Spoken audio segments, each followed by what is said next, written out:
The Wealth of Nations. By Adam Smith.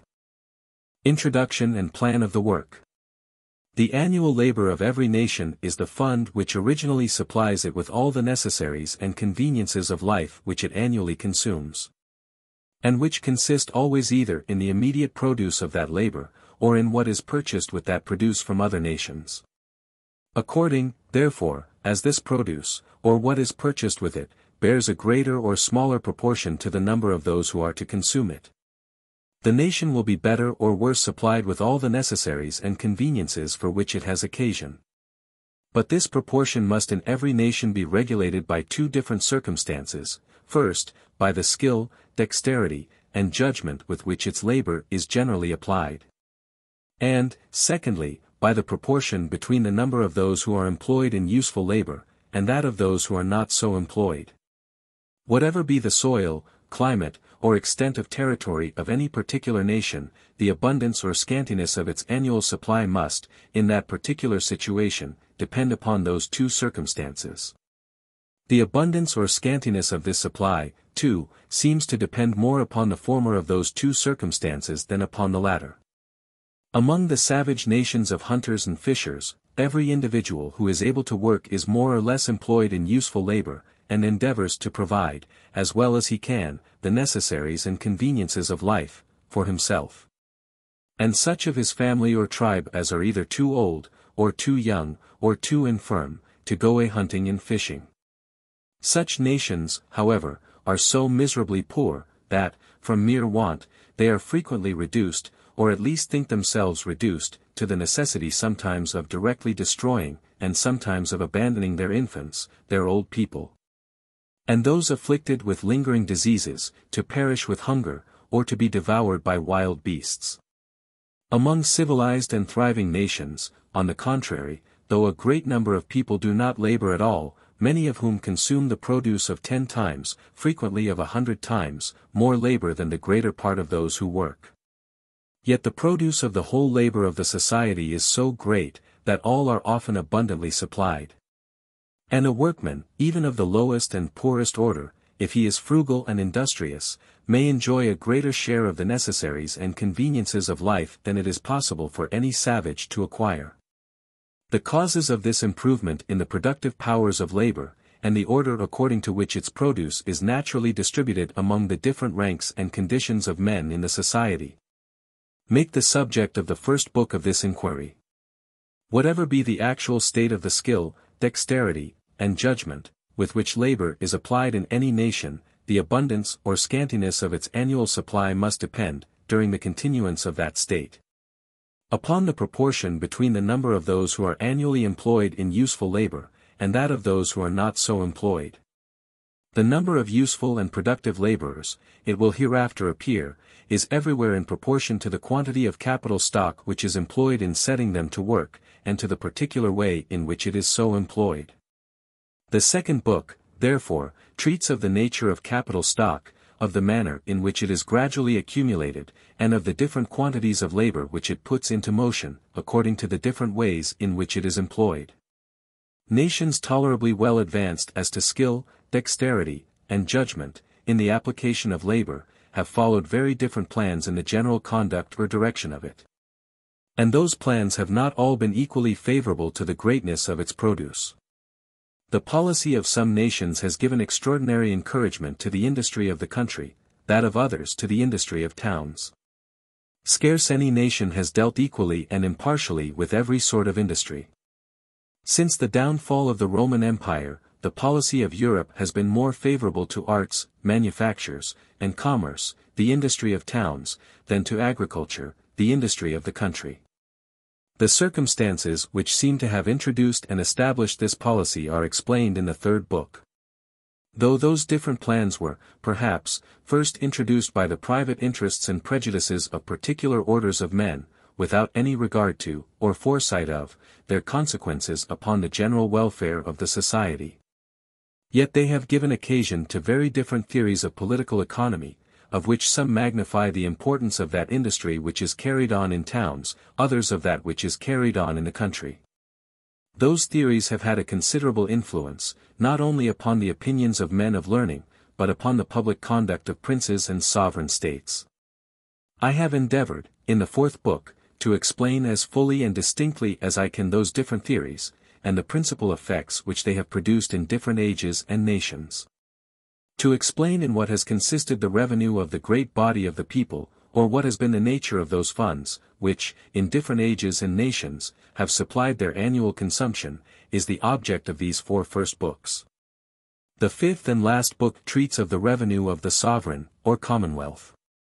In this book I have endeavored to shew, first, what are the necessary expenses of the sovereign, or commonwealth. Which of those expenses ought to be defrayed by the general contribution of the whole society, and which of them, by that of some particular part only, or of some particular members of it. Secondly, what are the different methods in which the whole society may be made to contribute towards defraying the expenses incumbent on the whole society, and what are the principal advantages and inconveniencies of each of those methods. And, thirdly and lastly, what are the reasons and causes which have induced almost all modern governments to mortgage some part of this revenue, or to contract debts. And what have been the effects of those debts upon the real wealth, the annual produce of the land and labor of the society. How do you find this book? Any thoughts about the book or the author? Any suggestion for improvement? Please take a moment to share your thoughts in a comment. If you like it, share it with your friends who might enjoy it as well. Subscribe to keep in touch. Visit CompleteAudiobooks.com for more quality content. Book 1. Of the causes of improvement in the productive powers of labor, and of the order according to which its produce is naturally distributed among the different ranks of the people. Chapter 1. Of the division of labor. The greatest improvements in the productive powers of labor, and the greater part of the skill, dexterity, and judgment, with which it is anywhere directed, or applied, seem to have been the effects of the division of labor. The effects of the division of labor, in the general business of society, will be more easily understood, by considering in what manner it operates in some particular manufactures. It is commonly supposed to be carried furthest in some very trifling ones. Not perhaps that it really is carried further in them than in others of more importance, but in those trifling manufactures which are destined to supply the small wants of but a small number of people. The whole number of workmen must necessarily be small. And those employed in every different branch of the work can often be collected into the same workhouse, and placed at once under the view of the spectator. In those great manufactures, on the contrary, which are destined to supply the great wants of the great body of the people, every different branch of the work employs so great a number of workmen, that it is impossible to collect them all into the same workhouse. We can seldom see more, at one time, than those employed in one single branch. Though in such manufactures, therefore, the work may really be divided into a much greater number of parts, than in those of a more trifling nature, the division is not near so obvious, and has accordingly been much less observed. To take an example, therefore, from a very trifling manufacture, but one in which the division of labor has been very often taken notice of. The trade of a pin maker, a workman not educated to this business, which the division of labor has rendered a distinct trade, nor acquainted with the use of the machinery employed in it, to the invention of which the same division of labor has probably given occasion, could scarce, perhaps, with his utmost industry, make one pin in a day. And certainly could not make 20. But in the way in which this business is now carried on, not only the whole work is a peculiar trade, but it is divided into a number of branches, of which the greater part are likewise peculiar trades. One man draws out the wire. Another straights it, a third cuts it, a fourth points it, a fifth grinds it at the top for receiving the head. To make the head requires 2 or 3 distinct operations, to put it on is a peculiar business, to whiten the pins is another. It is even a trade by itself to put them into the paper.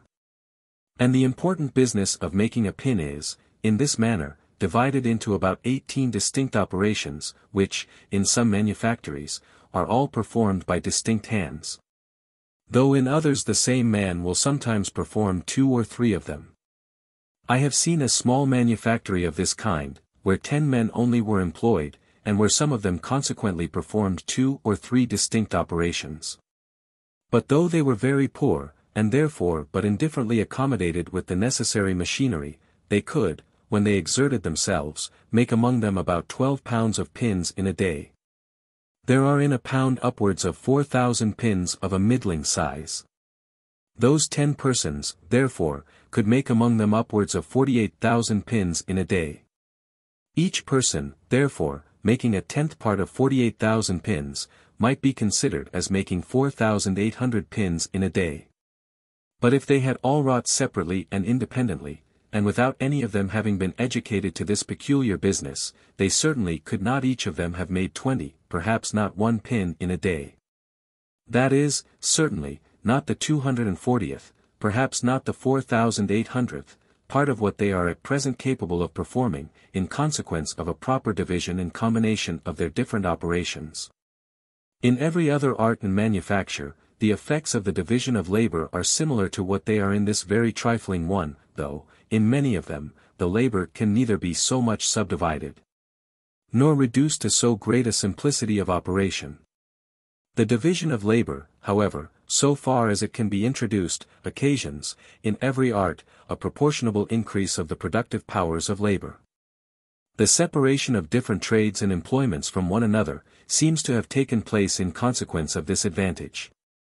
This separation, too, is generally carried furthest in those countries which enjoy the highest degree of industry and improvement. What is the work of one man, in a rude state of society, being generally that of several in an improved one. In every improved society, the farmer is generally nothing but a farmer, the manufacturer, nothing but a manufacturer. The labor, too, which is necessary to produce any one complete manufacture, is almost always divided among a great number of hands. How many different trades are employed in each branch of the linen and woolen manufactures, from the growers of the flax and the wool, to the bleachers and smoothers of the linen, or to the dyers and dressers of the cloth. The nature of agriculture, indeed, does not admit of so many subdivisions of labor, nor of so complete a separation of one business from another, as manufactures. It is impossible to separate so entirely the business of the grazier from that of the corn farmer, as the trade of the carpenter is commonly separated from that of the smith. The spinner is almost always a distinct person from the weaver. But the plowman, the harrower, the sower of the seed, and the reaper of the corn, are often the same. The occasions for those different sorts of labor returning with the different seasons of the year, it is impossible that one man should be constantly employed in any one of them. This impossibility of making so complete and entire a separation of all the different branches of labor employed in agriculture, is perhaps the reason why the improvement of the productive powers of labor, in this art, does not always keep pace with their improvement in manufactures. The most opulent nations, indeed, generally excel all their neighbors in agriculture as well as in manufactures, but they are commonly more distinguished by their superiority in the latter than in the former. Their lands are in general better cultivated, and having more labor and expense bestowed upon them, produce more in proportion to the extent and natural fertility of the ground. But this superiority of produce is seldom much more than in proportion to the superiority of labor and expense. In agriculture, the labor of the rich country is not always much more productive than that of the poor. Or, at least, it is never so much more productive, as it commonly is in manufactures. The corn of the rich country, therefore, will not always, in the same degree of goodness, come cheaper to market than that of the poor. The corn of Poland, in the same degree of goodness, is as cheap as that of France, notwithstanding the superior opulence and improvement of the latter country. The corn of France is, in the corn provinces, fully as good, and in most years nearly about the same price with the corn of England, though, in opulence and improvement, France is perhaps inferior to England. The corn lands of England, however, are better cultivated than those of France, and the corn lands of France are said to be much better cultivated than those of Poland. But though the poor country, notwithstanding the inferiority of its cultivation, can, in some measure, rival the rich in the cheapness and goodness of its corn, it can pretend to no such competition in its manufactures. At least if those manufactures suit the soil, climate, and situation, of the rich country. The silks of France are better and cheaper than those of England, because the silk manufacture, at least under the present high duties upon the importation of raw silk, does not so well suit the climate of England as that of France. But the hardware and the coarse woolens of England are beyond all comparison superior to those of France, and much cheaper, too, in the same degree of goodness. In Poland there are said to be scarce any manufactures of any kind, a few of those coarser household manufactures excepted, without which no country can well subsist. This great increase in the quantity of work, which, in consequence of the division of labor, the same number of people are capable of performing, is owing to three different circumstances. First, to the increase of dexterity in every particular workman; secondly, to the saving of the time which is commonly lost in passing from one species of work to another. And, lastly, to the invention of a great number of machines which facilitate and abridge labor, and enable one man to do the work of many. First, the improvement of the dexterity of the workman, necessarily increases the quantity of the work he can perform. And the division of labor, by reducing every man's business to some one simple operation, and by making this operation the sole employment of his life, necessarily increases very much the dexterity of the workman. A common smith, who, though accustomed to handle the hammer, has never been used to make nails, if, upon some particular occasion, he is obliged to attempt it, will scarce, I am assured, be able to make above 200 or 300 nails in a day. And those, too, very bad ones.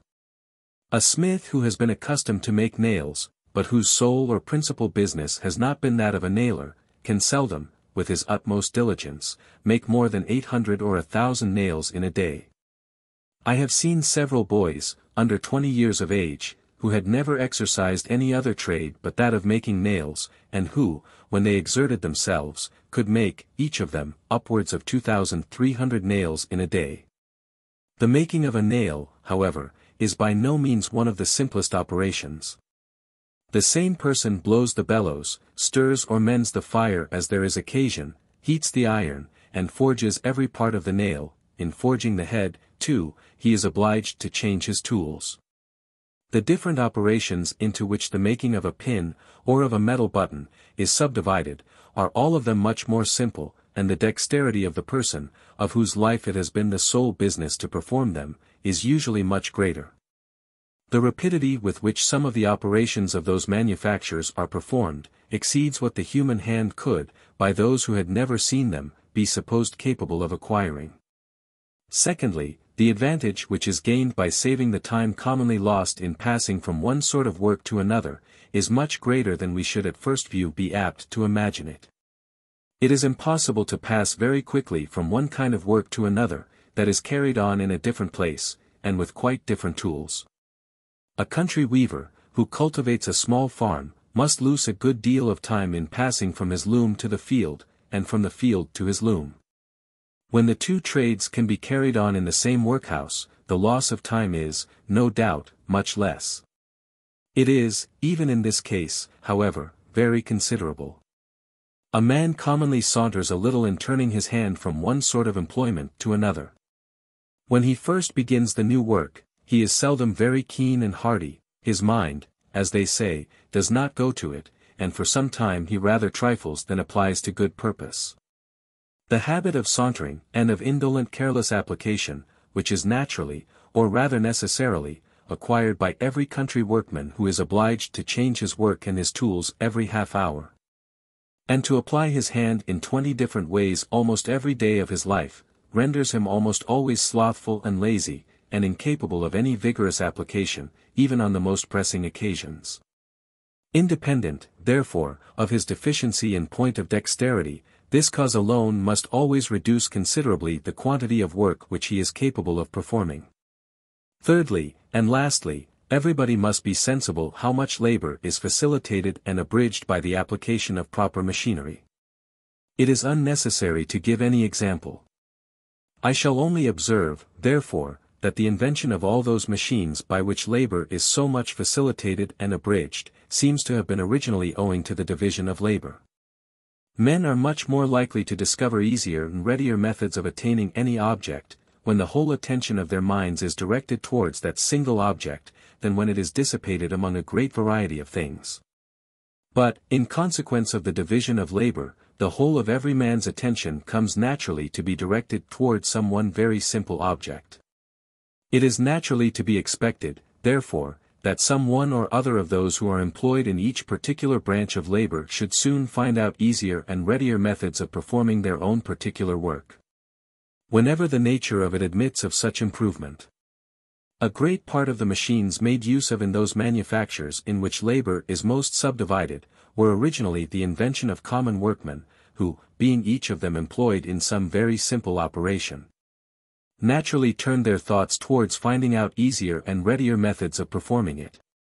Whoever has been much accustomed to visit such manufactures, must frequently have been shown very pretty machines, which were the inventions of such workmen, in order to facilitate and quicken their own particular part of the work. In the first fire engines a boy was constantly employed to open and shut alternately the communication between the boiler and the cylinder, according as the piston either ascended or descended. One of those boys, who loved to play with his companions, observed that, by tying a string from the handle of the valve which opened this communication to another part of the machine, the valve would open and shut without his assistance, and leave him at liberty to divert himself with his playfellows. One of the greatest improvements that has been made upon this machine, since it was first invented, was in this manner the discovery of a boy who wanted to save his own labor.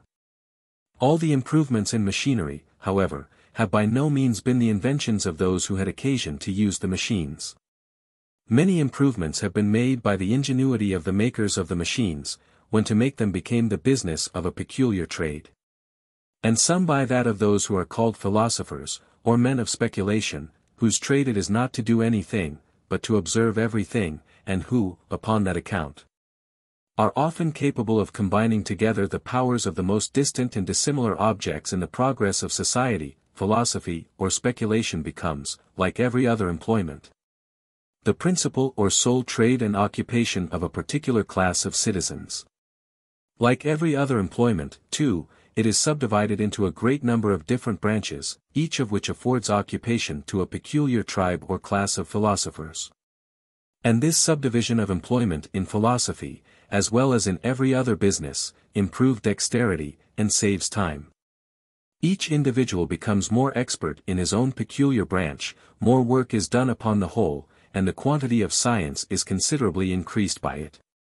It is the great multiplication of the productions of all the different arts, in consequence of the division of labor, which occasions, in a well-governed society, that universal opulence which extends itself to the lowest ranks of the people. Every workman has a great quantity of his own work to dispose of beyond what he himself has occasion for. And every other workman being exactly in the same situation, he is enabled to exchange a great quantity of his own goods for a great quantity or, what comes to the same thing, for the price of a great quantity of theirs. He supplies them abundantly with what they have occasion for, and they accommodate him as amply with what he has occasion for, and a general plenty diffuses itself through all the different ranks of the society. Observe the accommodation of the most common artificer or day laborer in a civilized and thriving country, and you will perceive that the number of people, of whose industry a part, though but a small part, has been employed in procuring him this accommodation, exceeds all computation. The woolen coat, for example, which covers the day laborer, as coarse and rough as it may appear, is the produce of the joint labor of a great multitude of workmen. The shepherd, the sorter of the woolcomber or carder, the dyer, the scribbler, the spinner, the weaver, the fuller, the dresser, with many others, must all join their different arts in order to complete even this homely production. How many merchants and carriers, besides, must have been employed in transporting the materials from some of those workmen to others who often live in a very distant part of the country? How much commerce and navigation in particular, how many shipbuilders, sailors, sailmakers, rope-makers, must have been employed in order to bring together the different drugs made use of by the dyer, which often come from the remotest corners of the world. What a variety of labor, too, is necessary in order to produce the tools of the meanest of those workmen. To say nothing of such complicated machines as the ship of the sailor, the mill of the fuller, or even the loom of the weaver, let us consider only what a variety of labor is requisite in order to form that very simple machine. The shears with which the shepherd clips the wool. The miner, the builder of the furnace for smelting the ore, the feller of the timber, the burner of the charcoal to be made use of in the smelting house, the brickmaker, the bricklayer, the workmen who attend the furnace, the millwright, the forger, the smith, must all of them join their different arts in order to produce them. Were we to examine, in the same manner, all the different parts of his dress and household furniture, the coarse linen shirt which he wears next his skin, the shoes which cover his feet, the bed which he lies on, and all the different parts which compose it, the kitchen grate at which he prepares his victuals, the coals which he makes use of for that purpose, dug from the bowels of the earth, and brought to him, perhaps, by a long sea in a long land carriage, all the other utensils of his kitchen, all the furniture of his table, the knives and forks, the earthen or pewter plates upon which he serves up and divides his victuals, the different hands employed in preparing his bread and his beer, the glass window which lets in the heat and the light, and keeps out the wind and the rain, with all the knowledge and art requisite for preparing that beautiful and happy invention, without which these northern parts of the world could scarce have afforded a very comfortable habitation, together with the tools of all the different workmen employed in producing those different conveniences. If we examine, I say, all these things, and consider what a variety of labor is employed about each of them, we shall be sensible that, without the assistance and co-operation of many thousands, the very meanest person in a civilized country could not be provided, even according to, what we very falsely imagine, the easy and simple manner in which he is commonly accommodated. Compared, indeed, with the more extravagant luxury of the great, his accommodation must no doubt appear extremely simple and easy. And yet it may be true, perhaps, that the accommodation of an European prince does not always so much exceed that of an industrious and frugal peasant, as the accommodation of the latter exceeds that of many an African king, the absolute masters of the lives and liberties of 10,000 naked savages. Chapter 2. Of the principle which gives occasion to the division of labor. This division of labor, from which so many advantages are derived, is not originally the effect of any human wisdom, which foresees and intends that general opulence to which it gives occasion. It is the necessary, though very slow and gradual, consequence of a certain propensity in human nature, which has in view no such extensive utility, the propensity to truck, barter, and exchange one thing for another. Whether this propensity be one of those original principles in human nature, of which no further account can be given, or whether, as seems more probable, it be the necessary consequence of the faculties of reason and speech, it belongs not to our present subject to inquire. It is common to all men, and to be found in no other race of animals, which seem to know neither this nor any other species of contracts. Two greyhounds, in running down the same hare, have sometimes the appearance of acting in some sort of concert.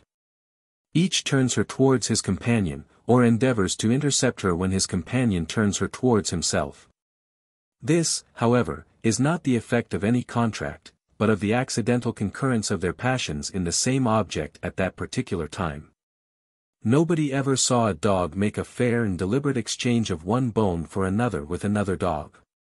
Nobody ever saw one animal, by its gestures and natural cries signify to another, "This is mine, that yours, I am willing to give this for that." When an animal wants to obtain something either of a man, or of another animal, it has no other means of persuasion, but to gain the favor of those whose service it requires. A puppy fawns upon its dam, and a spaniel endeavors, by 1,000 attractions, to engage the attention of its master who is at dinner, when it wants to be fed by him. Man sometimes uses the same arts with his brethren, and when he has no other means of engaging them to act according to his inclinations, endeavors by every servile and fawning attention to obtain their good will. He has not time, however, to do this upon every occasion. In civilized society he stands at all times in need of the co-operation and assistance of great multitudes, while his whole life is scarce sufficient to gain the friendship of a few persons. In almost every other race of animals, each individual, when it is grown up to maturity, is entirely independent, and in its natural state has occasion for the assistance of no other living creature. But man has almost constant occasion for the help of his brethren, and it is in vain for him to expect it from their benevolence only. He will be more likely to prevail if he can interest their self-love in his favor, and shew them that it is for their own advantage to do for him what he requires of them. Whoever offers to another a bargain of any kind, proposes to do this. Give me that which I want, and you shall have this which you want, is the meaning of every such offer, and it is in this manner that we obtain from one another the far greater part of those good offices which we stand in need of. It is not from the benevolence of the butcher, the brewer, or the baker that we expect our dinner, but from their regard to their own interest. We address ourselves, not to their humanity, but to their self-love, and never talk to them of our own necessities, but of their advantages. Nobody but a beggar chooses to depend chiefly upon the benevolence of his fellow citizens. Even a beggar does not depend upon it entirely. The charity of well-disposed people, indeed, supplies him with the whole fund of his subsistence. But though this principle ultimately provides him with all the necessaries of life which he has occasion for, it neither does nor can provide him with them as he has occasion for them. The greater part of his occasional wants are supplied in the same manner as those of other people, by treaty, by barter, and by purchase. With the money which one man gives him he purchases food. The old clothes which another bestows upon him he exchanges for other clothes which suit him better, or for lodging, or for food, or for money, with which he can buy either food, clothes, or lodging, as he has occasion. As it is by treaty, by barter, and by purchase, that we obtain from one another the greater part of those mutual good offices which we stand in need of. So it is this same trucking disposition which originally gives occasion to the division of labor. In a tribe of hunters or shepherds, a particular person makes bows and arrows, for example, with more readiness and dexterity than any other. He frequently exchanges them for cattle or for venison, with his companions. And he finds at last that he can, in this manner, get more cattle and venison, than if he himself went to the field to catch them. From a regard to his own interest, therefore, the making of bows and arrows grows to be his chief business, and he becomes a sort of armorer. Another excels in making the frames and covers of their little huts or movable houses. He is accustomed to be of use in this way to his neighbors, who reward him in the same manner with cattle and with venison, till at last he finds it his interest to dedicate himself entirely to this employment, and to become a sort of house carpenter. In the same manner a third becomes a smith or a brazier, a fourth, a tanner or dresser of hides or skins, the principal part of the clothing of savages. And thus the certainty of being able to exchange all that surplus part of the produce of his own labor, which is over and above his own consumption, for such parts of the produce of other men's labor as he may have occasion for, encourages every man to apply himself to a particular occupation, and to cultivate and bring to perfection whatever talent of genius he may possess for that particular species of business. The difference of natural talents in different men is, in reality, much less than we are aware of. And the very different genius which appears to distinguish men of different professions, when grown up to maturity, is not upon many occasions so much the cause, as the effect of the division of labor. The difference between the most dissimilar characters, between a philosopher and a common street porter, for example, seems to arise not so much from nature, as from habit, custom, and education. When they came into the world, and for the first 6 or 8 years of their existence, they were, perhaps, very much alike, and neither their parents nor playfellows could perceive any remarkable difference. About that age, or soon after, they come to be employed in very different occupations. The difference of talents comes then to be taken notice of, and widens by degrees, till at last the vanity of the philosopher is willing to acknowledge scarce any resemblance. But without the disposition to truck, barter, and exchange, every man must have procured to himself every necessary and conveniency of life which he wanted. All must have had the same duties to perform, and the same work to do, and there could have been no such difference of employment as could alone give occasion to any great difference of talents. As it is this disposition which forms that difference of talents, so remarkable among men of different professions, so it is this same disposition which renders that difference useful. Many tribes of animals, acknowledged to be all of the same species, derive from nature a much more remarkable distinction of genius, than what, antecedent to custom and education, appears to take place among men. By nature a philosopher is not in genius and disposition half so different from a street porter, as a mastiff is from a greyhound, or a greyhound from a spaniel, or this last from a shepherd's dog. Those different tribes of animals, however, though all of the same species, are of scarce any use to one another.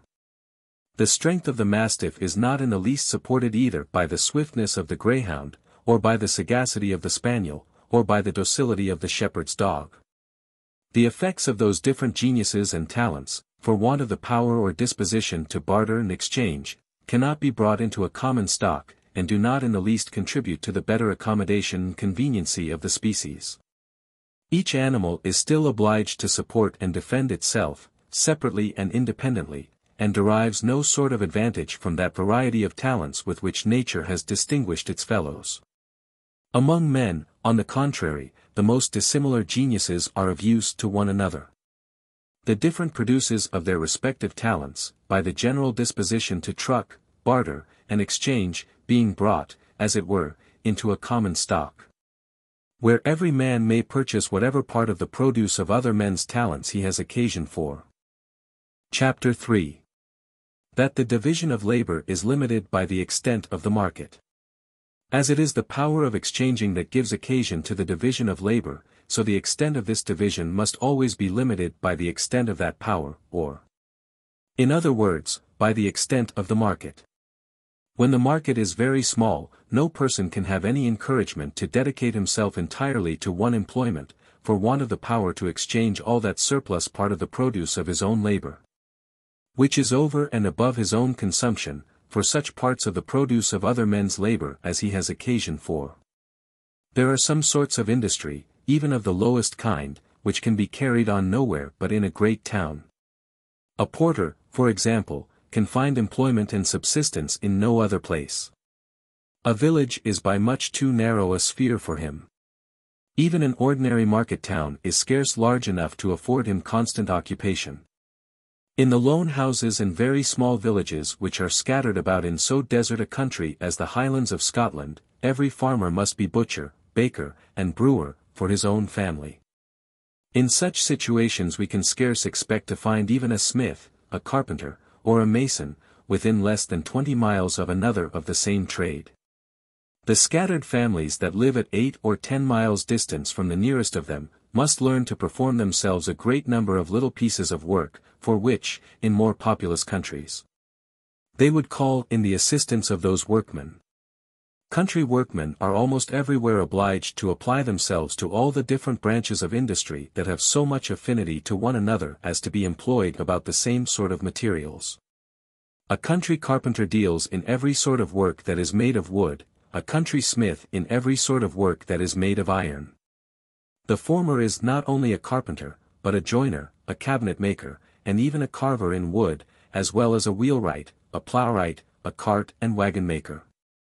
The employments of the latter are still more various. It is impossible there should be such a trade as even that of a nailer in the remote and inland parts of the Highlands of Scotland. Such a workman at the rate of 1,000 nails a day, and 300 working days in the year, will make 300,000 nails in a year. But in such a situation it would be impossible to dispose of 1,000, that is, of 1 day's work in the year. As by means of water carriage, a more extensive market is open to every sort of industry than what land carriage alone can afford it, so it is upon the sea-coast, and along the banks of navigable rivers, that industry of every kind naturally begins to subdivide and improve itself, and it is frequently not till a long time after that those improvements extend themselves to the inland parts of the country. A broad-wheeled wagon, attended by 2 men, and drawn by 8 horses, in about 6 weeks' time, carries and brings back between London and Edinburgh near 4-ton weight of goods. In about the same time a ship navigated by 6 or 8 men, and sailing between the ports of London and Leith, frequently carries and brings back 200-ton weight of goods. 6 or 8 men, therefore, by the help of water carriage, can carry and bring back, in the same time, the same quantity of goods between London and Edinburgh as 50 broad-wheeled wagons, attended by 100 men, and drawn by 400 horses. Upon 200 tons of goods, therefore, carried by the cheapest land carriage from London to Edinburgh, there must be charged the maintenance of 100 men for 3 weeks. And both the maintenance and what is nearly equal to maintenance the wear and tear of 400 horses, as well as of 50 great wagons. Whereas, upon the same quantity of goods carried by water, there is to be charged only the maintenance of 6 or 8 men, and the wear and tear of a ship of 200 tons burthen, together with the value of the superior risk. Or the difference of the insurance between land and water carriage. Were there no other communication between those two places, therefore, but by land carriage, as no goods could be transported from the one to the other, except such whose price was very considerable in proportion to their weight, they could carry on but a small part of that commerce which at present subsists between them, and consequently could give but a small part of that encouragement which they at present mutually afford to each other's industry. There could be little or no commerce of any kind between the distant parts of the world. What goods could bear the expense of land carriage between London and Calcutta? Or if there were any so precious as to be able to support this expense, with what safety could they be transported through the territories of so many barbarous nations? Those two cities, however, at present carry on a very considerable commerce with each other, and by mutually affording a market, give a good deal of encouragement to each other's industry. Since such, therefore, are the advantages of water carriage, it is natural that the first improvements of art and industry should be made where this conveniency opens the whole world for a market to the produce of every sort of labor. And that they should always be much later in extending themselves into the inland parts of the country. The inland parts of the country can for a long time have no other market for the greater part of their goods, but the country which lies round about them, and separates them from the sea-coast, and the great navigable rivers. The extent of the market, therefore, must for a long time be in proportion to the riches and populousness of that country, and consequently their improvement must always be posterior to the improvement of that country. In our North American colonies, the plantations have constantly followed either the sea-coast or the banks of the navigable rivers, and have scarce anywhere extended themselves to any considerable distance from both. The nations that, according to the best authenticated history, appear to have been first civilized, were those that dwelt round the coast of the Mediterranean Sea. That sea, by far the greatest inlet that is known in the world, having no tides, nor consequently any waves, except such as are caused by the wind only, was, by the smoothness of its surface, as well as by the multitude of its islands, and the proximity of its neighboring shores, extremely favorable to the infant navigation of the world. When, from their ignorance of the compass, men were afraid to quit the view of the coast, and from the imperfection of the art of shipbuilding, to abandon themselves to the boisterous waves of the ocean. To pass beyond the Pillars of Hercules, that is, to sail out of the Straits of Gibraltar, was, in the ancient world, long considered as a most wonderful and dangerous exploit of navigation. It was late before even the Phoenicians and Carthaginians, the most skillful navigators and shipbuilders of those old times, attempted it, and they were, for a long time, the only nations that did attempt it. Of all the countries on the coast of the Mediterranean Sea, Egypt seems to have been the first in which either agriculture or manufactures were cultivated and improved to any considerable degree. Upper Egypt extends itself nowhere above a few miles from the Nile. And in Lower Egypt, that great river breaks itself into many different canals, which, with the assistance of a little art, seem to have afforded a communication by water carriage, not only between all the great towns, but between all the considerable villages, and even to many farmhouses in the country, nearly in the same manner as the Rhine and the Meuse do in Holland at present. The extent and easiness of this inland navigation was probably one of the principal causes of the early improvement of Egypt. The improvements in agriculture and manufactures seem likewise to have been of very great antiquity in the provinces of Bengal, in the East Indies, and in some of the eastern provinces of China. Though the great extent of this antiquity is not authenticated by any histories of whose authority we, in this part of the world, are well assured. In Bengal, the Ganges, and several other great rivers, form a great number of navigable canals, in the same manner as the Nile does in Egypt. In the eastern provinces of China, too, several great rivers form, by their different branches, a multitude of canals, and, by communicating with one another, afford an inland navigation much more extensive than that either of the Nile or the Ganges, or, perhaps, than both of them put together. It is remarkable, that neither the ancient Egyptians, nor the Indians, nor the Chinese, encouraged foreign commerce, but seem all to have derived their great opulence from this inland navigation. All the inland parts of Africa, and all that part of Asia which lies any considerable way north of the Euxine and Caspian seas, the ancient Scythia, the modern Tartary in Siberia, seem, in all ages of the world, to have been in the same barbarous and uncivilized state in which we find them at present. The Sea of Tartary is the frozen ocean, which admits of no navigation. And though some of the greatest rivers in the world run through that country, they are at too great a distance from one another to carry commerce and communication through the greater part of it. There are in Africa none of those great inlets, such as the Baltic and Adriatic seas in Europe, the Mediterranean and Euxine seas in both Europe and Asia, and the Gulfs of Arabia, Persia, India, Bengal, and Siam, in Asia, to carry maritime commerce into the interior parts of that great continent. And the great rivers of Africa are at too great a distance from one another to give occasion to any considerable inland navigation. The commerce, besides, which any nation can carry on by means of a river which does not break itself into any great number of branches or canals, and which runs into another territory before it reaches the sea, can never be very considerable.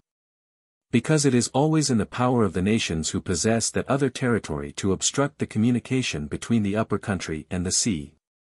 The navigation of the Danube is of very little use to the different states of Bavaria, Austria, and Hungary, in comparison of what it would be, if any of them possessed the whole of its course, till it falls into the Black Sea. Chapter 4. Of the Origin and Use of Money. When the division of labor has been once thoroughly established, it is but a very small part of a man's wants which the produce of his own labor can supply. He supplies the far greater part of them by exchanging that surplus part of the produce of his own labor, which is over and above his own consumption, for such parts of the produce of other men's labor as he has occasion for. Every man thus lives by exchanging, or becomes, in some measure, a merchant, and the society itself grows to be what is properly a commercial society. But when the division of labor first began to take place, this power of exchanging must frequently have been very much clogged and embarrassed in its operations. One man, we shall suppose, has more of a certain commodity than he himself has occasion for, while another has less. The former, consequently, would be glad to dispose of, and the latter to purchase, a part of this superfluity. But if this latter should chance to have nothing that the former stands in need of, no exchange can be made between them. The butcher has more meat in his shop than he himself can consume, and the brewer and the baker would each of them be willing to purchase a part of it. But they have nothing to offer in exchange, except the different productions of their respective trades, and the butcher is already provided with all the bread and beer which he has immediate occasion for. No exchange can, in this case, be made between them. He cannot be their merchant, nor they his customers, and they are all of them thus mutually less serviceable to one another. In order to avoid the inconveniency of such situations, every prudent man in every period of society, after the first establishment of the division of labor, must naturally have endeavored to manage his affairs in such a manner as to have at all times by him, besides the peculiar produce of his own industry, a certain quantity of some one commodity or other, such as he imagined few people would be likely to refuse in exchange for the produce of their industry. Many different commodities, it is probable, were successively both thought of and employed for this purpose. In the rude ages of society, cattle are said to have been the common instrument of commerce. And, though they must have been a most inconvenient one, yet, in old times, we find things were frequently valued according to the number of cattle which had been given in exchange for them. The armor of Diomed, says Homer, cost only 9 oxen. But that of Glaucus cost 100 oxen. Salt is said to be the common instrument of commerce and exchanges in Abyssinia, a species of shells in some parts of the coast of India, dried cod at Newfoundland, tobacco in Virginia, sugar in some of our West India colonies, hides or dressed leather in some other countries. And there is at this day a village in Scotland, where it is not uncommon, I am told, for a workman to carry nails instead of money to the baker's shop or the alehouse. In all countries, however, men seem at last to have been determined by irresistible reasons to give the preference, for this employment, to metals above every other commodity. Metals can not only be kept with as little loss as any other commodity, scarce anything being less perishable than they are, but they can likewise, without any loss, be divided into any number of parts. As by fusion those parts can easily be reunited again. A quality which no other equally durable commodities possess, and which, more than any other quality, renders them fit to be the instruments of commerce and circulation. The man who wanted to buy salt, for example, and had nothing but cattle to give in exchange for it, must have been obliged to buy salt to the value of a whole ox, or a whole sheep, at a time. He could seldom buy less than this, because what he was to give for it could seldom be divided without loss. And if he had a mind to buy more, he must, for the same reasons, have been obliged to buy double or triple the quantity, the value, to wit, of 2 or 3 oxen, or of 2 or 3 sheep. If, on the contrary, instead of sheep or oxen, he had metals to give in exchange for it, he could easily proportion the quantity of the metal to the precise quantity of the commodity which he had immediate occasion for. Different metals have been made use of by different nations for this purpose. Iron was the common instrument of commerce among the ancient Spartans, copper among the ancient Romans, and gold and silver among all rich and commercial nations. Those metals seem originally to have been made use of for this purpose in rude bars, without any stamp or coinage. Thus we are told by Pliny too, upon the authority of Timaeus, an ancient historian, that, till the time of Servius Tullius, the Romans had no coined money, but made use of unstamped bars of copper, to purchase whatever they had occasion for. These rude bars, therefore, performed at this time the function of money. The use of metals in this rude state was attended with 2 very considerable inconveniences, first, with the trouble of weighing, and secondly, with that of assaying them. In the precious metals, where a small difference in the quantity makes a great difference in the value, even the business of weighing, with proper exactness, requires at least very accurate weights and scales. The weighing of gold, in particular, is an operation of some nicety in the coarser metals, indeed, where a small error would be of little consequence, less accuracy would, no doubt, be necessary. Yet we should find it excessively troublesome if every time a poor man had occasion either to buy or sell a farthing's worth of goods, he was obliged to weigh the farthing. The operation of assaying is still more difficult, still more tedious. And, unless a part of the metal is fairly melted in the crucible, with proper dissolvents, any conclusion that can be drawn from it is extremely uncertain. Before the institution of coined money, however, unless they went through this tedious and difficult operation, people must always have been liable to the grossest frauds and impositions. And instead of a pound weight of pure silver, or pure copper, might receive, in exchange for their goods, an adulterated composition of the coarsest and cheapest materials, which had, however, in their outward appearance, been made to resemble those metals. To prevent such abuses, to facilitate exchanges, and thereby to encourage all sorts of industry and commerce, it has been found necessary, in all countries that have made any considerable advances towards improvement, to affix a public stamp upon certain quantities of such particular metals, as were in those countries commonly made use of to purchase goods. Hence the origin of coined money, and of those public offices called mints, institutions exactly of the same nature with those of the almagers and stamp-masters of woolen and linen cloth. All of them are equally meant to ascertain, by means of a public stamp, the quantity and uniform goodness of those different commodities when brought to market. The first public stamps of this kind that were affixed to the current metals, seem in many cases to have been intended to ascertain, what it was both most difficult and most important to ascertain, the goodness or fineness of the metal. And to have resembled the sterling mark which is at present affixed to plate and bars of silver, or the Spanish mark which is sometimes affixed to ingots of gold, and which, being struck only upon one side of the piece, and not covering the whole surface, ascertains the fineness, but not the weight of the metal. Abraham weighs to Ephron the 400 shekels of silver which he had agreed to pay for the field of Machpelah.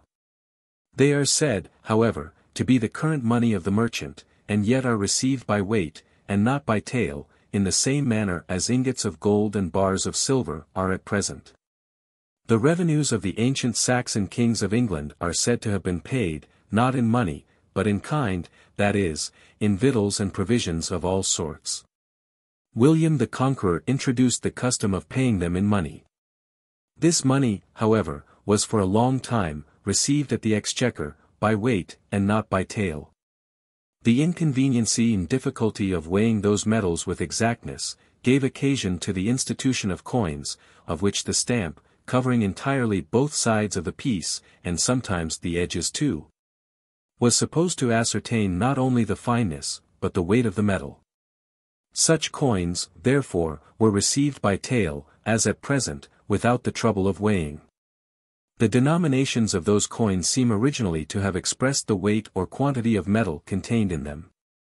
In the time of Servius Tullius, who first coined money at Rome, the Roman as or pondo contained a Roman pound of good copper. It was divided, in the same manner as our trois pound, into 12 ounces, each of which contained a real ounce of good copper. The English pound sterling, in the time of Edward I, contained a pound, Tower weight, of silver of a known fineness. The Tower pound seems to have been something more than the Roman pound, and something less than the trois pound. This last was not introduced into the mint of England till the 18th of Henry VIII. The French livre contained, in the time of Charlemagne, a pound, Troyes weight, of silver of a known fineness. The fair of Troyes in Champagne was at that time frequented by all the nations of Europe, and the weights and measures of so famous a market were generally known and esteemed. The Scots money pound contained, from the time of Alexander I to that of Robert Bruce, a pound of silver of the same weight and fineness with the English pound sterling. English, French, and Scots pennies, too, contained all of them originally a real pennyweight of silver, the 20th part of an ounce, and the 240th part of a pound. The shilling, too, seems originally to have been the denomination of a weight. When wheat is at 12 shillings the quarter, says an ancient statute of Henry III. Then was tell bread of a farthing shall weigh 11 shillings and 4 pence. The proportion, however, between the shilling, and either the penny on the one hand, or the pound on the other, seems not to have been so constant and uniform as that between the penny and the pound. During the first race of the kings of France, the French so or shilling appears upon different occasions to have contained 5, 12, 20, and 40 pennies.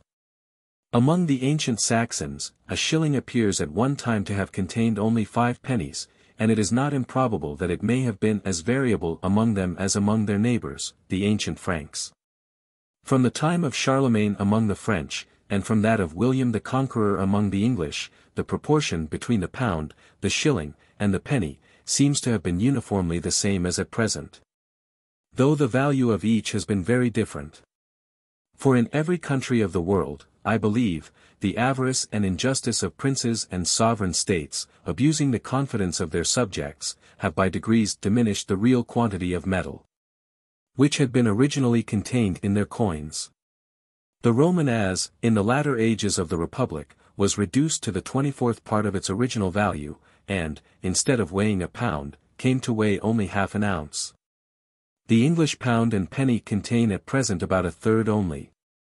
The Scots pound and penny about a 36th, and the French pound and penny about a 66th part of their original value. By means of those operations, the princes and sovereign states which performed them were enabled, in appearance, to pay their debts and fulfill their engagements with a smaller quantity of silver than would otherwise have been requisite. It was indeed in appearance only, for their creditors were really defrauded of a part of what was due to them. All other debtors in the state were allowed the same privilege, and might pay with the same nominal sum of the new and debased coin whatever they had borrowed in the old. Such operations, therefore, have always proved favorable to the debtor, and ruinous to the creditor, and have sometimes produced a greater and more universal revolution in the fortunes of private persons than could have been occasioned by a very great public calamity.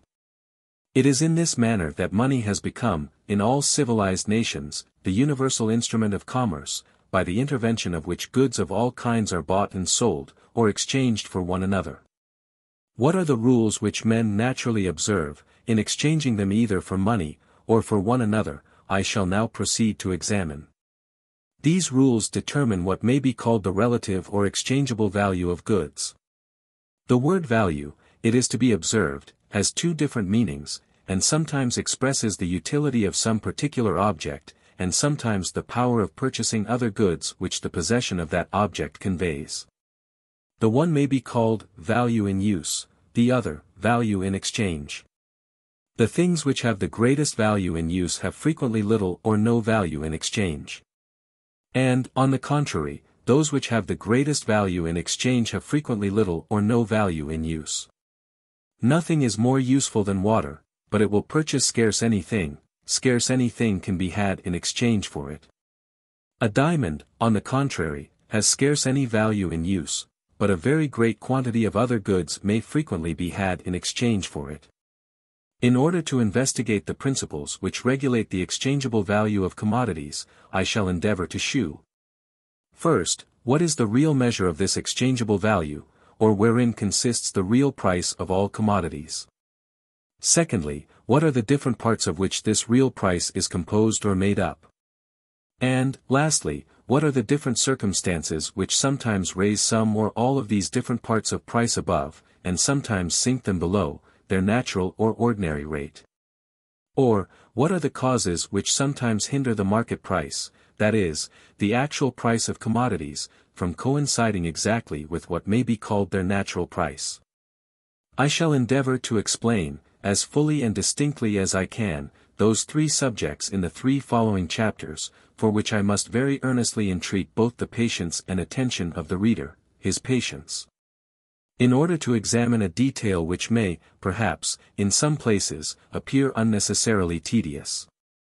And his attention, in order to understand what may perhaps, after the fullest explication which I am capable of giving it, appear still in some degree obscure. I am always willing to run some hazard of being tedious, in order to be sure that I am perspicuous. And, after taking the utmost pains that I can to be perspicuous, some obscurity may still appear to remain upon a subject, in its own nature extremely abstracted. Chapter 5. Of the real and nominal price of commodities, or of their price in labor, and their price in money. Every man is rich or poor according to the degree in which he can afford to enjoy the necessaries, conveniences, and amusements of human life. But after the division of labor has once thoroughly taken place, it is but a very small part of these with which a man's own labor can supply him. The far greater part of them he must derive from the labor of other people, and he must be rich or poor according to the quantity of that labor which he can command, or which he can afford to purchase. The value of any commodity, therefore, to the person who possesses it, and who means not to use or consume it himself, but to exchange it for other commodities, is equal to the quantity of labor which it enables him to purchase or command. Labor therefore, is the real measure of the exchangeable value of all commodities. The real price of everything, what everything really costs to the man who wants to acquire it, is the toil and trouble of acquiring it. What everything is really worth to the man who has acquired it and who wants to dispose of it, or exchange it for something else, is the toil and trouble which it can save to himself, and which it can impose upon other people. What is bought with money, or with goods, is purchased by labor, as much as what we acquire by the toil of our own body. That money, or those goods, indeed, save us this toil. They contain the value of a certain quantity of labor, which we exchange for what is supposed at the time to contain the value of an equal quantity. Labor was the first price, the original purchase money that was paid for all things. It was not by gold or by silver, but by labor, that all the wealth of the world was originally purchased. And its value, to those who possess it, and who want to exchange it for some new productions, is precisely equal to the quantity of labor which it can enable them to purchase or command. Wealth, as Mr. Hobbes says, is power. But the person who either acquires, or succeeds to a great fortune, does not necessarily acquire or succeed to any political power, either civil or military. His fortune may, perhaps, afford him the means of acquiring both. But the mere possession of that fortune does not necessarily convey to him either. The power which that possession immediately and directly conveys to him, is the power of purchasing a certain command over all the labor, or over all the produce of labor which is then in the market. His fortune is greater or less, precisely in proportion to the extent of this power, or to the quantity either of other men's labor, or, what is the same thing, of the produce of other men's labor, which it enables him to purchase or command. The exchangeable value of everything must always be precisely equal to the extent of this power which it conveys to its owner. But though labor be the real measure of the exchangeable value of all commodities, it is not that by which their value is commonly estimated. It is often difficult to ascertain the proportion between two different quantities of labor. The time spent in two different sorts of work will not always alone determine this proportion. The different degrees of hardship endured, and of ingenuity exercised, must likewise be taken into account. There may be more labor in an hour's hard work, than in 2 hours easy business, or in an hour's application to a trade which it cost 10 years' labor to learn, than in a month's industry, at an ordinary and obvious employment. But it is not easy to find any accurate measure either of hardship or ingenuity. In exchanging, indeed, the different productions of different sorts of labor for one another, some allowance is commonly made for both. It is adjusted, however, not by any accurate measure, but by the higgling and bargaining of the market, according to that sort of rough equality which, though not exact, is sufficient for carrying on the business of common life.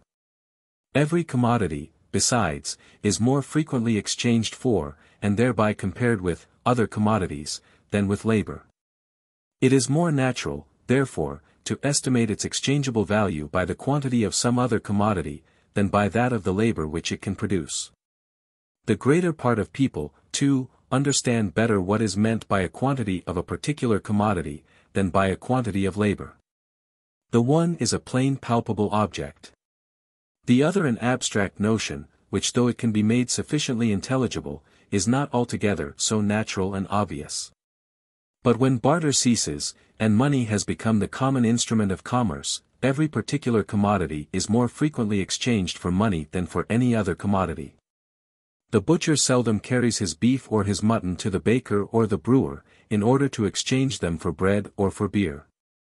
But he carries them to the market, where he exchanges them for money, and afterwards exchanges that money for bread and for beer. The quantity of money which he gets for them regulates, too, the quantity of bread and beer which he can afterwards purchase.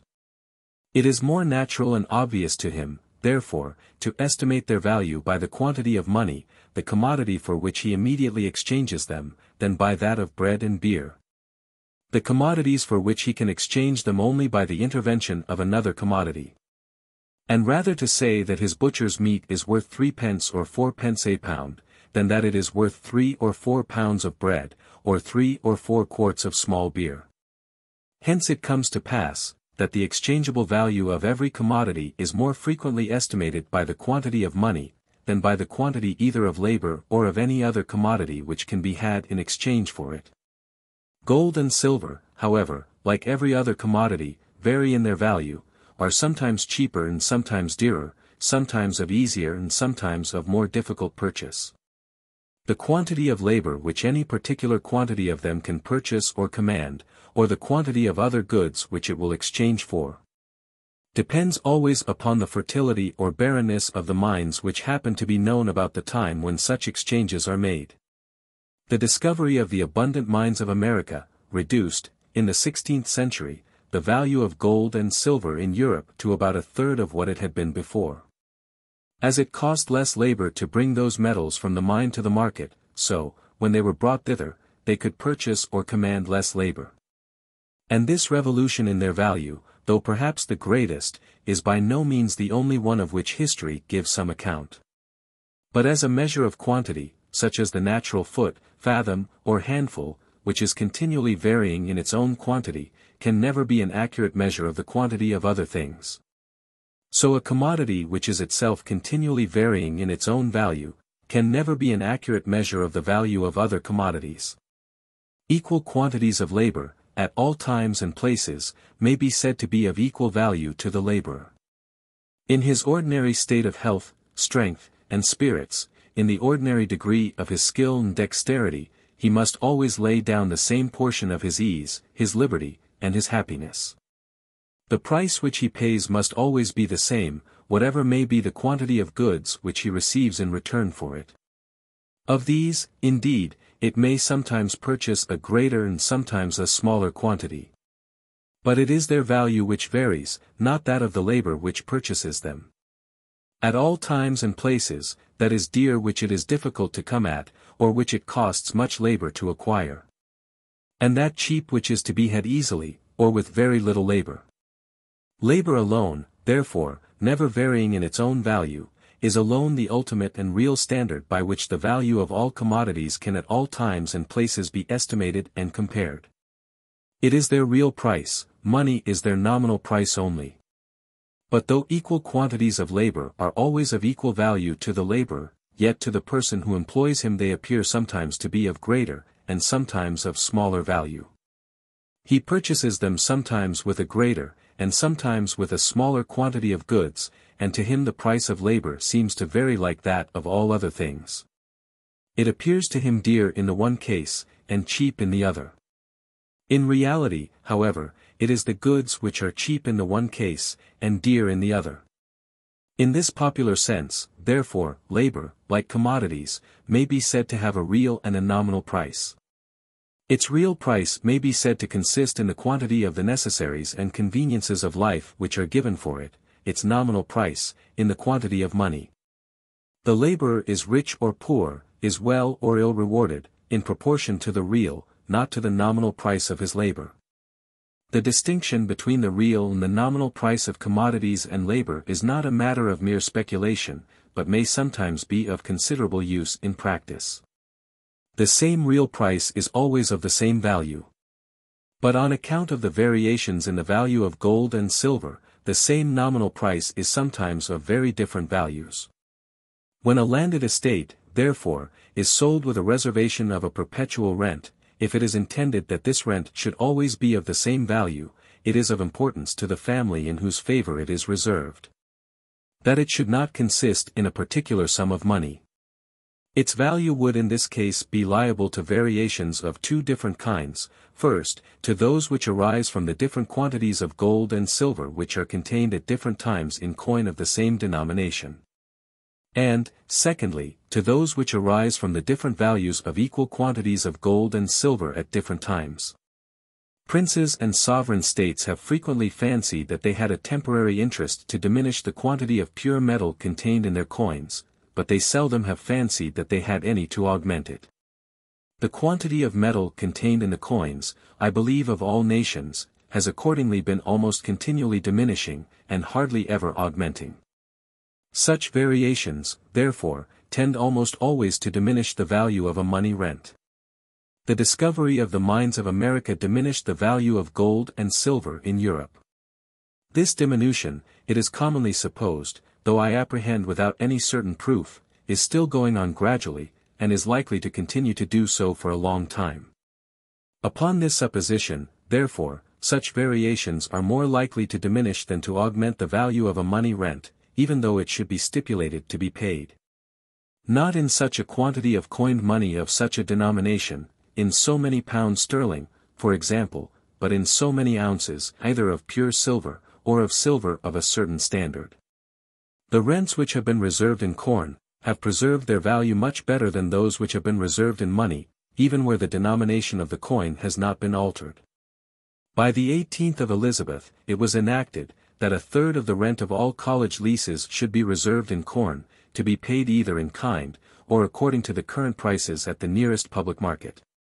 The money arising from this corn rent, though originally but a third of the whole, is, in the present times, according to Dr. Blackstone, commonly near double of what arises from the other 2/3.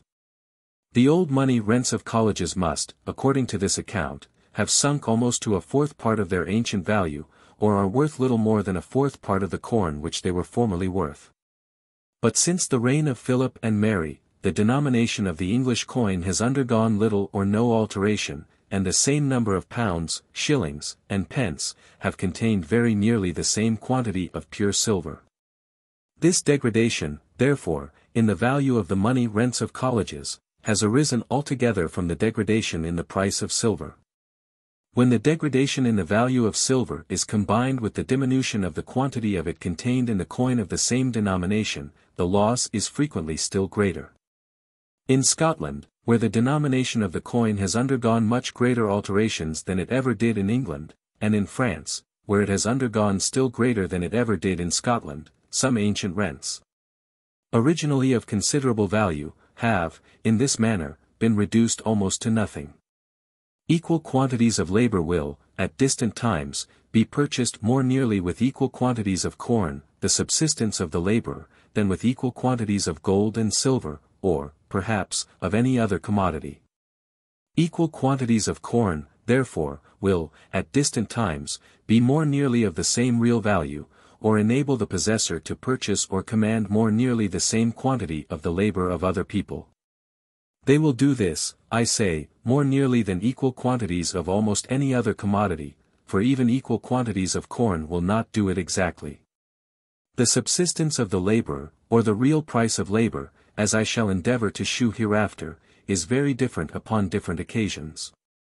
More liberal in a society advancing to opulence, than in one that is standing still, and in one that is standing still, than in one that is going backwards.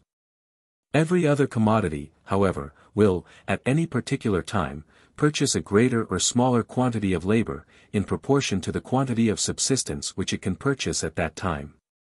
A rent, therefore, reserved in corn, is liable only to the variations in the quantity of labor which a certain quantity of corn can purchase. But a rent reserved in any other commodity is liable, not only to the variations in the quantity of labor which any particular quantity of corn can purchase, but to the variations in the quantity of corn which can be purchased by any particular quantity of that commodity. Though the real value of a corn rent, it is to be observed, however, varies much less from century to century than that of a money rent, it varies much more from year to year. The money price of labor, as I shall endeavor to shew hereafter, does not fluctuate from year to year with the money price of corn, but seems to be everywhere accommodated, not to the temporary or occasional, but to the average or ordinary price of that necessary of life. The average or ordinary price of corn, again, is regulated, as I shall likewise endeavor to shew hereafter, by the value of silver, by the richness or barrenness of the mines which supply the market with that metal, or by the quantity of labor which must be employed, and consequently of corn which must be consumed, in order to bring any particular quantity of silver from the mine to the market. But the value of silver, though it sometimes varies greatly from century to century, seldom varies much from year to year, but frequently continues the same, or very nearly the same, for half a century or a century together. The ordinary or average money price of corn, therefore, may, during so long a period, continue the same, or very nearly the same, too, and along with it the money price of labor, provided, at least, the society continues, in other respects, in the same, or nearly in the same, condition. In the meantime, the temporary and occasional price of corn may frequently be double 1 year of what it had been the year before, or fluctuate, for example, from 5 to 50 shillings the quarter. But when corn is at the latter price, not only the nominal, but the real value of a corn rent, will be double of what it is when at the former, or will command double the quantity either of labor, or of the greater part of other commodities. The money price of labor, and along with it that of most other things, continuing the same during all these fluctuations. Labor, therefore, it appears evidently, is the only universal, as well as the only accurate, measure of value, or the only standard by which we can compare the values of different commodities, at all times, and at all places. We cannot estimate, it is allowed, the real value of different commodities from century to century by the quantities of silver which were given for them. We cannot estimate it from year to year by the quantities of corn. By the quantities of labor, we can, with the greatest accuracy, estimate it, both from century to century, and from year to year. From century to century, corn is a better measure than silver, because, from century to century, equal quantities of corn will command the same quantity of labor more nearly than equal quantities of silver. From year to year, on the contrary, silver is a better measure than corn, because equal quantities of it will more nearly command the same quantity of labor. But though, in establishing perpetual rents, or even in letting very long leases, it may be of use to distinguish between real and nominal price, it is of none in buying and selling, the more common and ordinary transactions of human life. At the same time and place, the real and the nominal price of all commodities are exactly in proportion to one another. The more or less money you get for any commodity, in the London market, for example, the more or less labor it will at that time and place enable you to purchase or command. At the same time and place, therefore, money is the exact measure of the real exchangeable value of all commodities. It is so, however, at the same time and place only.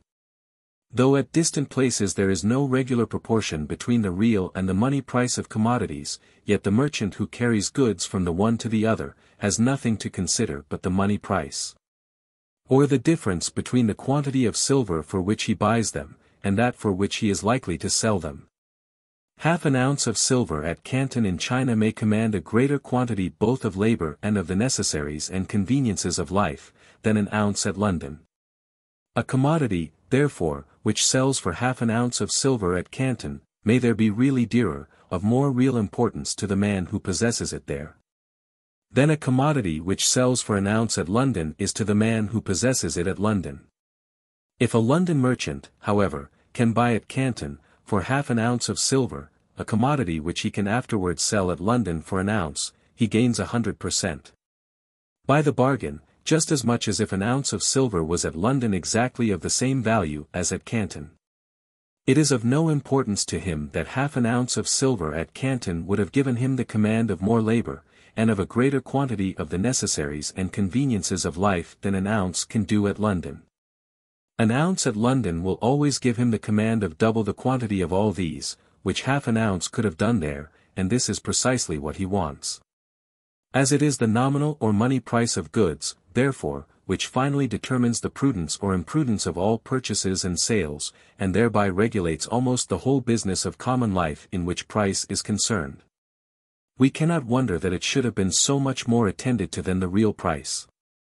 In such a work as this, however, it may sometimes be of use to compare the different real values of a particular commodity at different times and places, or the different degrees of power over the labor of other people which it may, upon different occasions, have given to those who possessed it.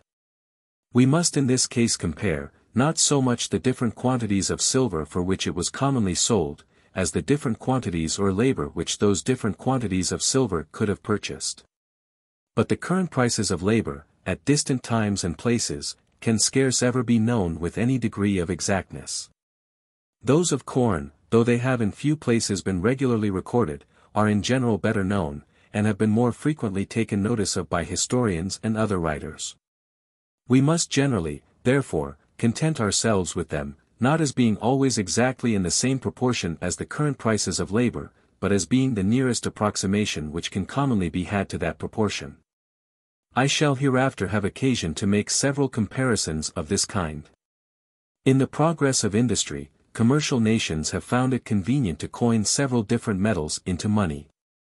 Gold for larger payments, silver for purchases of moderate value, and copper, or some other coarse metal, for those of still smaller consideration. They have always, however, considered one of those metals as more peculiarly the measure of value than any of the other two.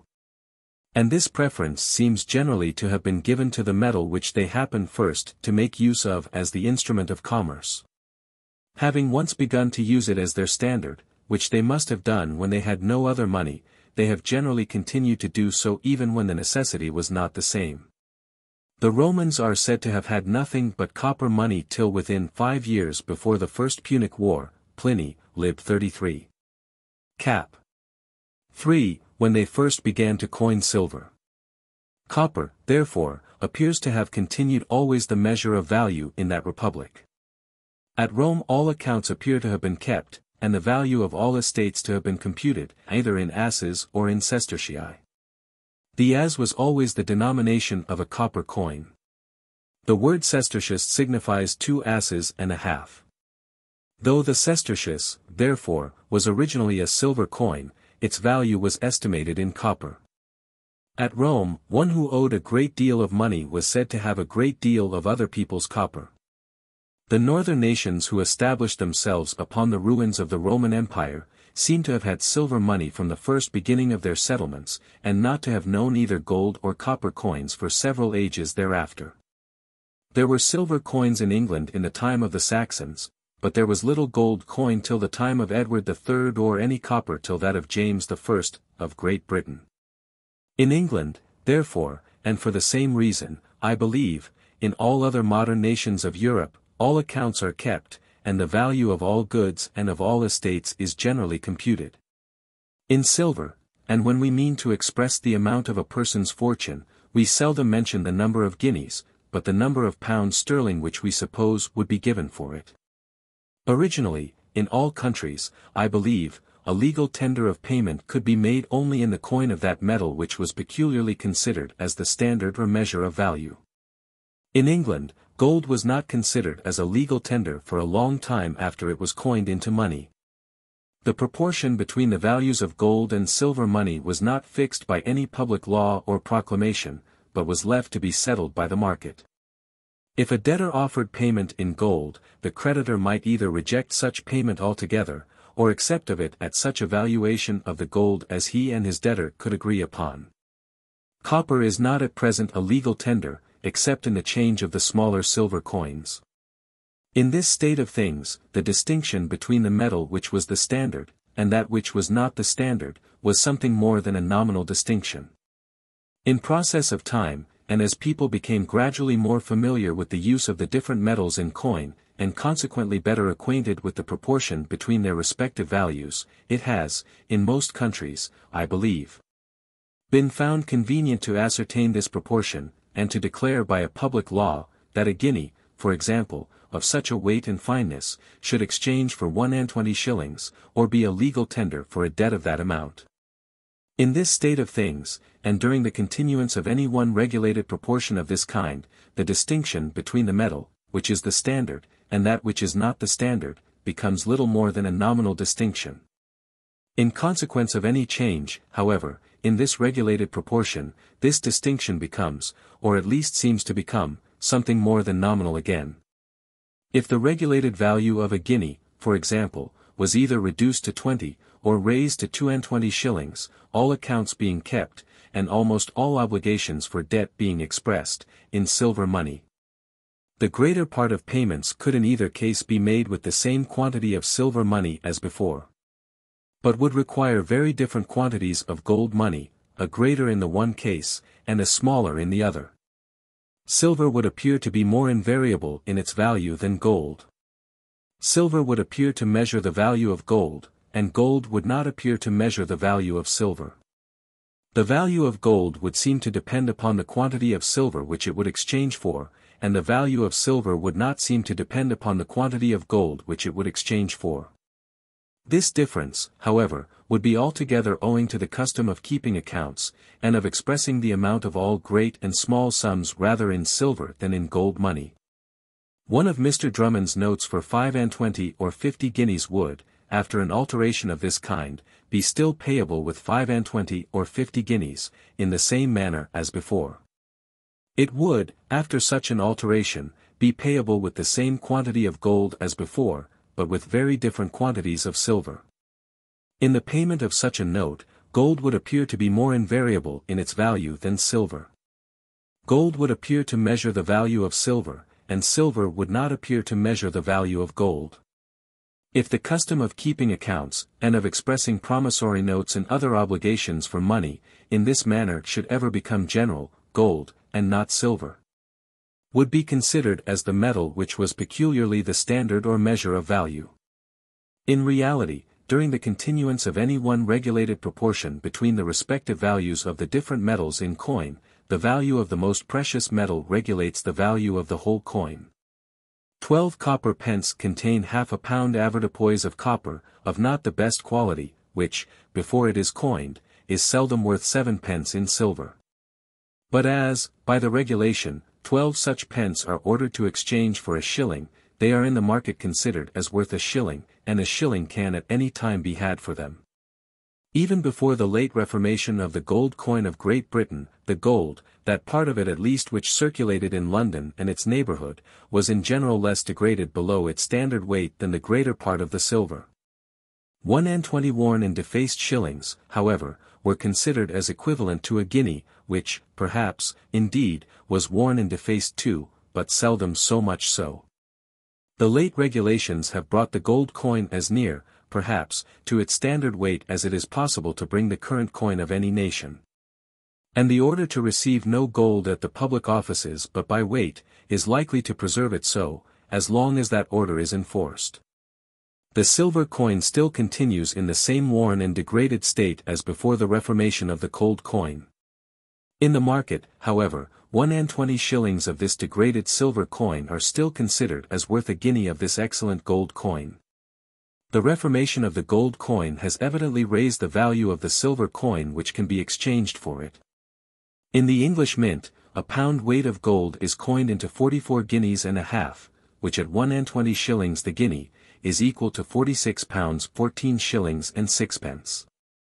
An ounce of such gold coin, therefore, is worth £3:17:10 1/2 in silver. In England, no duty or seigniorage is paid upon the coinage, and he who carries a pound weight or an ounce weight of standard gold bullion to the mint, gets back a pound weight or an ounce weight of gold in coin, without any deduction. £3 17 shillings and 10 pence halfpenny an ounce, therefore, is said to be the mint price of gold in England, or the quantity of gold coin which the mint gives in return for standard gold bullion. Before the reformation of the gold coin, the price of standard gold bullion in the market had, for many years, been upwards of £3:18s. Sometimes £3:19s, and very frequently £4 an ounce.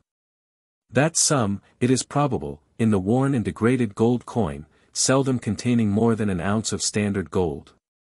Since the reformation of the gold coin, the market price of standard gold bullion seldom exceeds £3:17:7 an ounce. Before the reformation of the gold coin, the market price was always more or less above the mint price. Since that reformation, the market price has been constantly below the mint price. But that market price is the same whether it is paid in gold or in silver coin. The late reformation of the gold coin, therefore, has raised not only the value of the gold coin, but likewise that of the silver coin in proportion to gold bullion, and probably, too, in proportion to all other commodities. Though the price of the greater part of other commodities being influenced by so many other causes, the rise in the value of either gold or silver coin in proportion to them may not be so distinct and sensible. In the English mint, a pound weight of standard silver bullion is coined into 62 shillings, containing, in the same manner, a pound weight of standard silver. 5 shillings and 2pence an ounce, therefore, is said to be the mint price of silver in England, or the quantity of silver coin which the mint gives in return for standard silver bullion. Before the reformation of the gold coin, the market price of standard silver bullion was, upon different occasions, 5 shillings and 4 pence, 5 shillings and 5 pence, 5 shillings and 6 pence, 5 shillings and 7 pence. And very often 5 shillings and 8 pence an ounce. 5 shillings and 7 pence, however, seems to have been the most common price. Since the reformation of the gold coin, the market price of standard silver bullion has fallen occasionally to 5 shillings and 3 pence, 5 shillings and 4 pence, and 5 shillings and 5 pence an ounce. Which last price it has scarce ever exceeded. Though the market price of silver bullion has fallen considerably since the reformation of the gold coin, it has not fallen so low as the mint price. In the proportion between the different metals in the English coin, as copper is rated very much above its real value, so silver is rated somewhat below it. In the market of Europe, in the French coin and in the Dutch coin, an ounce of fine gold exchanges for about 14 ounces of fine silver. In the English coin, it exchanges for about 15 ounces, that is, for more silver than it is worth, according to the common estimation of Europe. But as the price of copper in bars is not, even in England, raised by the high price of copper in English coin, so the price of silver in bullion is not sunk by the low rate of silver in English coin. Silver in bullion still preserves its proper proportion to gold, for the same reason that copper in bars preserves its proper proportion to silver. Upon the reformation of the silver coin, in the reign of William III, the price of silver bullion still continued to be somewhat above the mint price. Mr. Locke imputed this high price to the permission of exporting silver bullion, and to the prohibition of exporting silver coin. This permission of exporting, he said, rendered the demand for silver bullion greater than the demand for silver coin. But the number of people who want silver coin for the common uses of buying and selling at home, is surely much greater than that of those who want silver bullion either for the use of exportation or for any other use. There subsists at present a like permission of exporting gold bullion, and a like prohibition of exporting gold coin, and yet the price of gold bullion has fallen below the mint price. But in the English coin, silver was then, in the same manner as now, underrated in proportion to gold. And the gold coin, which at that time, too, was not supposed to require any reformation, regulated then, as well as now, the real value of the whole coin. As the reformation of the silver coin did not then reduce the price of silver bullion to the mint price, it is not very probable that a like reformation will do so now. Were the silver coin brought back as near to its standard weight as the gold, a guinea, it is probable, would, according to the present proportion, exchange for more silver in coin than it would purchase in bullion. The silver coin containing its full standard weight, there would in this case, be a profit in melting it down, in order, first to sell the bullion for gold coin, and afterwards to exchange this gold coin for silver coin, to be melted down in the same manner. Some alteration in the present proportion seems to be the only method of preventing this inconveniency. The inconveniency, perhaps, would be less, if silver was rated in the coin as much above its proper proportion to gold as it is at present rated below it, provided it was at the same time enacted that silver should not be a legal tender for more than the change of a guinea, in the same manner as copper is not a legal tender for more than the change of a shilling. No creditor could, in this case, be cheated in consequence of the high valuation of silver in coin, as no creditor can at present be cheated in consequence of the high valuation of copper. The bankers only would suffer by this regulation. When a run comes upon them, they sometimes endeavor to gain time, by paying in sixpences, and they would be precluded by this regulation from this discreditable method of evading immediate payment. They would be obliged, in consequence, to keep at all times in their coffers a greater quantity of cash than at present. And though this might, no doubt, be a considerable inconveniency to them, it would, at the same time, be a considerable security to their creditors. £3 17 shillings and 10 halfpenny, the mint price of gold, certainly does not contain, even in our present excellent gold coin, more than an ounce of standard gold, and it may be thought, therefore, should not purchase more standard bullion. But gold in coin is more convenient than gold in bullion, and though, in England, the coinage is free, yet the gold which is carried in bullion to the mint, can seldom be returned in coin to the owner till after a delay of several weeks. In the present hurry of the mint, it could not be returned till after a delay of several months. This delay is equivalent to a small duty, and renders gold in coin somewhat more valuable than an equal quantity of gold in bullion. If, in the English coin, silver was rated according to its proper proportion to gold, the price of silver bullion would probably fall below the mint price, even without any reformation of the silver coin. The value even of the present worn and defaced silver coin being regulated by the value of the excellent gold coin for which it can be changed. A small seigniorage or duty upon the coinage of both gold and silver, would probably increase still more the superiority of those metals in coin above an equal quantity of either of them in bullion. The coinage would, in this case, increase the value of the metal coined in proportion to the extent of this small duty, for the same reason that the fashion increases the value of plate in proportion to the price of that fashion. The superiority of coin above bullion would prevent the melting down of the coin, and would discourage its exportation. If, upon any public exigency, it should become necessary to export the coin, the greater part of it would soon return again, of its own accord. Abroad, it could sell only for its weight in bullion. At home, it would buy more than that weight.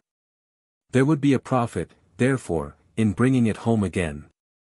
In France, a seigniorage of about 8% is imposed upon the coinage, and the French coin, when exported, is said to return home again, of its own accord.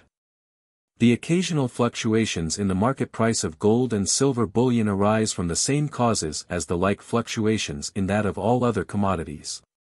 The frequent loss of those metals from various accidents by sea and by land, the continual waste of them in gilding and plating, in lace and embroidery, in the wear and tear of coin, and in that of plate, require, in all countries which possess no mines of their own, a continual importation, in order to repair this loss and this waste.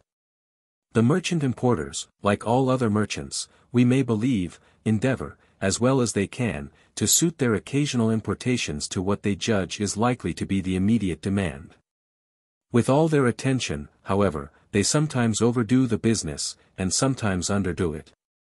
When they import more bullion than is wanted, rather than incur the risk and trouble of exporting it again, they are sometimes willing to sell a part of it for something less than the ordinary or average price. When, on the other hand, they import less than is wanted, they get something more than this price. But when, under all those occasional fluctuations, the market price either of gold or silver bullion continues for several years together steadily and constantly, either more or less above, or more or less below the mint price, we may be assured that this steady and constant, either superiority or inferiority of price, is the effect of something in the state of the coin, which, at that time, renders a certain quantity of coin either of more value or of less value than the precise quantity of bullion which it ought to contain. The constancy and steadiness of the effect supposes a proportionable constancy and steadiness in the cause. The money of any particular country is, at any particular time and place, more or less an accurate measure or value, according as the current coin is more or less exactly agreeable to its standard, or contains more or less exactly the precise quantity of pure gold or pure silver which it ought to contain.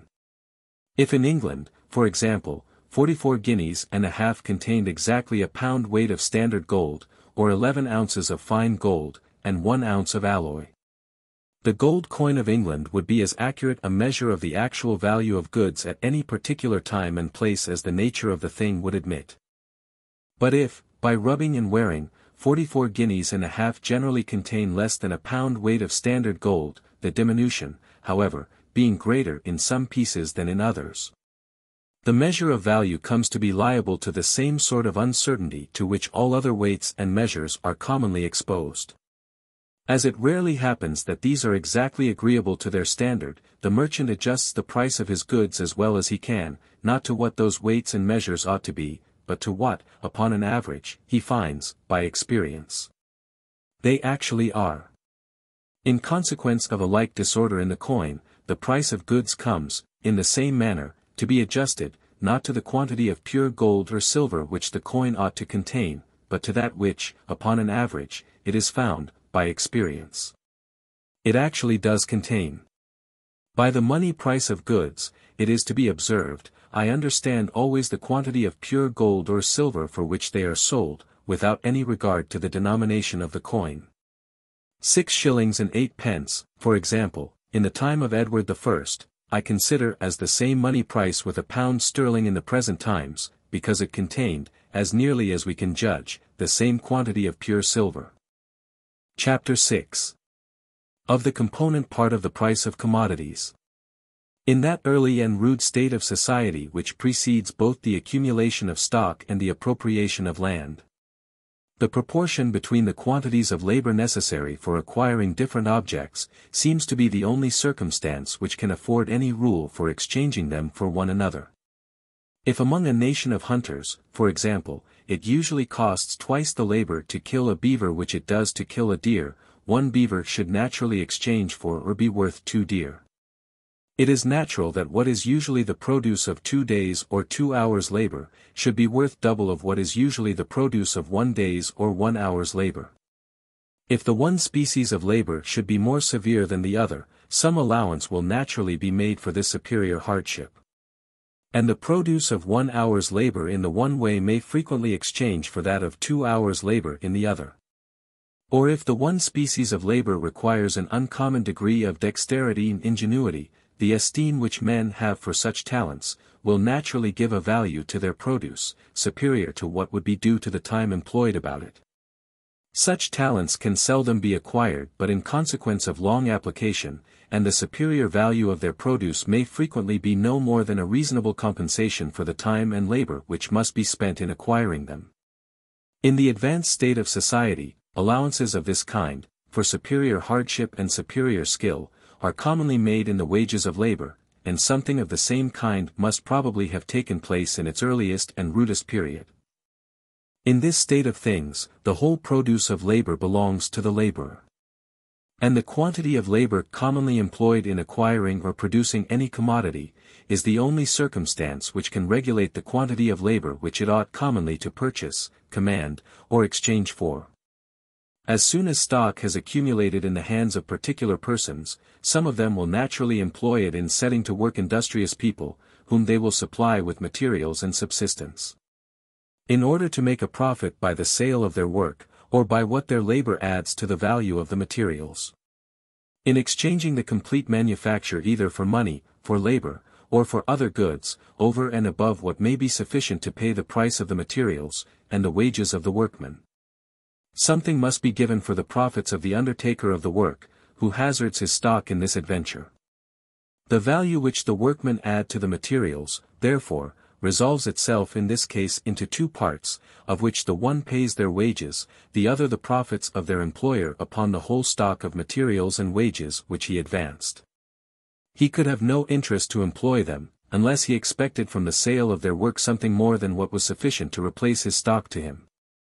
And he could have no interest to employ a great stock rather than a small one, unless his profits were to bear some proportion to the extent of his stock.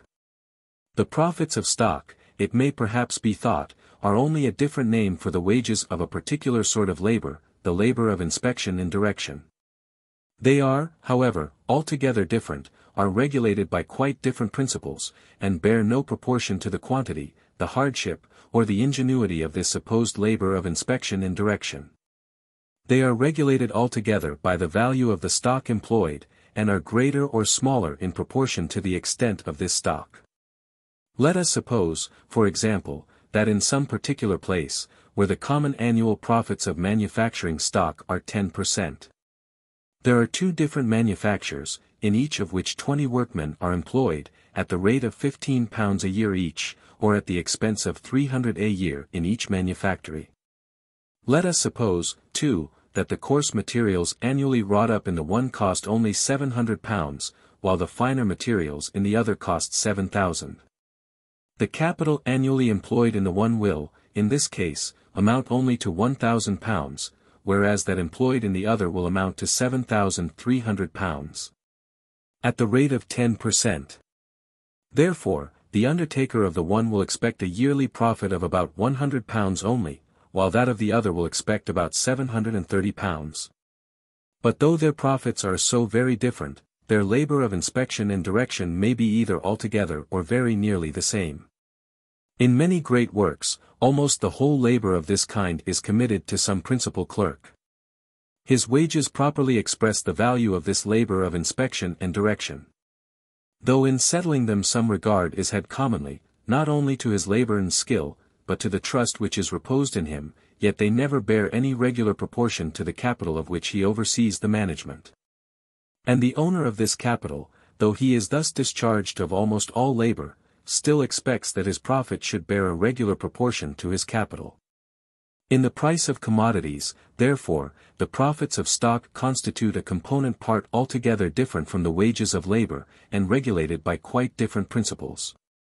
In this state of things, the whole produce of labor does not always belong to the laborer.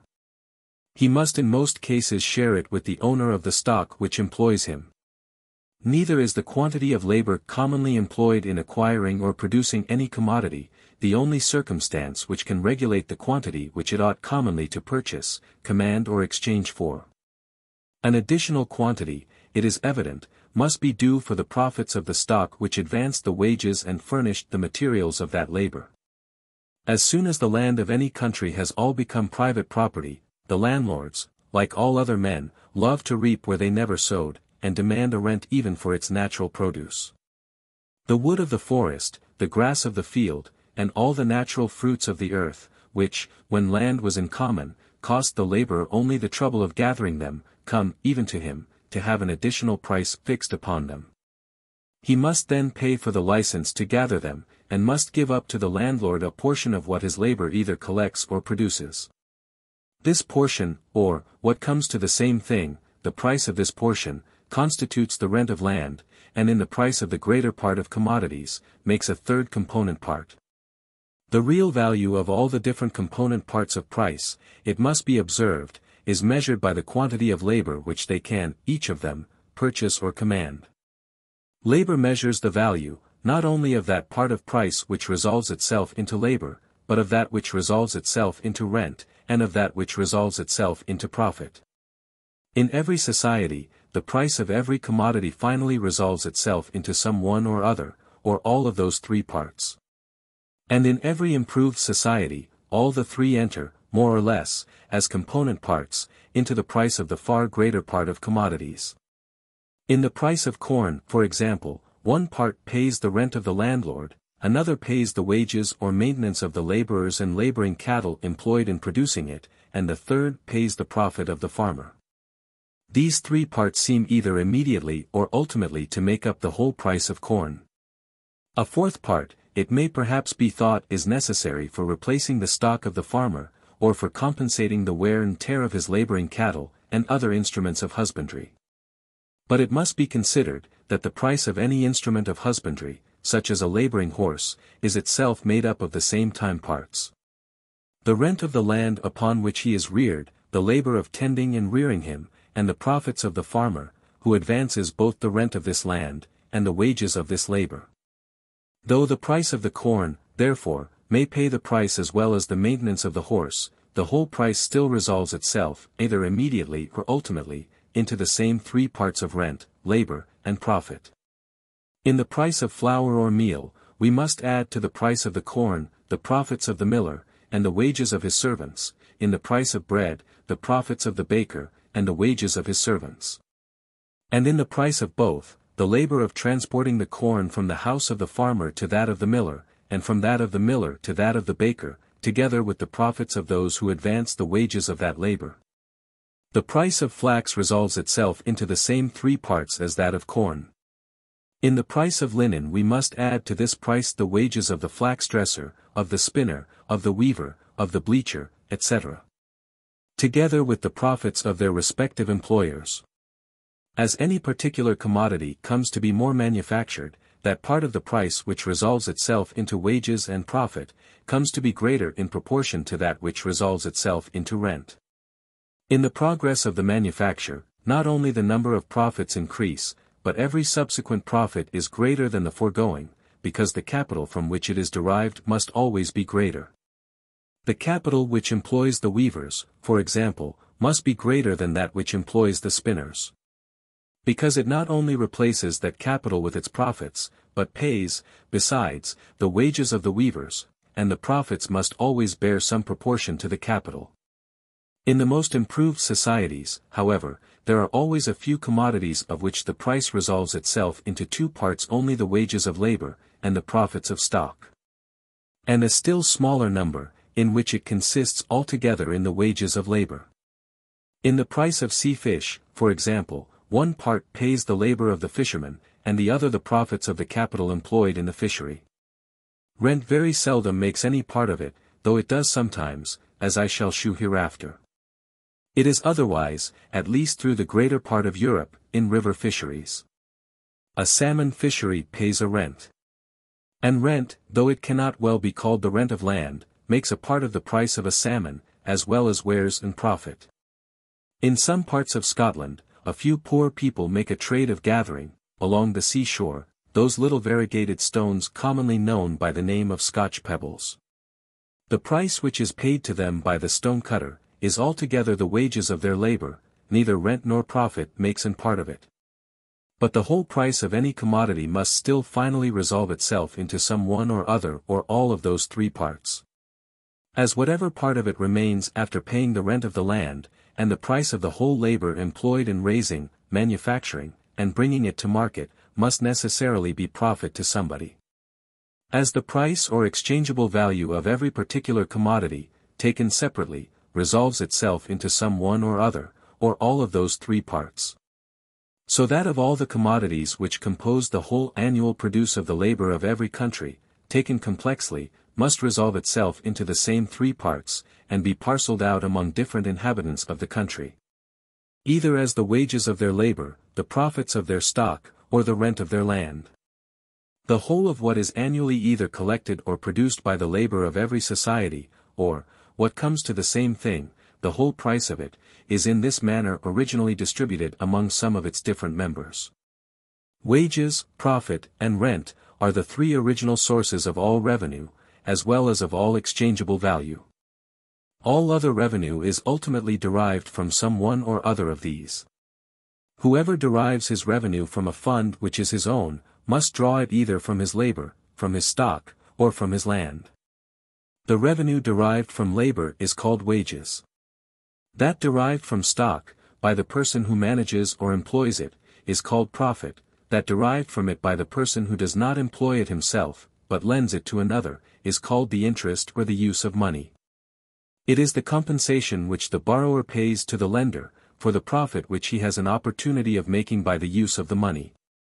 Part of that profit naturally belongs to the borrower, who runs the risk and takes the trouble of employing it, and part to the lender, who affords him the opportunity of making this profit.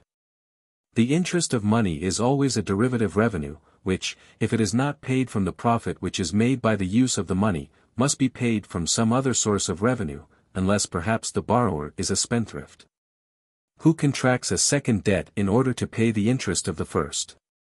The revenue which proceeds altogether from land, is called rent, and belongs to the landlord. The revenue of the farmer is derived partly from his labor, and partly from his stock. To him, land is only the instrument which enables him to earn the wages of this labor, and to make the profits of this stock.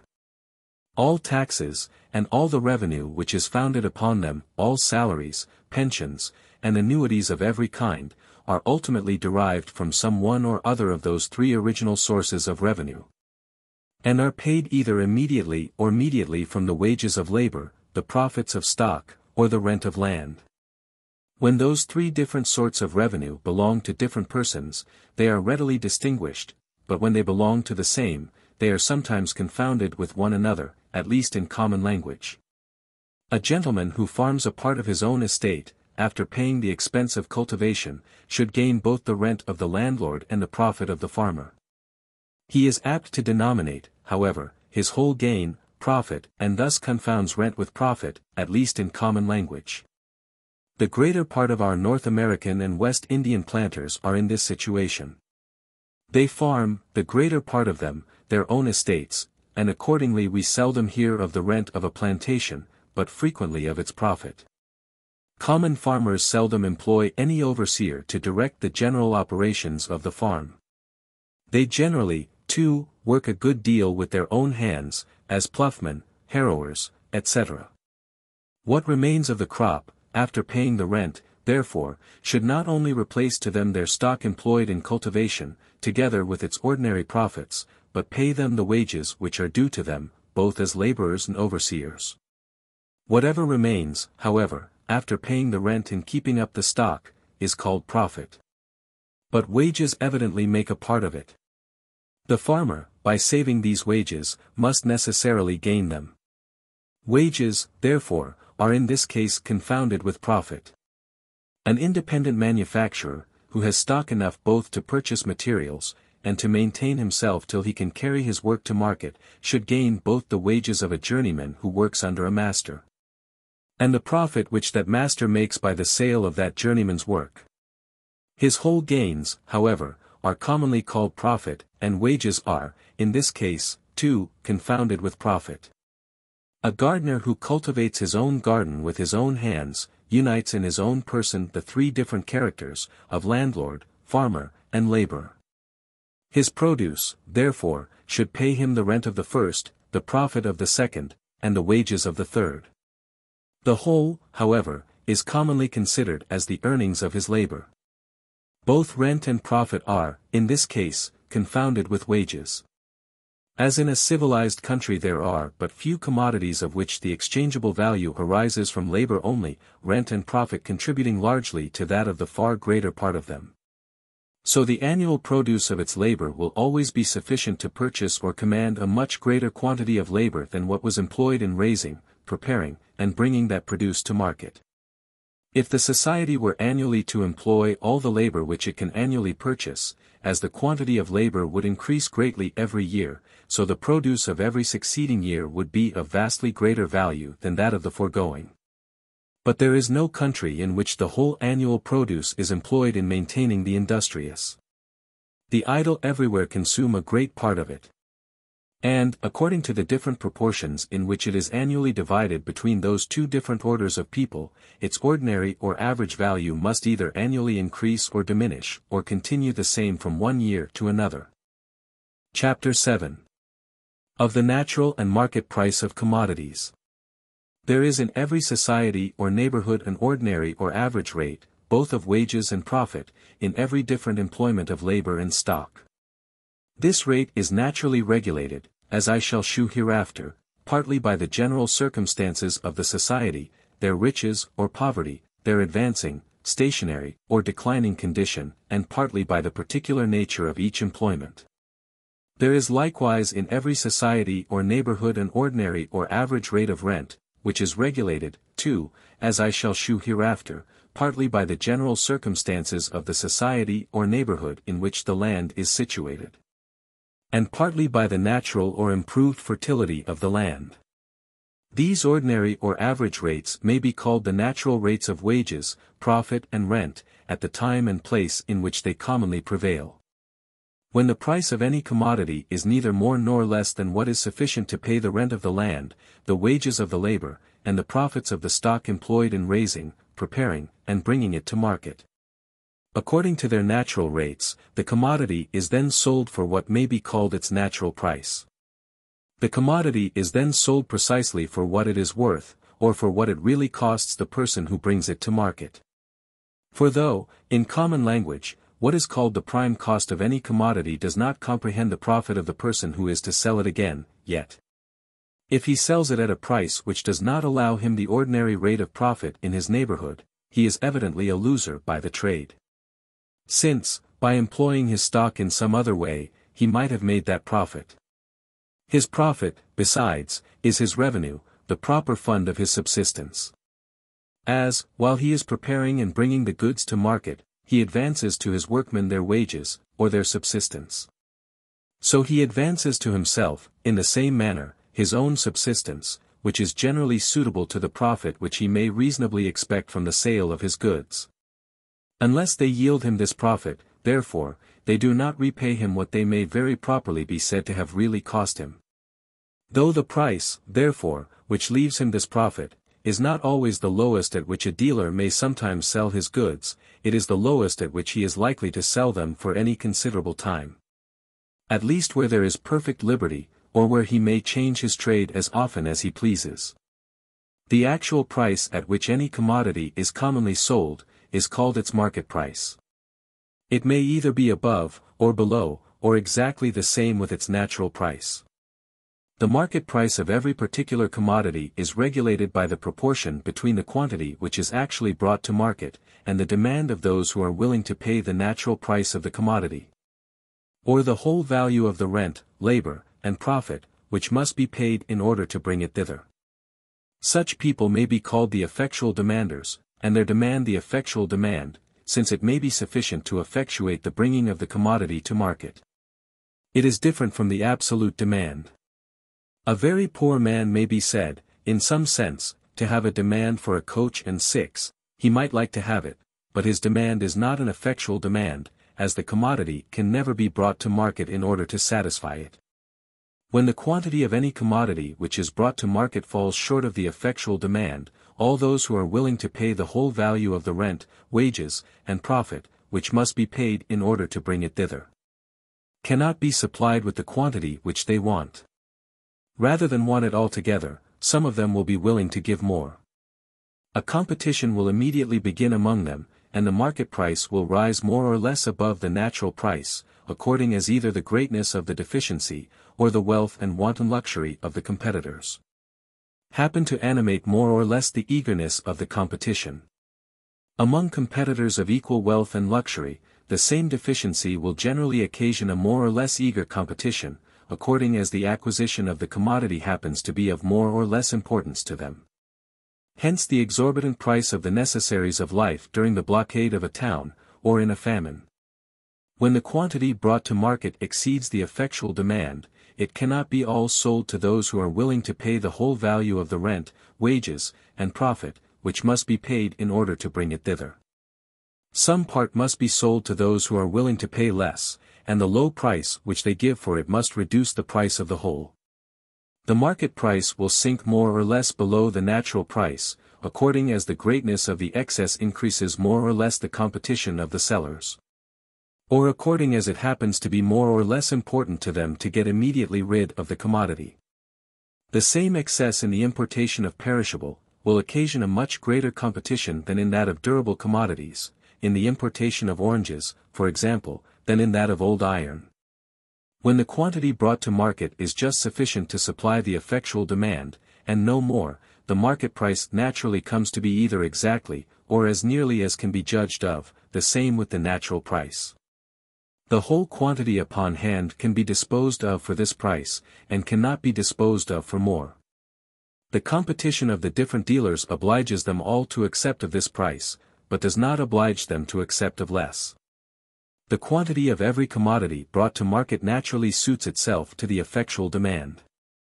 It is the interest of all those who employ their land, labor, or stock, in bringing any commodity to market, that the quantity never should exceed the effectual demand. And it is the interest of all other people that it never should fall short of that demand. If at any time it exceeds the effectual demand, some of the component parts of its price must be paid below their natural rate. If it is rent, the interest of the landlords will immediately prompt them to withdraw a part of their land. And if it is wages or profit, the interest of the laborers in the one case, and of their employers in the other, will prompt them to withdraw a part of their labor or stock, from this employment. The quantity brought to market will soon be no more than sufficient to supply the effectual demand. All the different parts of its price will rise to their natural rate, and the whole price to its natural price. If, on the contrary, the quantity brought to market should at any time fall short of the effectual demand, some of the component parts of its price must rise above their natural rate. If it is rent, the interest of all other landlords will naturally prompt them to prepare more land for the raising of this commodity.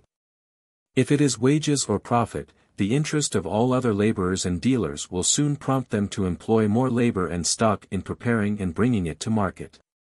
The quantity brought thither will soon be sufficient to supply the effectual demand.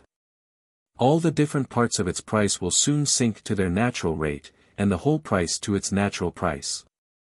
The natural price, therefore, is, as it were, the central price, to which the prices of all commodities are continually gravitating. Different accidents may sometimes keep them suspended a good deal above it, and sometimes force them down even somewhat below it. But whatever may be the obstacles which hinder them from settling in this center of repose and continuance, they are constantly tending towards it. The whole quantity of industry annually employed in order to bring any commodity to market, naturally suits itself in this manner to the effectual demand. It naturally aims at bringing always that precise quantity thither which may be sufficient to supply, and no more than supply, that demand. But, in some employments, the same quantity of industry will, in different years, produce very different quantities of commodities, while, in others, it will produce always the same, or very nearly the same. The same number of laborers in husbandry will, in different years, produce very different quantities of corn, wine, oil, hops, etc. But the same number of spinners or weavers will every year produce the same, or very nearly the same, quantity of linen and woolen cloth. It is only the average produce of the one species of industry which can be suited, in any respect, to the effectual demand. And as its actual produce is frequently much greater, and frequently much less, than its average produce, the quantity of the commodities brought to market will sometimes exceed a good deal, and sometimes fall short a good deal of the effectual demand. Even though that demand, therefore, should continue always the same, their market price will be liable to great fluctuations, will sometimes fall a good deal below, and sometimes rise a good deal above, their natural price. In the other species of industry, the produce of equal quantities of labor being always the same, or very nearly the same, it can be more exactly suited to the effectual demand. While that demand continues the same, therefore, the market price of the commodities is likely to do so too, and to be either altogether, or as nearly as can be judged of, the same with the natural price. That the price of linen and woolen cloth is liable neither to such frequent, nor to such great variations, as the price of corn, every man's experience will inform him. The price of the one species of commodities varies only with the variations in the demand. That of the other varies not only with the variations in the demand, but with the much greater, and more frequent, variations in the quantity of what is brought to market, in order to supply that demand. The occasional and temporary fluctuations in the market price of any commodity fall chiefly upon those parts of its price which resolve themselves into wages and profit. That part which resolves itself into rent is less affected by them. A rent certain in money is not in the least affected by them, either in its rate or in its value. A rent which consists either in a certain proportion, or in a certain quantity, of the rude produce, is no doubt affected in its yearly value by all the occasional and temporary fluctuations in the market price of that rude produce. But it is seldom affected by them in its yearly rate. In settling the terms of the lease, the landlord and farmer endeavor, according to their best judgment, to adjust that rate, not to the temporary and occasional, but to the average and ordinary price of the produce. Such fluctuations affect both the value and the rate, either of wages or of profit, according as the market happens to be either overstocked or understocked with commodities or with labor, with work done, or with work to be done. A public mourning raises the price of black cloth, with which the market is almost always understocked upon such occasions, and augments the profits of the merchants who possess any considerable quantity of it. It has no effect upon the wages of the weavers. The market is understocked with commodities, not with labor, with work done, not with work to be done. It raises the wages of journeyman tailors. The market is here understocked with labor. There is an effectual demand for more labor, for more work to be done, than can be had. It sinks the price of colored silks and cloths, and thereby reduces the profits of the merchants who have any considerable quantity of them upon hand. It sinks, too, the wages of the workmen employed in preparing such commodities, for which all demand is stopped for 6 months, perhaps for a 12-month. The market is here overstocked both with commodities and with labor. But though the market price of every particular commodity is in this manner continually gravitating, if one may say so, towards the natural price, yet sometimes particular accidents, sometimes natural causes, and sometimes particular regulations of policy, may, in many commodities, keep up the market price, for a long time together, a good deal above the natural price. When, by an increase in the effectual demand, the market price of some particular commodity happens to rise a good deal above the natural price, those who employ their stocks in supplying that market, are generally careful to conceal this change.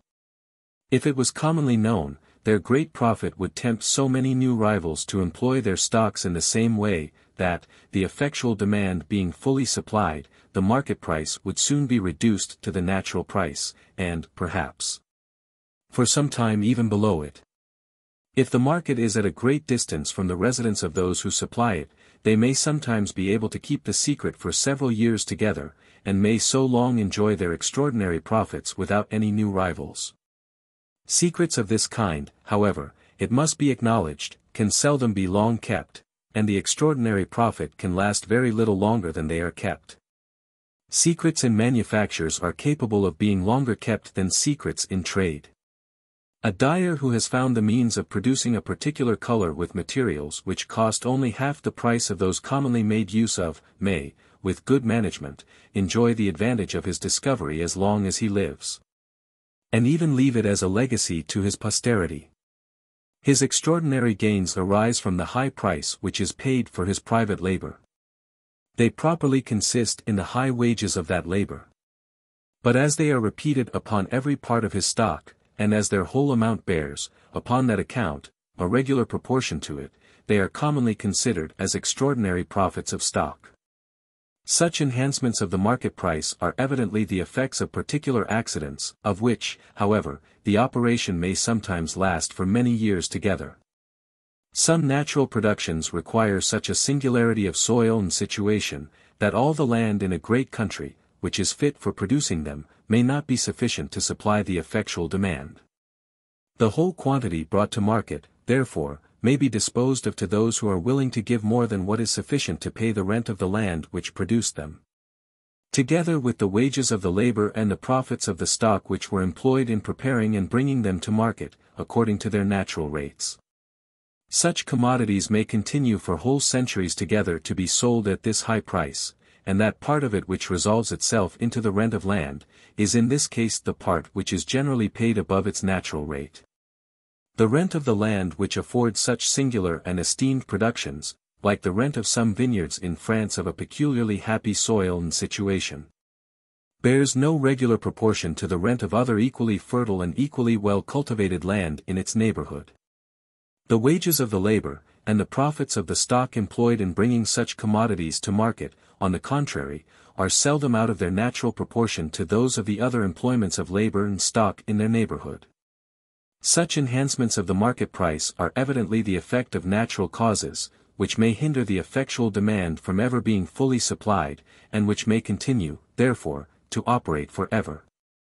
A monopoly granted either to an individual or to a trading company, has the same effect as a secret in trade or manufactures. The monopolists, by keeping the market constantly understocked by never fully supplying the effectual demand, sell their commodities much above the natural price, and raise their emoluments, whether they consist in wages or profit, greatly above their natural rate. The price of monopoly is upon every occasion the highest which can be got.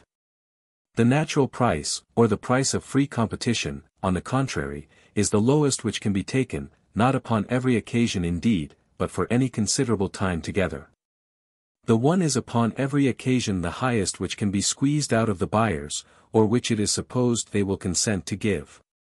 The other is the lowest which the sellers can commonly afford to take, and at the same time continue their business. The exclusive privileges of corporations, statutes of apprenticeship, and all those laws which restrain in particular employments, the competition to a smaller number than might otherwise go into them, have the same tendency, though in a less degree. They are a sort of enlarged monopolies, and may frequently, for ages together, and in whole classes of employments, keep up the market price of particular commodities above the natural price, and maintain both the wages of the labor and the profits of the stock employed about them somewhat above their natural rate. Such enhancements of the market price may last as long as the regulations of policy which give occasion to them. The market price of any particular commodity, though it may continue long above, can seldom continue long below, its natural price. Whatever part of it was paid below the natural rate, the persons whose interest it affected would immediately feel the loss, and would immediately withdraw either so much land or no much labor, or so much stock, from being employed about it, that the quantity brought to market would soon be no more than sufficient to supply the effectual demand. Its market price, therefore, would soon rise to the natural price. This at least would be the case where there was perfect liberty. The same statutes of apprenticeship and other corporation laws, indeed, which, when a manufacture is in prosperity, enable the workman to raise his wages a good deal above their natural rate, sometimes oblige him, when it decays, to let them down a good deal below it. As in the one case they exclude many people from his employment, so in the other they exclude him from many employments. The effect of such regulations, however, is not near so durable in sinking the workman's wages below, as in raising them above their natural rate. Their operation in the one way may endure for many centuries, but in the other it can last no longer than the lives of some of the workmen who were bred to the business in the time of its prosperity. When they are gone, the number of those who are afterwards educated to the trade will naturally suit itself to the effectual demand. The policy must be as violent as that of Indostan or ancient Egypt, where every man was bound by a principle of religion to follow the occupation of his father, and was supposed to commit the most horrid sacrilege if he changed it for another. Which can in any particular employment, and for several generations together, sink either the wages of labor or the profits of stock below their natural rate. This is all that I think necessary to be observed at present concerning the deviations, whether occasional or permanent, of the market price of commodities from the natural price.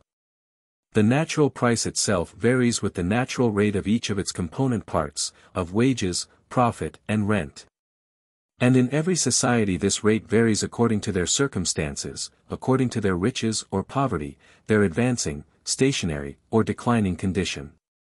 I shall, in the 4 following chapters, endeavor to explain, as fully and distinctly as I can, the causes of those different variations. First, I shall endeavor to explain what are the circumstances which naturally determine the rate of wages, and in what manner those circumstances are affected by the riches or poverty, by the advancing, stationary, or declining state of the society. Secondly, I shall endeavor to shew what are the circumstances which naturally determine the rate of profit, and in what manner, too, those circumstances are affected by the like variations in the state of the society.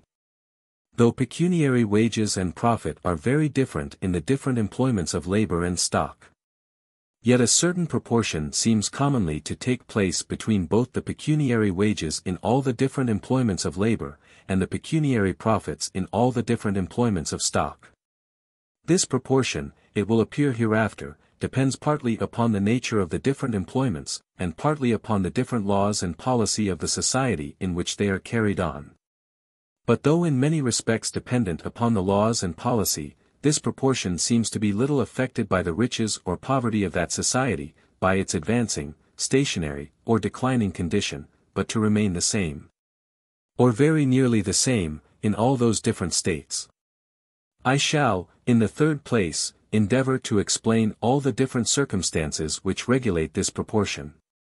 In the 4th and last place, I shall endeavor to shew what are the circumstances which regulate the rent of land, and which either raise or lower the real price of all the different substances which it produces. Chapter 8. Of the wages of labor. The produce of labor constitutes the natural recompense or wages of labor. In that original state of things which precedes both the appropriation of land and the accumulation of stock, the whole produce of labor belongs to the laborer. He has neither landlord nor master to share with him. Had this state continued, the wages of labor would have augmented with all those improvements in its productive powers, to which the division of labor gives occasion. All things would gradually have become cheaper. They would have been produced by a smaller quantity of labor. And as the commodities produced by equal quantities of labor would naturally in this state of things be exchanged for one another, they would have been purchased likewise with the produce of a smaller quantity. But though all things would have become cheaper in reality, in appearance many things might have become dearer than before, or have been exchanged for a greater quantity of other goods. Let us suppose, for example, that in the greater part of employments the productive powers of labor had been improved to tenfold, or that a day's labor could produce 10 times the quantity of work which it had done originally. But that in a particular employment they had been improved only to double, or that a day's labor could produce only twice the quantity of work which it had done before. In exchanging the produce of a day's labor in the greater part of employments for that of a day's labor in this particular one, 10 times the original quantity of work in them would purchase only twice the original quantity in it. Any particular quantity in it, therefore, a pound weight, for example, would appear to be 5 times dearer than before. In reality, however, it would be twice as cheap. Though it required 5 times the quantity of other goods to purchase it, it would require only half the quantity of labor either to purchase or to produce it. The acquisition, therefore, would be twice as easy as before. But this original state of things, in which the laborer enjoyed the whole produce of his own labor, could not last beyond the first introduction of the appropriation of land and the accumulation of stock. It was at an end, therefore, long before the most considerable improvements were made in the productive powers of labor, and it would be to no purpose to trace further what might have been its effects upon the recompense or wages of labor. As soon as land becomes private property, the landlord demands a share of almost all the produce which the laborer can either raise or collect from it. His rent makes the first deduction from the produce of the labor which is employed upon land. It seldom happens that the person who tills the ground has wherewithal to maintain himself till he reaps the harvest. His maintenance is generally advanced to him from the stock of a master, the farmer who employs him, and who would have no interest to employ him, unless he was to share in the produce of his labor. Or unless his stock was to be replaced to him with a profit. This profit makes a second deduction from the produce of the labor which is employed upon land. The produce of almost all other labor is liable to the like deduction of profit. In all arts and manufactures, the greater part of the workmen stand in need of a master, to advance them the materials of their work, and their wages and maintenance, till it be completed. He shares in the produce of their labor, or in the value which it adds to the materials upon which it is bestowed, and in this share consists his profit. It sometimes happens, indeed, that a single independent workman has stock sufficient both to purchase the materials of his work, and to maintain himself till it be completed. He is both master and workman, and enjoys the whole produce of his own labor, or the whole value which it adds to the materials upon which it is bestowed. It includes what are usually two distinct revenues, belonging to two distinct persons, the profits of stock, and the wages of labor. Such cases, however, are not very frequent. And in every part of Europe 20 workmen serve under a master for one that is independent, and the wages of labor are everywhere understood to be, what they usually are, when the laborer is one person. And the owner of the stock which employs him another. What are the common wages of labor, depends everywhere upon the contract usually made between those two parties, whose interests are by no means the same. The workmen desire to get as much, the masters to give as little, as possible. The former are disposed to combine in order to raise, the latter in order to lower, the wages of labor. It is not, however, difficult to foresee which of the two parties must, upon all ordinary occasions, have the advantage in the dispute, and force the other into a compliance with their terms. The masters, being fewer in number, can combine much more easily, and the law, besides, authorizes, or at least does not prohibit, their combinations, while it prohibits those of the workmen. We have no acts of Parliament against combining to lower the price of work, but many against combining to raise it. In all such disputes, the masters can hold out much longer.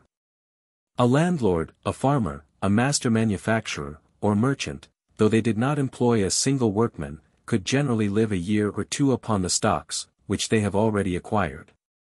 Many workmen could not subsist a week, few could subsist a month, and scarce any a year, without employment. In the long run, the workman may be as necessary to his master as his master is to him, but the necessity is not so immediate. We rarely hear, it has been said, of the combinations of masters, though frequently of those of workmen. But whoever imagines, upon this account, that masters rarely combine, is as ignorant of the world as of the subject. Masters are always and everywhere in a sort of tacit, but constant and uniform, combination, not to raise the wages of labor above their actual rate. To violate this combination is everywhere a most unpopular action, and a sort of reproach to a master among his neighbors and equals. We seldom, indeed, hear of this combination, because it is the usual, and, one may say, the natural state of things, which nobody ever hears of. Masters, too, sometimes enter into particular combinations to sink the wages of labor even below this rate. These are always conducted with the utmost silence and secrecy till the moment of execution. And when the workmen yield, as they sometimes do without resistance, though severely felt by them, they are never heard of by other people. Such combinations, however, are frequently resisted by a contrary defensive combination of the workmen, who sometimes, too, without any provocation of this kind, combine, of their own accord, to raise the price of their labor. Their usual pretenses are, sometimes the high price of provisions, sometimes the great profit which their masters make by their work. But whether their combinations be offensive or defensive, they are always abundantly heard of. In order to bring the point to a speedy decision, they have always recourse to the loudest clamor, and sometimes to the most shocking violence and outrage. They are desperate, and act with the folly and extravagance of desperate men, who must either starve, or frighten their masters into an immediate compliance with their demands. The masters, upon these occasions, are just as clamorous upon the other side, and never cease to call aloud for the assistance of the civil magistrate.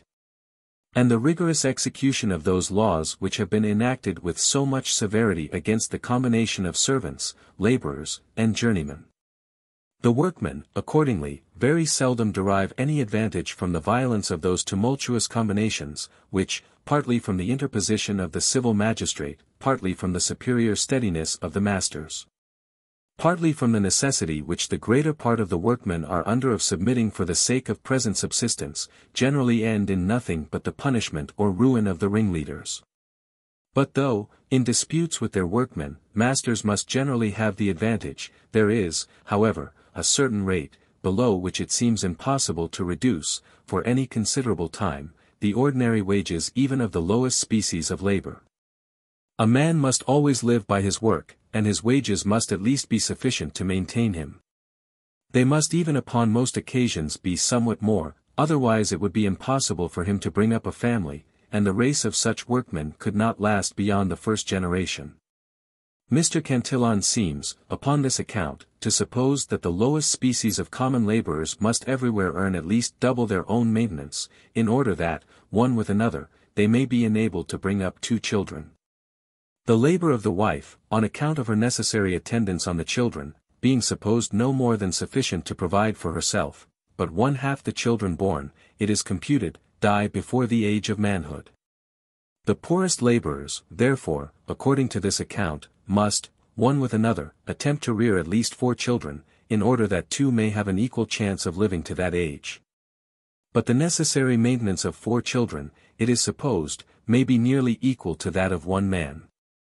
The labor of an able-bodied slave, the same author adds, is computed to be worth double his maintenance. And that of the meanest laborer, he thinks, cannot be worth less than that of an able-bodied slave. Thus far at least seems certain, that, in order to bring up a family, the labor of the husband and wife together must, even in the lowest species of common labor, be able to earn something more than what is precisely necessary for their own maintenance. But in what proportion, whether in that above mentioned, or many other, I shall not take upon me to determine.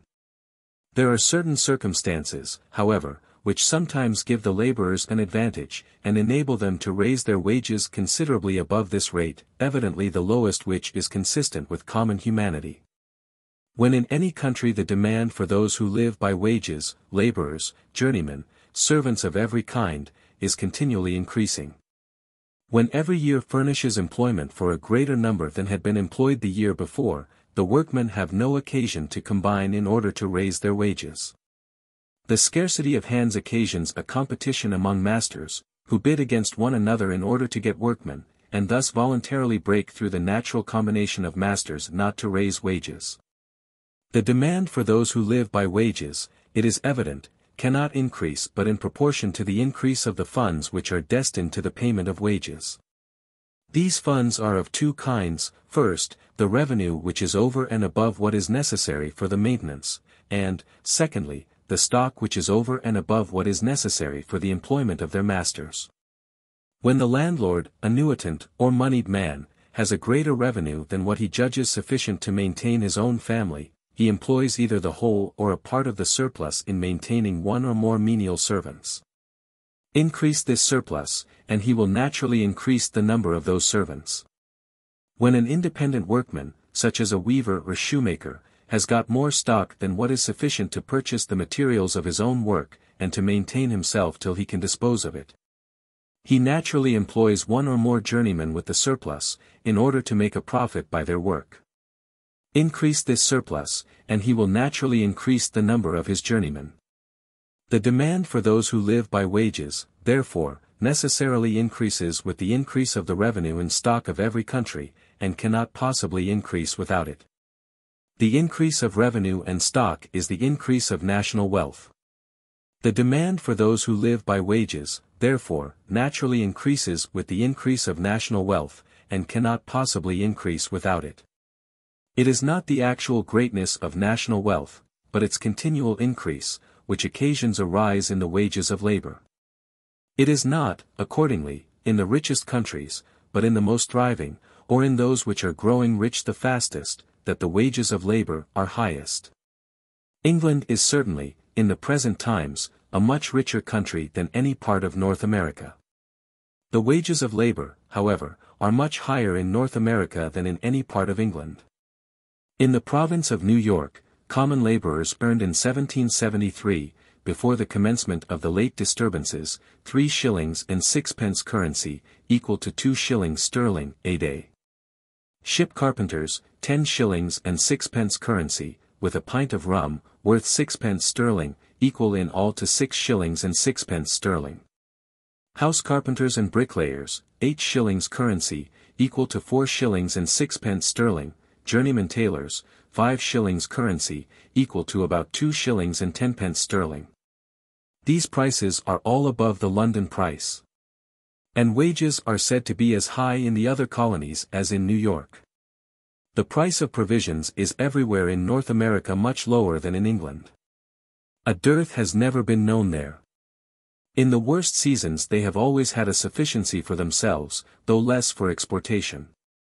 If the money price of labor, therefore, be higher than it is anywhere in the mother country, its real price, the real command of the necessaries and conveniences of life which it conveys to the laborer, must be higher in a still greater proportion. But though North America is not yet so rich as England, it is much more thriving, and advancing with much greater rapidity to the further acquisition of riches. The most decisive mark of the prosperity of any country is the increase of the number of its inhabitants. In Great Britain, and most other European countries, they are not supposed to double in less than 500 years. In the British colonies in North America, it has been found that they double in 20 or 25 years. Nor in the present times is this increase principally owing to the continual importation of new inhabitants, but to the great multiplication of the species. Those who live to old age, it is said, frequently see there from 50 to 100, and sometimes many more, descendants from their own body. Labor is there so well rewarded, that a numerous family of children, instead of being a burden, is a source of opulence and prosperity to the parents. The labor of each child, before it can leave their house, is computed to be worth £100 clear gain to them. A young widow with 4 or 5 young children, who, among the middling or inferior ranks of people in Europe, would have so little chance for a second husband, is there frequently courted as a sort of fortune. The value of children is the greatest of all encouragements to marriage. We cannot, therefore, wonder that the people in North America should generally marry very young. Notwithstanding the great increase occasioned by such early marriages, there is a continual complaint of the scarcity of hands in North America. The demand for laborers, the funds destined for maintaining them increase, it seems, still faster than they can find laborers to employ. Though the wealth of a country should be very great, yet if it has been long stationary, we must not expect to find the wages of labor very high in it. The funds destined for the payment of wages, the revenue and stock of its inhabitants, may be of the greatest extent. But if they have continued for several centuries of the same, or very nearly of the same extent, the number of laborers employed every year could easily supply, and even more than supply, the number wanted the following year. There could seldom be any scarcity of hands, nor could the masters be obliged to bid against one another in order to get them. The hands, on the contrary, would, in this case, naturally multiply beyond their employment. There would be a constant scarcity of employment, and the laborers would be obliged to bid against one another in order to get it. If in such a country the wages off labor had ever been more than sufficient to maintain the laborer, and to enable him to bring up a family, the competition of the laborers and the interest of the masters would soon reduce them to the lowest rate which is consistent with common humanity. China has been long one of the richest, that is, one of the most fertile, best cultivated, most industrious, and most populous, countries in the world. It seems, however, to have been long stationary. Marco Polo, who visited it more than 500 years ago, describes its cultivation, industry, and populousness, almost in the same terms in which they are described by travelers in the present times. It had, perhaps, even long before his time, acquired that full complement of riches which the nature of its laws and institutions permits it to acquire. The accounts of all travelers, inconsistent in many other respects, agree in the low wages of labor, and in the difficulty which a laborer finds in bringing up a family in China. If by digging the ground a whole day he can get what will purchase a small quantity of rice in the evening, he is contented. The condition of artificers is, if possible, still worse. Instead of waiting indolently in their workhouses for the calls of their customers, as in Europe, they are continually running about the streets with the tools of their respective trades, offering their services, and, as it were, begging employment. The poverty of the lower ranks of people in China far surpasses that of the most beggarly nations in Europe. In the neighborhood of Canton, many hundred, it is commonly said, many thousand families have no habitation on the land, but live constantly in little fishing boats upon the rivers and canals. The subsistence which they find there is so scanty, that they are eager to fish up the nastiest garbage thrown overboard from any European ship. Any carrion, the carcass of a dead dog or cat, for example, though half putrid and stinking, is as welcome to them as the most wholesome food to the people of other countries.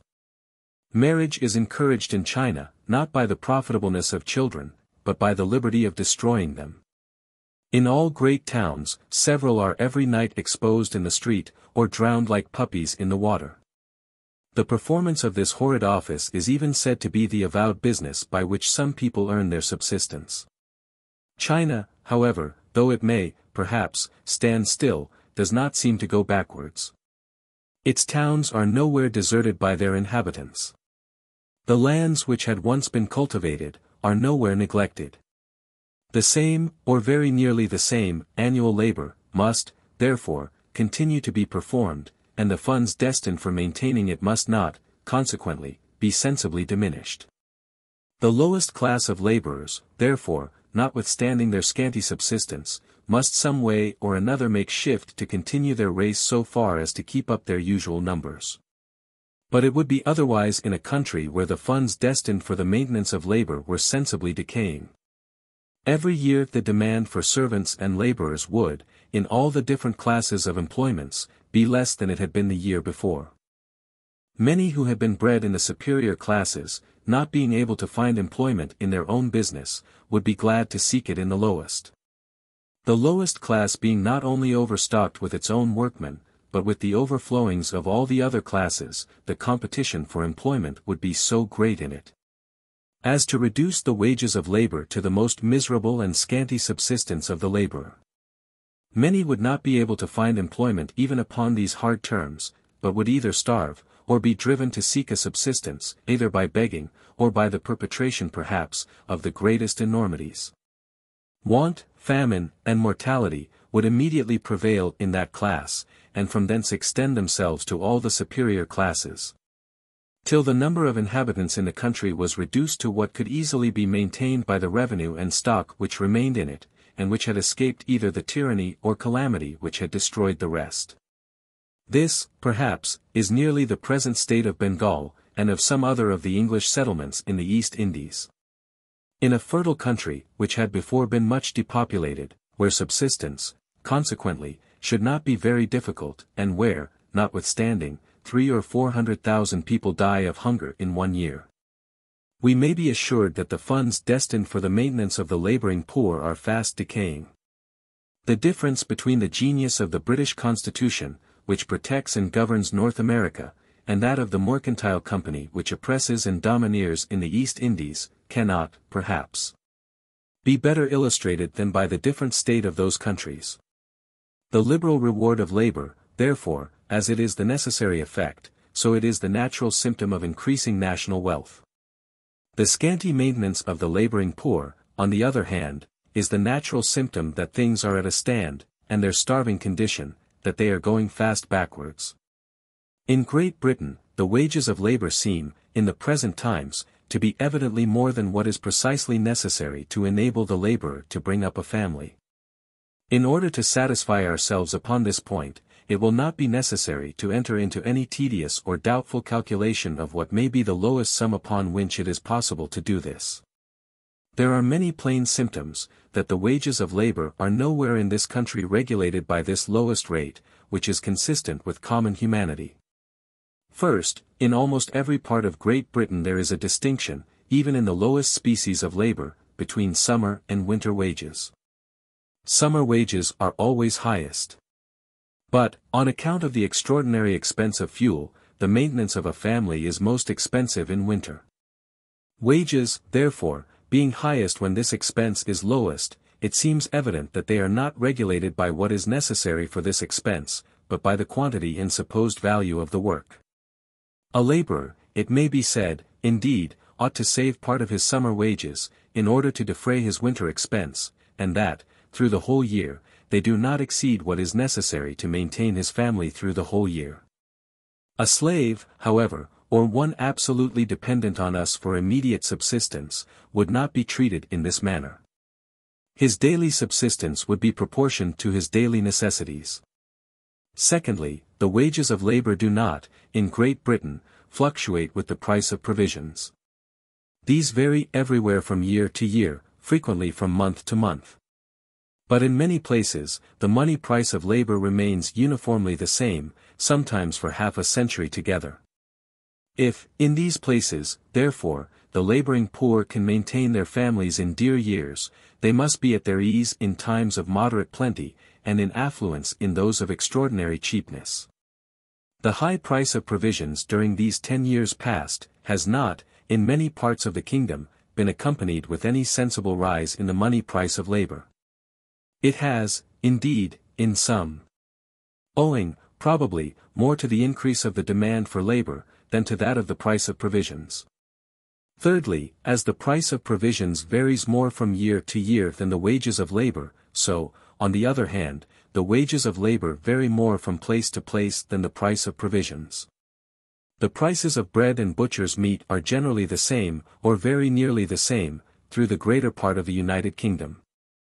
These, and most other things which are sold by retail, the way in which the laboring poor buy all things, are generally fully as cheap, or cheaper, in great towns than in the remoter parts of the country. For reasons which I shall have occasion to explain hereafter. But the wages of labor in a great town and its neighborhood, are frequently a fourth or a fifth part, 20 or 5 and 20% higher than at a few miles distance. 18 pence a day may be reckoned the common price of labor in London and its neighborhood. At a few miles distance, it falls to 14 and 15 pence. 10 pence may be reckoned its price in Edinburgh and its neighborhood. At a few miles distance, it falls to 8 pence, the usual price of common labor through the greater part of the low country of Scotland, where it varies a good deal less than in England. Such a difference of prices, which, it seems, is not always sufficient to transport a man from one parish to another, would necessarily occasion so great a transportation of the most bulky commodities, not only from one parish to another, but from one end of the kingdom, almost from one end of the world to the other, as would soon reduce them more nearly to a level. After all that has been said of the levity and inconstancy of human nature, it appears evidently from experience, that man is, of all sorts of luggage, the most difficult to be transported. If the laboring poor, therefore, can maintain their families in those parts of the kingdom where the price of labor is lowest, they must be in affluence where it is highest. Fourthly, the variations in the price of labor not only do not correspond, either in place or time, with those in the price of provisions, but they are frequently quite opposite. Grain, the food of the common people, is dearer in Scotland than in England, whence Scotland receives almost every year very large supplies. But English corn must be sold dearer in Scotland, the country to which it is brought, than in England, the country from which it comes. And in proportion to its quality it cannot be sold dearer in Scotland than the Scotch corn that comes to the same market in competition with it. The quality of grain depends chiefly upon the quantity of flour or meal which it yields at the mill. And, in this respect, English grain is so much superior to the Scotch, that though often dearer in appearance, or in proportion to the measure of its bulk, it is generally cheaper in reality, or in proportion to its quality, or even to the measure of its weight. The price of labor, on the contrary, is dearer in England than in Scotland. If the laboring poor, therefore, can maintain their families in the one part of the United Kingdom, they must be in affluence in the other. Oatmeal, indeed, supplies the common people in Scotland with the greatest and the best part of their food, which is, in general, much inferior to that of their neighbours of the same rank in England. This difference, however, in the mode of their subsistence, is not the cause, but the effect, of the difference in their wages, though, by a strange misapprehension, I have frequently heard it represented as the cause. It is not because one man keeps a coach, while his neighbour walks afoot, that the one is rich, and the other poor, but because the one is rich, he keeps a coach, and because the other is poor, he walks afoot. During the course of the last century, taking one year with another, grain was dearer in both parts of the United Kingdom than during that of the present. This is a matter of fact which cannot now admit of any reasonable doubt. And the proof of it is, if possible, still more decisive with regard to Scotland than with regard to England. It is in Scotland supported by the evidence of the public fiars, annual valuations made upon oath, according to the actual state of the markets, of all the different sorts of grain in every different county of Scotland. If such direct proof could require any collateral evidence to confirm it, I would observe, that this has likewise been the case in France, and probably in most other parts of Europe. With regard to France, there is the clearest proof. But though it is certain, that in both parts of the United Kingdom grain was somewhat dearer in the last century than in the present, it is equally certain that labor was much cheaper. If the laboring poor, therefore, could bring up their families then, they must be much more at their ease now. In the last century, the most usual day wages of common labor through the greater part of Scotland were 6 pence in summer, and 5 pence in winter. 3 shillings a week, the same price, very nearly still continues to be paid in some parts of the Highlands and Western Islands. Through the greater part of the Low Country, the most usual wages of common labor are now 8 pence a day.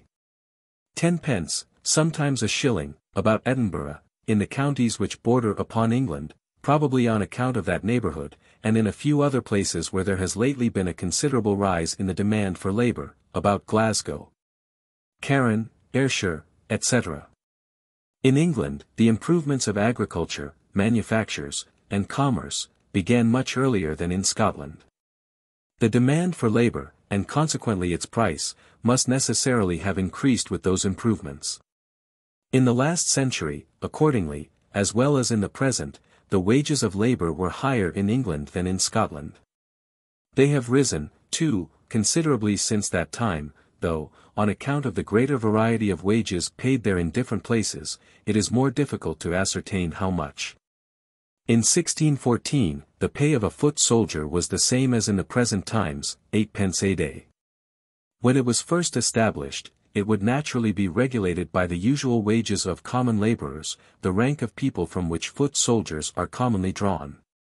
Lord Chief Justice Hales, who wrote in the time of Charles II, computes the necessary expense of a labourer's family, consisting of 6 persons, the father and mother, 2 children able to do something, and 2 not able, at 10 shillings a week, or £26 a year.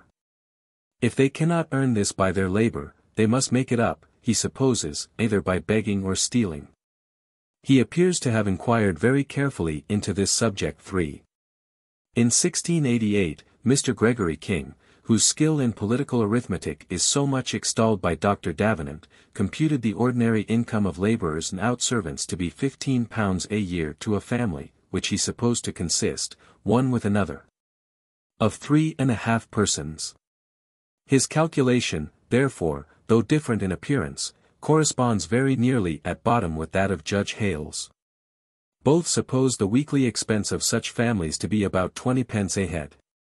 Both the pecuniary income and expense of such families have increased considerably since that time through the greater part of the kingdom, in some places more, and in some less.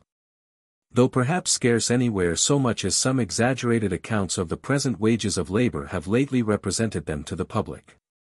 The price of labour, it must be observed, cannot be ascertained very accurately anywhere, different prices being often paid at the same place and for the same sort of labor, not only according to the different abilities of the workmen, but according to the easiness or hardness of the masters. Where wages are not regulated by law, all that we can pretend to determine is, what are the most usual, and experience seems to shew that law can never regulate them properly, though it has often pretended to do so. The real recompense of labor, the real quantity of the necessaries and conveniences of life which it can procure to the laborer, has, during the course of the present century, increased perhaps in a still greater proportion than its money price. Not only grain has become somewhat cheaper, but many other things, from which the industrious poor derive an agreeable and wholesome variety of food, have become a great deal cheaper. Potatoes, for example, do not at present, through the greater part of the kingdom, cost half the price which they used to do 30 or 40 years ago. The same thing may be said of turnips, carrots, cabbages. Things which were formerly never raised but by the spade, but which are now commonly raised by the plough. All sort of garden stuff, too, has become cheaper. The greater part of the apples, and even of the onions, consumed in Great Britain, were, in the last century, imported from Flanders. The great improvements in the coarser manufactories of both linen and woolen cloth furnished the laborers with cheaper and better clothing. And those in the manufactories of the coarser metals, with cheaper and better instruments of trade, as well as with many agreeable and convenient pieces of household furniture. Soap, salt, candles, leather, and fermented liquors, have, indeed, become a good deal dearer, chiefly from the taxes which have been laid upon them. The quantity of these, however, which the laboring poor and under any necessity of consuming, is so very small, that the increase in their price does not compensate the diminution in that of so many other things.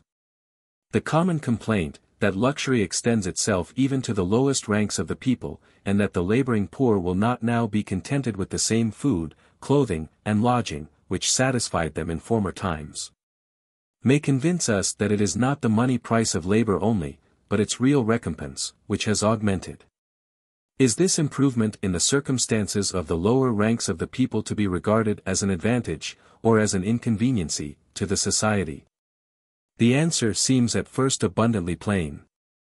Servants, laborers, and workmen of different kinds, make up the far greater part of every great political society. But what improves the circumstances of the greater part, can never be regarded as any inconveniency to the whole. No society can surely be flourishing and happy, of which the far greater part of the members are poor and miserable.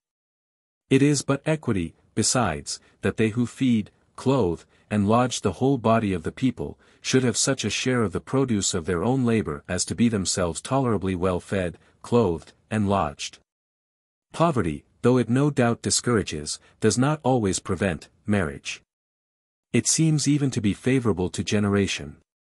A half-starved Highland woman frequently bears more than 20 children, while a pampered fine lady is often incapable of bearing any, and is generally exhausted by 2 or 3.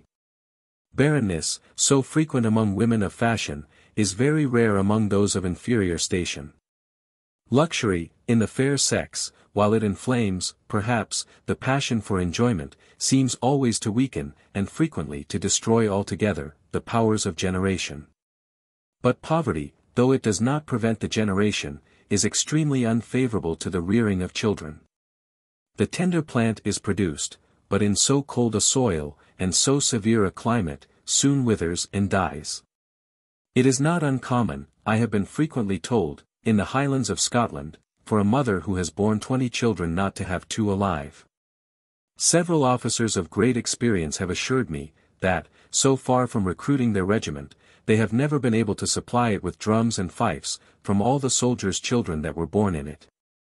A greater number of fine children, however, is seldom seen anywhere than about a barrack of soldiers. Very few of them, it seems, arrive at the age of 13 or 14. In some places, 1/2 the children die before they are 4 years of age, in many places before they are 7, and in almost all places before they are 9 or 10. This great mortality, however, will everywhere be found chiefly among the children of the common people, who cannot afford to tend them with the same care as those of better station. Though their marriages are generally more fruitful than those of people of fashion, a smaller proportion of their children arrive at maturity.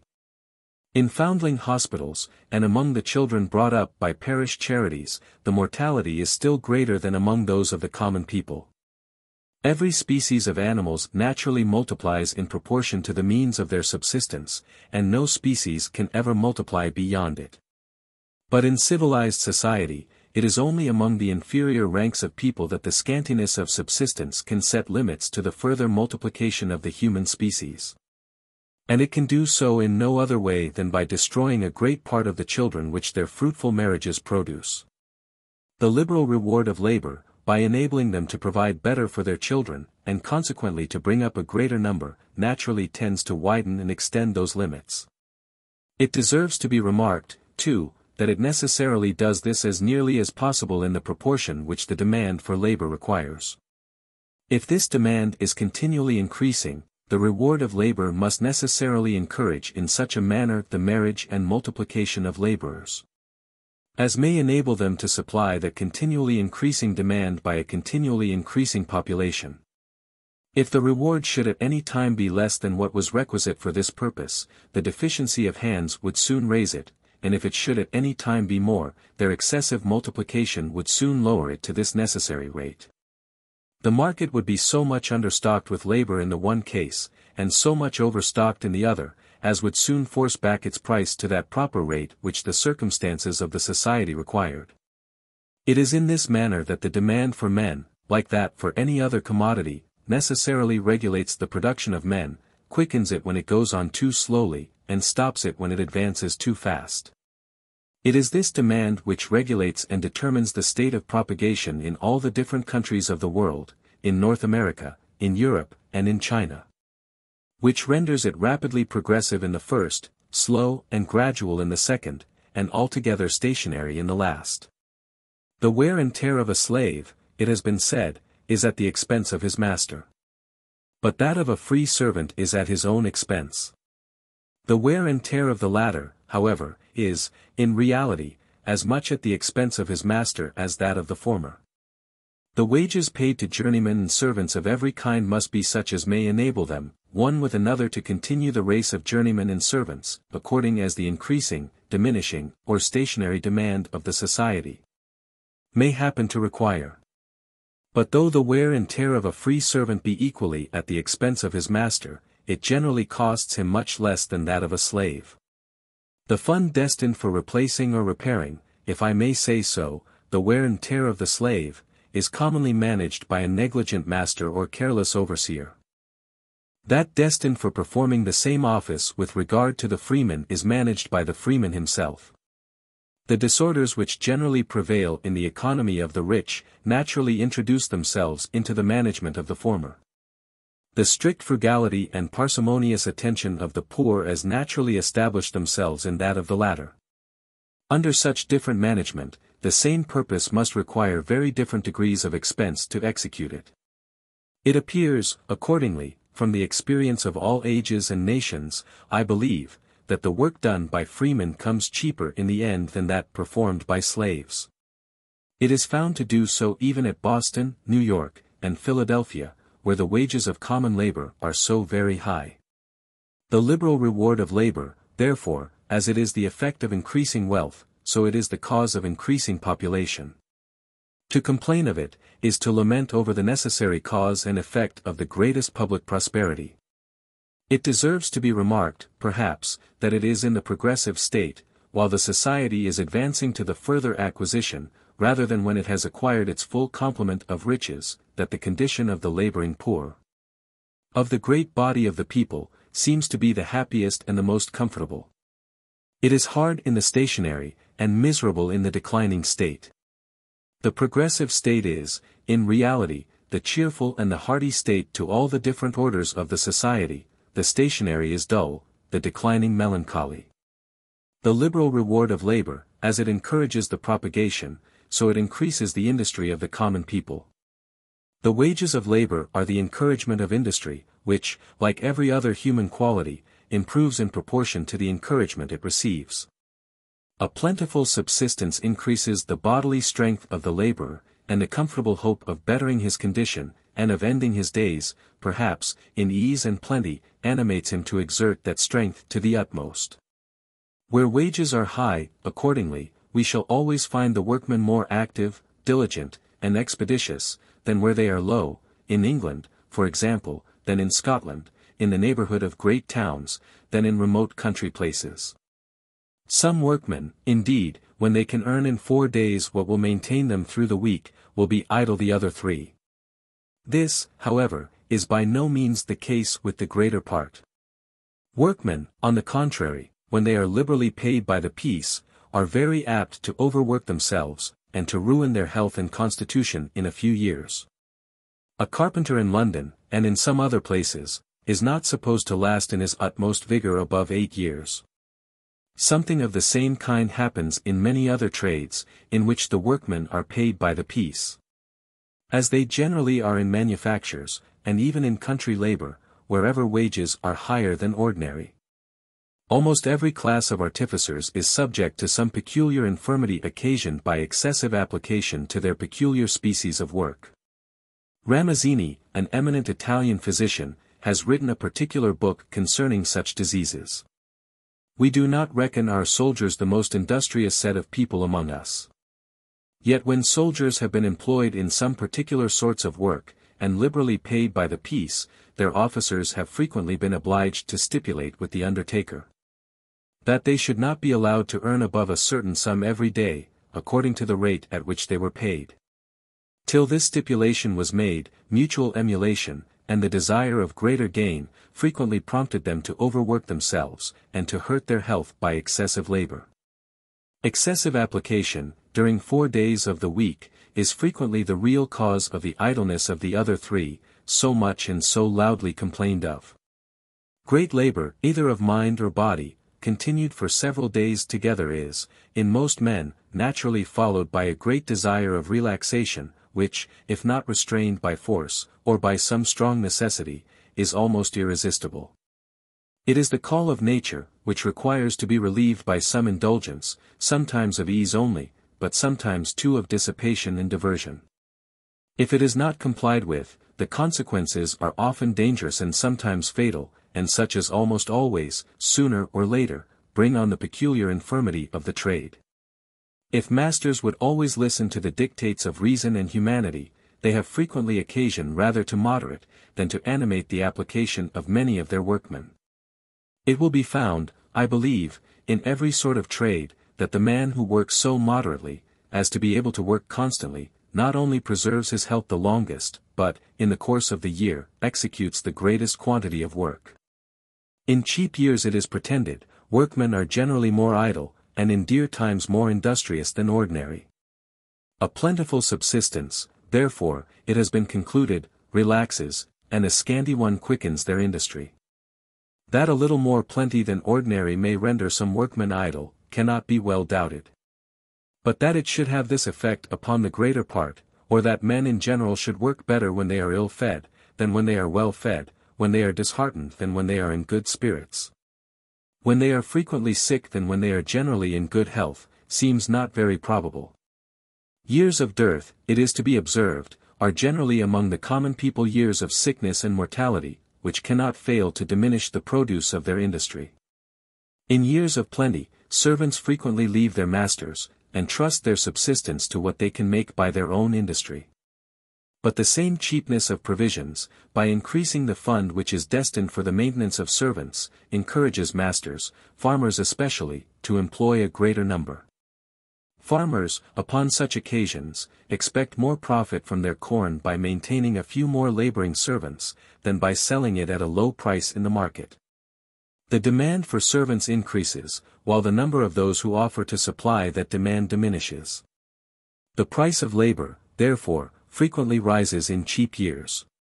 In years of scarcity, the difficulty and uncertainty of subsistence make all such people eager to return to service.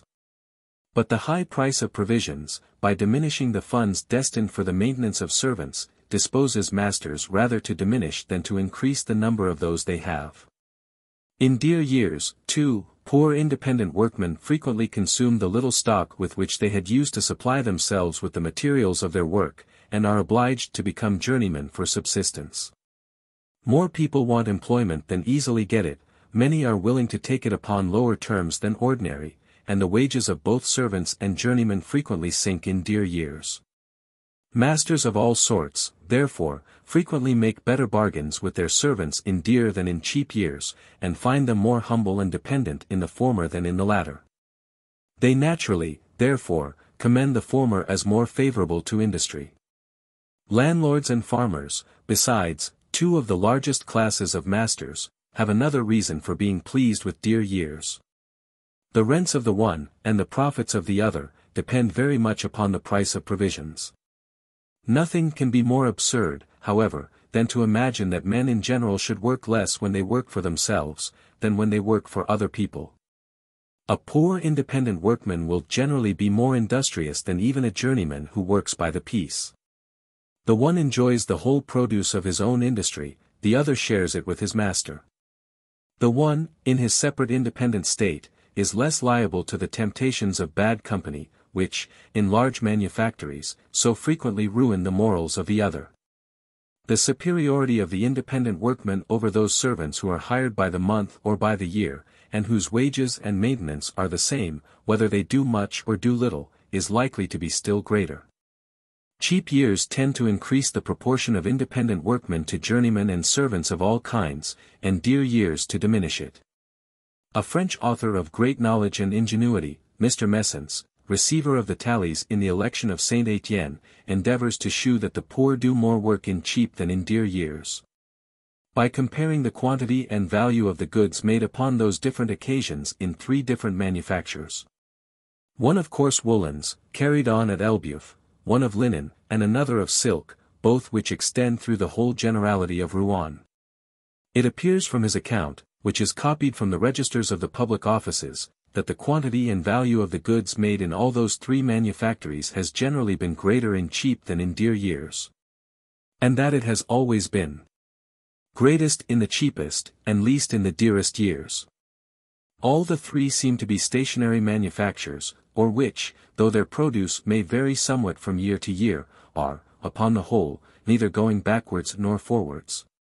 The manufacture of linen in Scotland, and that of coarse woolens in the West Riding of Yorkshire, are growing manufactures, of which the produce is generally, though with some variations, increasing both in quantity and value. Upon examining, however, the accounts which have been published of their annual produce, I have not been able to observe that its variations have had any sensible connection with the dearness or cheapness of the seasons. In 1740, a year of great scarcity, both manufactures, indeed, appear to have declined very considerably.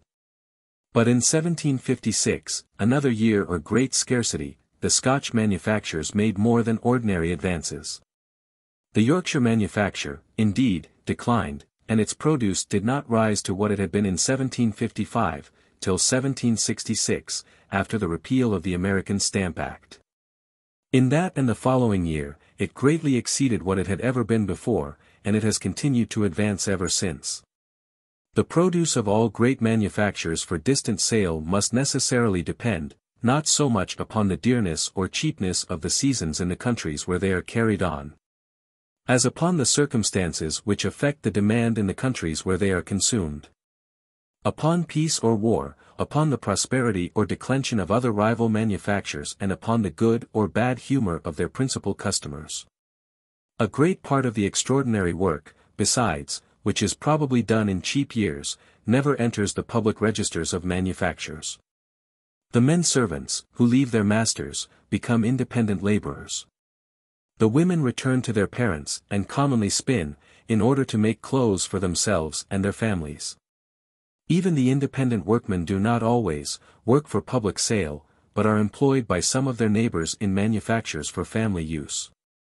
The produce of their labor, therefore, frequently makes no figure in those public registers, of which the records are sometimes published with so much parade, and from which our merchants and manufacturers would often vainly pretend to announce the prosperity or declension of the greatest empires.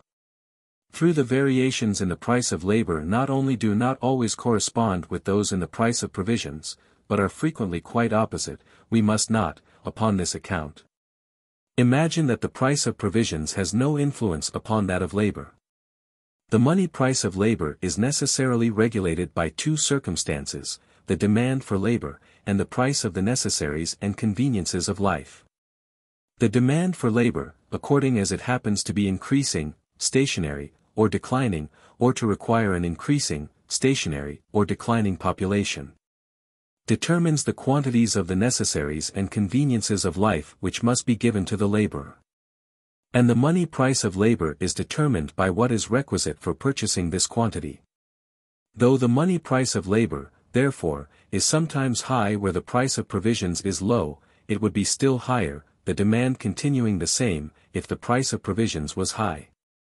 It is because the demand for labor increases in years of sudden and extraordinary plenty, and diminishes in those of sudden and extraordinary scarcity, that the money price of labor sometimes rises in the one, and sinks in the other.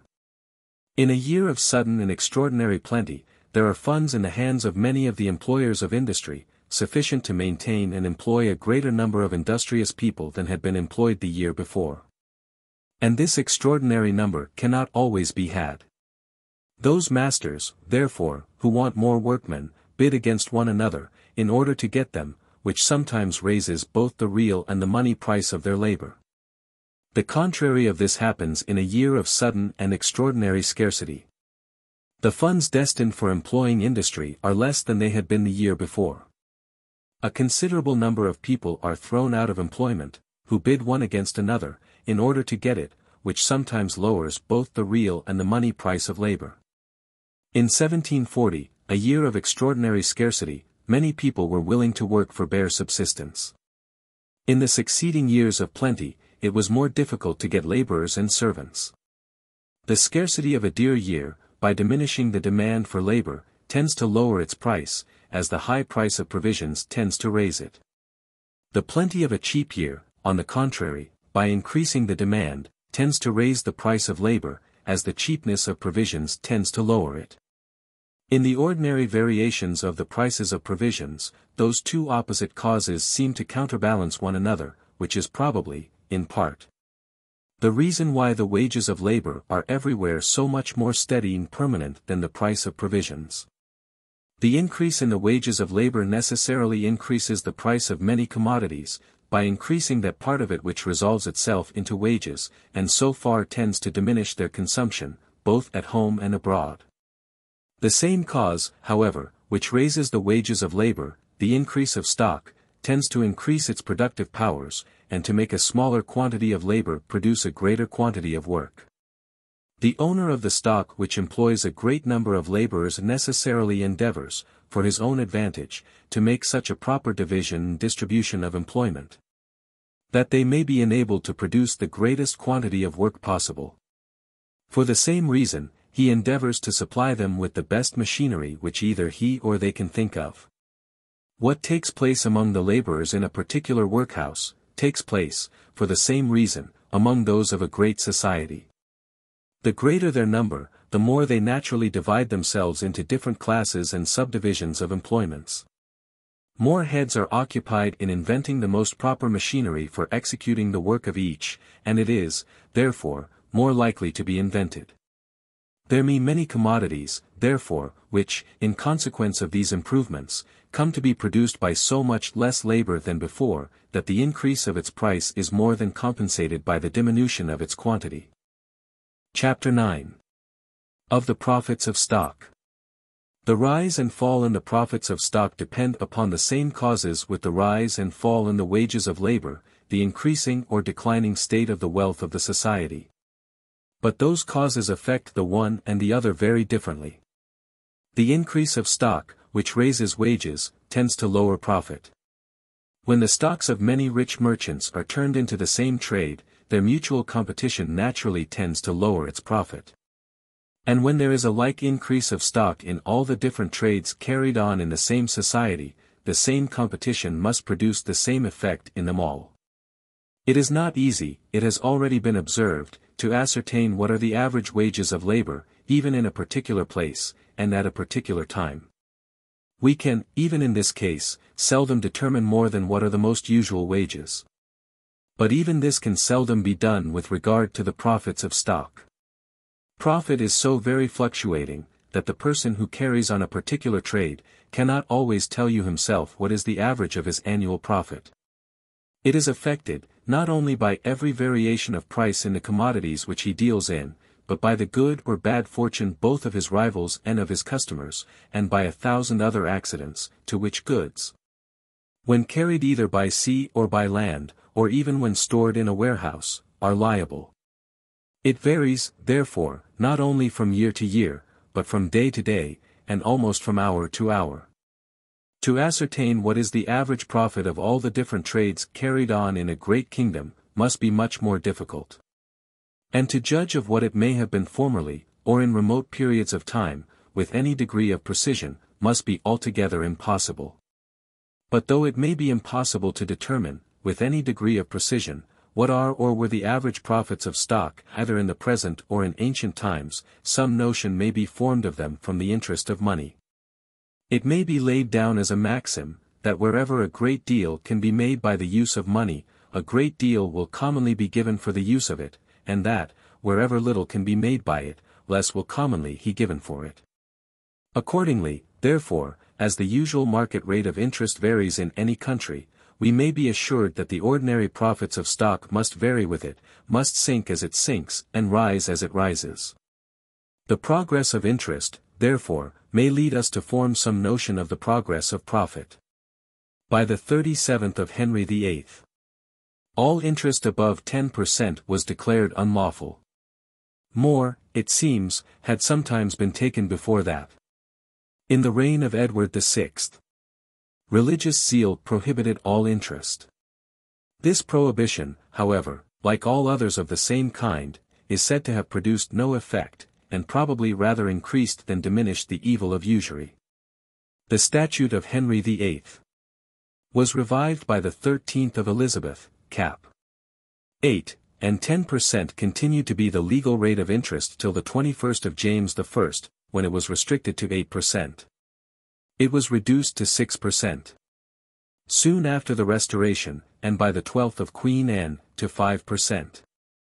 All these different statutory regulations seem to have been made with great propriety. They seem to have followed, and not to have gone before, the market rate of interest, or the rate at which people of good credit usually borrowed.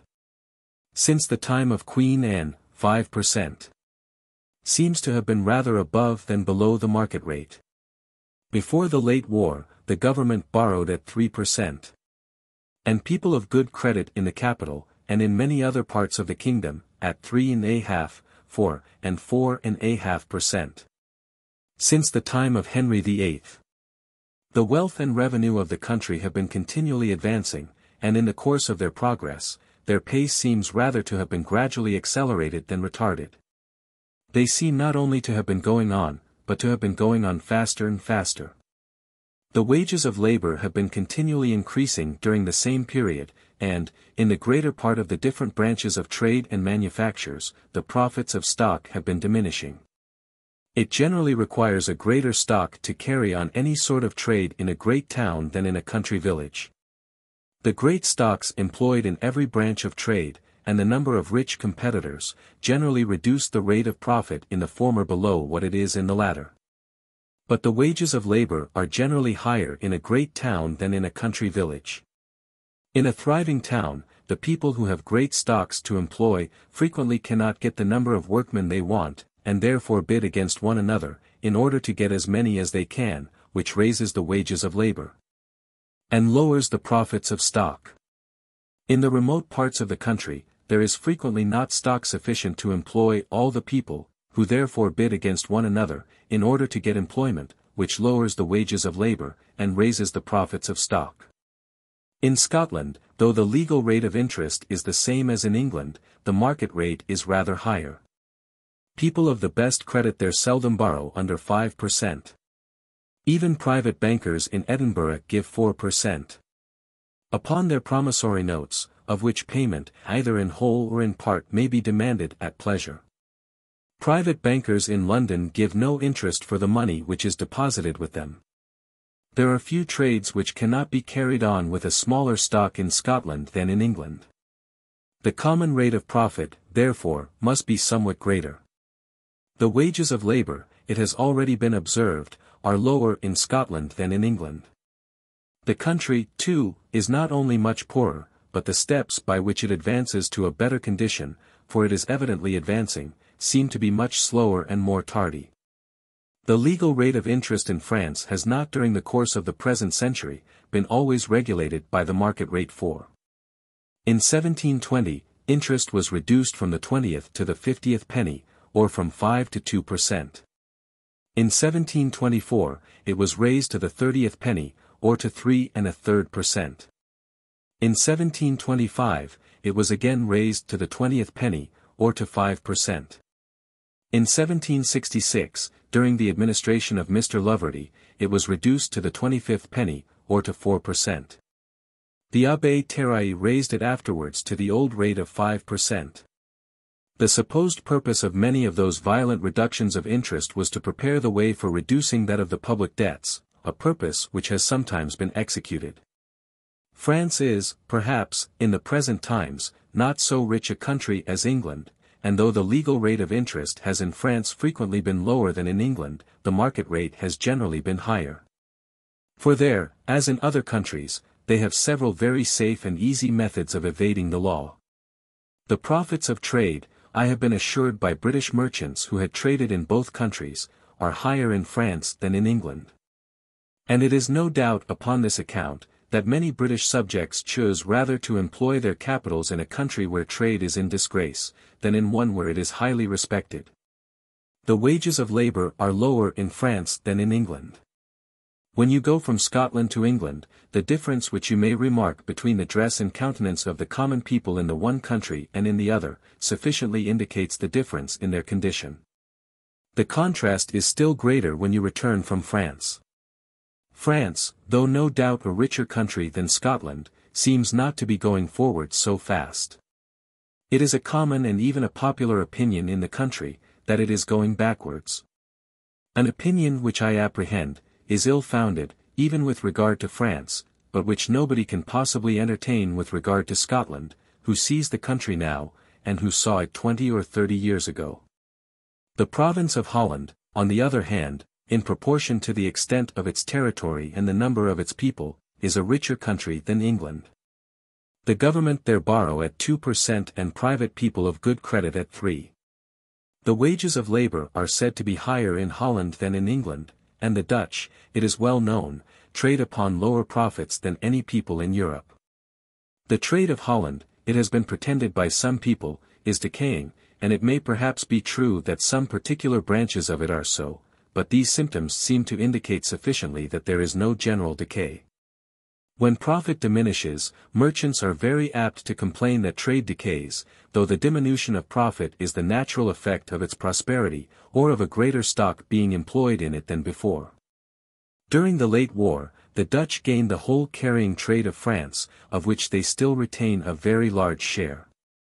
The great property which they possess both in French and English funds, about 40 millions, it is said in the latter, in which, I suspect, however, there is a considerable exaggeration, the great sums which they lend to private people. In countries where the rate of interest is higher than in their own, are circumstances which no doubt demonstrate the redundancy of their stock. Or that it has increased beyond what they can employ with tolerable profit in the proper business of their own country. But they do not demonstrate that that business has decreased. As the capital of a private man, though acquired by a particular trade, may increase beyond what he can employ in it, and yet that trade continue to increase too, so may likewise the capital of a great nation. In our North American and West Indian colonies, not only the wages of labor, but the interest of money, and consequently the profits of stock, are higher than in England. In the different colonies, both the legal and the market rate of interest run from 6 to 8%. High wages of labor and high profits of stock, however, are things, perhaps, which scarce ever go together, except in the peculiar circumstances of new colonies. A new colony must always, for some time, be more understocked in proportion to the extent of its territory, and more underpeopled in proportion to the extent of its stock, than the greater part of other countries. They have more land than they have stock to cultivate. What they have, therefore, is applied to the cultivation only of what is most fertile and most favorably situated, the land near the seashore, and along the banks of navigable rivers. Such land, too, is frequently purchased at a price below the value even of its natural produce. Stock employed in the purchase and improvement of such lands, must yield a very large profit, and, consequently, afford to pay a very large interest. Its rapid accumulation in so profitable an employment enables the planter to increase the number of his hands faster than he can find them in a new settlement. Those whom he can find, therefore, are very liberally rewarded. As the colony increases, the profits of stock gradually diminish. When the most fertile and best situated lands have been all occupied, less profit can be made by the cultivation of what is inferior both in soil and situation, and less interest can be afforded for the stock which is so employed. In the greater part of our colonies, accordingly, both the legal and the market rate of interest have been considerably reduced during the course of the present century. As riches, improvement, and population have increased, interest has declined. The wages of labor do not sink with the profits of stock. The demand for labor increases with the increase of stock, whatever be its profits. And after these are diminished, stock may not only continue to increase, but to increase much faster than before. It is with industrious nations, who are advancing in the acquisition of riches, as with industrious individuals. A great stock, though with small profits, generally increases faster than a small stock with great profits. Money, says the proverb, makes money. When you have got a little, it is often easy to get more. The great difficulty is to get that little. The connection between the increase of stock and that of industry, or of the demand for useful labor, has partly been explained already, but will be explained more fully hereafter, in treating of the accumulation of stock. The acquisition of new territory, or of new branches of trade, may sometimes raise the profits of stock, and with them the interest of money, even in a country which is fast advancing in the acquisition of riches. The stock of the country, not being sufficient for the whole accession of business which such acquisitions present to the different people among whom it is divided, is applied to those particular branches only which afford the greatest profit. Part of what had before been employed in other trades, is necessarily withdrawn from them, and turned into some of the new and more profitable ones. In all those old trades, therefore, the competition comes to be just than before. The market comes to be less fully supplied with many different sorts of goods. Their price necessarily rises more or less, and yields a greater profit to those who deal in them, who can, therefore, afford to borrow at a higher interest. For some time after the conclusion of the late war, not only private people of the best credit, but some of the greatest companies in London, commonly borrowed at 5%. Who, before that, had not been used to pay more than 4 and 4.5%. The great accession both of territory and trade by our acquisitions in North America and the West Indies, will sufficiently account for this, without supposing any diminution in the capital stock of the society. So great an accession of new business to be carried on by the old stock, must necessarily have diminished the quantity employed in a great number of particular branches, in which the competition being less, the profits must have been greater. I shall hereafter have occasion to mention the reasons which dispose me to believe that the capital stock of Great Britain was not diminished, even by the enormous expense of the late war. The diminution of the capital stock of the society, or of the funds destined for the maintenance of industry, however, as it lowers the wages of labor, so it raises the profits of stock and consequently the interest of money. By the wages of labor being lowered, the owners of what stock remains in the society can bring their goods at less expense to market than before, and less stock being employed in supplying the market than before, they can sell them dearer. Their goods cost them less, and they get more for them. Their profits, therefore, being augmented at both ends, can well afford a large interest. The great fortunes so suddenly and so easily acquired in Bengal and the other British settlements in the East Indies, may satisfy us, that as the wages of labor are very low, so the profits of stock are very high in those ruined countries. The interest of money is proportionably so. In Bengal, money is frequently lent to the farmers at 40, 50, and 60% and the succeeding crop is mortgaged for the payment. As the profits which can afford such an interest must eat up almost the whole rent of the landlord, so such enormous usury must in its turn eat up the greater part of those profits. Before the fall of the Roman Republic, a usury of the same kind seems to have been common in the provinces, under the ruinous administration of their proconsuls. The virtuous Brutus lent money in Cyprus at 8 and 40%. As we learn from the letters of Cicero. In a country which had acquired that full complement of riches which the nature of its soil and climate, and its situation with respect to other countries, allowed it to acquire, which could, therefore, advance no further. And which was not going backwards, both the wages of labor and the profits of stock would probably be very low. In a country fully peopled in proportion to what either its territory could maintain, or its stock employ, the competition for employment would necessarily be so great as to reduce the wages of labor to what was barely sufficient to keep up the number of laborers, and the country being already fully peopled, that number could never be augmented. In a country fully stocked in proportion to all the business it had to transact, as great a quantity of stock would be employed in every particular branch as the nature and extent of the trade would admit. The competition, therefore, would everywhere be as great, and, consequently, the ordinary profit as low as possible. But, perhaps, no country has ever yet arrived at this degree of opulence. China seems to have been long stationary, and had, probably, long ago acquired that full complement of riches which is consistent with the nature of its laws and institutions. But this complement may be much inferior to what, with other laws and institutions, the nature of its soil, climate, and situation, might admit of. A country which neglects or despises foreign commerce, and which admits the vessel of foreign nations into one or two of its ports only, cannot transact the same quantity of business which it might do with different laws and institutions.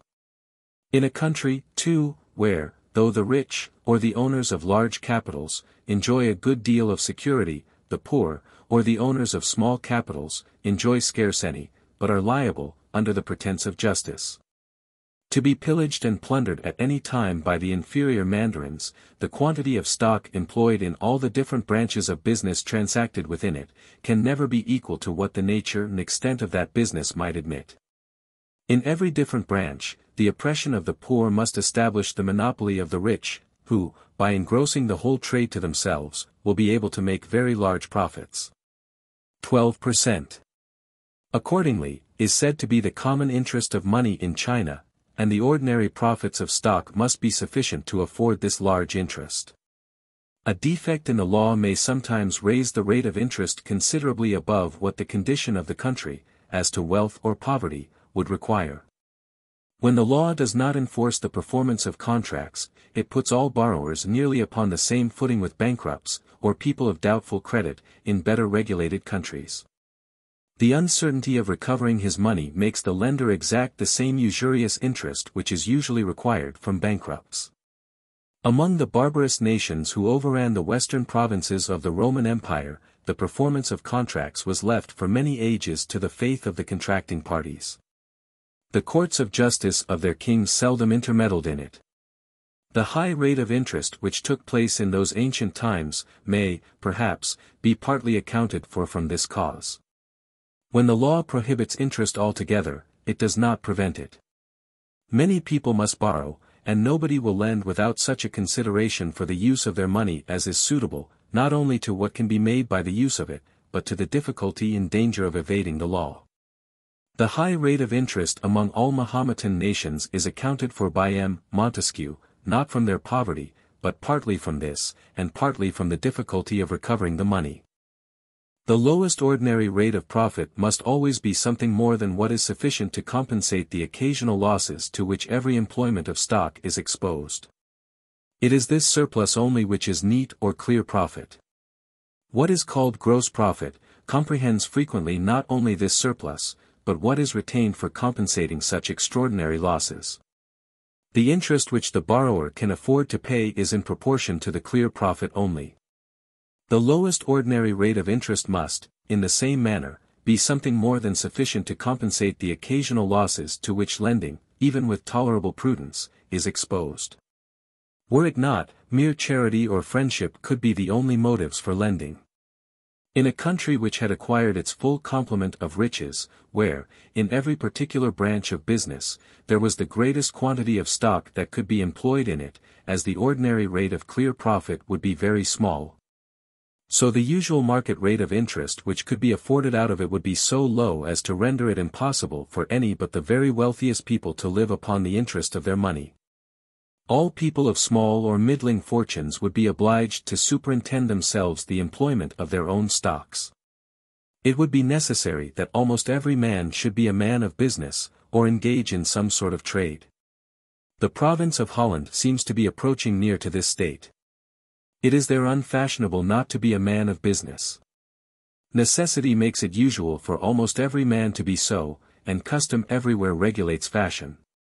As it is ridiculous not to dress, so is it, in some measure, not to be employed like other people. As a man of a civil profession seems awkward in a camp or a garrison, and is even in some danger of being despised there, so does an idle man among men of business. The highest ordinary rate of profit may be such as, in the price of the greater part of commodities, eats up the whole of what should go to the rent of the land, and leaves only what is sufficient to pay the labor of preparing and bringing them to market, according to the lowest rate at which labor can anywhere be paid, the bare subsistence of the laborer. The workman must always have been fed in some way or other while he was about the work, but the landlord may not always have been paid. The profits of the trade which the servants of the East India Company carry on in Bengal may not, perhaps, be very far from this rate.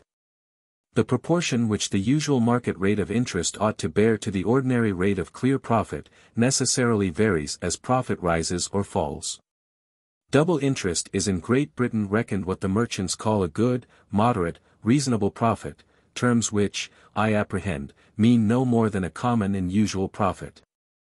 In a country where the ordinary rate of clear profit is 8 or 10%, it may be reasonable that 1/2 of it should go to interest, wherever business is carried on with borrowed money. The stock is at the risk of the borrower, who, as it were, insures it to the lender, and 4 or 5% may, in the greater part of trades, be both a sufficient profit upon the risk of this insurance, and a sufficient recompense for the trouble of employing the stock. But the proportion between interest and clear profit might not be the same in countries where the ordinary rate of profit was either a good deal lower, or a good deal higher.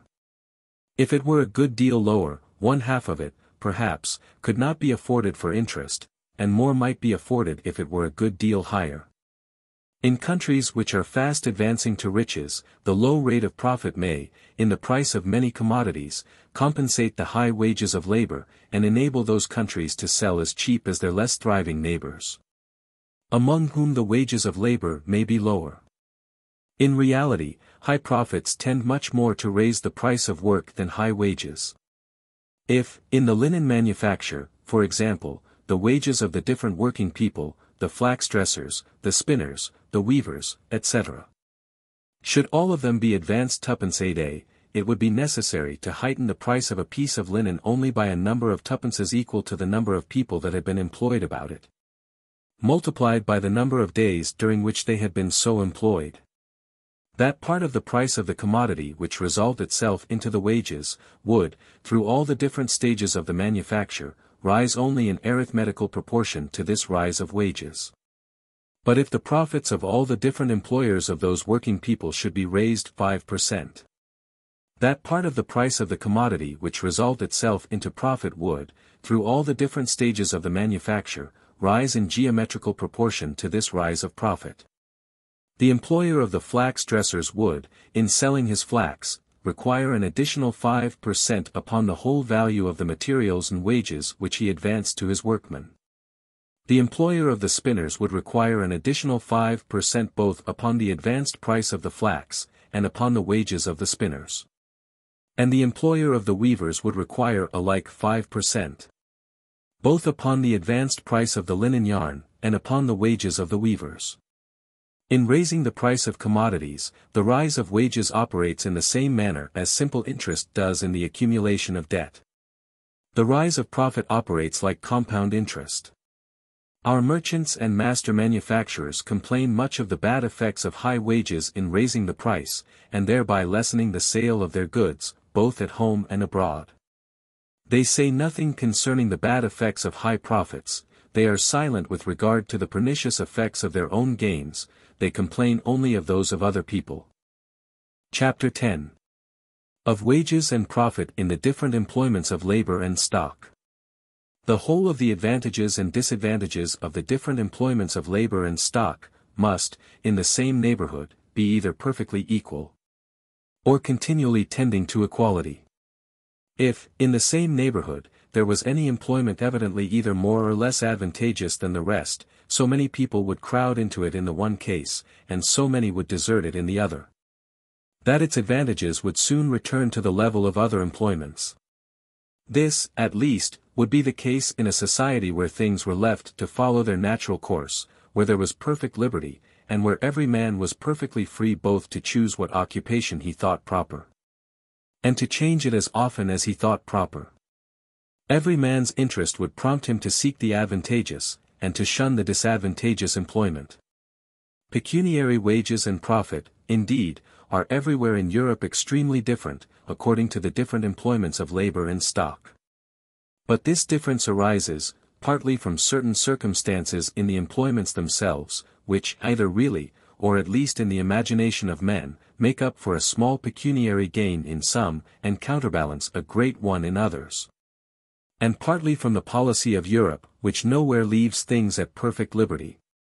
The particular consideration of those circumstances, and of that policy, will divide this chapter into two parts. Part 1. Inequalities arising from the nature of the employments themselves. The 5 following are the principal circumstances which, so far as I have been able to observe, make up for a small pecuniary gain in some employments, and counterbalance a great one in others. First, the agreeableness or disagreeableness of the employments themselves, secondly, the easiness and cheapness, or the difficulty and expense of learning them, thirdly, the constancy or inconstancy of employment in them. Fourthly, the small or great trust which must be reposed in those who exercise them, and, fifthly, the probability or improbability of success in them. First, the wages of labor vary with the ease or hardship, the cleanliness or dirtiness, the honorableness or dishonorableness, of the employment. Thus in most places, take the year round, a journeyman tailor earns less than a journeyman weaver. His work is much easier. A journeyman weaver earns less than a journeyman smith. His work is not always easier, but it is much cleanlier. A journeyman blacksmith, though an artificer, seldom earns so much in 12 hours, as a collier, who is only a laborer, does in 8. His work is not quite so dirty, is less dangerous, and is carried on in daylight and above ground. Honor makes a great part of the reward of all honorable professions. In point of pecuniary gain, all things considered, they are generally underrecompensed, as I shall endeavor to shew by and by. Disgrace has the contrary effect. The trade of a butcher is a brutal and an odious business, but it is in most places more profitable than the greater part of common trades. The most detestable of all employments, that of public executioner, is, in proportion to the quantity of work done, better paid than any common trade whatever. Hunting and fishing, the most important employments of mankind in the rude state of society, become, in its advanced state, their most agreeable amusements, and they pursue for pleasure what they once followed from necessity. In the advanced state of society, therefore, they are all very poor people who follow as a trade, what other people pursue as a pastime. Fishermen have been so since the time of Theocritus. 5. A poacher is everywhere a very poor man in Great Britain. In countries where the rigor of the law suffers no poachers, the licensed hunter is not in a much better condition. The natural taste for those employments makes more people follow them, than can live comfortably by them. And the produce of their labor, in proportion to its quantity, comes always too cheap to market, to afford anything but the most scanty subsistence to the laborers. Disagreeableness and disgrace affect the profits of stock in the same manner as the wages of labor. The keeper of an inn or tavern, who is never master of his own house, and who is exposed to the brutality of every drunkard, exercises neither a very agreeable nor a very creditable business. But there is scarce any common trade in which a small stock yields so great a profit. Secondly, the wages of labor vary with the easiness and cheapness, or the difficulty and expense, of learning the business. When any expensive machine is erected, the extraordinary work to be performed by it before it is worn out, it must be expected, will replace the capital laid out upon it, with at least the ordinary profits. A man educated at the expense of much labor and time to any of those employments which require extraordinary dexterity and skill, may be compared to one of those expensive machines. The work which he learns to perform, it must be expected, over and above the usual wages of common labor, will replace to him the whole expense of his education, with at least the ordinary profits of an equally valuable capital. It must do this too in a reasonable time, regard being had to the very uncertain duration of human life, in the same manner as to the more certain duration of the machine. The difference between the wages of skilled labor and those of common labor, is founded upon this principle. The policy of Europe considers the labor of all mechanics, artificers, and manufacturers, as skilled labor, and that of all country laborers as common labor. It seems to suppose that of the former to be of a more nice and delicate nature than that of the latter. It is so perhaps in some cases. But in the greater part it is quite otherwise, as I shall endeavor to shew by and by. The laws and customs of Europe, therefore, in order to qualify any person for exercising the one species of labor, impose the necessity of an apprenticeship, though with different degrees of rigor in different places. They leave the other free and open to every body. During the continuance of the apprenticeship, the whole labor of the apprentice belongs to his master. In the meantime he must, in many cases, be maintained by his parents or relations, and, in almost all cases, must be clothed by them. Some money, too, is commonly given to the master for teaching him his trade. They who cannot give money, give time, or become bound for more than the usual number of years. A consideration which, though it is not always advantageous to the master, on account of the usual idleness of apprentices, is always disadvantageous to the apprentice. In country labor, on the contrary, the laborer, while he is employed about the easier, learns the more difficult parts of his business, and his own labor maintains him through all the different stages of his employment. It is reasonable, therefore, that in Europe the wages of mechanics, artificers, and manufacturers, should be somewhat higher than those of common laborers. They are so accordingly, and their superior gains make them, in most places, be considered as a superior rank of people. This superiority, however, is generally very small. The daily or weekly earnings of journeymen in the more common sorts of manufactures, such as those of plain linen and woolen cloth, computed at an average, are, in most places, very little more than the day wages of common laborers. Their employment, indeed, is more steady and uniform, and the superiority of their earnings, taking the whole year together, may be somewhat greater. It seems evidently, however, to be no greater than what is sufficient to compensate the superior expense of their education. Education in the ingenious arts, and in the liberal professions, is still more tedious and expensive. The pecuniary recompense, therefore, of painters and sculptors, of lawyers and physicians, ought to be much more liberal, and it is so accordingly. The profits of stock seem to be very little affected by the easiness or difficulty of learning the trade in which it is employed. All the different ways in which stock is commonly employed in great towns seem, in reality, to be almost equally easy and equally difficult to learn. One branch, either of foreign or domestic trade, cannot well be a much more intricate business than another. Thirdly, the wages of labor in different occupations vary with the constancy or inconstancy of employment. Employment is much more constant in some trades than in others. In the greater part of manufactures, a journeyman may be pretty sure of employment almost every day in the year that he is able to work.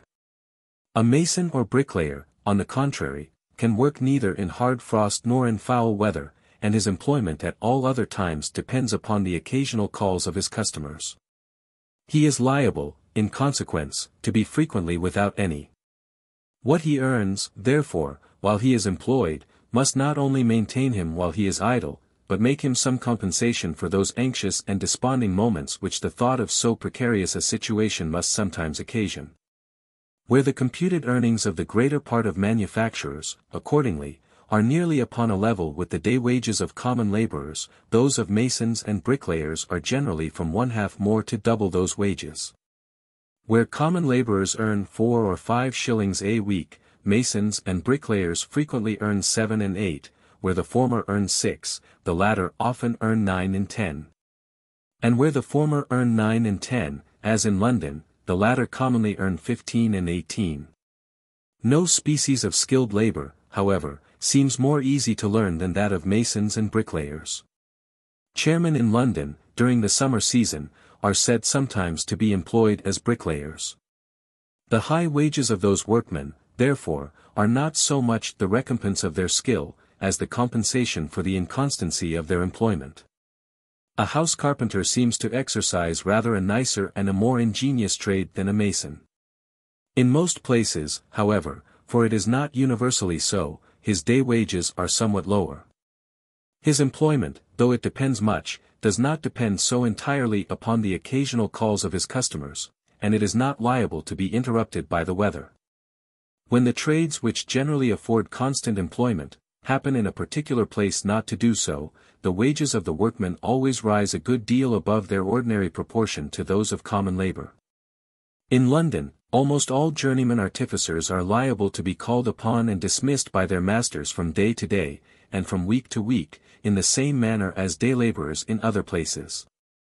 The lowest order of artificers, journeyman tailors, accordingly, earn their half a crown a day, though 18 pence may be reckoned the wages of common labor. In small towns and country villages, the wages of journeyman tailors frequently scarce equal those of common labor, but in London they are often many weeks without employment, particularly during the summer. When the inconstancy of employment is combined with the hardship, disagreeableness, and dirtiness of the work, it sometimes raises the wages of the most common labor above those of the most skilful artificers. A collier working by the piece is supposed, at Newcastle, to earn commonly about double, and, in many parts of Scotland, about 3 times, the wages of common labor.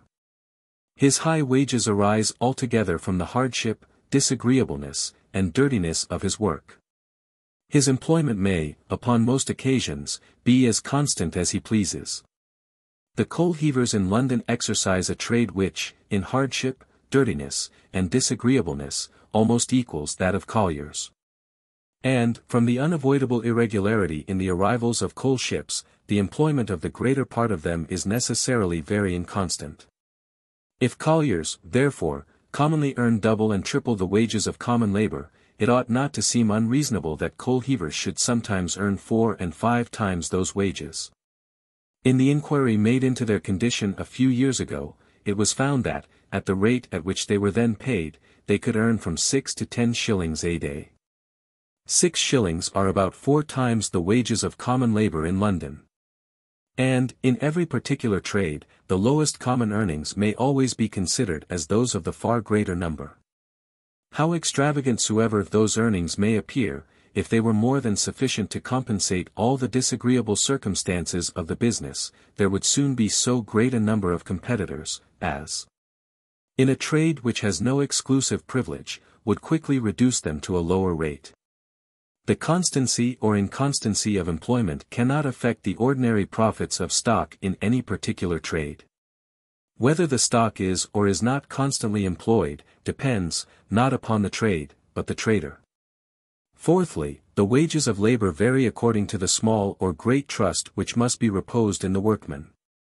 The wages of goldsmiths and jewelers are everywhere superior to those of many other workmen, not only of equal, but of much superior ingenuity, on account of the precious materials with which they are entrusted. We trust our health to the physician, our fortune, and sometimes our life and reputation, to the lawyer and attorney. Such confidence could not safely be reposed in people of a very mean or low condition. Their reward must be such, therefore, as may give them that rank in the society which so important a trust requires. The long time and the great expense which must be laid out in their education, when combined with this circumstance, necessarily enhance still further the price of their labor. When a person employs only his own stock in trade, there is no trust. And the credit which he may get from other people, depends, not upon the nature of the trade, but upon their opinion of his fortune, probity and prudence. The different rates of profit, therefore, in the different branches of trade, cannot arise from the different degrees of trust reposed in the traders. Fifthly, the wages of labor in different employments vary according to the probability or improbability of success in them. The probability that any particular person shall ever be qualified for the employments to which he is educated, is very different in different occupations. In the greatest part of mechanic trade success is almost certain, but very uncertain in the liberal professions. Put your son apprentice to a shoemaker, there is little doubt of his learning to make a pair of shoes.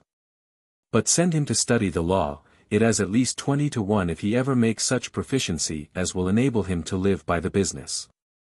In a perfectly fair lottery, those who draw the prizes ought to gain all that is lost by those who draw the blanks. In a profession, where 20 fail for one that succeeds, that one ought to gain all that should have been gained by the unsuccessful 20.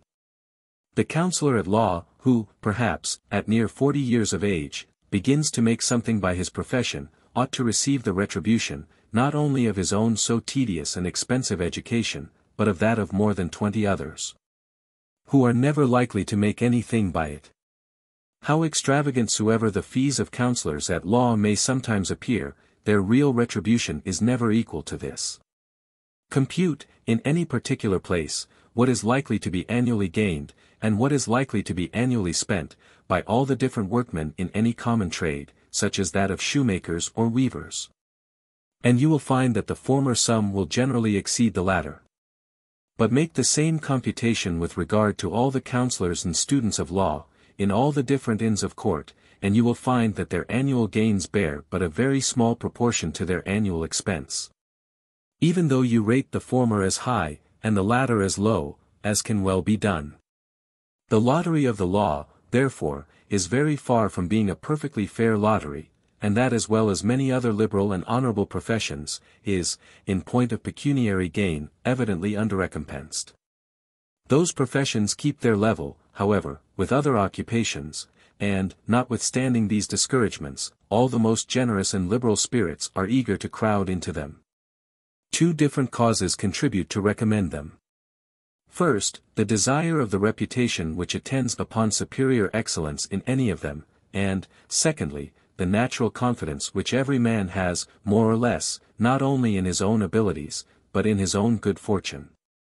To excel in any profession, in which but few arrive at mediocrity, it is the most decisive mark of what is called genius, or superior talents. The public admiration which attends upon such distinguished abilities makes always a part of their reward, a greater or smaller, in proportion as it is higher or lower in degree.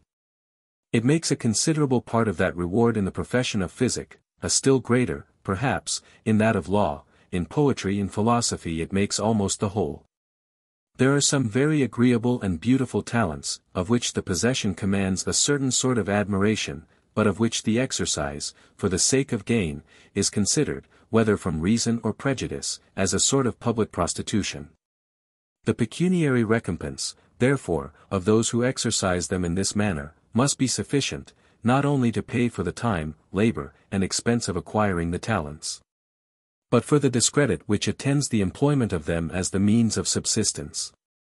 The exorbitant rewards of players, opera singers, opera dancers, etc., are founded upon those two principles, the rarity and beauty of the talents, and the discredit of employing them in this manner. It seems absurd at first sight, that we should despise their persons, and yet reward their talents with the most profuse liberality. While we do the one, however, we must of necessity do the other. Should the public opinion or prejudice ever alter with regard to such occupations, their pecuniary recompense would quickly diminish. More people would apply to them, and the competition would quickly reduce the price of their labor. Such talents, though far from being common, are by no means so rare as imagined. Many people possess them in great perfection, who disdain to make this use of them, and many more are capable of acquiring them, if any thing could be made honorably by them. The overweening conceit which the greater part of men have of their own abilities, is an ancient evil remarked by the philosophers and moralists of all ages. Their absurd presumption in their own good fortune has been less taken notice of. It is, however, if possible, still more universal. There is no man living, who, when in tolerable health and spirits, has not some share of it. The chance of gain is by every man more or less overvalued, and the chance of loss is by most men undervalued, and by scarce any man, who is in tolerable health and spirits, valued more than it is worth. That the chance of gain is naturally overvalued, we may learn from the universal success of lotteries. The world neither ever saw, nor ever will see, a perfectly fair lottery, or one in which the whole gain compensated the whole loss. Because the undertaker could make nothing by it. In the state lotteries, the tickets are really not worth the price which is paid by the original subscribers, and yet commonly sell in the market for 20, 30, and sometimes 40% advance. The vain hopes of gaining some of the great prizes is the sole cause of this demand. The soberest people scarce look upon it as a folly to pay a small sum for the chance of gaining 10 or 20,000 pounds, though they know that even that small sum is perhaps 20 or 30% more than the chance is worth. In a lottery in which no prize exceeded £20, though in other respects it approached much nearer to a perfectly fair one than the common state lotteries, there would not be the same demand for tickets. In order to have a better chance for some of the great prizes, some people purchase several tickets, and others, small shares in a still greater number. There is not, however, a more certain proposition in mathematics, than that the more tickets you adventure upon, the more likely you are to be a loser. Adventure upon all the tickets in the lottery, and you lose for certain.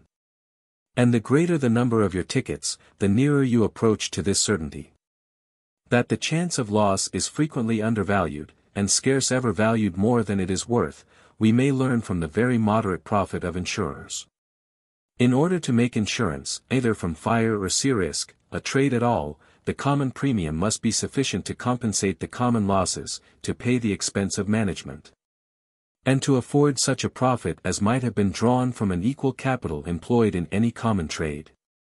The person who pays no more than this, evidently pays no more than the real value of the risk, or the lowest price at which he can reasonably expect to insure it. But though many people have made a little money by insurance, very few have made a great fortune. And, from this consideration alone, it seems evident enough that the ordinary balance of profit and loss is not more advantageous in this than in other common trades, by which so many people make fortunes. Moderate, however, as the premium of insurance commonly is, many people despise the risk too much to care to pay it. Taking the whole kingdom at an average, 19 houses in 20, or rather, perhaps, 99 in 100, are not insured from fire. Sea risk is more alarming to the greater part of people. And the proportion of ships insured to those not insured is much greater. Many sail, however, at all seasons, and even in time of war, without any insurance. This may sometimes, perhaps, be done without any imprudence. When a great company, or even a great merchant, has 20 or 30 ships at sea, they may, as it were, insure one another. The premium saved up on them all may more than compensate such losses as they are likely to meet with in the common course of chances. The neglect of insurance upon shipping, however, in the same manner as upon houses, is, in most cases, the effect of no such nice calculation, but of mere thoughtless rashness, and presumptuous contempt of the risk. The contempt of risk, and the presumptuous hope of success, are in no period of life more active than at the age at which young people choose their professions. How little the fear of misfortune is then capable of balancing the hope of good luck, appears still more evidently in the readiness of the common people to enlist as soldiers, or to go to sea, than in the eagerness of those of better fashion to enter into what are called the liberal professions. What a common soldier may lose is obvious enough. Without regarding the danger, however, young volunteers never enlist so readily as at the beginning of a new war. And though they have scarce any chance of preferment, they figure to themselves, in their youthful fancies, 1,000 occasions of acquiring honor and distinction which never occur. These romantic hopes make the whole price of their blood. Their pay is less than that of common laborers, and, in actual service, their fatigues are much greater. The lottery of the sea is not altogether so disadvantageous as that of the army. The son of a creditable laborer or artificer may frequently go to sea with his father's consent, but if he enlists as a soldier, it is always without it. Other people see some chance of his making something by the one trade. Nobody but himself sees any of his making anything by the other. The great admiral is less the object of public admiration than the great general. And the highest success in the sea service promises a less brilliant fortune and reputation than equal success in the land. The same difference runs through all the inferior degrees of preferment in both. By the rules of precedency, a captain in the navy ranks with a colonel in the army, but he does not rank with him in the common estimation. As the great prizes in the lottery are less, the smaller ones must be more numerous.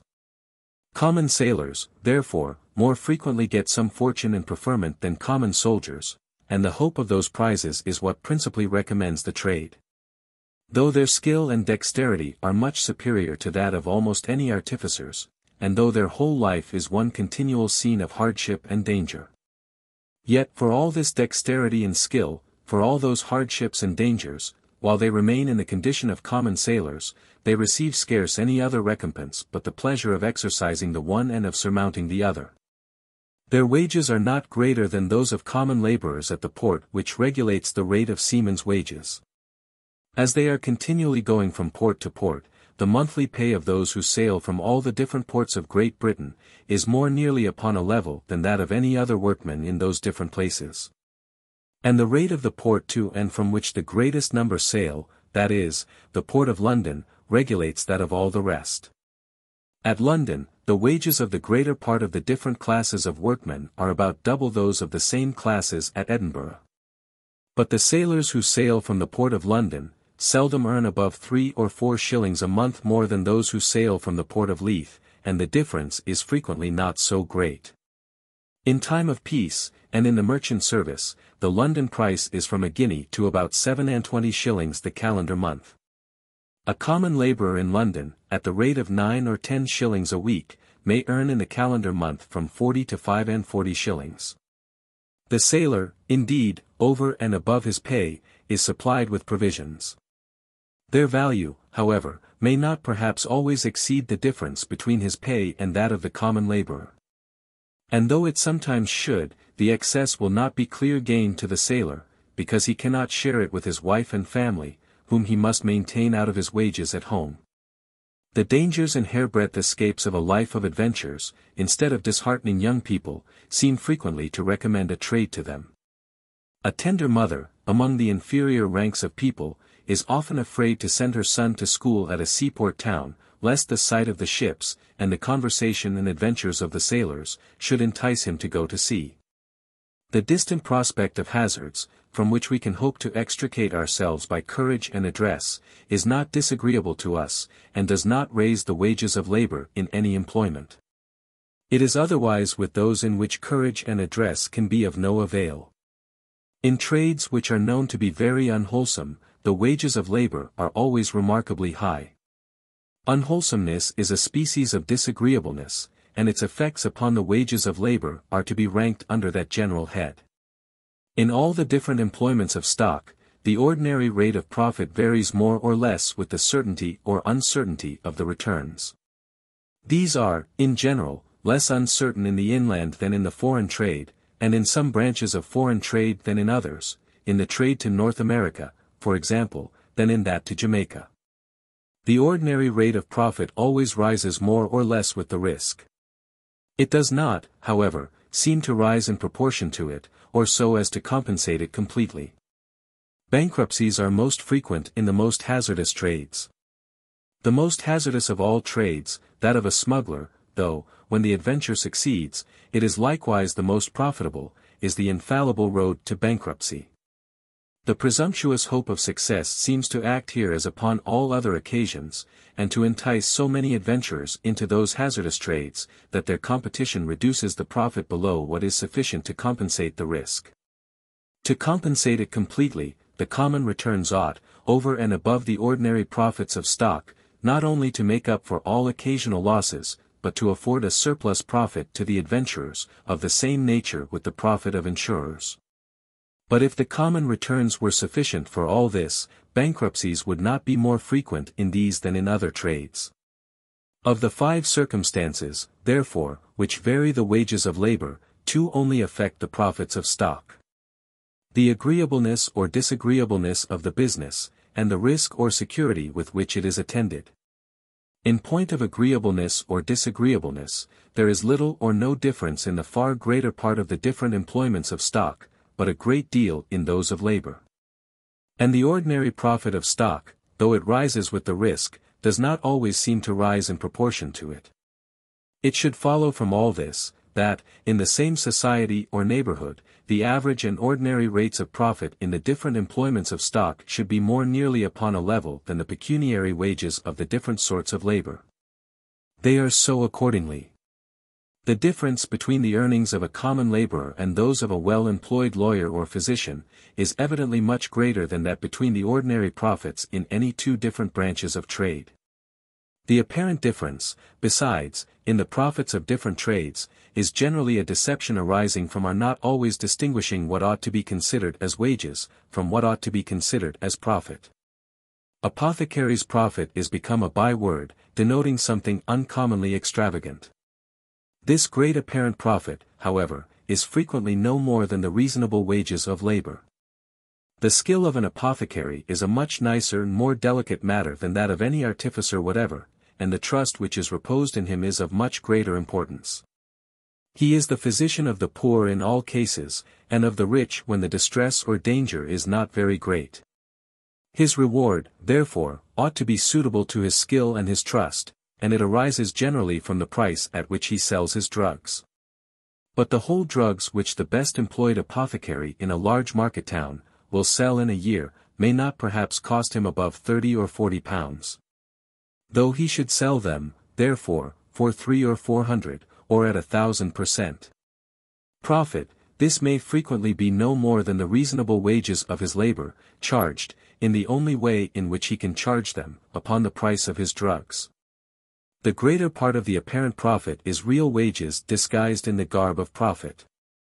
In a small seaport town, a little grocer will make 40 or 50% upon a stock of a single £100, while a considerable wholesale merchant in the same place will scarce make 8 or 10% upon a stock of 10,000. The trade of the grocer may be necessary for the conveniency of the inhabitants, and the narrowness of the market may not admit the employment of a larger capital in the business. The man, however, must not only live by his trade, but live by it suitably to the qualifications which it requires. Besides possessing a little capital, he must be able to read, write, and account, and must be a tolerable judge, too, of perhaps 50 or 60 different sorts of goods, their prices, qualities, and the markets where they are to be had cheapest. He must have all the knowledge, in short, that is necessary for a great merchant, which nothing hinders him from becoming but the want of a sufficient capital. 30 or 40 pounds a year cannot be considered as too great a recompense for the labor of a person so accomplished. Deduct this from the seemingly great profits of his capital, and little more will remain, perhaps, than the ordinary profits of stock. The greater part of the apparent profit is, in this case too, real wages. The difference between the apparent profit of the retail and that of the wholesale trade, is much less in the capital than in small towns and country villages. Where £10,000 can be employed in the grocery trade, the wages of the grocer's labor must be a very trifling addition to the real profits of so great a stock. The apparent profits of the wealthy retailer, therefore, are there more nearly upon a level with those of the wholesale merchant. It is upon this account that goods sold by retail are generally as cheap, and frequently much cheaper, in the capital than in small towns and country villages. Grocery goods, for example, are generally much cheaper. Bread and butcher's meat frequently as cheap. It costs no more to bring grocery goods to the great town than to the country village. But it costs a great deal more to bring corn and cattle, as the greater part of them must be brought from a much greater distance. The prime cost of grocery goods, therefore, being the same in both places, they are cheapest where the least profit is charged upon them. The prime cost of bread and butcher's meat is greater in the great town than in the country village. And though the profit is less, therefore they are not always cheaper there, but often equally cheap. In such articles as bread and butcher's meat, the same cause which diminishes apparent profit, increases prime cost. The extent of the market, by giving employment to greater stocks, diminishes apparent profit, but by requiring supplies from a greater distance, it increases prime cost. This diminution of the one and increase of the other, seem, in most cases, nearly to counterbalance one another. Which is probably the reason that, though the prices of corn and cattle are commonly very different in different parts of the kingdom, those of bread and butcher's meat are generally very nearly the same through the greater part of it. Though the profits of stock, both in the wholesale and retail trade, are generally less in the capital than in small towns and country villages, yet great fortunes are frequently acquired from small beginnings in the former, and scarce ever in the latter. In small towns and country villages, on account of the narrowness of the market, trade cannot always be extended as stock extends. In such places, therefore, though the rate of a particular person's profits may be very high, the sum or amount of them can never be very great, nor consequently that of his annual accumulation. In great towns, on the contrary, trade can be extended as stock increases, and the credit of a frugal and thriving man increases much faster than his stock. His trade is extended in proportion to the amount of both. And the sum or amount of his profits is in proportion to the extent of his trade, and his annual accumulation in proportion to the amount of his profits. It seldom happens, however, that great fortunes are made, even in great towns, by any one regular, established, and well-known branch of business, but in consequence of a long life of industry, frugality, and attention. Sudden fortunes, indeed, are sometimes made in such places, by what is called the trade of speculation. The speculative merchant exercises no one regular, established, or well-known branch of business. He is a corn merchant this year, and a wine merchant the next, and a sugar, tobacco, or tea merchant the year after. He enters into every trade, when he foresees that it is likely to lie more than commonly profitable, and he quits it when he foresees that its profits are likely to return to the level of other trades. His profits and losses, therefore, can bear no regular proportion to those of any one established and well-known branch of business. A bold adventurer may sometimes acquire a considerable fortune by 2 or 3 successful speculations, but is just as likely to lose one by 2 or 3 unsuccessful ones. This trade can be carried on nowhere but in great towns. It is only in places of the most extensive commerce and correspondence that the intelligence requisite for it can be had. The 5 circumstances above mentioned, though they occasion considerable inequalities in the wages of labor and profits of stock, occasion none in the whole of the advantages and disadvantages, real or imaginary, of the different employments of either. The nature of those circumstances is such, that they make up for a small pecuniary gain in some, and counterbalance a great one in others. In order, however, that this equality may take place in the whole of their advantages or disadvantages, 3 things are requisite, even where there is the most perfect freedom. First, the employments must be well known and long established in the neighborhood. Secondly, they must be in their ordinary, or what may be called their natural state. And, thirdly, they must be the sole or principal employments of those who occupy them. First, this equality can take place only in those employments which are well known, and have been long established in the neighborhood. Where all other circumstances are equal, wages are generally higher in new than in old trades. When a projector attempts to establish a new manufacture, he must at first entice his workmen from other employments, by higher wages than they can either earn in their own trades, or than the nature of his work would otherwise require. And a considerable time must pass away before he can venture to reduce them to the common level. Manufactures for which the demand arises altogether from fashion and fancy, are continually changing, and seldom last long enough to be considered as old established manufactures. Those, on the contrary, for which the demand arises chiefly from use or necessity, are less liable to change, and the same form or fabric may continue in demand for whole centuries together. The wages of labor, therefore, are likely to be higher in manufactures of the former, than in those of the latter kind. Birmingham deals chiefly in manufactures of the former kind, Sheffield in those of the latter. And the wages of labor in those two different places are said to be suitable to this difference in the nature of their manufactures. The establishment of any new manufacture, of any new branch of commerce, or of any new practice in agriculture, is always a speculation from which the projector promises himself extraordinary profits. These profits sometimes are very great, and sometimes, more frequently, perhaps, they are quite otherwise, but, in general, they bear no regular proportion to those of other old trades in the neighborhood. If the project succeeds, they are commonly at first very high. When the trade or practice becomes thoroughly established and well known, the competition reduces them to the level of other trades. Secondly, this equality in the whole of the advantages and disadvantages of the different employments of labor and stock, can take place only in the ordinary, or what may be called the natural state of those employments. The demand for almost every different species of labor is sometimes greater, and sometimes less than usual. In the one case, the advantages of the employment rise above, in the other they fall below the common level. The demand for country labor is greater at haytime and harvest than during the greater part of the year, and wages rise with the demand. In time of war, when 40 or 50,000 sailors are forced from the merchant service into that of the king, the demand for sailors to merchant ships necessarily rises with their scarcity.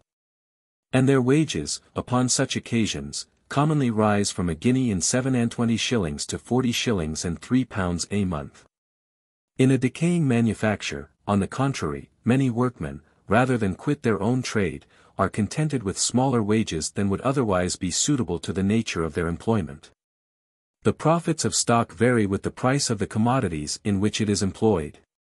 As the price of any commodity rises above the ordinary or average rate, the profits of at least some part of the stock that is employed in bringing it to market, rise above their proper level, and as it falls they sink below it. All commodities are more or less liable to variations of price, but some are much more so than others.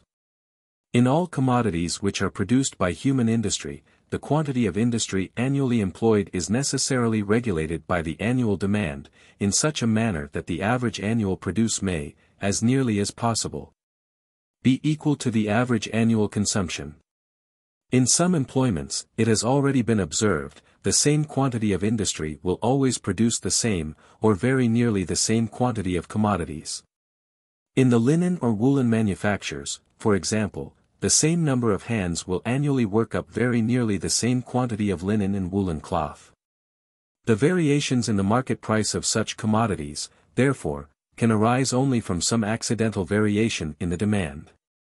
A public mourning raises the price of black cloth. But as the demand for most sorts of plain linen and woolen cloth is pretty uniform, so is likewise the price.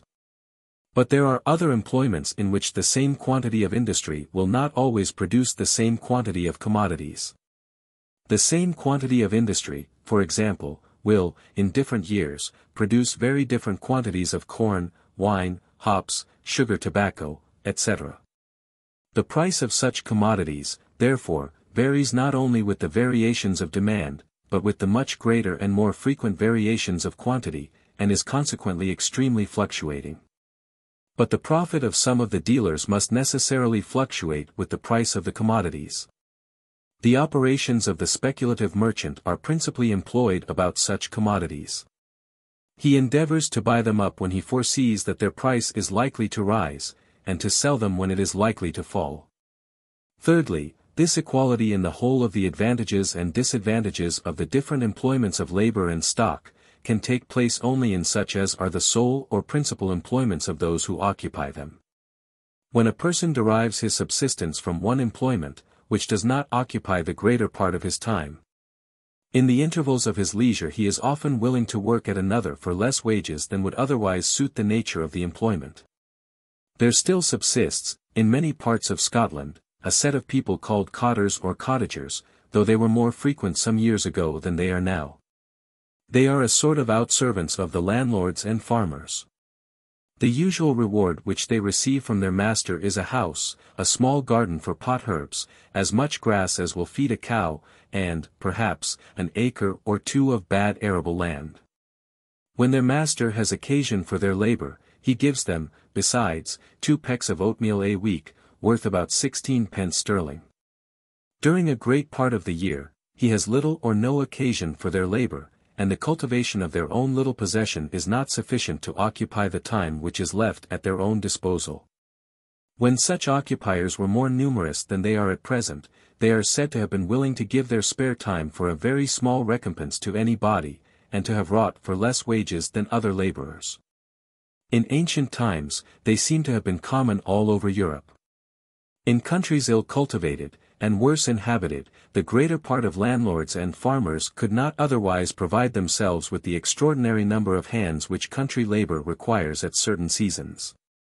The daily or weekly recompense which such laborers occasionally received from their masters, was evidently not the whole price of their labor. Their small tenement made a considerable part of it. This daily or weekly recompense, however, seems to have been considered as the whole of it, by many writers who have collected the prices of labor and provisions in ancient times, and who have taken pleasure in representing both as wonderfully low. The produce of such labor comes frequently cheaper to market than would otherwise be suitable to its nature. Stockings, in many parts of Scotland, are knit much cheaper than they can anywhere be wrought upon the loom. They are the work of servants and laborers who derive the principal part of their subsistence from some other employment. More than 1,000 pair of Shetland stockings are annually imported into Leith, of which the price is from 5 pence to 7 pence a pair. At Lerwick, the small capital of the Shetland Islands, 10 pence a day, I have been assured, is a common price of common labor. In the same islands, they knit worsted stockings to the value of a guinea a pair and upwards. The spinning of linen yarn is carried on in Scotland nearly in the same way as the knitting of stockings, by servants, who are chiefly hired for other purposes. They earn but a very scanty subsistence, who endeavour to get their livelihood by either of those trades. In most parts of Scotland, she is a good spinner who can earn 20 pence a week. In opulent countries, the market is generally so extensive, that any one trade is sufficient to employ the whole labor and stock of those who occupy it. Instances of people living by one employment, and, at the same time, deriving some little advantage from another, occur chiefly in poor countries. The following instance, however, of something of the same kind, is to be found in the capital of a very rich one. There is no city in Europe, I believe, in which house rent is dearer than in London, and yet I know no capital in which a furnished apartment can be hired so cheap. Lodging is not only much cheaper in London than in Paris. It is much cheaper than in Edinburgh, of the same degree of goodness, and, what may seem extraordinary, the dearness of house rent is the cause of the cheapness of lodging. The dearness of house rent in London arises, not only from those causes which render it dear in all great capitals, the dearness of labor, the dearness of all the materials of building, which must generally be brought from a great distance, and, above all, the dearness of ground rent, every landlord acting the part of a monopolist, and frequently exacting a higher rent for a single acre of bad land in a town, than can be had for 100 of the best in the country. But it arises in part from the peculiar manners and customs of the people, which oblige every master of a family to hire a whole house from top to bottom. A dwelling house in England means everything that is contained under the same roof. In France, Scotland, and many other parts of Europe, it frequently means no more than a single story. A tradesman in London is obliged to hire a whole house in that part of the town where his customers live. His shop is upon the ground floor, and he and his family sleep in the garret, and he endeavours to pay a part of his house rent by letting the 2 middle stories to lodgers. He expects to maintain his family by his trade, and not by his lodgers. Whereas at Paris and Edinburgh, people who let lodgings have commonly no other means of subsistence, and the price of the lodging must pay, not only the rent of the house, but the whole expense of the family. Part 2. Inequalities occasioned by the policy of Europe. Such are the inequalities in the whole of the advantages and disadvantages of the different employments of labor and stock, which the defect of any of the three requisites above mentioned must occasion. Even where there is the most perfect liberty. But the policy of Europe, by not leaving things at perfect liberty, occasions other inequalities of much greater importance. It does this chiefly in the three following ways. First, by restraining the competition in some employments to a smaller number than would otherwise be disposed to enter into them. Secondly, by increasing it in others beyond what it naturally would be. And, thirdly, by obstructing the free circulation of labor and stock, both from employment to employment, and from place to place. First, the policy of Europe occasions a very important inequality in the whole of the advantages and disadvantages of the different employments of labor and stock. By restraining the competition in some employments to a smaller number than might otherwise be disposed to enter into them. The exclusive privileges of corporations are the principal means it makes use of for this purpose. The exclusive privilege of an incorporated trade necessarily restrains the competition, in the town where it is established, to those who are free of the trade. To have served an apprenticeship in the town, under a master properly qualified, is commonly the necessary requisite for obtaining this freedom. The bylaws of the corporation regulate sometimes the number of apprentices which any master is allowed to have, and almost always the number of years which each apprentice is obliged to serve. The intention of both regulations is to restrain the competition to a much smaller number than might otherwise be disposed to enter into the trade. The limitation of the number of apprentices restrains it directly. A long term of apprenticeship restrains it more indirectly, but as effectually, by increasing the expense of education. In Sheffield, no master cutler can have more than one apprentice at a time, by a by-law of the corporation. In Norfolk and Norwich, no master weaver can have more than 2 apprentices, under pain of forfeiting £5 a month to the king. No master hatter can have more than 2 apprentices anywhere in England, or in the English plantations, under pain of forfeiting £5 a month, half to the king, and half to him who shall sue in any court of record. Both these regulations, though they have been confirmed by a public law of the kingdom, are evidently dictated by the same corporation spirit which enacted the by-law of Sheffield. The silk weavers in London had scarce been incorporated a year, when they enacted a by-law, restraining any master from having more than 2 apprentices at a time. It required a particular Act of Parliament to rescind this by-law. 7 years seem anciently to have been, all over Europe, the usual term established for the duration of apprenticeships in the greater part of incorporated trades. All such incorporations were anciently called universities, which, indeed, is the proper Latin name for any incorporation whatever. The University of Smiths, the University of Tailors, etc.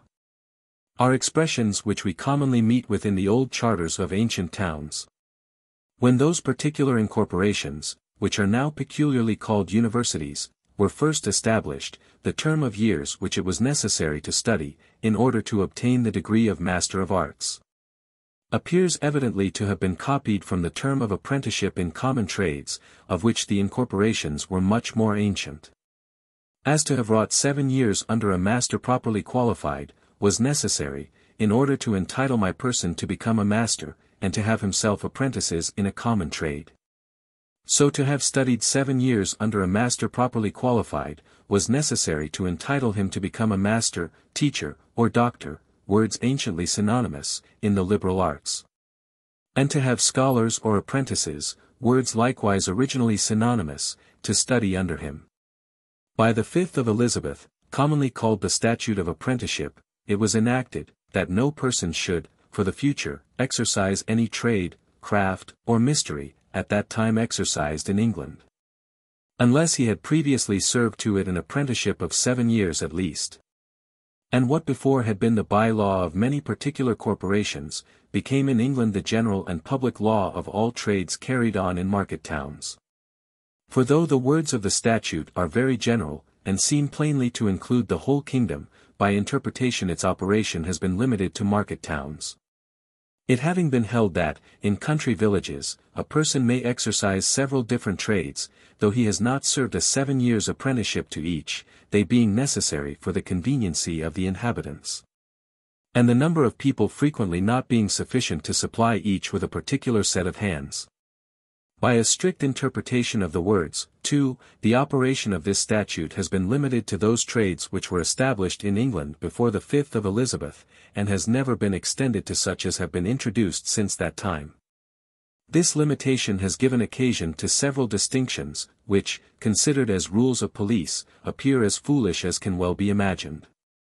It has been adjudged, for example, that a coachmaker can neither himself make nor employ journeymen to make his coach wheels, but must buy them of a master wheelwright. This latter trade having been exercised in England before the 5th of Elizabeth. But a wheelwright, though he has never served an apprenticeship to a coachmaker, may either himself make or employ journeymen to make coaches. The trade of a coachmaker not being within the statute, because not exercised in England at the time when it was made.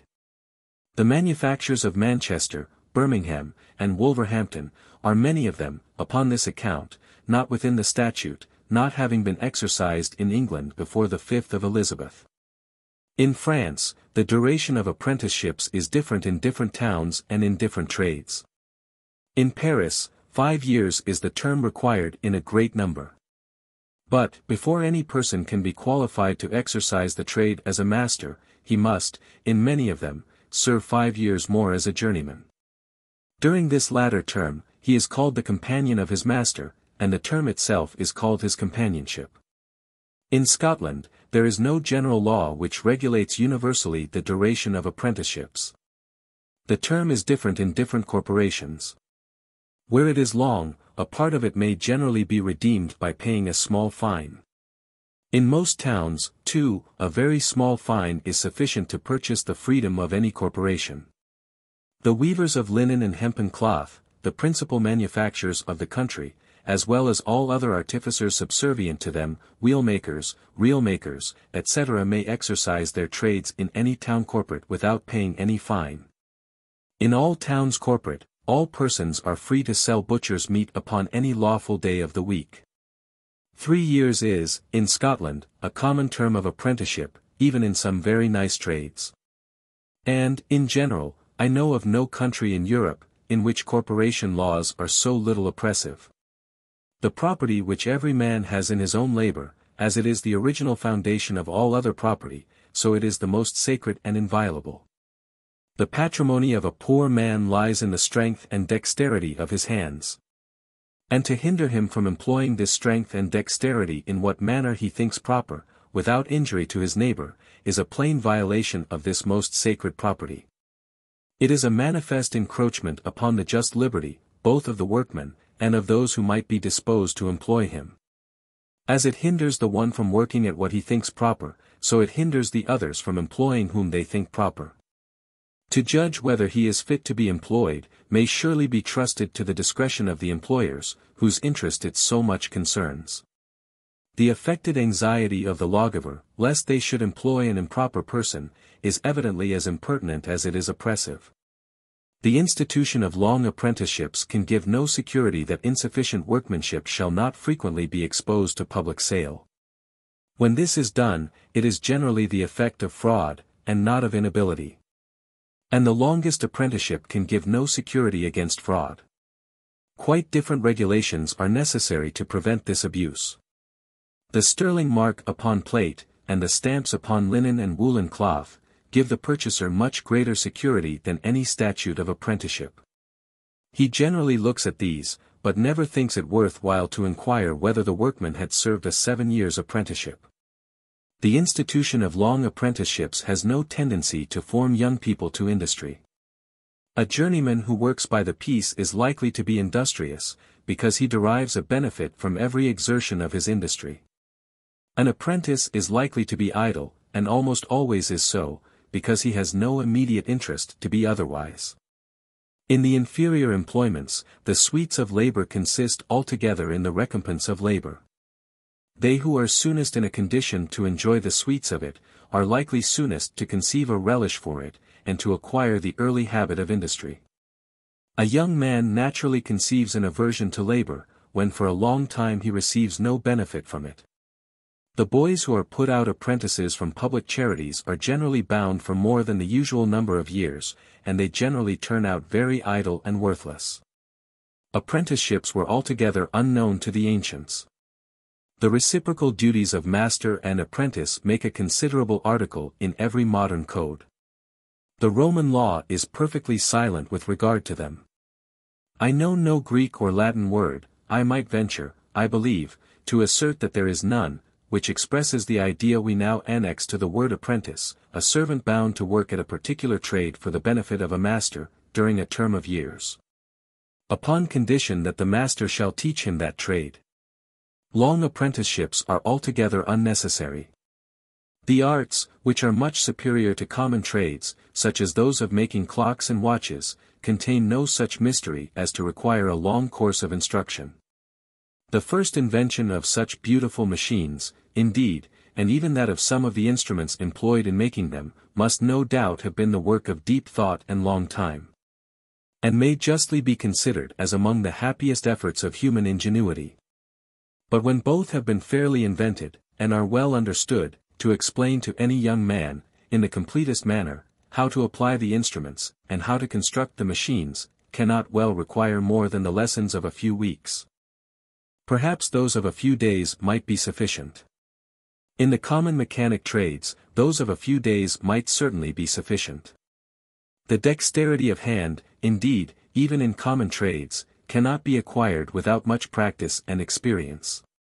But a young man would practice with much more diligence and attention, if from the beginning he wrought as a journeyman, being paid in proportion to the little work which he could execute, and paying in his turn for the materials which he might sometimes spoil through awkwardness and inexperience. His education would generally in this way be more effectual, and always less tedious and expensive. The master, indeed, would be a loser. He would lose all the wages of the apprentice, which he now saves, for 7 years together. In the end, perhaps, the apprentice himself would be a loser. In a trade so easily learnt he would have more competitors, and his wages, when he came to be a complete workman, would be much less than at present. The same increase of competition would reduce the profits of the masters, as well as the wages of workmen. The trades, the crafts, the mysteries, would all be losers. But the public would be a gainer, the work of all artificers coming in this way much cheaper to market. It is to prevent his reduction of price, and consequently of wages and profit, by restraining that free competition which would most certainly occasion it, that all corporations, and the greater part of corporation laws have been established. In order to erect a corporation, no other authority in ancient times was requisite, in many parts of Europe, but that of the town corporate in which it was established. In England, indeed, a charter from the king was likewise necessary. But this prerogative of the crown seems to have been reserved rather for extorting money from the subject, than for the defense of the common liberty against such oppressive monopolies. Upon paying a fine to the king, the charter seems generally to have been readily granted. And when any particular class of artificers or traders thought proper to act as a corporation, without a charter, such adulterine guilds, as they were called, were not always disfranchised upon that account, but obliged to fine annually to the king, for permission to exercise their usurped privileges. 6. The immediate inspection of all corporations, and of the by-laws which they might think proper to enact for their own government, belonged to the town corporate in which they were established. And whatever discipline was exercised over them, proceeded commonly, not from the king, but from that greater incorporation of which those subordinate ones were only parts or members. The government of towns corporate was altogether in the hands of traders and artificers, and it was the manifest interest of every particular class of them, to prevent the market from being overstocked, as they commonly express it, with their own particular species of industry, which is in reality to keep it always understocked. Each class was eager to establish regulations proper for this purpose, and, provided it was allowed to do so, was willing to consent that every other class should do the same. In consequence of such regulations, indeed, each class was obliged to buy the goods they had occasion for from every other within the town, somewhat dearer than they otherwise might have done. But, in recompense, they were enabled to sell their own just as much dearer, so that, so far it was as broad as long, as they say. And in the dealings of the different classes within the town with one another, none of them were losers by these regulations. But in their dealings with the country they were all great gainers. And in these latter dealings consist the whole trade which supports and enriches every town. Every town draws its whole subsistence, and all the materials of its industry, from the country. It pays for these chiefly in two ways. First, by sending back to the country a part of those materials wrought up and manufactured, in which case, their price is augmented by the wages of the workmen, and the profits of their masters or immediate employers. Secondly, by sending to it a part both of the rude and manufactured produce, either of other countries, or of distant parts of the same country, imported into the town. In which case, too, the original price of those goods is augmented by the wages of the carriers or sailors, and by the profits of the merchants who employ them. In what is gained upon the first of those branches of commerce, consists the advantage which the town makes by its manufactures, in what is gained upon the second, the advantage of its inland and foreign trade. The wages of the workmen, and the profits of their different employers, make up the whole of what is gained upon both. Whatever regulations, therefore, tend to increase those wages and profits beyond what they otherwise would be, tend to enable the town to purchase, with a smaller quantity of its labor, the produce of a greater quantity of the labor of the country. They give the traders and artificers in the town an advantage over the landlords, farmers, and laborers, in the country, and break down that natural equality which would otherwise take place in the commerce which is carried on between them. The whole annual produce of the labor of the society is annually divided between those two different sets of people. By means of those regulations, a greater share of it is given to the inhabitants of the town than would otherwise fall to them, and a less to those of the country. The price which the town really pays for the provisions and materials annually imported into it, is the quantity of manufactures and other goods annually exported from it. The dearer the latter are sold, the cheaper the former are bought. The industry of the town becomes more, and that of the country less advantageous. That the industry which is carried on in towns is, everywhere in Europe, more advantageous than that which is carried on in the country, without entering into any very nice computations. We may satisfy ourselves by one very simple and obvious observation. In every country of Europe, we find at least 100 people who have acquired great fortunes, from small beginnings, by trade and manufactures, the industry which properly belongs to towns. For one who has done so by that which properly belongs to the country, the raising of rude produce by the improvement and cultivation of land. Industry, therefore, must be better rewarded, the wages of labor and the profits of stock must evidently be greater, in the one situation than in the other. But stock and labor naturally seek the most advantageous employment. They naturally, therefore, resort as much as they can to the town, and desert the country. The inhabitants of a town being collected into one place, can easily combine together. The most insignificant trades carried on in towns have, accordingly, in some place or other, been incorporated. And even where they have never been incorporated, yet the corporation spirit, the jealousy of strangers, the aversion to take apprentices, or to communicate the secret of their trade, generally prevail in them, and often teach them, by voluntary associations and agreements, to prevent that free competition which they cannot prohibit by bylaws. The trades which employ but a small number of hands, run most easily into such combinations. Half a dozen woolcombers, perhaps, are necessary to keep 1,000 spinners and weavers at work. By combining not to take apprentices, they can not only engross the employment, but reduce the whole manufacture into a sort of slavery to themselves, and raise the price of their labor much above what is due to the nature of their work. The inhabitants of the country, dispersed in distant places, cannot easily combine together. They have not only never been incorporated, but the incorporation spirit never has prevailed among them. No apprenticeship has ever been thought necessary to qualify for husbandry, the great trade of the country. After what are called the fine arts, and the liberal professions, however, there is perhaps no trade which requires so great a variety of knowledge and experience. The innumerable volumes which have been written upon it in all languages, may satisfy us, that among the wisest and most learned nations, it has never been regarded as a matter very easily understood. And from all those volumes we shall in vain attempt to collect that knowledge of its various and complicated operations which is commonly possessed even by the common farmer. How contemptuously soever the very contemptible authors of some of them may sometimes affect to speak of him. There is scarce any common mechanic trade, on the contrary, of which all the operations may not be as completely and distinctly explained in a pamphlet of a very few pages, as it is possible for words illustrated by figures to explain them. In the History of the Arts, now publishing by the French Academy of Sciences, several of them are actually explained in this manner. The direction of operations, besides, which must be varied with every change of the weather, as well as with many other accidents, requires much more judgment and discretion, than that of those which are always the same, or very nearly the same.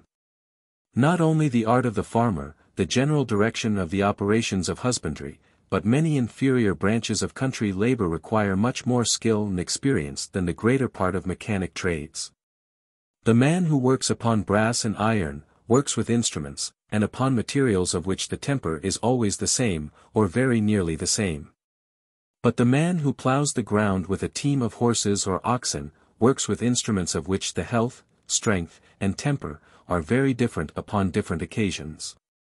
The condition of the materials which he works upon, too, is as variable as that of the instruments which he works with, and both require to be managed with much judgment and discretion. The common plowman, though generally regarded as the pattern of stupidity and ignorance, is seldom defective in this judgment and discretion. He is less accustomed, indeed, to social intercourse, than the mechanic who lives in a town. His voice and language are more uncouth, and more difficult to be understood by those who are not used to them. His understanding, however, being accustomed to consider a greater variety of objects, is generally much superior to that of the other, whose whole attention, from morning till night, is commonly occupied in performing one or two very simple operations. How much the lower ranks of people in the country are really superior to those of the town, is well known to every man whom either business or curiosity has led to converse much with both. In China and in Dostin, accordingly, both the rank and the wages of country laborers are said to be superior to those of the greater part of artificers and manufacturers. They would probably be so everywhere, if corporation laws and the corporation spirit did not prevent it. The superiority which the industry of the towns has everywhere in Europe over that of the country, is not altogether owing to corporations and corporation laws. It is supported by many other regulations. The high duties upon foreign manufactures, and upon all goods imported by alien merchants, all tend to the same purpose. Corporation laws enable the inhabitants of towns to raise their prices, without fearing to be undersold by the free competition of their own countrymen. Those other regulations secure them equally against that of foreigners. The enhancement of price occasioned by both is everywhere finally paid by the landlords, farmers, and laborers, of the country, who have seldom opposed the establishment of such monopolies. They have commonly neither inclination nor fitness to enter into combinations. And the clamor and sophistry of merchants and manufacturers easily persuade them, that the private interest of a part, and of a subordinate part, of the society, is the general interest of the whole. In Great Britain, the superiority of the industry of the towns over that of the country seems to have been greater formerly than in the present times.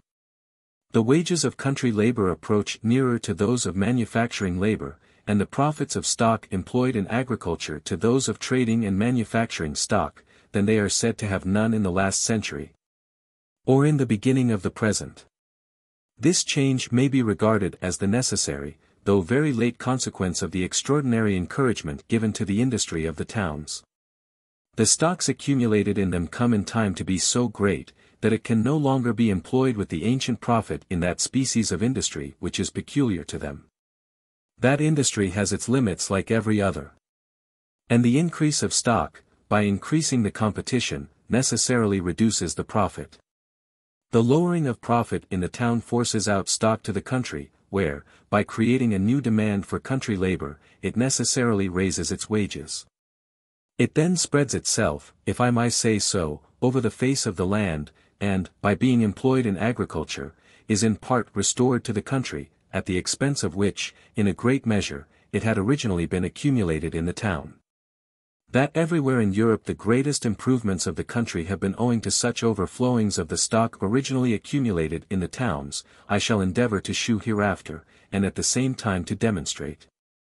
That though some countries have, by this course, attained to a considerable degree of opulence, it is in itself necessarily slow, uncertain, liable to be disturbed and interrupted by innumerable accidents, and, in every respect, contrary to the order of nature and of reason.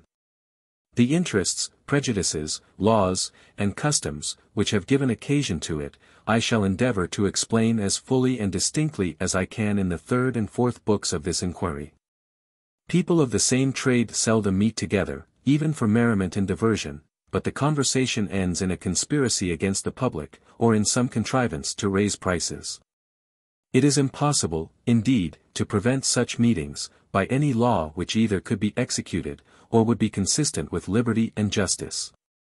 But though the law cannot hinder people of the same trade from sometimes assembling together, it ought to do nothing to facilitate such assemblies, much less to render them necessary. A regulation which obliges all those of the same trade in a particular town to enter their names and places of abode in a public register, facilitates such assemblies. It connects individuals who might never otherwise be known to one another, and gives every man of the trade a direction where to find every other man of it. A regulation which enables those of the same trade to tax themselves, in order to provide for their poor, their sick, their widows and orphans, by giving them a common interest to manage, renders such assemblies necessary. An incorporation not only renders them necessary, but makes the act of the majority binding upon the whole. In a free trade, an effectual combination cannot be established but by the unanimous consent of every single trader, and it cannot last longer than every single trader continues of the same mind. The majority of a corporation can enact a by-law, with proper penalties, which will limit the competition more effectually and more durably than any voluntary combination whatever. The pretense that corporations are necessary for the better government of the trade, is without any foundation. The real and effectual discipline which is exercised over a workman, is not that of his corporation, but that of his customers. It is the fear of losing their employment which restrains his frauds and corrects his negligence. An exclusive corporation necessarily weakens the force of this discipline. A particular set of workmen must then be employed, let them behave well or ill. It is upon this account that, in many large incorporated towns, no tolerable workmen are to be found, even in some of the most necessary trades. If you would have your work tolerably executed, it must be done in the suburbs, where the workmen, having no exclusive privilege, have nothing but their character to depend upon, and you must then smuggle it into the town as well as you can. It is in this manner that the policy of Europe, by restraining the competition in some employments to a smaller number than would otherwise be disposed to enter into them, occasions a very important inequality in the whole of the advantages and disadvantages of the different employments of labor and stock. Secondly, the policy of Europe, by increasing the competition in some employments beyond what it naturally would be, occasions another inequality, of an opposite kind. In the whole of the advantages and disadvantages of the different employments of labor and stock. It has been considered as of so much importance that a proper number of young people should be educated for certain professions, that sometimes the public, and sometimes the piety of private founders, have established many pensions, scholarships, exhibitions, bursaries, etc. For this purpose, which draw many more people into those trades than could otherwise pretend to follow them. In all Christian countries, I believe, the education of the greater part of churchmen is paid for in this manner. Very few of them are educated altogether at their own expense. The long, tedious, and expensive education, therefore, of those who are, will not always procure them a suitable reward, the church being crowded with people, who, in order to get employment, are willing to accept of a much smaller recompense than what such an education would otherwise have entitled them to. And in this manner the competition of the poor takes away the reward of the rich. It would be indecent, no doubt, to compare either a curate or a chaplain with a journeyman in any common trade. The pay of a curate or chaplain, however, may very properly be considered as of the same nature with the wages of a journeyman. They are all three paid for their work according to the contract which they may happen to make with their respective superiors. Till after the middle of the 14th century, 5 merks, containing about as much silver as 10 pounds of our present money, was in England the usual pay of a curate or a stipendiary parish priest. As we find it regulated by the decrees of several different national councils. At the same period, 4d. a day, containing the same quantity of silver as a shilling of our present money, was declared to be the pay of a master mason, and 3d. a day, equal to 9d. of our present money, that of a journeyman mason. 7. The wages of both these labourers, therefore, supposing them to have been constantly employed, were much superior to those of the curate.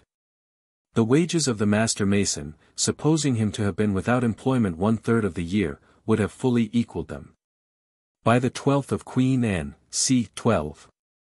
It is declared, that whereas, for want of sufficient maintenance and encouragement to curates, the cures have, in several places, been meanly supplied, the bishop is, therefore, empowered to appoint, by writing under his hand and seal, a sufficient certain stipend or allowance, not exceeding 50, and not less than 20 pounds a year. 40 pounds a year is reckoned at present very good pay for a curate. And, notwithstanding this Act of Parliament, there are many curacies under 20 pounds a year. There are journeyman shoemakers in London who earn 40 pounds a year, and there is scarce an industrious workman of any kind in that metropolis who does not earn more than 20. This last sum, indeed, does not exceed what frequently earned by common labourers in many country parishes. Whenever the law has attempted to regulate the wages of workmen, it has always been rather to lower them than to raise them. But the law has, upon many occasions, attempted to raise the wages of curates, and, for the dignity of the Church, to oblige the rectors of parishes to give them more than the wretched maintenance which they themselves might be willing to accept of. And, in both cases, the law seems to have been equally ineffectual, and has never either been able to raise the wages of curates, or to sink those of labourers to the degree that was intended. Because it has never been able to hinder either the one from being willing to accept of less than the legal allowance, on account of the indigence of their situation and the multitude of their competitors, or the other from receiving more, on account of the contrary competition of those who expected to derive either profit or pleasure from employing them. The great benefices and other ecclesiastical dignities support the honour of the Church, notwithstanding the mean circumstances of some of its inferior members. The respect paid to the profession, too, makes some compensation even to them for the meanness of their pecuniary recompense. In England, and in all Roman Catholic countries, the lottery of the Church is in reality much more advantageous than is necessary. The example of the churches of Scotland, of Geneva, and of several other Protestant churches, may satisfy us, that in so creditable a profession, in which education is so easily procured, the hopes of much more moderate benefices will draw a sufficient number of learned, decent, and respectable men into holy orders. In professions in which there are no benefices, such as law and physic, if an equal proportion of people were educated at the public expense, the competition would soon be so great as to sink very much their pecuniary reward. It might then not be worth any man's while to educate his son to either of those professions at his own expense. They would be entirely abandoned to such as had been educated by those public charities, whose numbers and necessities would oblige them in general to content themselves with a very miserable recompense. To the entire degradation of the now respectable professions of law and physic. That unprosperous race of men, commonly called men of letters, are pretty much in the situation which lawyers and physicians probably would be in, upon the foregoing supposition. In every part of Europe, the greater part of them have been educated for the Church, but have been hindered by different reasons from entering into holy orders. They have generally, therefore, been educated at the public expense. And their numbers are everywhere so great, as commonly to reduce the price of their labour to a very paltry recompense. Before the invention of the art of printing, the only employment by which a man of letters could make anything by his talents, was that of a public or private teacher, or by communicating to other people the curious and useful knowledge which he had acquired himself. And this is still surely a more honourable, a more useful, and, in general, even a more profitable employment than that other of writing for a bookseller, to which the art of printing has given occasion. The time and study, the genius, knowledge, and application requisite to qualify an eminent teacher of the sciences, are at least equal to what is necessary for the greatest practitioners in law and physic. But the usual reward of the eminent teacher bears no proportion to that of the lawyer or physician, because the trade of the one is crowded with indigent people, who have been brought up to it at the public expense. Whereas those of the other two are encumbered with very few who have not been educated at their own. The usual recompense, however, of public and private teachers, small as it may appear, would undoubtedly be less than it is, if the competition of those yet more indigent men of letters, who write for bread, was not taken out of the market. Before the invention of the art of printing, a scholar and a beggar seem to have been terms very nearly synonymous. The different governors of the universities, before that time, appear to have often granted licenses to their scholars to beg. In ancient times, before any charities of this kind had been established for the education of indigent people to the learned professions, the rewards of eminent teachers appear to have been much more considerable. Isocrates, in what is called his Discourse against the Sophists, reproaches the teachers of his own times with inconsistency. They make the most magnificent promises to their scholars, says he, and undertake to teach them to be wise, to be happy, and to be just, and, in return for so important a service, they stipulate the paltry reward of 4 or 5 minae.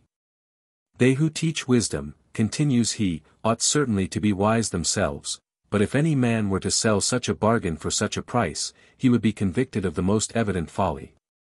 He certainly does not mean here to exaggerate the reward, and we may be assured that it was not less than he represents it. For minae were equal to £13 6 shillings and 8 pence.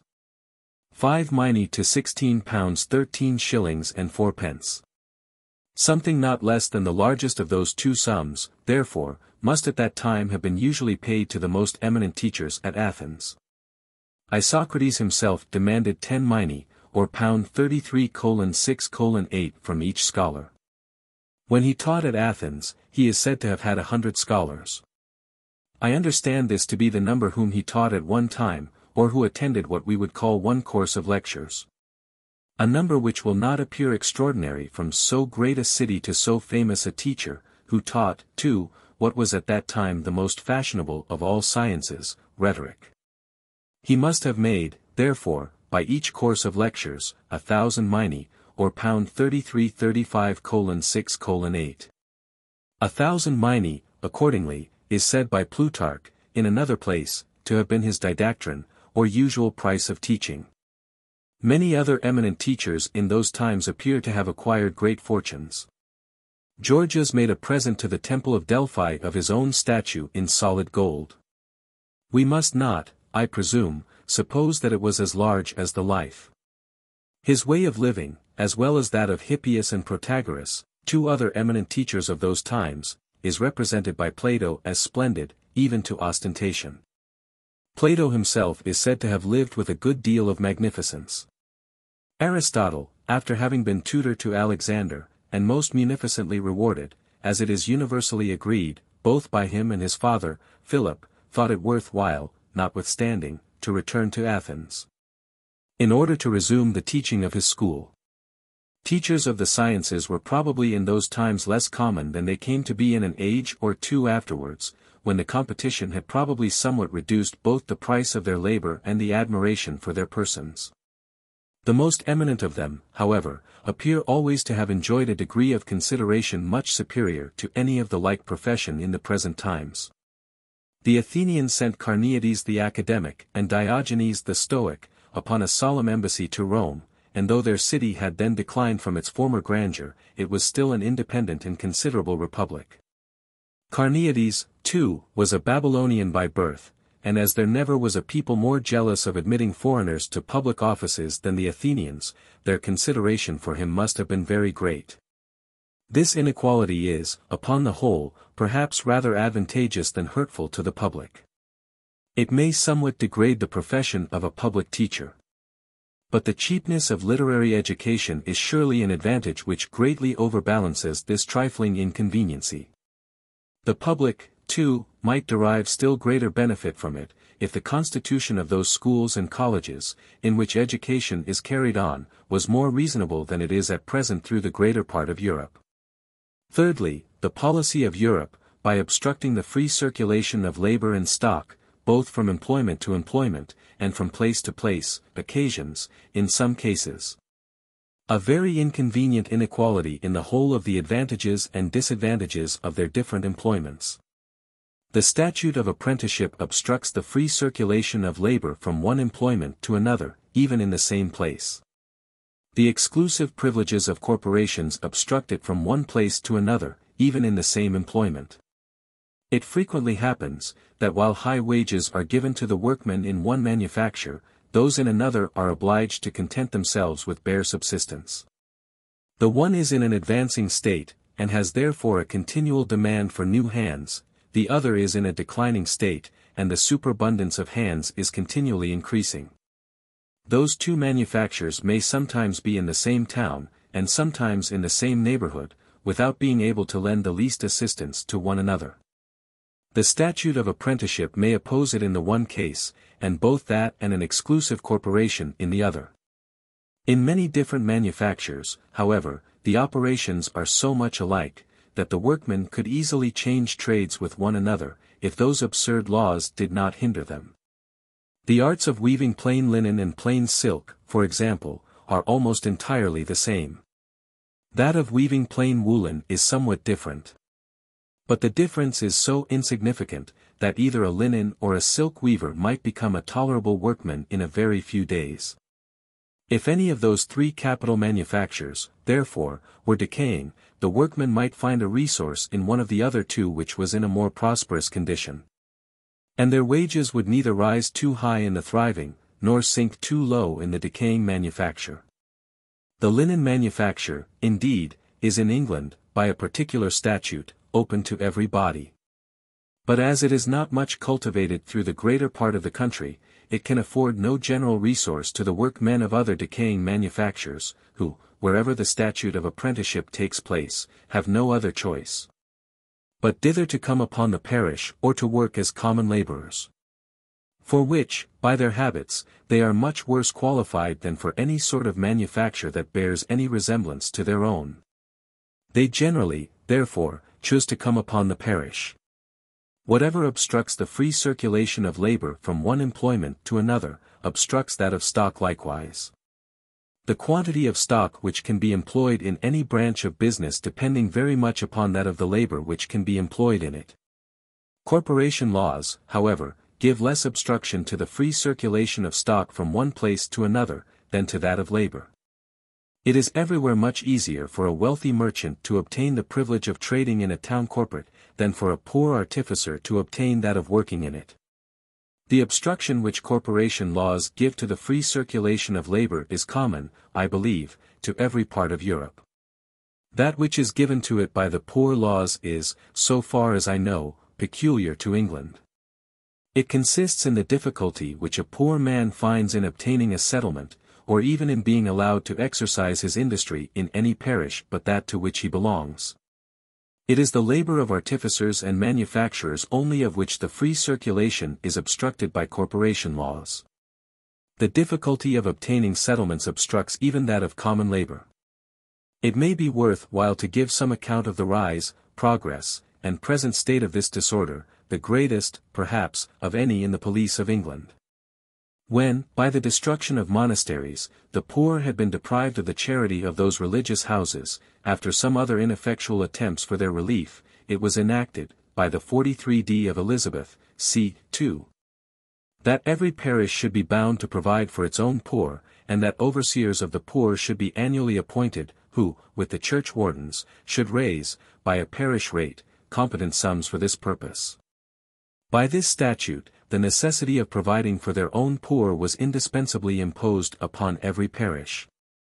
Who were to be considered as the poor of each parish became, therefore, a question of some importance. This question, after some variation, was at last determined by the 13th and 14th of Charles II. When it was enacted, that 40 days undisturbed residence should gain any person a settlement in any parish. But that within that time it should be lawful for 2 justices of the peace, upon complaint made by the churchwardens or overseers of the poor, to remove any new inhabitant to the parish where he was last legally settled. Unless he either rented a tenement of £10 a year, or could give such security for the discharge of the parish where he was then living, as those justices should judge sufficient. Some frauds, it is said, were committed in consequence of this statute. Parish officers sometimes bribing their own poor to go clandestinely to another parish, and, by keeping themselves concealed for 40 days, to gain a settlement there, to the discharge of that to which they properly belonged. It was enacted, therefore, by the 1st of James II. That the 40 days undisturbed residence of any person necessary to gain a settlement, should be accounted only from the time of his delivering notice, in writing, of the place of his abode and the number of his family, to one of the churchwardens or overseers of the parish where he came to dwell. But parish officers, it seems, were not always more honest with regard to their own than they had been with regard to other parishes, and sometimes connived at such intrusions, receiving the notice, and taking no proper steps in consequence of it. As every person in a parish, therefore, was supposed to have an interest to prevent as much as possible their being burdened by such intruders, it was further enacted by the 3rd of William III. That the 40 days' residence should be accounted only from the publication of such notice in writing on Sunday in the church, immediately after divine service. After all, says Dr. Byrne, this kind of settlement, by continuing 40 days after publication of notice in writing, is very seldom obtained. And the design of the acts is not so much for gaining of settlements, as for the avoiding of them by persons coming into a parish clandestinely, for the giving of notice is only putting a force upon the parish to remove. But if a person's situation is such, that it is doubtful whether he is actually removable or not, he shall, by giving of notice, compel the parish either to allow him a settlement uncontested, by suffering him to continue 40 days, or by removing him to try the right. This statute, therefore, rendered it almost impracticable for a poor man to gain a new settlement in the old way, by 40 days' inhabitancy. But that it might not appear to preclude altogether the common people of one foot parish from ever establishing themselves with security in another, it appointed 4 other ways by which a settlement might be gained without any notice delivered or published. The first was, by being taxed to parish rates and paying them; the second, by being elected into an annual parish office, and serving in it a year; the third, by serving an apprenticeship in the parish; the fourth, by being hired into service there for a year, and continuing in the same service during the whole of it. Nobody can gain a settlement by either of the 2 first ways, but by the public deed of the whole parish, who are too well aware of the consequences to adopt any newcomer, who has nothing but his labor to support him, either by taxing him to parish rates, or by electing him into a parish office. No married man can well gain any settlement in either of the 2 last ways. An apprentice is scarce ever married, and it is expressly enacted, that no married servant shall gain any settlement by being hired for a year. The principal effect of introducing settlement by service, has been to put out in a great measure the old fashion of hiring for a year, which before had been so customary in England, that even at this day, if no particular term is agreed upon, the law intends that every servant is hired for a year. But masters are not always willing to give their servants a settlement by hiring them in this manner. And servants are not always willing to be so hired, because, as every last settlement discharges all the foregoing, they might thereby lose their original settlement in the places of their nativity, the habitation of their parents and relations. No independent workman, it is evident, whether laborer or artificer, is likely to gain any new settlement either by apprenticeship or by service. When such a person, therefore, carried his industry to a new parish, he was liable to be removed, how healthy and industrious soever, at the caprice of any churchwarden or overseer, unless he either rented a tenement of £10 a year, a thing impossible for one who has nothing but his labor to live by, or could give such security for the discharge of the parish as 2 justices of the peace should judge sufficient. What security they shall require, indeed, is left altogether to their discretion. But they cannot well require less than £30, it having been enacted, that the purchase even of a freehold estate of less than £30 value, shall not gain any person a settlement, as not being sufficient for the discharge of the parish.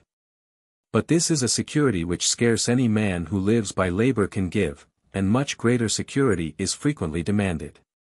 In order to restore, in some measure, that free circulation of labor which those different statutes had almost entirely taken away, the invention of certificates was fallen upon.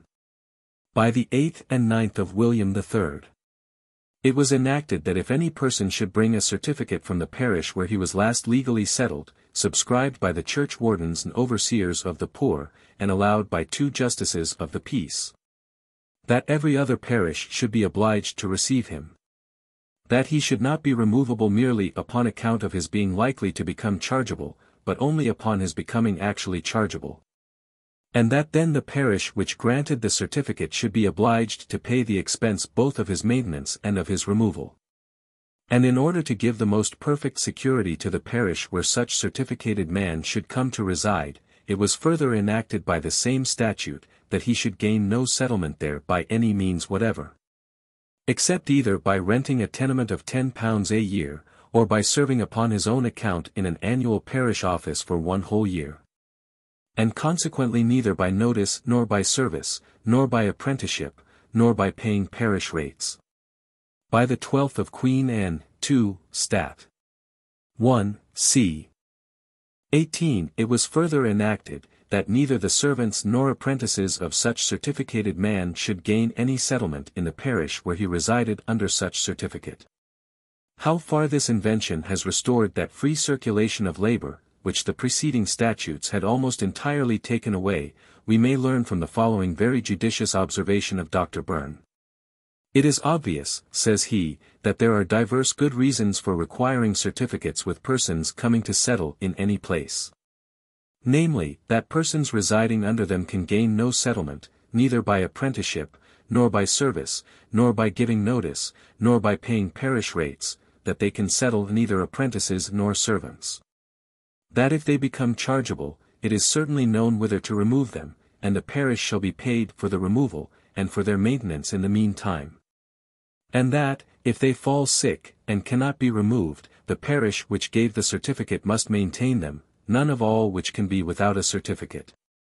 Which reasons will hold proportionably for parishes not granting certificates in ordinary cases, for it is far more than an equal chance, but that they will have the certificated persons again, and in a worse condition. The moral of this observation seems to be, that certificates ought always to be required by the parish where any poor man comes to reside, and that they ought very seldom to be granted by that which he purposes to leave. There is somewhat of hardship in this matter of certificates, says the same very intelligent author, in his History of the Poor Laws, by putting it in the power of a parish officer to imprison a man as it were for life. However inconvenient it may be for him to continue at that place where he has had the misfortune to acquire what is called a settlement, or whatever advantage he may propose himself by living elsewhere.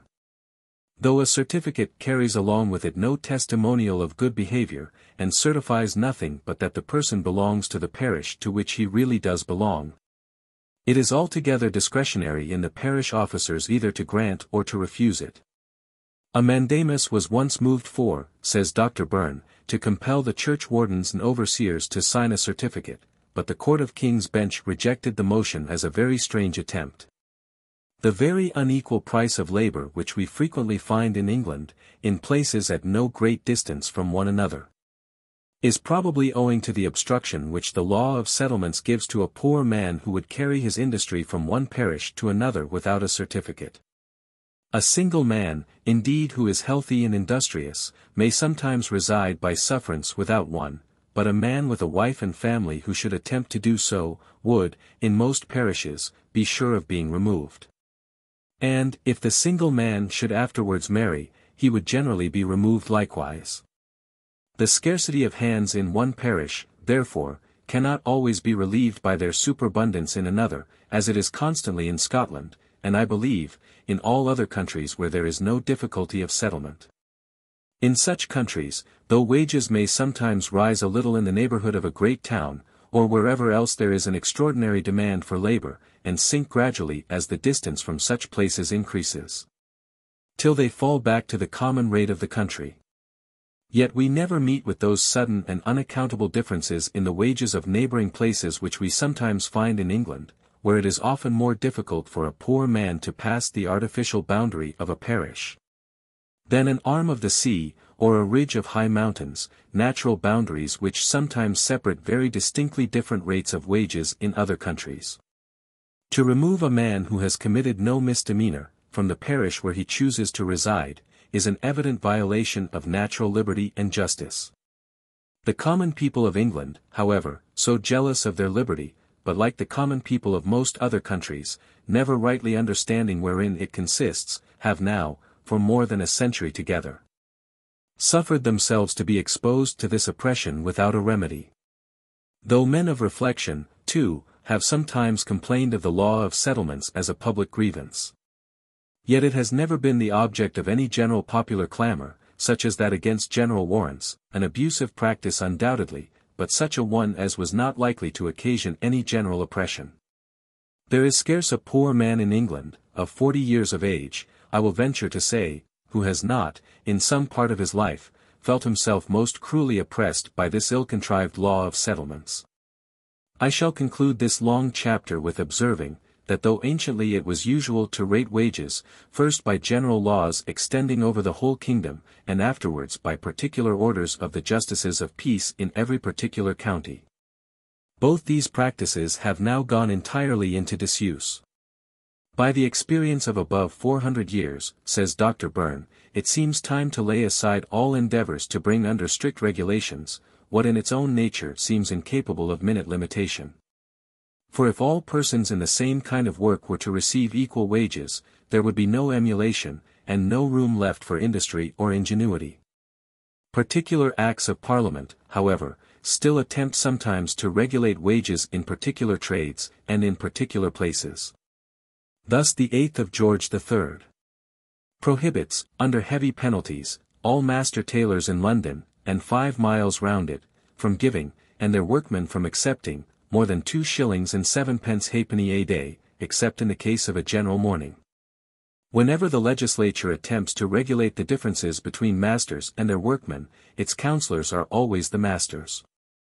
When the regulation, therefore, is in favor of the workmen, it is always just and equitable.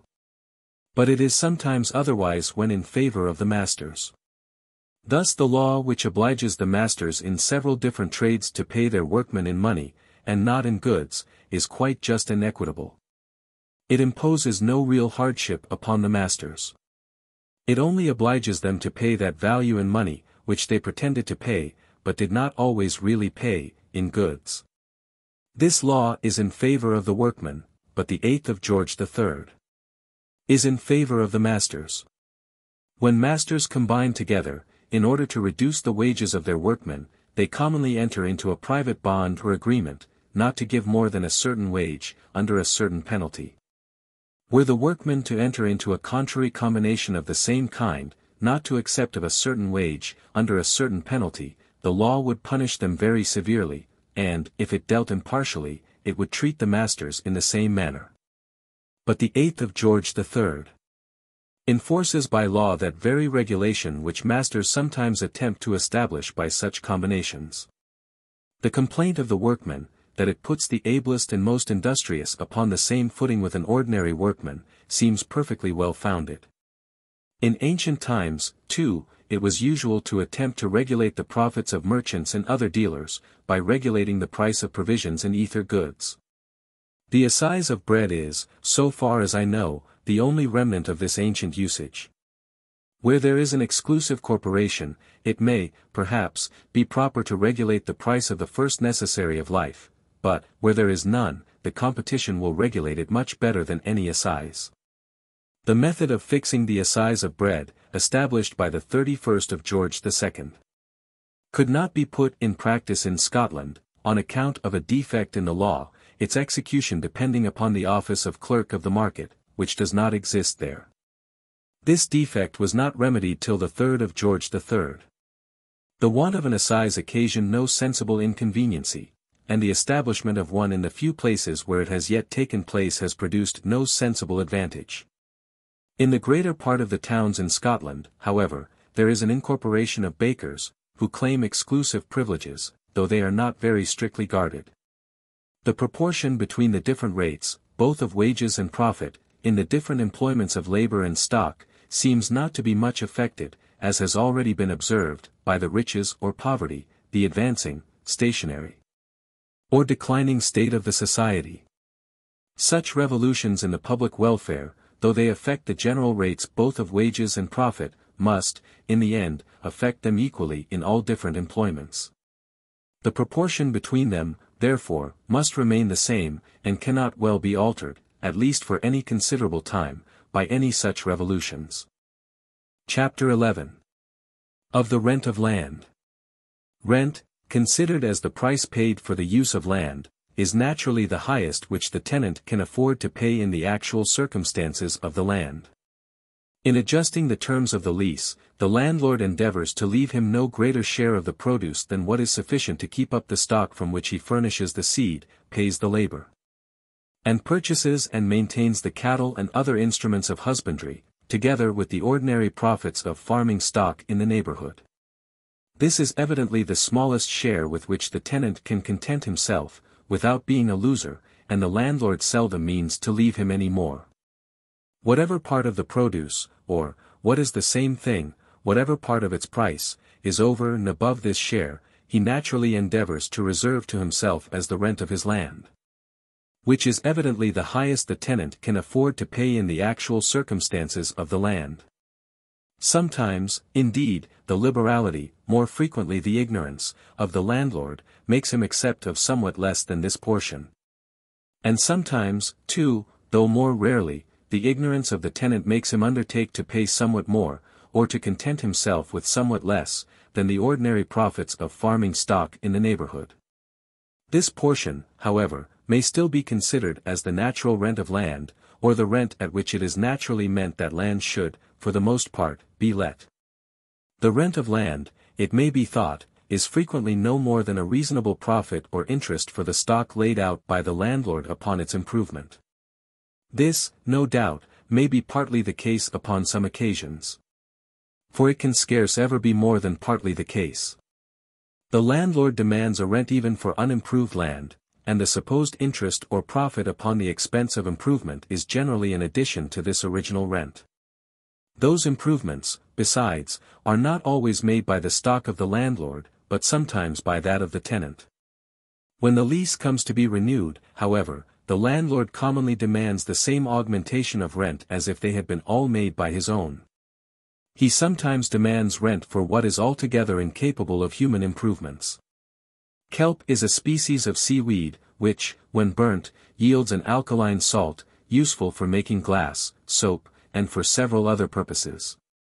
It grows in several parts of Great Britain, particularly in Scotland, upon such rocks only as lie within the high water mark, which are twice every day covered with the sea, and of which the produce, therefore, was never augmented by human industry. The landlord, however, whose estate is bounded by a kelp shore of this kind, demands a rent for it as much as for his cornfields. The sea in the neighborhood of the islands of Shetland is more than commonly abundant in fish, which makes a great part of the subsistence of their inhabitants. But, in order to profit by the produce of the water, they must have a habitation upon the neighboring land. The rent of the landlord is in proportion, not to what the farmer can make by the land, but to what he can make both by the land and the water. It is partly paid in sea fish. And one of the very few instances in which rent makes a part of the price of that commodity, is to be found in that country. The rent of land, therefore, considered as the price paid for the use of the land, is naturally a monopoly price. It is not at all proportioned to what the landlord may have laid out upon the improvement of the land, or to what he can afford to take, but to what the farmer can afford to give. Such parts only of the produce of land can commonly be brought to market, of which the ordinary price is sufficient to replace the stock which must be employed in bringing them thither, together with its ordinary profits. If the ordinary price is more than this, the surplus part of it will naturally go to the rent of the land. If it is not more, though the commodity may be brought to market, it can afford no rent to the landlord. Whether the price is, or is not more, depends upon the demand. There are some parts of the produce of land, for which the demand must always be such as to afford a greater price than what is sufficient to bring them to market. And there are others for which it either may or may not be such as to afford this greater price. The former must always afford a rent to the landlord. The latter sometimes may and sometimes may not, according to different circumstances. Rent, it is to be observed, therefore, enters into the composition of the price of commodities in a different way from wages and profit. High or low wages and profit are the causes of high or low price, high or low rent is the effect of it. It is because high or low wages and profit must be paid, in order to bring a particular commodity to market, that its price is high or low. But it is because its price is high or low, a great deal more, or very little more, or no more, than what is sufficient to pay those wages and profit, that it affords a high rent, or a low rent, or no rent at all. The particular consideration, first, of those parts of the produce of land which always afford some rent, secondly, of those which sometimes may and sometimes may not afford rent. And, thirdly, of the variations which, in the different periods of improvement, naturally take place in the relative value of those two different sorts of rude produce, when compared both with one another and with manufactured commodities. We'll divide this chapter into 3 parts. Part 1. Of the produce of land which always affords rent. As men, like all other animals, naturally multiply in proportion to the means of their subsistence, food is always more or less in demand. It can always purchase or command a greater or smaller quantity of labor, and somebody can always be found who is willing to do something in order to obtain it. The quantity of labor, indeed, which it can purchase, is not always equal to what it could maintain, if managed in the most economical manner, on account of the high wages which are sometimes given to labor. But it can always purchase such a quantity of labor as it can maintain, according to the rate at which that sort of labor is commonly maintained in the neighborhood. But land, in almost any situation, produces a greater quantity of food than what is sufficient to maintain all the labor necessary for bringing it to market, in the most liberal way in which that labor is ever maintained. The surplus, too, is always more than sufficient to replace the stock which employed that labor, together with its profits. Something, therefore, always remains for a rent to the landlord. The most desert moors in Norway and Scotland produce some sort of pasture for cattle, of which the milk and the increase are always more than sufficient, not only to maintain all the labor necessary for tending them, and to pay the ordinary profit to the farmer or the owner of the herd or flock, but to afford some small rent to the landlord. The rent increases in proportion to the goodness of the pasture. The same extent of ground not only maintains a greater number of cattle, but as they be brought within a smaller compass, less labor becomes requisite to tend them, and to collect their produce. The landlord gains both ways. By the increase of the produce, and by the diminution of the labor which must be maintained out of it. The rent of land not only varies with its fertility, whatever be its produce, but with its situation, whatever be its fertility. Land in the neighborhood of a town gives a greater rent than land equally fertile in a distant part of the country. Though it may cost no more labor to cultivate the one than the other, it must always cost more to bring the produce of the distant land to market. A greater quantity of labor, therefore, must be maintained out of it. And the surplus, from which are drawn both the profit of the farmer and the rent of the landlord, must be diminished. But in remote parts of the country, the rate of profit, as has already been shown, is generally higher than in the neighborhood of a large town. A smaller proportion of this diminished surplus, therefore, must belong to the landlord. Good roads, canals, and navigable rivers, by diminishing the expense of carriage, put the remote parts of the country more nearly upon a level with those in the neighborhood of the town. They are upon that account the greatest of all improvements. They encourage the cultivation of the remote, which must always be the most extensive circle of the country.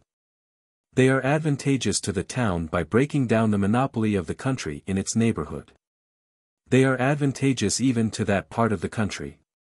Though they introduce some rival commodities into the old market, they open many new markets to its produce. Monopoly, besides, is a great enemy to good management, which can never be universally established, but in consequence of that free and universal competition which forces everybody to have recourse to it for the sake of self-defense. It is not more than 50 years ago, that some of the counties in the neighbourhood of London petitioned the Parliament against the extension of the turnpike roads into the remoter counties. Those remoter counties, they pretended, from the cheapness of labour, would be able to sell their grass and corn cheaper in the London market than themselves, and would thereby reduce their rents, and ruin their cultivation. Their rents, however, have risen, and their cultivation has been improved since that time. A corn field of moderate fertility produces a much greater quantity of food for man, than the best pasture of equal extent.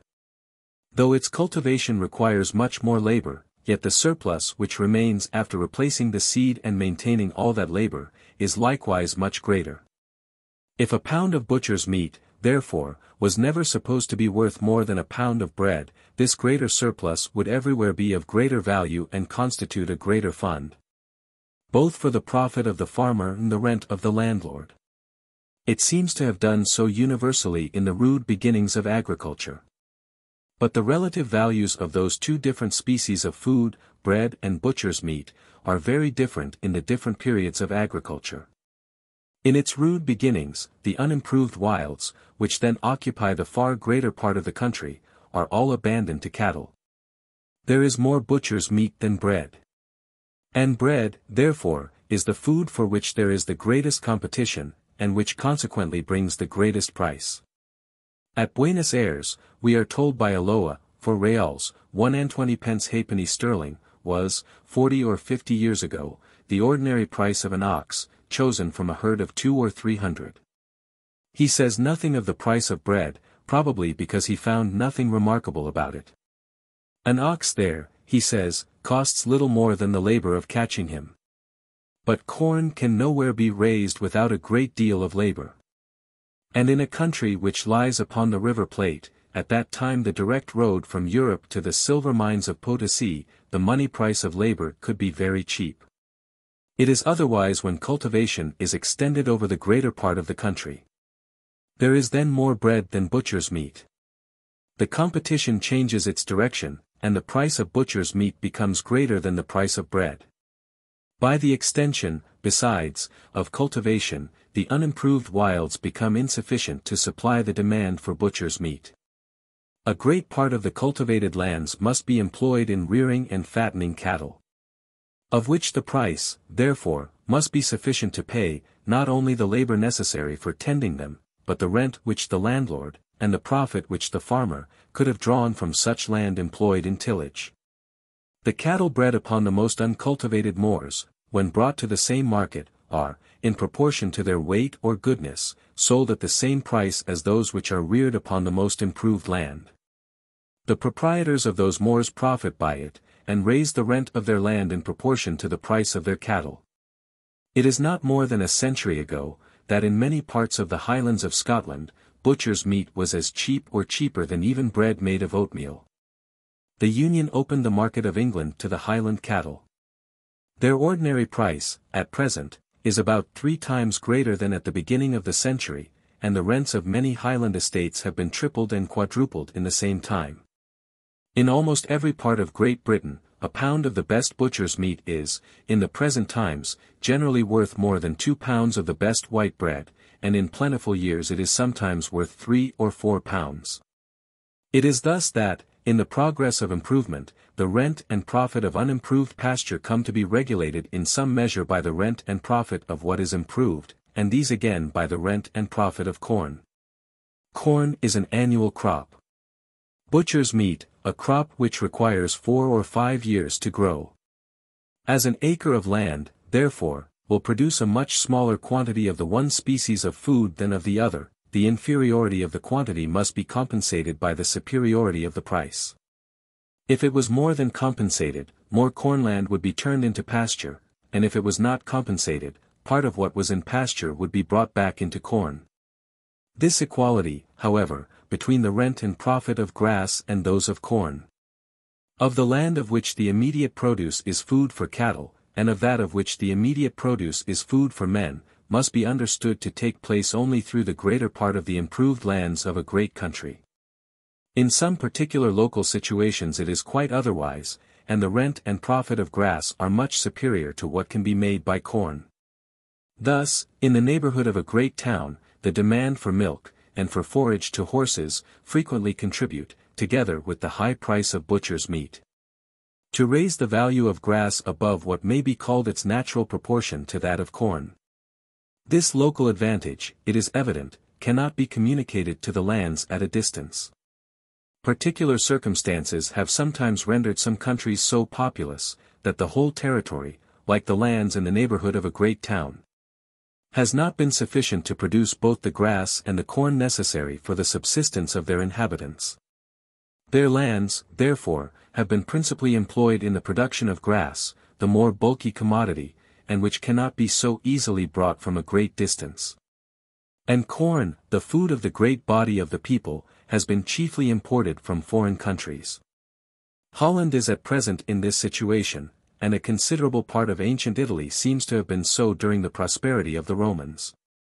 To feed well, old Cato said, as we are told by Cicero, was the first and most profitable thing in the management of a private estate, to feed tolerably well, the second, and to feed ill, the third.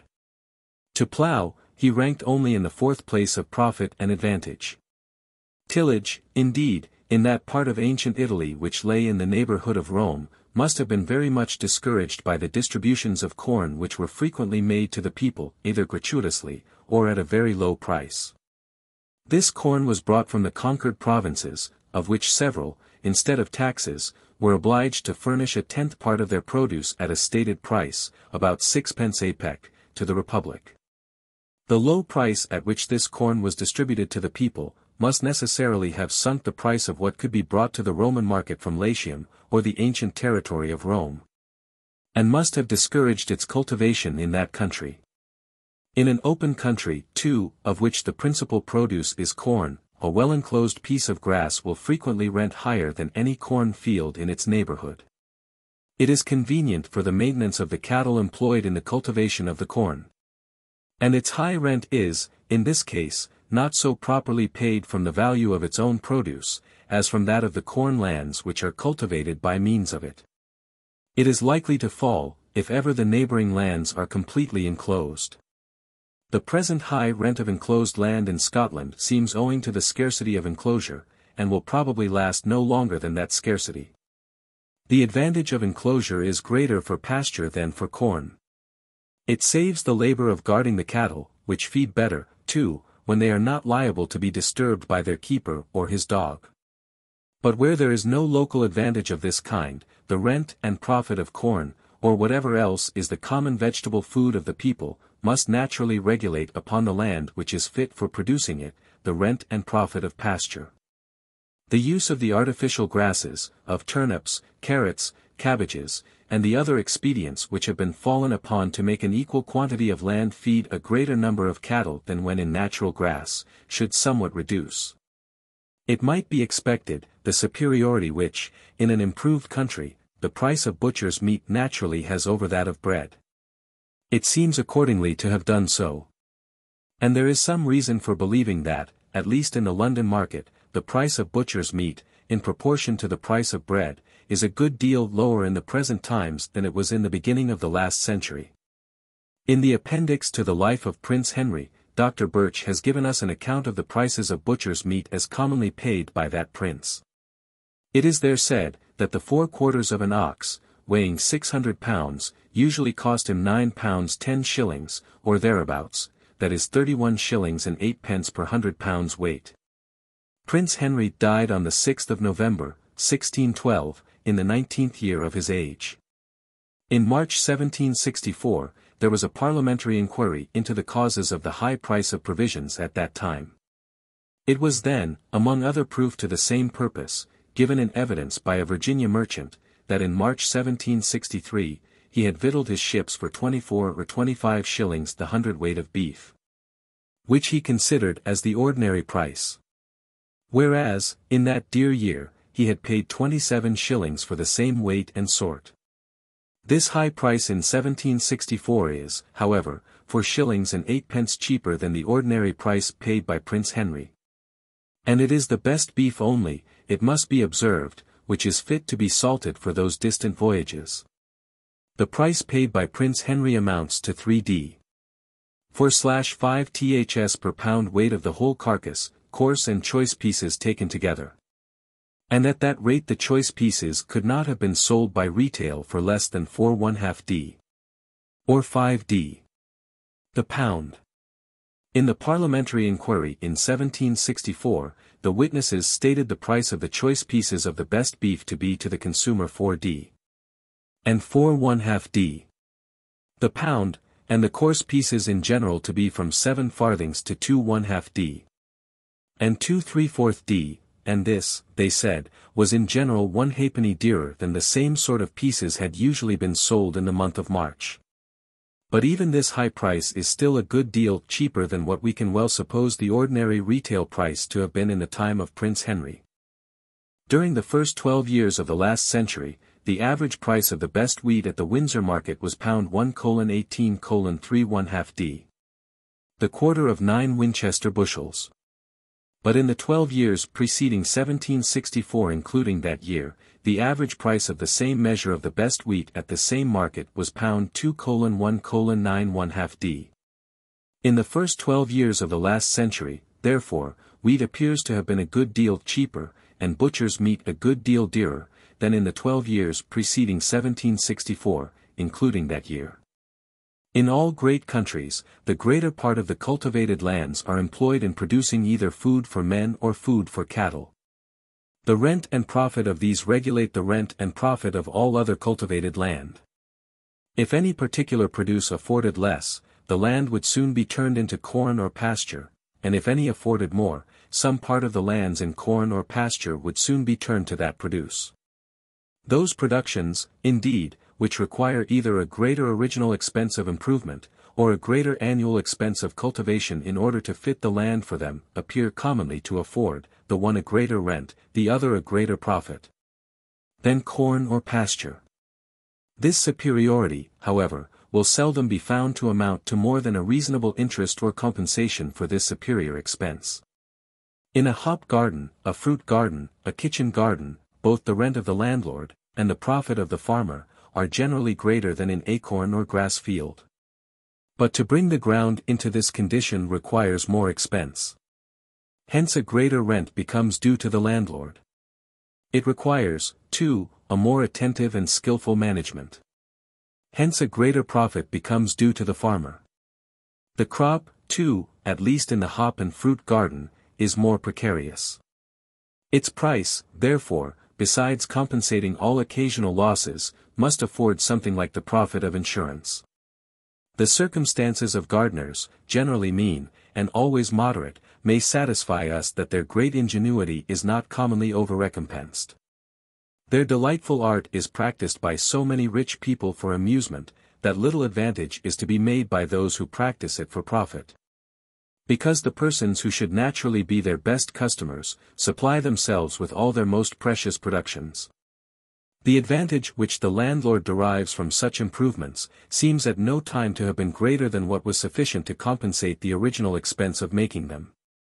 In the ancient husbandry, after the vineyard, a well-watered kitchen garden seems to have been the part of the farm which was supposed to yield the most valuable produce.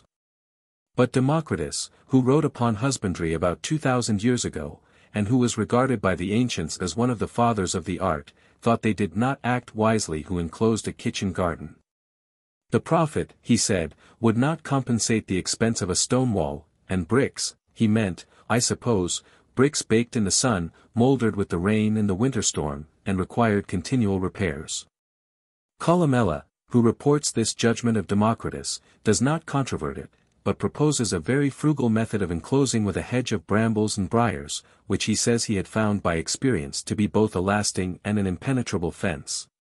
But which, it seems, was not commonly known in the time of Democritus. Palladius adopts the opinion of Columella, which had before been recommended by Varro. In the judgment of those ancient improvers, the produce of a kitchen garden had, it seems, been little more than sufficient to pay the extraordinary culture and the expense of watering. For in countries so near the sun, it was thought proper, in those times as in the present, to have the command of a stream of water, which could be conducted to every bed in the garden. Through the greater part of Europe, a kitchen garden is not at present supposed to deserve a better enclosure than that recommended by Columella. In Great Britain, and some other northern countries, the finer fruits cannot be brought to perfection but by the assistance of a wall. Their price, therefore, in such countries, must be sufficient to pay the expense of building and maintaining what they cannot be had without. The fruit wall frequently surrounds the kitchen garden, which thus enjoys the benefit of an enclosure which its own produce could seldom pay for. That the vineyard, when properly planted and brought to perfection, was the most valuable part of the farm, seems to have been an undoubted maxim in the ancient agriculture, as it is in the modern, through all the wine countries. But whether it was advantageous to plant a new vineyard, was a matter of dispute among the ancient Italian husbandmen, as we learn from Columella. He decides, like a true lover of all curious cultivation, in favor of the vineyard. And endeavors to shew, by a comparison of the profit and expense, that it was a most advantageous improvement. Such comparisons, however, between the profit and expense of new projects are commonly very fallacious. And in nothing more so than in agriculture. Had the gain actually made by such plantations been commonly as great as he imagined it might have been, there could have been no dispute about it. The same point is frequently at this day a matter of controversy in the wine countries. Their writers on agriculture, indeed, the lovers and promoters of high cultivation, seem generally disposed to decide with Columella in favor of the vineyard. In France, the anxiety of the proprietors of the old vineyards to prevent the planting of any new ones, seems to favor their opinion, and to indicate a consciousness in those who must have the experience. That this species of cultivation is at present in that country more profitable than any other. It seems, at the same time, however, to indicate another opinion, that this superior profit can last no longer than the laws which at present restrain the free cultivation of the vine. In 1731, they obtained an order of council, prohibiting both the planting of new vineyards, and the renewal of these old ones, of which the cultivation had been interrupted for 2 years, without a particular permission from the king. To be granted only in consequence of an information from the intendant of the province, certifying that he had examined the land, and that it was incapable of any other culture. The pretense of this order was the scarcity of corn and pasture, and the superabundance of wine. But had this superabundance been real, it would, without any order of council, have effectually prevented the plantation of new vineyards. By reducing the profits of this species of cultivation below their natural proportion to those of corn and pasture. With regard to the supposed scarcity of corn occasioned by the multiplication of vineyards, corn is nowhere in France more carefully cultivated than in the wine provinces, where the land is fit for producing it, as in Burgundy, Guyenne, and the Upper Languedoc. The numerous hands employed in the one species of cultivation necessarily encourage the other, by affording a ready market for its produce. To diminish the number of those who are capable of paying it, is surely a most unpromising expedient for encouraging the cultivation of corn. It is like the policy which would promote agriculture, by discouraging manufactures. The rent and profit of those productions, therefore, which require either a greater original expense of improvement in order to fit the land for them, or a greater annual expense of cultivation. Though often much superior to those of corn and pasture, yet when they do no more than compensate such extraordinary expense, are in reality regulated by the rent and profit of those common crops. It sometimes happens, indeed, that the quantity of land which can be fitted for some particular produce, is too small to supply the effectual demand. The whole produce can be disposed of to those who are willing to give somewhat more than what is sufficient to pay the whole rent, wages, and profit, necessary for raising and bringing it to market, according to their natural rates. Or according to the rates at which they are paid in the greater part of other cultivated land.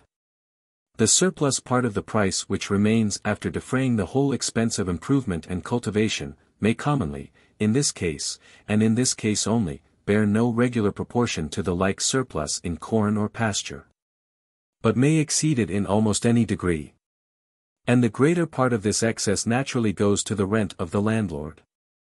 The usual and natural proportion, for example, between the rent and profit of wine, and those of corn and pasture, must be understood to take place only with regard to those vineyards which produce nothing but good common wine, such as can be raised almost anywhere, upon any light, gravelly, or sandy soil, and which has nothing to recommend it but its strength and wholesomeness.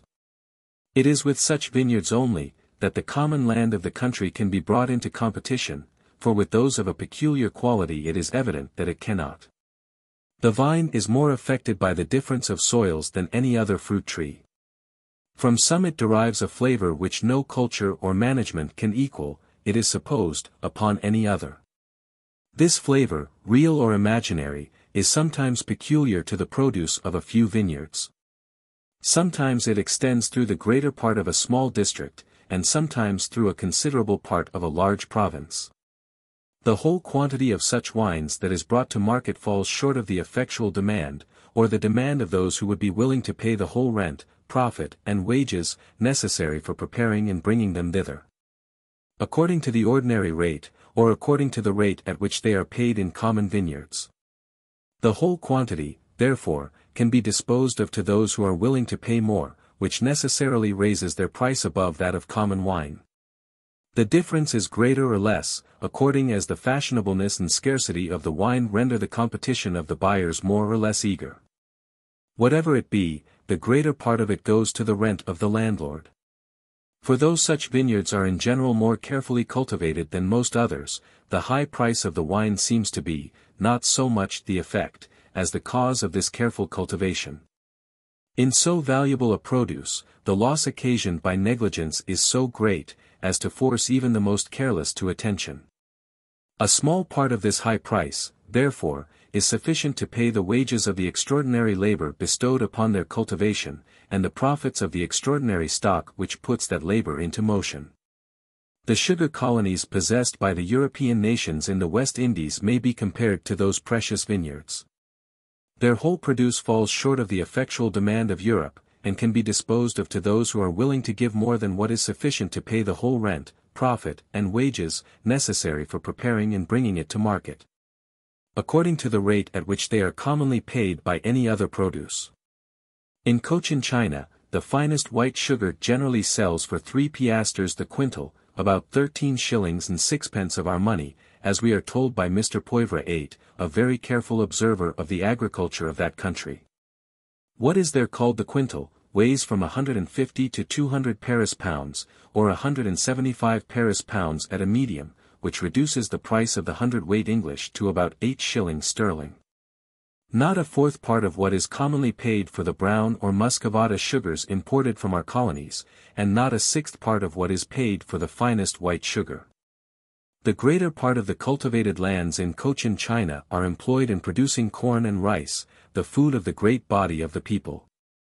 The respective prices of corn, rice, and sugar, are there probably in the natural proportion, or in that which naturally takes place in the different crops of the greater part of cultivated land, and which recompenses the landlord and farmer, as nearly as can be computed, according to what is usually the original expense of improvement, and the annual expense of cultivation. But in our sugar colonies, the price of sugar bears no such proportion to that of the produce of a rice or corn field either in Europe or America. It is commonly said that a sugar planter expects that the rum and the molasses should defray the whole expense of his cultivation, and that his sugar should be all clear profit. If this be true, for I pretend not to affirm it, it is as if a corn farmer expected to defray the expense of his cultivation with the chaff and the straw, and that the grain should be all clear profit. We see frequently societies of merchants in London, and other trading towns, purchase waste lands in our sugar colonies, which they expect to improve and cultivate with profit, by means of factors and agents. Notwithstanding the great distance and the uncertain returns, from the defective administration of justice in those countries, nobody will attempt to improve and cultivate in the same manner the most fertile lands of Scotland, Ireland, or the corn provinces of North America, though, from the more exact administration of justice in these countries, more regular returns might be expected. In Virginia and Maryland, the cultivation of tobacco is preferred, as most profitable, to that of corn. Tobacco might be cultivated with advantage through the greater part of Europe. But, in almost every part of Europe, it has become a principal subject of taxation. And to collect a tax from every different farm in the country where this plant might happen to be cultivated, would be more difficult, it has been supposed, than to levy one upon its importation at the custom house.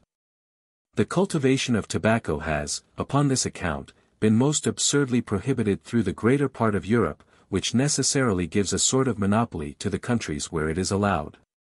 And as Virginia and Maryland produce the greatest quantity of it, they share largely, though with some competitors, in the advantage of this monopoly. The cultivation of tobacco, however, seems not to be so advantageous as that of sugar.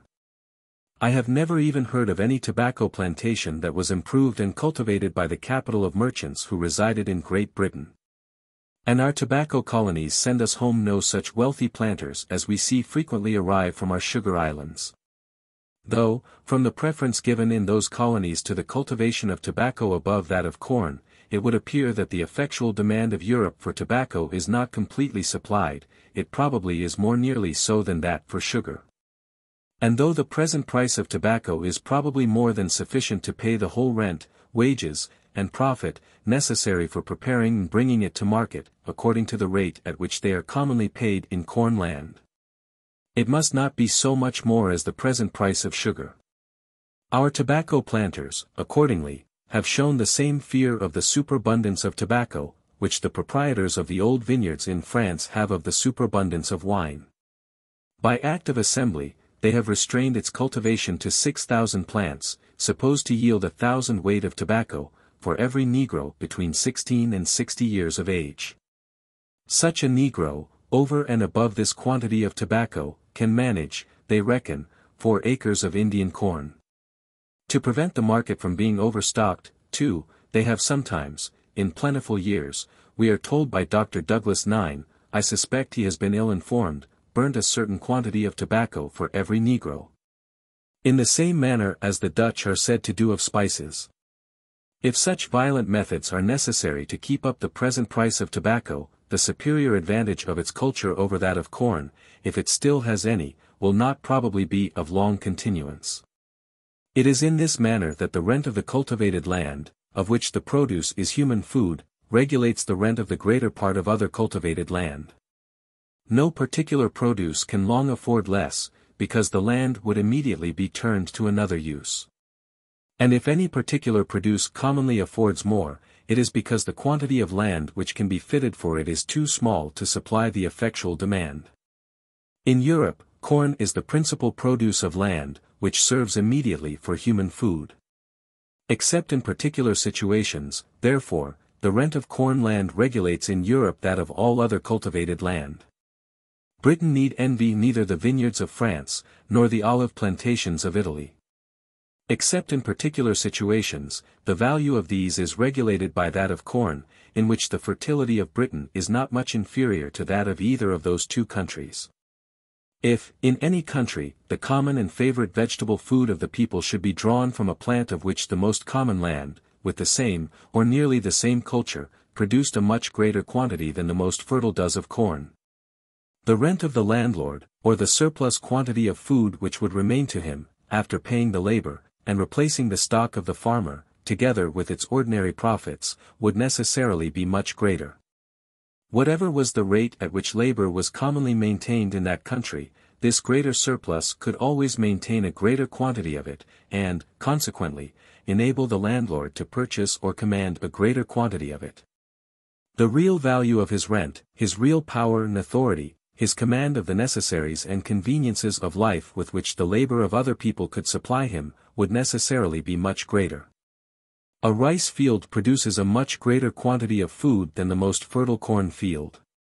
2 crops in the year, from 30 to 60 bushels each, are said to be the ordinary produce of an acre. Though its cultivation, therefore, requires more labor, a much greater surplus remains after maintaining all that labor. In those rice countries, therefore, where rice is the common and favorite vegetable food of the people, and where the cultivators are chiefly maintained with it, a greater share of this greater surplus should belong to the landlord than in corn countries. In Carolina, where the planters, as in other British colonies, are generally both farmers and landlords, and where rent, consequently, is confounded with profit, the cultivation of rice is found to be more profitable than that of corn. Though their fields produce only one crop in the year, and though, from the prevalence of the customs of Europe, rice is not there the common and favorite vegetable food of the people. A good rice field is a bog at all seasons, and at one season a bog covered with water. It is unfit either for corn, or pasture, or vineyard, or, indeed, for any other vegetable produce that is very useful to men. And the lands which are fit for those purposes are not fit for rice. Even in the rice countries, therefore, the rent of rice lands cannot regulate the rent of the other cultivated land which can never be turned to that produce. The food produced by a field of potatoes is not inferior in quantity to that produced by a field of rice, and much superior to what is produced by a field of wheat.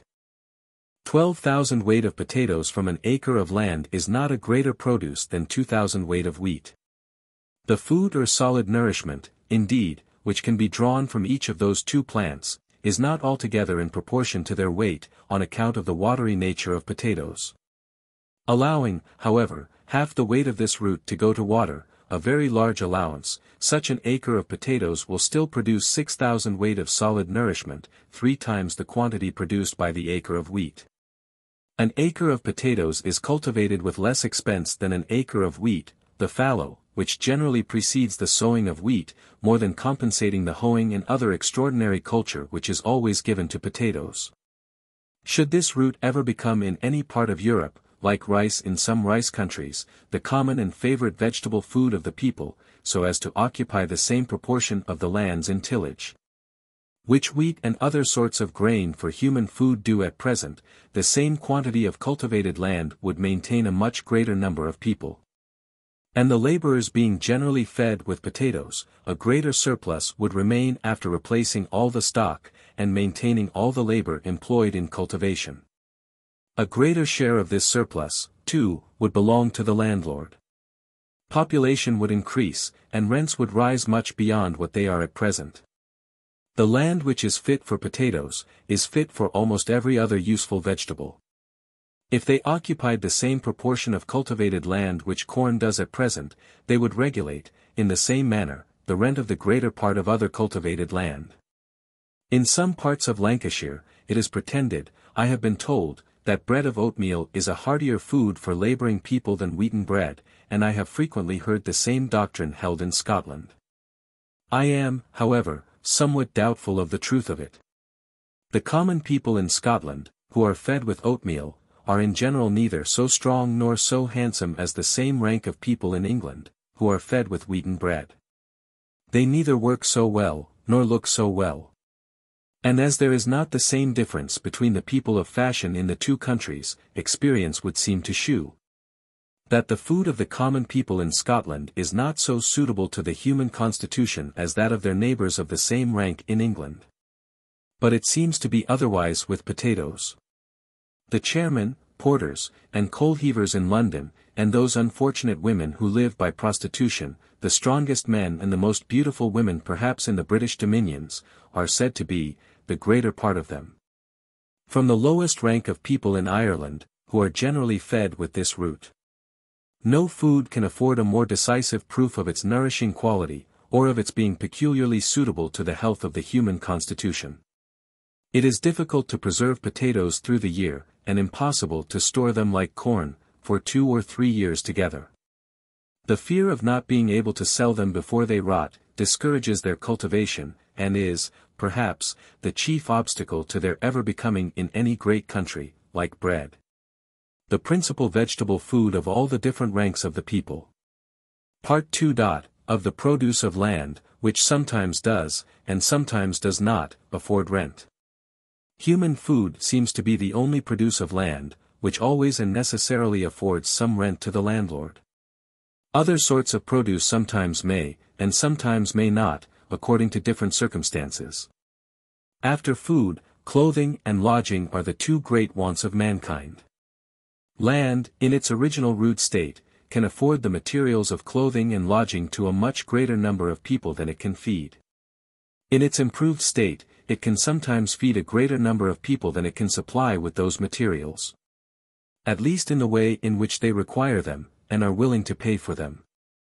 In the one state, therefore, there is always a superabundance of these materials, which are frequently, upon that account, of little or no value. In the other, there is often a scarcity, which necessarily augments their value. In the one state, a great part of them is thrown away as useless, and the price of what is used is considered as equal only to the labor and expense of fitting it for use, and can, therefore, afford no rent to the landlord. In the other, they are all made use of, and there is frequently a demand for more than can be had. Somebody is always willing to give more for every part of them, than what is sufficient to pay the expense of bringing them to market. Their price, therefore, can always afford some rent to the landlord. The skins of the larger animals were the original materials of clothing. Among nations of hunters and shepherds, therefore, whose food consists chiefly in the flesh of those animals, every man, by providing himself with food, provides himself with the materials of more clothing than he can wear. If there was no foreign commerce, the greater part of them would be thrown away as things of no value. This was probably the case among the hunting nations of North America, before their country was discovered by the Europeans, with whom they now exchange their surplus peltry, for blankets, firearms, and brandy, which gives it some value. In the present commercial state of the known world, the most barbarous nations, I believe, among whom land property is established, have some foreign commerce of this kind. And find among their wealthier neighbors such a demand for all the materials of clothing, which their land produces, and which can neither be wrought up nor consumed at home, as raises their price above what it costs to send them to those wealthier neighbors. It affords, therefore, some rent to the landlord. When the greater part of the highland cattle were consumed on their own hills, the exportation of their hides made the most considerable article of the commerce of that country. And what they were exchanged for afforded some addition to the rent of the highland estates.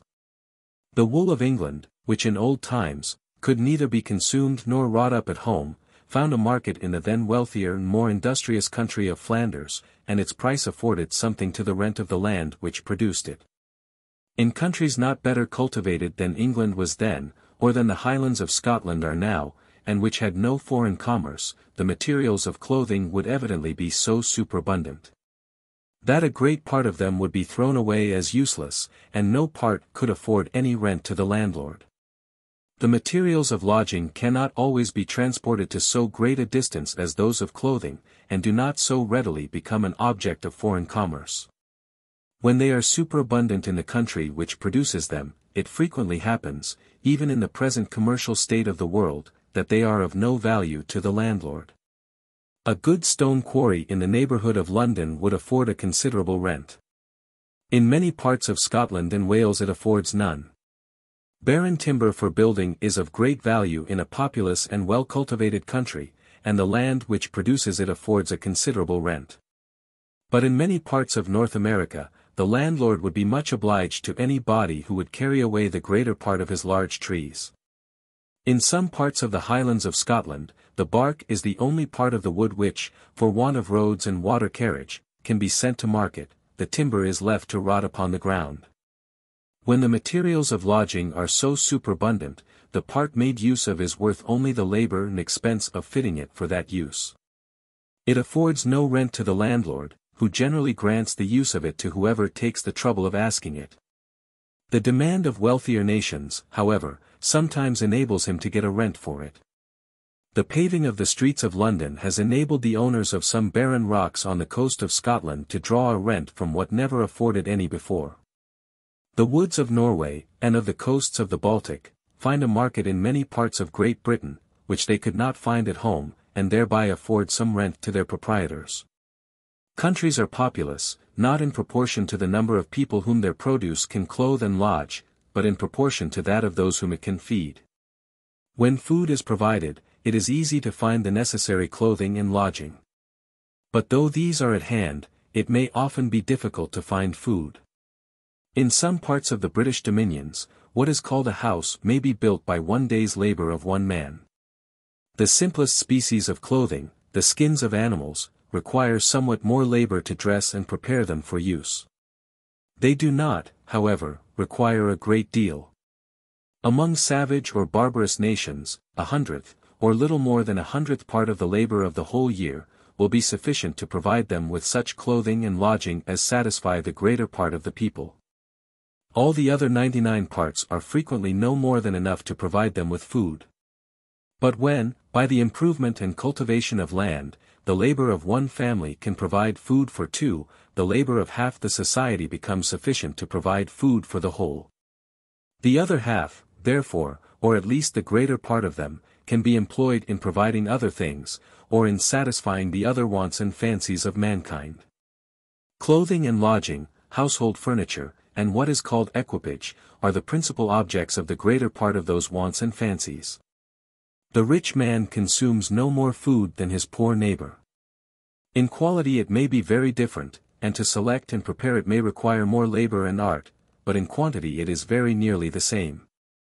But compare the spacious palace and great wardrobe of the one, with the hovel and the few rags of the other, and you will be sensible that the difference between their clothing, lodging, and household furniture is almost as great in quantity as it is in quality.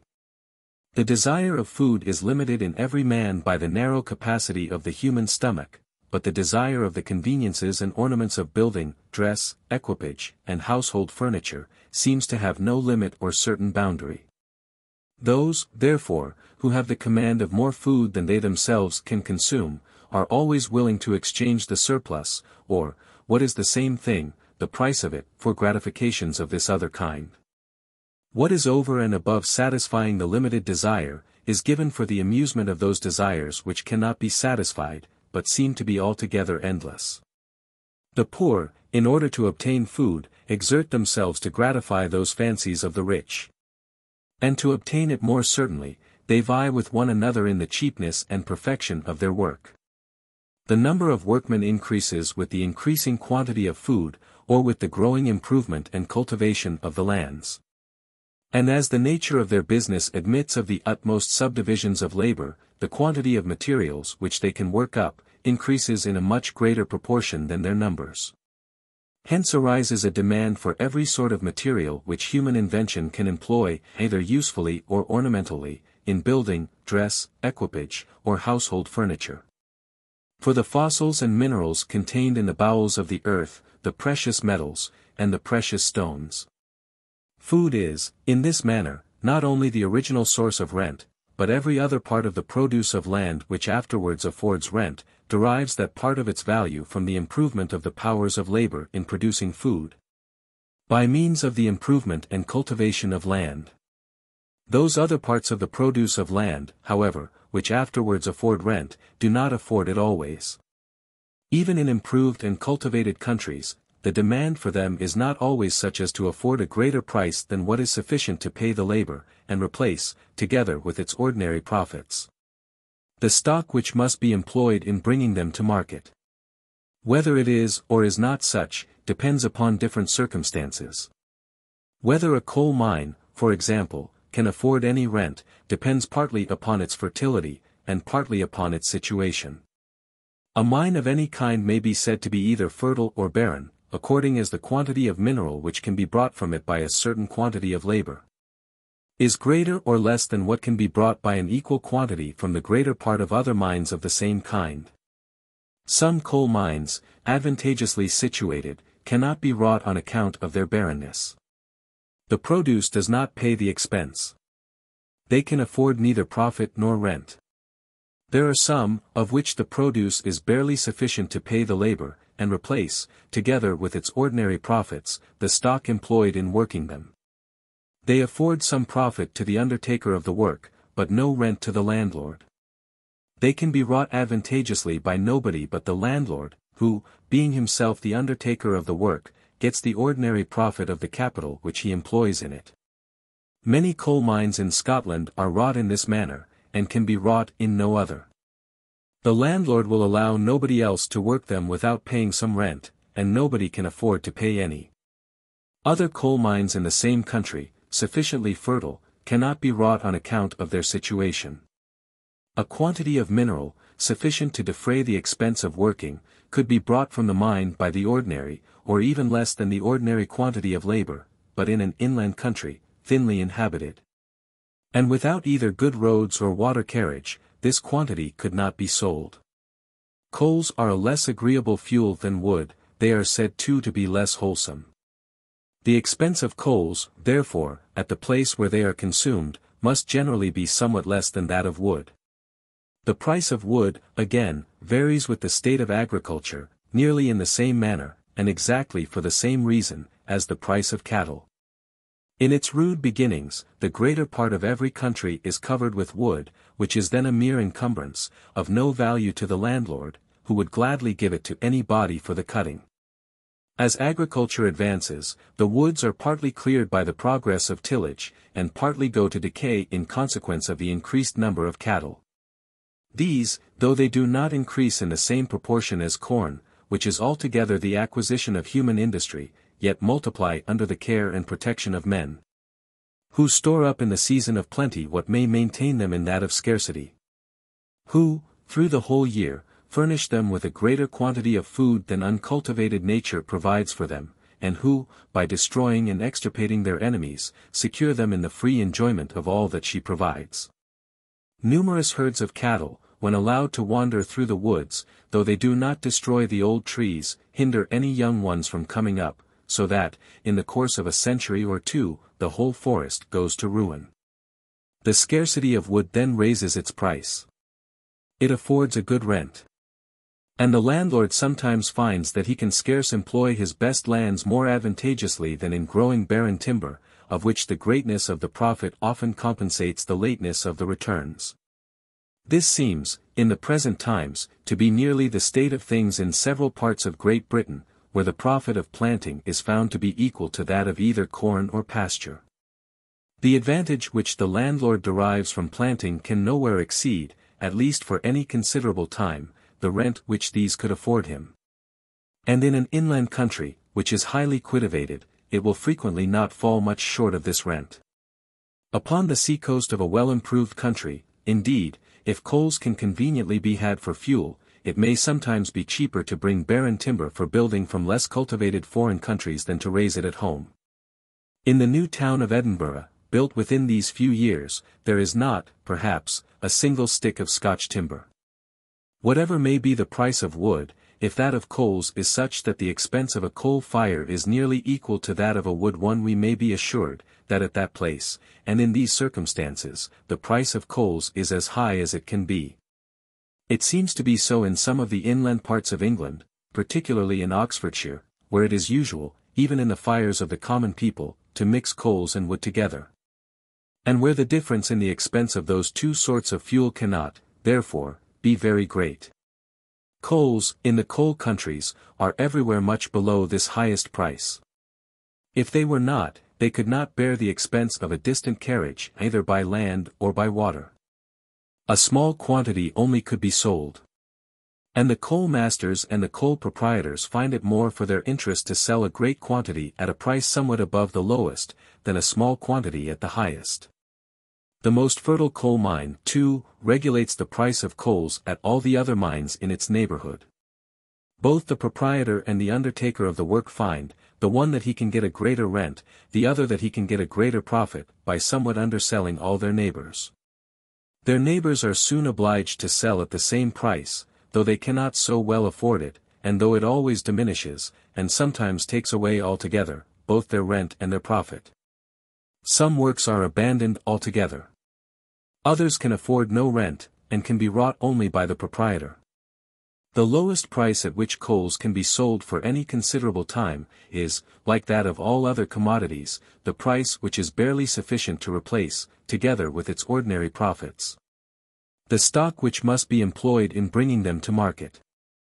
At a coal mine for which the landlord can get no rent, but which he must either work himself or let it alone altogether, the price of coals must generally be nearly about this price. Rent, even where coals afford one, has generally a smaller share in their price than in that of most other parts of the rude produce of land. The rent of an estate above ground, commonly amounts to what is supposed to be a third of the gross produce, and it is generally a rent certain and independent of the occasional variations in the crop. In coal mines, a fifth of the gross produce is a very great rent, a tenth the common rent, and it is seldom a rent certain, but depends upon the occasional variations in the produce. These are so great, that in a country where 30 years' purchase is considered as a moderate price for the property of a landed estate, 10 years' purchase is regarded as a good price for that of a coal mine. The value of a coal mine to the proprietor frequently depends as much upon its situation as upon its fertility. That of a metallic mine depends more upon its fertility, and less upon its situation. The coarse, and still more the precious metals, when separated from the ore, are so valuable, that they can generally bear the expense of a very long land, and of the most distant sea carriage. Their market is not confined to the countries in the neighborhood of the mine, but extends to the whole world. The copper of Japan makes an article of commerce in Europe. The iron of Spain in that of Chile and Peru. The silver of Peru finds its way, not only to Europe, but from Europe to China. The price of coals in Westmoreland or Shropshire can have little effect on their price at Newcastle, and their price in the Lyonnois can have none at all. The productions of such distant coal mines can never be brought into competition with one another. But the productions of the most distant metallic mines frequently may, and in fact commonly are. The price, therefore, of the coarse, and still more that of the precious metals, at the most fertile mines in the world, must necessarily more or less affect their price at every other in it. The price of copper in Japan must have some influence upon its price at the copper mines in Europe. The price of silver in Peru, or the quantity either of labor or of other goods which it will purchase there, must have some influence on its price, not only at the silver mines of Europe, but at those of China. After the discovery of the mines of Peru, the silver mines of Europe were, the greater part of them, abandoned. The value of silver was so much reduced, that their produce could no longer pay the expense of working them, or replace, with a profit, the food, clothes, lodging, and other necessaries which were consumed in that operation. This was the case, too, with the mines of Cuba and St. Domingo, and even with the ancient mines of Peru, after the discovery of those of Potosi. The price of every metal, at every mine, therefore, being regulated in some measure by its price at the most fertile mine in the world that is actually wrought, it can, at the greater part of mines, do very little more than pay the expense of working, and can seldom afford a very high rent to the landlord. Rent accordingly, seems at the greater part of mines to have but a small share in the price of the coarse, and a still smaller in that of the precious metals. Labor and profit make up the greater part of both. A sixth part of the gross produce may be reckoned the average rent of the tin mines of Cornwall, the most fertile that are known in the world, as we are told by the Reverend Mr. Borlase, Vice-Warden of the Stannaries. Some, he says, afford more, and some do not afford so much. A sixth part of the gross produce is the rent, too, of several very fertile lead mines in Scotland. In the silver mines of Peru, we are told by Frezier Noloa, the proprietor frequently exacts no other acknowledgment from the undertaker of the mine, but that he will grind the ore at his mill, paying him the ordinary multure or price of grinding. Till 1736, indeed, the tax of the King of Spain amounted to 1/5 of the standard silver, which till then might be considered as the real rent of the greater part of the silver mines of Peru, the richest which have been known in the world. If there had been no tax, this fifth would naturally have belonged to the landlord, and many mines might have been wrought which could not then be wrought, because they could not afford this tax. The tax of the Duke of Cornwall upon tin is supposed to amount to more than 5% or 1/20th part of the value, and whatever may be his proportion, it would naturally, too, belong to the proprietor of the mine, if tin was duty-free. But if you add 1/20th to 1/6, you will find that the whole average rent of the tin mines of Cornwall, was to the whole average rent of the silver mines of Peru, as 13 to 12. But the silver mines of Peru are not now able to pay even this low rent, and the tax upon silver was, in 1736, reduced from 1/5 to 1/10. Even this tax upon silver, too, gives more temptation to smuggling than the tax of 1/20th upon tin, and smuggling must be much easier in the precious than in the bulky commodity. The tax of the King of Spain, accordingly, is said to be very ill paid, and that of the Duke of Cornwall very well. Rent, therefore, it is probable, makes a greater part of the price of tin at the most fertile tin mines than it does of silver at the most fertile silver mines in the world. After replacing the stock employed in working those different mines, together with its ordinary profits, the residue which remains to the proprietor is greater, it seems, in the course, than in the precious metal. Neither are the profits of the undertakers of silver mines commonly very great in Peru.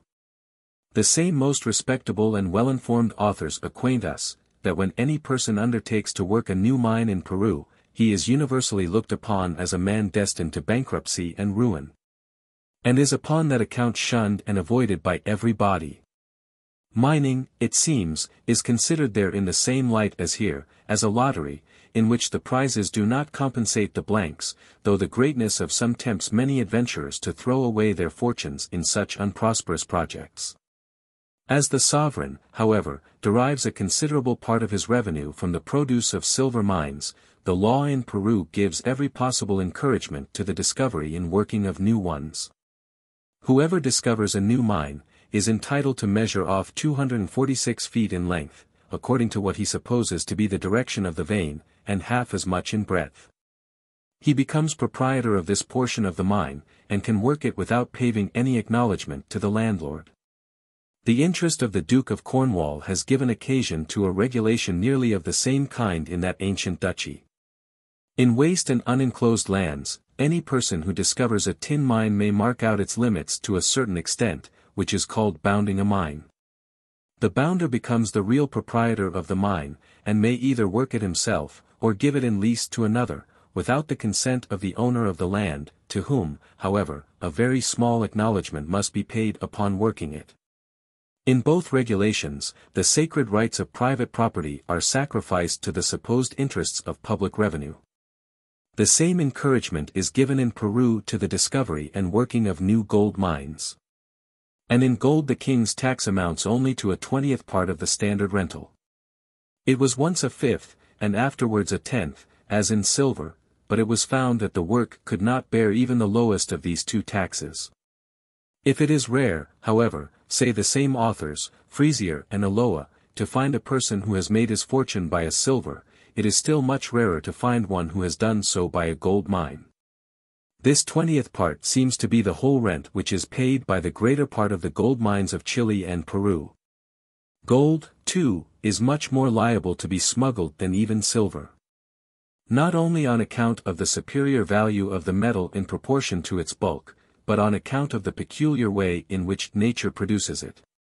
Silver is very seldom found virgin, but, like most other metals, is generally mineralized with some other body, from which it is impossible to separate it in such quantities as will pay for the expense, but by a very laborious and tedious operation, which cannot well be carried on but in workhouses erected for the purpose, and, therefore, exposed to the inspection of the king's officers. Gold, on the contrary, is almost always found virgin. It is sometimes found in pieces of some bulk. And, even when mixed, in small and almost insensible particles, with sand, earth, and other extraneous bodies, it can be separated from them by a very short and simple operation, which can be carried on in any private house by any body who is possessed of a small quantity of mercury. If the king's tax, therefore, is but ill paid upon silver, it is likely to be much worse paid upon gold, and rent must make a much smaller part of the price of gold than that of silver. The lowest price at which the precious metals can be sold, or the smallest quantity of other goods for which they can be exchanged, during any considerable time, is regulated by the same principles which fix the lowest ordinary price of all other goods. The stock which must commonly be employed, the food, clothes, and lodging, which must commonly be consumed in bringing them from the mine to the market, determine it. It must at least be sufficient to replace that stock, with the ordinary profits. Their highest price, however, seems not to be necessarily determined by anything but the actual scarcity or plenty of these metals themselves. It is not determined by that of any other commodity, in the same manner as the price of coals is by that of wood, beyond which no scarcity can ever raise it. Increase the scarcity of gold to a certain degree, and the smallest bit of it may become more precious than a diamond, and exchange for a greater quantity of other goods. The demand for those metals arises partly from their utility, and partly from their beauty. If you accept iron, they are more useful than, perhaps, any other metal. As they are less liable to rust and impurity, they can more easily be kept clean. And the utensils, either of the table or the kitchen, are often, upon that account, more agreeable when made of them. A silver boiler is more cleanly than a lead, copper, or tin one. And the same quality would render a gold boiler still better than a silver one. Their principal merit, however, arises from their beauty, which renders them peculiarly fit for the ornaments of dress and furniture. No paint or dye can give so splendid a color as gilding. The merit of their beauty is greatly enhanced by their scarcity. With the greater part of rich people, the chief enjoyment of riches consists in the parade of riches, which, in their eye, is never so complete as when they appear to possess those decisive marks of opulence which nobody can possess but themselves. In their eyes, the merit of an object, which is in any degree either useful or beautiful, is greatly enhanced by its scarcity, or by the great labor which it requires to collect any considerable quantity of it. A labor which nobody can afford to pay but themselves. Such objects they are willing to purchase at a higher price than things much more beautiful and useful, but more common. These qualities of utility, beauty, and scarcity, are the original foundation of the high price of those metals, or of the great quantity of other goods for which they can everywhere be exchanged. This value was antecedent to, and independent of their being employed as coin, and was the quality which fitted them for that employment. That employment, however, by occasioning a new demand, and by diminishing the quantity which could be employed in any other way, may have afterwards contributed to keep up or increase their value. The demand for the precious stones arises altogether from their beauty. They are of no use but as ornaments, and the merit of their beauty is greatly enhanced by their scarcity, or by the difficulty and expense of getting them from the mine. Wages and profit accordingly make up, upon most occasions, almost the whole of the high price. Rent comes in but for a very small share, frequently for no share, and the most fertile mines only afford any considerable rent. When Tavernier, a jeweler, visited the diamond mines of Golconda and Viziapur, he was informed that the sovereign of the country, for whose benefit they were wrought, had ordered all of them to be shut up except those which yielded the largest and finest stones. The other, it seems, were to the proprietor not worth the working.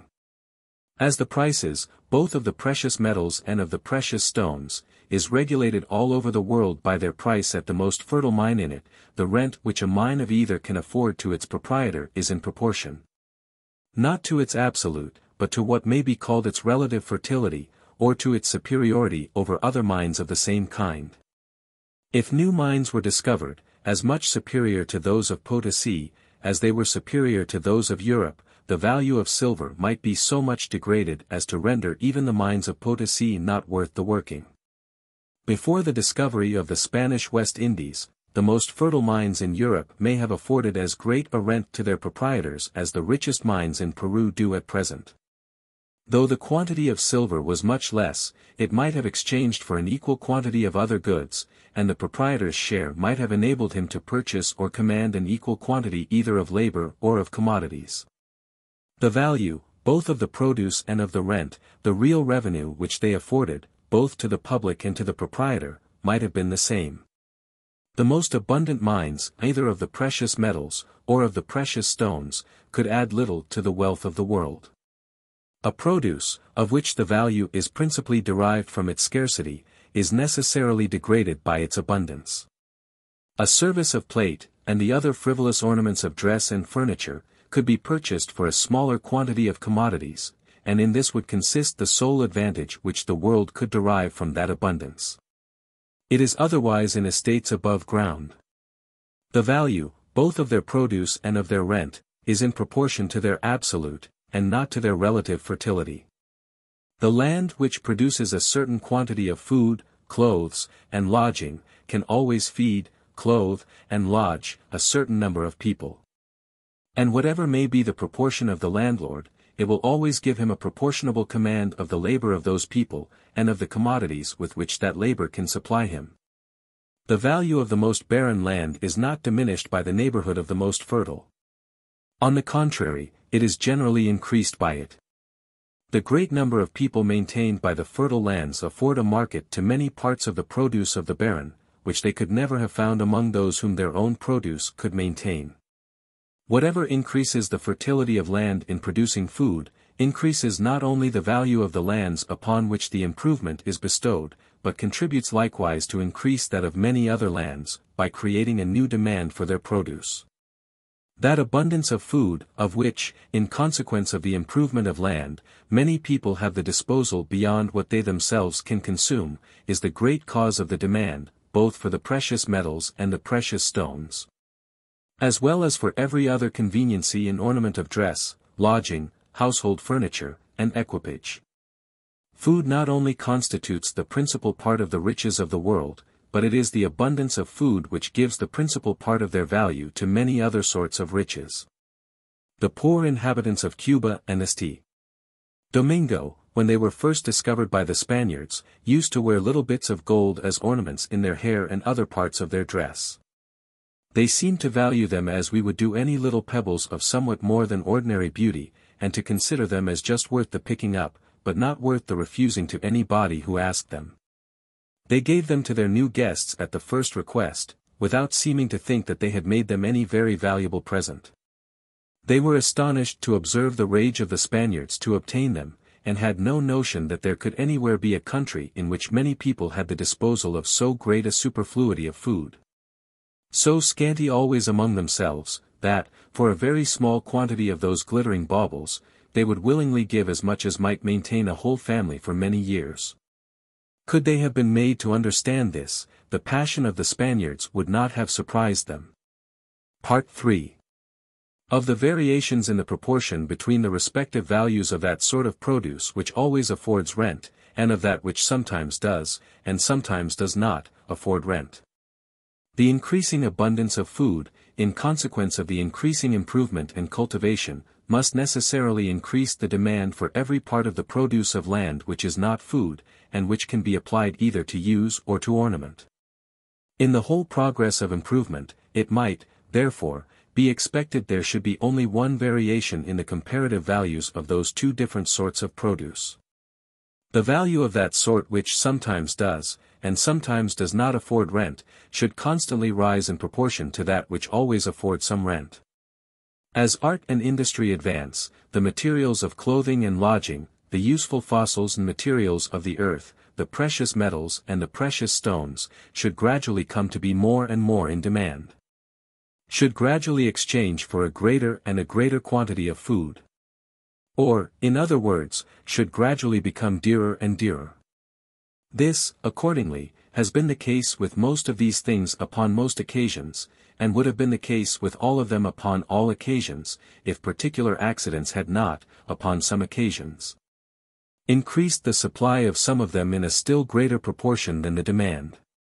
The value of a freestone quarry, for example, will necessarily increase with the increasing improvement and population of the country round about it, especially if it should be the only one in the neighborhood. But the value of a silver mine, even though there should not be another within 1,000 miles of it, will not necessarily increase with the improvement of the country in which it is situated. The market for the produce of a freestone quarry can seldom extend more than a few miles round about it, and the demand must generally be in proportion to the improvement and population of that small district. But the market for the produce of a silver mine may extend over the whole known world. Unless the world in general, therefore, be advancing in improvement and population, the demand for silver might not be at all increased by the improvement even of a large country in the neighborhood of the mine. Even though the world in general were improving, yet if, in the course of its improvements, new mines should be discovered, much more fertile than any which had been known before, though the demand for silver would necessarily increase, yet the supply might increase in so much a greater proportion, that the real price of that metal might gradually fall. That is, any given quantity, a pound weight of it, for example, might gradually purchase or command a smaller and a smaller quantity of labor, or exchange for a smaller and a smaller quantity of corn, the principal part of the subsistence of the laborer. The great market for silver is the commercial and civilized part of the world. If, by the general progress of improvement, the demand of this market should increase, while, at the same time, the supply did not increase in the same proportion, the value of silver would gradually rise in proportion to that of corn. Any given quantity of silver would exchange for a greater and a greater quantity of corn, or, in other words, the average money price of corn would gradually become cheaper and cheaper. If, on the contrary, the supply, by some accident, should increase, for many years together, in a greater proportion than the demand, that metal would gradually become cheaper and cheaper. Or, in other words, the average money price of corn would, in spite of all improvements, gradually become dearer and dearer. But if, on the other hand, the supply of that metal should increase nearly in the same proportion as the demand, it would continue to purchase or exchange for nearly the same quantity of corn. And the average money price of corn would, in spite of all improvements, continue very nearly the same. These three seem to exhaust all the possible combinations of events which can happen in the progress of improvement. And during the course of the 4 centuries preceding the present, if we may judge by what has happened both in France and Great Britain, each of those 3 different combinations seems to have taken place in the European market. And nearly in the same order, too, in which I have here set them down. Digression concerning the variations in the value of silver during the course of the 4 last centuries. First period. In 1350, and for some time before, the average price of the quarter of wheat in England seems not to have been estimated lower than 4 ounces of silver, Tower weight, equal to about 20 shillings of our present money. From this price it seems to have fallen gradually to 2 ounces of silver, equal to about 10 shillings of our present money, the price at which we find it estimated in the beginning of the 16th century. And at which it seems to have continued to be estimated till about 1570. In 1350, being the 25th of Edward III, was enacted what is called the Statute of Labourers. In the preamble, it complains much of the insolence of servants, who endeavoured to raise their wages upon their masters. It therefore ordains, that all servants and labourers should, for the future, be contented with the same wages and liveries. Liveries in those times signified not only clothes, but provisions, which they had been accustomed to receive in the 20th year of the king, and the 4 preceding years. That, upon this account, their livery wheat should nowhere be estimated higher than 10 pence a bushel, and that it should always be in the option of the master to deliver them either the wheat or the money. 10 pence, a bushel, therefore, had, in the 25th of Edward III, been reckoned a very moderate price of wheat, since it required a particular statute to oblige servants to accept of it in exchange for their usual livery of provisions. And it had been reckoned a reasonable price 10 years before that, or in the 16th year of the king, the term to which the statute refers. But in the 16th year of Edward III, 10 pence contained about half an ounce of silver, Tower weight, and was nearly equal to half a crown of our present money. 4 ounces of silver, Tower weight, therefore, equal to 6 shillings and 8 pence of the money of those times, and to near 20 shillings of that of the present, must have been reckoned a moderate price for the quarter of 8 bushels. This statute is surely a better evidence of what was reckoned, in those times, a moderate price of grain, than the prices of some particular years, which have generally been recorded by historians and other writers. On account of their extraordinary dearness or cheapness, and from which, therefore, it is difficult to form any judgment concerning what may have been the ordinary price. There are, besides, other reasons for believing that, in the beginning of the 14th century, and for some time before, the common price of wheat was not less than 4 ounces of silver the quarter, and that of other grain in proportion. In 1309, Ralph de Born, prior of St. Augustine's, Canterbury, gave a feast upon his installation day, of which William Thorne has preserved, not only the bill of fare, but the prices of many particulars. In that feast were consumed, first, 53 quarters of wheat, which cost 19 pounds, or 7 shillings, and 2 a quarter, equal to about 21 shillings and 6 of our present money. 2 delay, 58 quarters of malt, which cost 17 pounds 10 shillings, or 6 shillings a quarter, equal to about 18 shillings of our present money. 3 delay, 20 quarters of oats, which cost £4, or 4 shillings a quarter, equal to about 12 shillings of our present money. The prices of malt and oats seem here to lie higher than their ordinary proportion to the price of wheat. These prices are not recorded, on account of their extraordinary dearness or cheapness, but are mentioned accidentally, as the prices actually paid for large quantities of grain consumed at a feast, which was famous for its magnificence. In 1262, being the 51st of Henry III, was revived an ancient statute, called the Assize of Bread and Ale, which, the king says in the preamble, had been made in the times of his progenitors, sometime kings of England. It is probably, therefore, as old at least as the time of his grandfather, Henry II. And may have been as old as the Conquest. It regulates the price of bread according as the prices of wheat may happen to be, from 1 shilling to 20 shillings the quarter of the money of those times. But statutes of this kind are generally presumed to provide with equal care for all deviations from the middle price, for those below it, as well as for those above it. 10 shillings, therefore, containing 6 ounces of silver, Tower weight, and equal to about 30 shillings of our present money, must, upon this supposition, have been reckoned the middle price of the quarter of wheat when this statute was first enacted, and must have continued to be so in the 51st of Henry III. We cannot, therefore, be very wrong in supposing that the middle price was not less than 1/3 of the highest price at which this statute regulates the price of bread, or than 6 shillings and 8 pence of the money of those times, containing 4 ounces of silver, Tower weight. From these different facts, therefore, we seem to have some reason to conclude that, about the middle of the 14th century, and for a considerable time before, the average or ordinary price of the quarter of wheat was not supposed to be less than 4 ounces of silver, Tower weight. From about the middle of the 14th to the beginning of the 16th century, what was reckoned the reasonable and moderate, that is, the ordinary or average price of wheat, seems to have sunk gradually to about 1/2 of this price, so as at last to have fallen to about 2 ounces of silver, Tower weight, equal to about 10 shillings of our present money. It continued to be estimated at this price till about 1570. In the Household Book of Henry, the 5th Earl of Northumberland, drawn up in 1512, there are 2 different estimations of wheat. In one of them it is computed at 6 shillings and 8 pence the quarter, in the other at 5 shillings and 8 pence only. In 1512, 6 shillings and 8 pence contained only 2 ounces of silver, Tower weight, and were equal to about 10 shillings of our present money. From the 25th of Edward III. to the beginning of the reign of Elizabeth, during the space of more than 200 years, 6 shillings and 8 pence, it appears from several different statutes, had continued to be considered as what is called the moderate and reasonable. That is, the ordinary or average price of wheat. The quantity of silver, however, contained in that nominal sum was, during the course of this period, continually diminishing in consequence of some alterations which were made in the coin.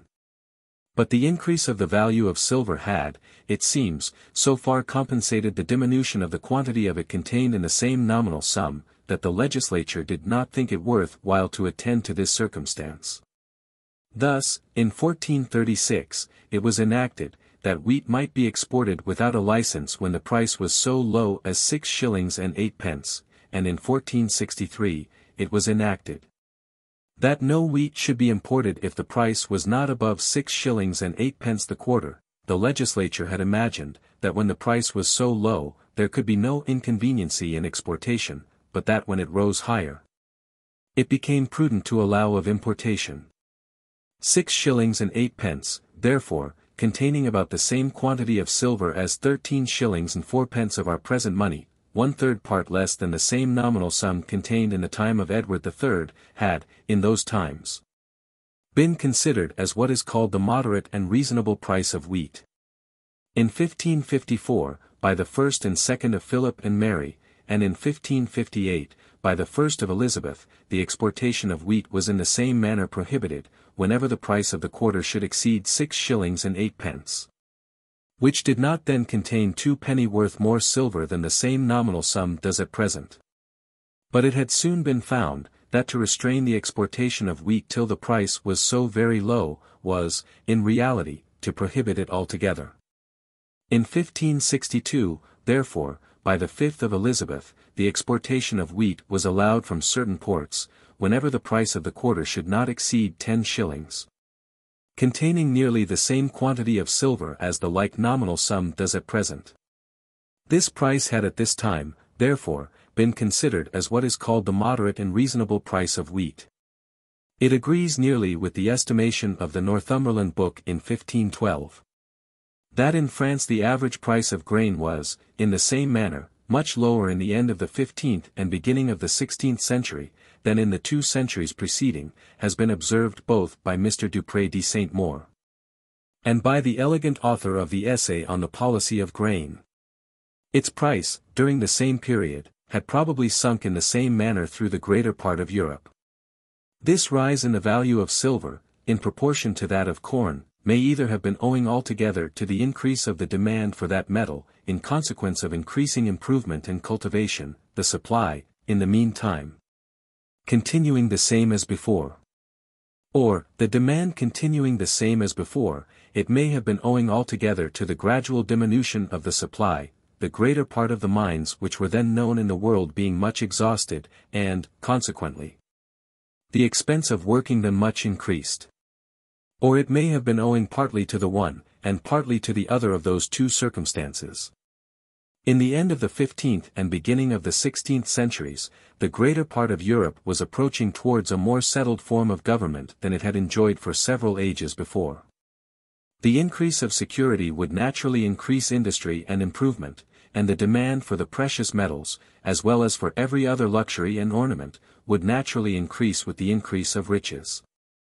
A greater annual produce would require a greater quantity of coin to circulate it, and a greater number of rich people would require a greater quantity of plate and other ornaments of silver. It is natural to suppose, too, that the greater part of the mines which then supplied the European market with silver might be a good deal exhausted, and have become more expensive in the working. They had been wrought, many of them, from the time of the Romans.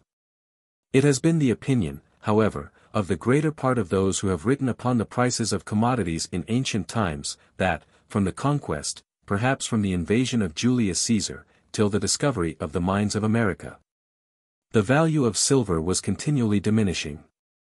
This opinion they seem to have been led into, partly by the observations which they had occasion to make upon the prices both of corn and of some other parts of the rude produce of land, and partly by the popular notion that as the quantity of silver naturally increases in every country with the increase of wealth, so its value diminishes as its quantity increases.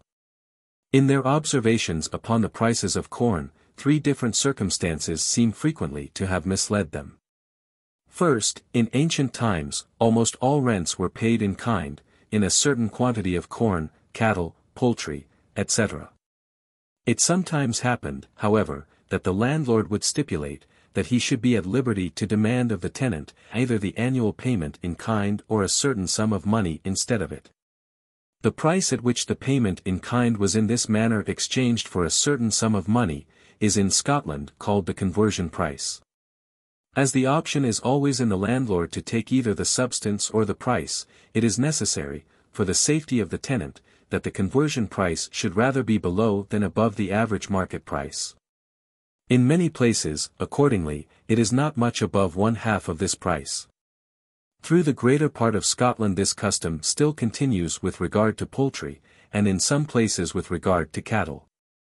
It might probably have continued to take place, too, with regard to corn, had not the institution of the public fiars put an end to it. These are annual valuations, according to the judgment of an assize, of the average price of all the different sorts of grain, and of all the different qualities of each, according to the actual market price in every different county. This institution rendered it sufficiently safe for the tenant, and much more convenient for the landlord, to convert, as they call it, the corn rent, rather at what should happen to be the price of the fiars of each year, than at any certain fixed price. But the writers who have collected the prices of corn in ancient times seem frequently to have mistaken what is called in Scotland the conversion price for the actual market price. Fleetwood acknowledges, upon one occasion, that he had made this mistake. As he wrote his book, however, for a particular purpose, he does not think proper to make this acknowledgment till after transcribing this conversion price 15 times. The price is 8 shillings the quarter of wheat. This sum in 1423, the year at which he begins with it, contained the same quantity of silver as 16 shillings of our present money. But in 1562, the year at which he ends with it, it contained no more than the same nominal sum does at present. Secondly, they have been misled by the slovenly manner in which some ancient statutes of assize had been sometimes transcribed by lazy copiers, and sometimes, perhaps, actually composed by the legislature. The ancient statutes of assize seem to have begun always with determining what ought to be the price of bread and ale when the price of wheat and barley were at the lowest, and to have proceeded gradually to determine what it ought to be, according as the prices of those two sorts of grain should gradually rise above this lowest price. But the transcribers of those statutes seem frequently to have thought it sufficient to copy the regulation as far as the 3 or 4 first and lowest prices, saving in this manner their own labor, and judging, I suppose, that this was enough to show what proportion ought to be observed in all higher prices. Thus, in the assize of bread and ale, of the 51st of Henry III, the price of bread was regulated according to the different prices of wheat, from 1 shilling to 20 shillings the quarter of the money of those times. But in the manuscripts from which all the different editions of the statutes, preceding that of Mr. Roughhead, were printed, the copiers had never transcribed this regulation beyond the price of 12 shillings. Several writers, therefore, being misled by this faulty transcription, very naturally conclude that the middle price, or 6 shillings the quarter, equal to about 18 shillings of our present money, was the ordinary or average price of wheat at that time. In the statute of tumbrel and pillory, enacted nearly about the same time, the price of ale is regulated according to every 6 rise in the price of barley, from 2 shillings, to 4 shillings the quarter. That 4 shillings, however, was not considered as the highest price to which barley might frequently rise in those times, and that these prices were only given as an example of the proportion which ought to be observed in all other prices. Whether higher or lower, we may infer from the last words of the statute, sic dienceps cresciter vel diminuiter per 6 denarios. The expression is very slovenly, but the meaning is plain enough, that the price of ale is in this manner to be increased or diminished according to every 6 rise or fall in the price of barley. In the composition of this statute, the legislature itself seems to have been as negligent as the copiers were in the transcription of the other. In an ancient manuscript of the Regiam Majestatem, an old Scotch law book, there is a statute of assize, in which the price of bread is regulated according to all the different prices of wheat, from 10 to 3 shillings the Scotch bowl, equal to about half an English quarter. 3 shillings Scotch, at the time when this assize is supposed to have been enacted, were equal to about 9 shillings sterling of our present money. Mr. Rudiman seems to conclude from this that 3 shillings was the highest price to which wheat ever rose in those times, and that 10 a shilling, or at most 2 shillings, were the ordinary prices. Upon consulting the manuscript, however, it appears evidently, that all these prices are only set down as examples of the proportion which ought to be observed between the respective prices of wheat and bread. The last words of the statute are reliqua judicabis secundum prescripta, habendo respectum ad pretium bladi. You shall judge of the remaining cases, according to what is above written, having respect to the price of corn. Thirdly, they seem to have been misled too, by the very low price at which wheat was sometimes sold in very ancient times, and to have imagined, that as its lowest price was then much lower than in later times its ordinary price must likewise have been much lower. They might have found, however, that in those ancient times its highest price was fully as much above, as its lowest price was below anything that had ever been known in later times. Thus, in 1270, Fleetwood gives us 2 prices of the quarter of wheat. The one is £4 16 shillings of the money of those times, equal to £14 8 shillings of that of the present. The other is £6 8 shillings, equal to £19 4 shillings of our present money. No price can be found in the end of the 15th, or beginning of the 16th century, which approaches to the extravagance of these. The price of corn, though at all times liable to variation, varies most in those turbulent and disorderly societies, in which the interruption of all commerce and communication hinders the plenty of one part of the country from relieving the scarcity of another. In the disorderly state of England under the Plantagenets, who governed it from about the middle of the 12th till towards the end of the 15th century, one district might be in plenty, while another, at no great distance, by having its crop destroyed either by some accident of the seasons, or by the incursion of some neighboring baron, might be suffering all the horrors of a famine. And yet if the lands of some hostile lord were interposed between them, the one might not be able to give the least assistance to the other. Under the vigorous administration of the Tudors, who governed England during the latter part of the 15th, and through the whole of the 16th century, no baron was powerful enough to dare to disturb the public security. The reader will find at the end of this chapter all the prices of wheat which have been collected by Fleetwood, from 1202 to 1597, both inclusive, reduced to the money of the present times, and digested, according to the order of time, into 7 divisions of 12 years each. At the end of each division, too, he will find the average price of the 12 years of which it consists. In that long period of time, Fleetwood has been able to collect the prices of no more than 80 years. So that 4 years are wanting to make out the last 12 years. I have added, therefore, from the accounts of Eton College, the prices of 1598, 1599, 1600, and 1601. It is the only addition which I have made. The reader will see, that from the beginning of the 13th till after the middle of the 16th century, the average price of each 12 years grows gradually lower and lower, and that towards the end of the 16th century it begins to rise again. The prices, indeed, which Fleetwood has been able to collect, seem to have been those chiefly which were remarkable for extraordinary dearness or cheapness. And I do not pretend that any very certain conclusion can be drawn from them. So far, however, as they prove anything at all, they confirm the account which I have been endeavoring to give. Fleetwood himself, however, seems, with most other writers, to have believed, that, during all this period, the value of silver, in consequence of its increasing abundance, was continually diminishing. The prices of corn, which he himself has collected, certainly do not agree with this opinion. They agree perfectly with that of Mr. Dupré de St. Maur, and with that which I have been endeavoring to explain.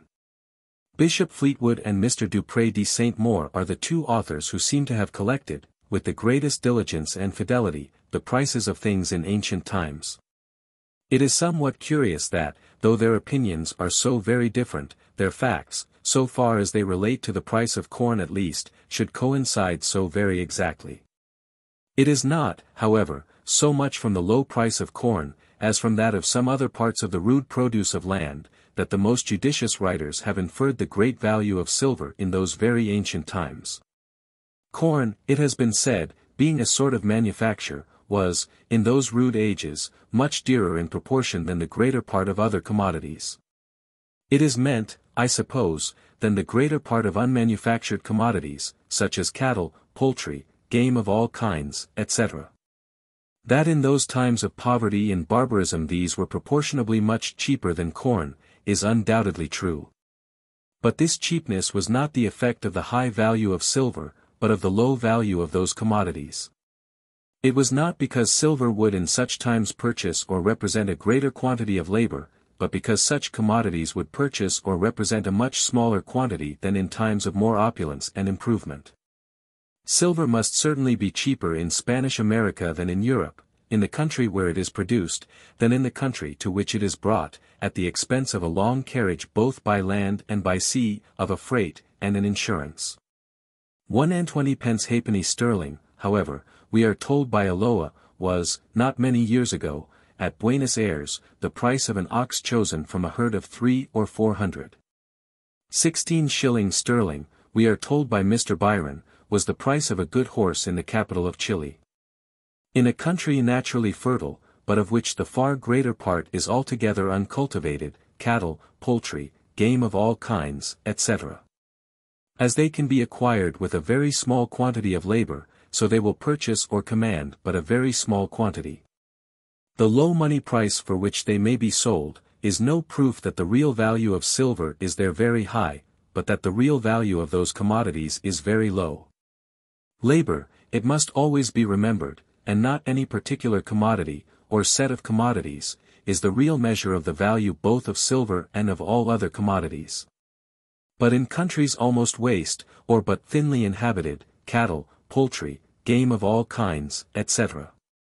As they are the spontaneous productions of nature, so she frequently produces them in much greater quantities than the consumption of the inhabitants requires. In such a state of things, the supply commonly exceeds the demand. In different states of society, in different states of improvement, therefore, such commodities will represent, or be equivalent, to very different quantities of labor. In every state of society, in every stage of improvement, corn is the production of human industry.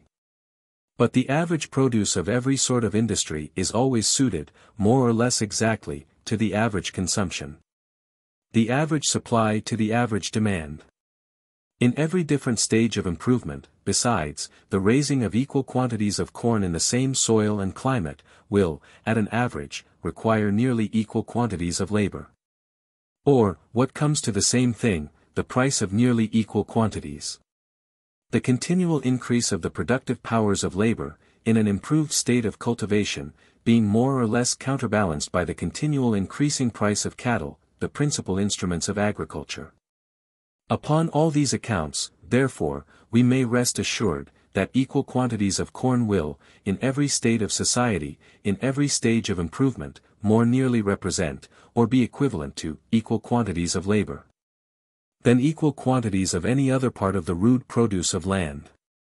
Corn, accordingly, it has already been observed, is, in all the different stages of wealth and improvement, a more accurate measure of value than any other commodity or set of commodities. In all those different stages, therefore, we can judge better of the real value of silver, by comparing it with corn, than by comparing it with any other commodity or set of commodities. Corn, besides, or whatever else is the common and favorite vegetable food of the people, constitutes, in every civilized country, the principal part of the subsistence of the laborer. In consequence of the extension of agriculture, the land of every country produces a much greater quantity of vegetable than of animal food, and the laborer everywhere lives chiefly upon the wholesome food that is cheapest and most abundant. Butcher's meat, except in the most thriving countries, or where labor is most highly rewarded, makes but an insignificant part of his subsistence, poultry makes a still smaller part of it, and game no part of it. In France, and even in Scotland, where labor is somewhat better rewarded than in France, the laboring poor seldom eat butcher's meat, except upon holidays, and other extraordinary occasions. The money price of labor, therefore, depends much more upon the average money price of corn, the subsistence of the laborer, than upon that of butcher's meat, or of any other part of the rude produce of land. The real value of gold and silver, therefore, the real quantity of labor which they can purchase or command, depends much more upon the quantity of corn which they can purchase or command, than upon that of butcher's meat, or any other part of the rude produce of land. Such slight observations, however, upon the prices either of corn or of other commodities, would not probably have misled so many intelligent authors, had they not been influenced at the same time by the popular notion that as the quantity of silver naturally increases in every country with the increase of wealth, so its value diminishes as its quantity increases. This notion, however, seems to be altogether groundless. The quantity of the precious metals may increase in any country from two different causes, either, first, from the increased abundance of the mines which supply it, or, secondly, from the increased wealth of the people, from the increased produce of their annual labor. The first of these causes is no doubt necessarily connected with the diminution of the value of the precious metals, but the second is not. When more abundant mines are discovered, a greater quantity of the precious metals is brought to market. And the quantity of the necessaries and conveniences of life for which they must be exchanged being the same as before, equal quantities of the metals must be exchanged for smaller quantities of commodities. So far, therefore, as the increase of the quantity of the precious metals in any country arises from the increased abundance of the mines, it is necessarily connected with some diminution of their value. When, on the contrary, the wealth of any country increases, when the annual produce of its labor becomes gradually greater and greater. A greater quantity of coin becomes necessary in order to circulate a greater quantity of commodities, and the people, as they can afford it, as they have more commodities to give for it, will naturally purchase a greater and a greater quantity of plate. The quantity of their coin will increase from necessity. The quantity of their plate from vanity and ostentation, or from the same reason that the quantity of fine statues, pictures, and of every other luxury and curiosity, is likely to increase among them.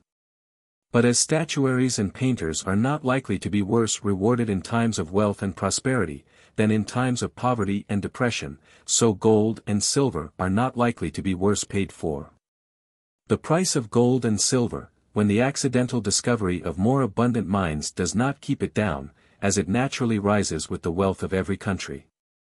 So, whatever be the state of the mines, it is at all times naturally higher in a rich than in a poor country. Gold and silver, like all other commodities, naturally seek the market where the best price is given for them, and the best price is commonly given for everything in the country which can best afford it. Labor, it must be remembered, is the ultimate price which is paid for everything, and in countries where labor is equally well rewarded, the money price of labor will be in proportion to that of the subsistence of the laborer. But gold and silver will naturally exchange for a greater quantity of subsistence in a rich than in a poor country, in a country which abounds with subsistence, than in one which is but indifferently supplied with it. If the two countries are at a great distance, the difference may be very great. Because, though the metals naturally fly from the worse to the better market, yet it may be difficult to transport them in such quantities as to bring their price nearly to a level in both. If the countries are near, the difference will be smaller, and may sometimes be scarce perceptible, because in this case the transportation will be easy. China is a much richer country than any part of Europe, and the difference between the price of subsistence in China and in Europe is very great. Rice in China is much cheaper than wheat is anywhere in Europe. England is a much richer country than Scotland, but the difference between the money price of corn in those two countries is much smaller, and is but just perceptible. In proportion to the quantity or measure, Scotch corn generally appears to be a good deal cheaper than English, but, in proportion to its quality, it is certainly somewhat dearer. Scotland receives almost every year very large supplies from England, and every commodity must commonly be somewhat dearer in the country to which it is brought than in that from which it comes. English corn, therefore, must be dearer in Scotland than in England. And yet in proportion to its quality, or to the quantity and goodness of the flour or meal which can be made from it, it cannot commonly be sold higher there than the Scotch corn which comes to market in competition with it. The difference between the money price of labor in China and in Europe is still greater than that between the money price of subsistence. Because the real recompense of labor is higher in Europe than in China, the greater part of Europe being in an improving state, while China seems to be standing still. The money price of labor is lower in Scotland than in England, because the real recompense of labor is much lower. Scotland, though advancing to greater wealth, advances much more slowly than England. The frequency of emigration from Scotland, and the rarity of it from England, sufficiently prove that the demand for labor is very different in the two countries. The proportion between the real recompense of labor in different countries, it must be remembered, is naturally regulated, not by their actual wealth or poverty, but by their advancing, stationary, or declining condition. Gold and silver, as they are naturally of the greatest value among the richest, so they are naturally of the least value among the poorest nations. Among savages, the poorest of all nations, they are scarce of any value. In great towns, corn is always dearer than in remote parts of the country. This, however, is the effect, not of the real cheapness of silver, but of the real dearness of corn. It does not cost less labor to bring silver to the great town than to the remote parts of the country, but it costs a great deal more to bring corn. In some very rich and commercial countries, such as Holland and the territory of Genoa, corn is dear for the same reason that it is dear in great towns. They do not produce enough to maintain their inhabitants. They are rich in the industry and skill of their artificers and manufacturers, in every sort of machinery which can facilitate and abridge labor. In shipping, and in all the other instruments and means of carriage and commerce, but they are poor in corn, which, as it must be brought to them from distant countries, must, by an addition to its price, pay for the carriage from those countries. It does not cost less labor to bring silver to Amsterdam than to Danzig, but it costs a great deal more to bring corn. The real cost of silver must be nearly the same in both places, but that of corn must be very different. Diminish the real opulence either of Holland or of the territory of Genoa, while the number of their inhabitants remains the same, diminish their power of supplying themselves from distant countries. And the price of corn, instead of sinking with that diminution in the quantity of their silver, which must necessarily accompany this declension either as its cause or as its effect, will rise to the price of a famine. When we are in want of necessaries, we must part with all superfluities, of which the value, as it rises in times of opulence and prosperity, so it sinks in times of poverty and distress. It is otherwise with necessaries. Their real price, the quantity of labor which they can purchase or command, rises in times of poverty and distress, and sinks in times of opulence and prosperity, which are always times of great abundance. For they could not otherwise be times of opulence and prosperity. Corn is a necessary, silver is only a superfluity. Whatever, therefore, may have been the increase in the quantity of the precious metals, which, during the period between the middle of the 14th and that of the 16th century, arose from the increase of wealth and improvement, it could have no tendency to diminish their value either in Great Britain, or in my other part of Europe. If those who have collected the prices of things in ancient times, therefore, had, during this period, no reason to infer the diminution of the value of silver from any observations which they had made upon the prices either of corn or of other commodities, they had still less reason to infer it from any supposed increase of wealth and improvement. Second period. But how various soever may have been the opinions of the learned concerning the progress of the value of silver during the first period, they are unanimous concerning it during the second. From about 1570 to about 1640, during a period of about 70 years, the variation in the proportion between the value of silver and that of corn held a quite opposite course. Silver sunk in its real value, or would exchange for a smaller quantity of labor than before. And corn rose in its nominal price, and, instead of being commonly sold for about 2 ounces of silver the quarter, or about 10 shillings of our present money, came to be sold for 6 and 8 ounces of silver the quarter, or about 30 and 40 shillings of our present money. The discovery of the abundant mines of America seems to have been the sole cause of this diminution in the value of silver, in proportion to that of corn. It is accounted for, accordingly, in the same manner by everybody. And there never has been any dispute, either about the fact, or about the cause of it. The greater part of Europe was, during this period, advancing in industry and improvement, and the demand for silver must consequently have been increasing. But the increase of the supply had, it seems, so far exceeded that of the demand, that the value of that metal sunk considerably. The discovery of the mines of America, it is to be observed, does not seem to have had any very sensible effect upon the prices of things in England till after 1570, though even the mines of Potosi had been discovered more than 20 years before.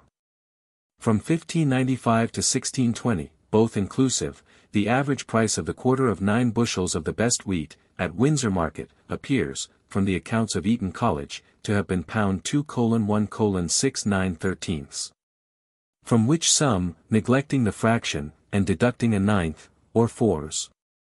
71/3d, the price of the quarter of 8 bushels comes out to have been £1 16 minutes and 10 seconds 2/3.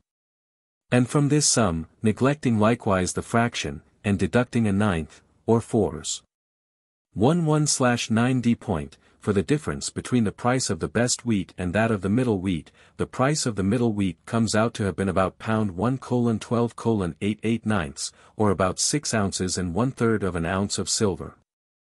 From 1621 to 1636, both inclusive, the average price of the same measure of the best wheat, at the same market, appears, from the same accounts, to have been £2:10s.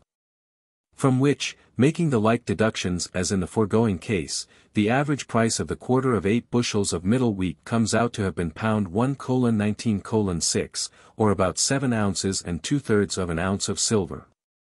Third period.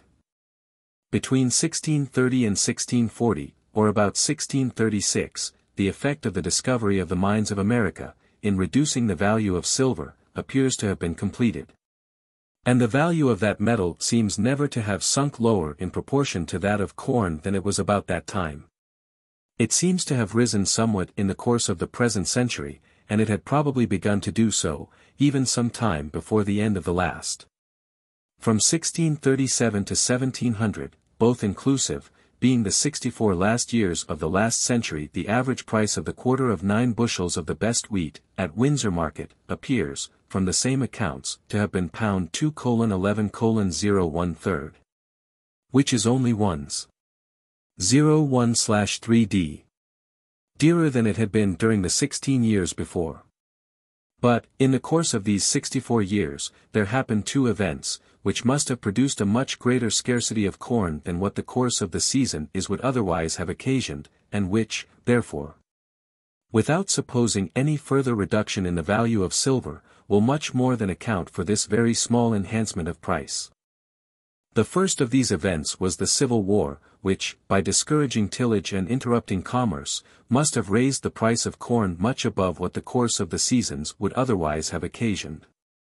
It must have had this effect, more or less, at all the different markets in the kingdom, but particularly at those in the neighbourhood of London, which require to be supplied from the greatest distance. In 1648, accordingly, the price of the best wheat, at Windsor market, appears, from the same accounts, to have been pound 4:5s, and, in 1649, to have been 4 pounds, the quarter of 9 bushels. The excess of those 2 years above pound 2:10s. The average price of the 16 years preceding 1637 is pound 3:5s, which, divided among the 64 last years of the last century, will alone very nearly account for that small enhancement of price which seems to have taken place in them. These, however, though the highest, are by no means the only high prices which seem to have been occasioned by the civil wars. The second event was the bounty upon the exportation of corn, granted in 1688. The bounty, it has been thought by many people, by encouraging tillage, may, in a long course of years, have occasioned a greater abundance, and, consequently, a greater cheapness of corn in the home market, than what would otherwise have taken place there. How far the bounty could produce this effect at any time I shall examine hereafter. I shall only observe at present, that between 1688 and 1700, it had not time to produce any such effect. During this short period, its only effect must have been, by encouraging the exportation of the surplus produce of every year, and thereby hindering the abundance of one year from compensating the scarcity of another, to raise the price in the home market. The scarcity which prevailed in England, from 1693 to 1699, both inclusive, though no doubt principally owing to the badness of the seasons, and, therefore, extending through a considerable part of Europe, must have been somewhat enhanced by the bounty. In 1699, accordingly, the further exportation of corn was prohibited for 9 months. There was a third event which occurred in the course of the same period, and which, though it could not occasion any scarcity of corn, nor, perhaps, any augmentation in the real quantity of silver which was usually paid for it, must necessarily have occasioned some augmentation in the nominal sum. This event was the great debasement of the silver coin, by clipping and wearing. This evil had begun in the reign of Charles II, and had gone on continually increasing till 1695. At which time, as we may learn from Mr. Lowndes, the current silver coin was, at an average, near 25% below its standard value. But the nominal sum which constitutes the market price of every commodity is necessarily regulated, not so much by the quantity of silver, which, according to the standard, ought to be contained in it, as by that which, it is found by experience, actually is contained in it. This nominal sum, therefore, is necessarily higher when the coin is much debased by clipping and wearing, than when near to its standard value. In the course of the present century, the silver coin has not at any time been more below its standard weight than it is at present. But though very much defaced, its value has been kept up by that of the gold coin, for which it is exchanged. For though, before the late recoinage, the gold coin was a good deal defaced too, it was less so than the silver. In 1695, on the contrary, the value of the silver coin was not kept up by the gold coin. A guinea then commonly exchanging for 30 shillings of the worn and clipped silver. Before the late recoinage of the gold, the price of silver bullion was seldom higher than 5 shillings and 7 pence an ounce, which is but 5 pence above the mint price. But in 1695, the common price of silver bullion was 6 shillings and 5 pence an ounce, 11 which is 15 pence above the mint price.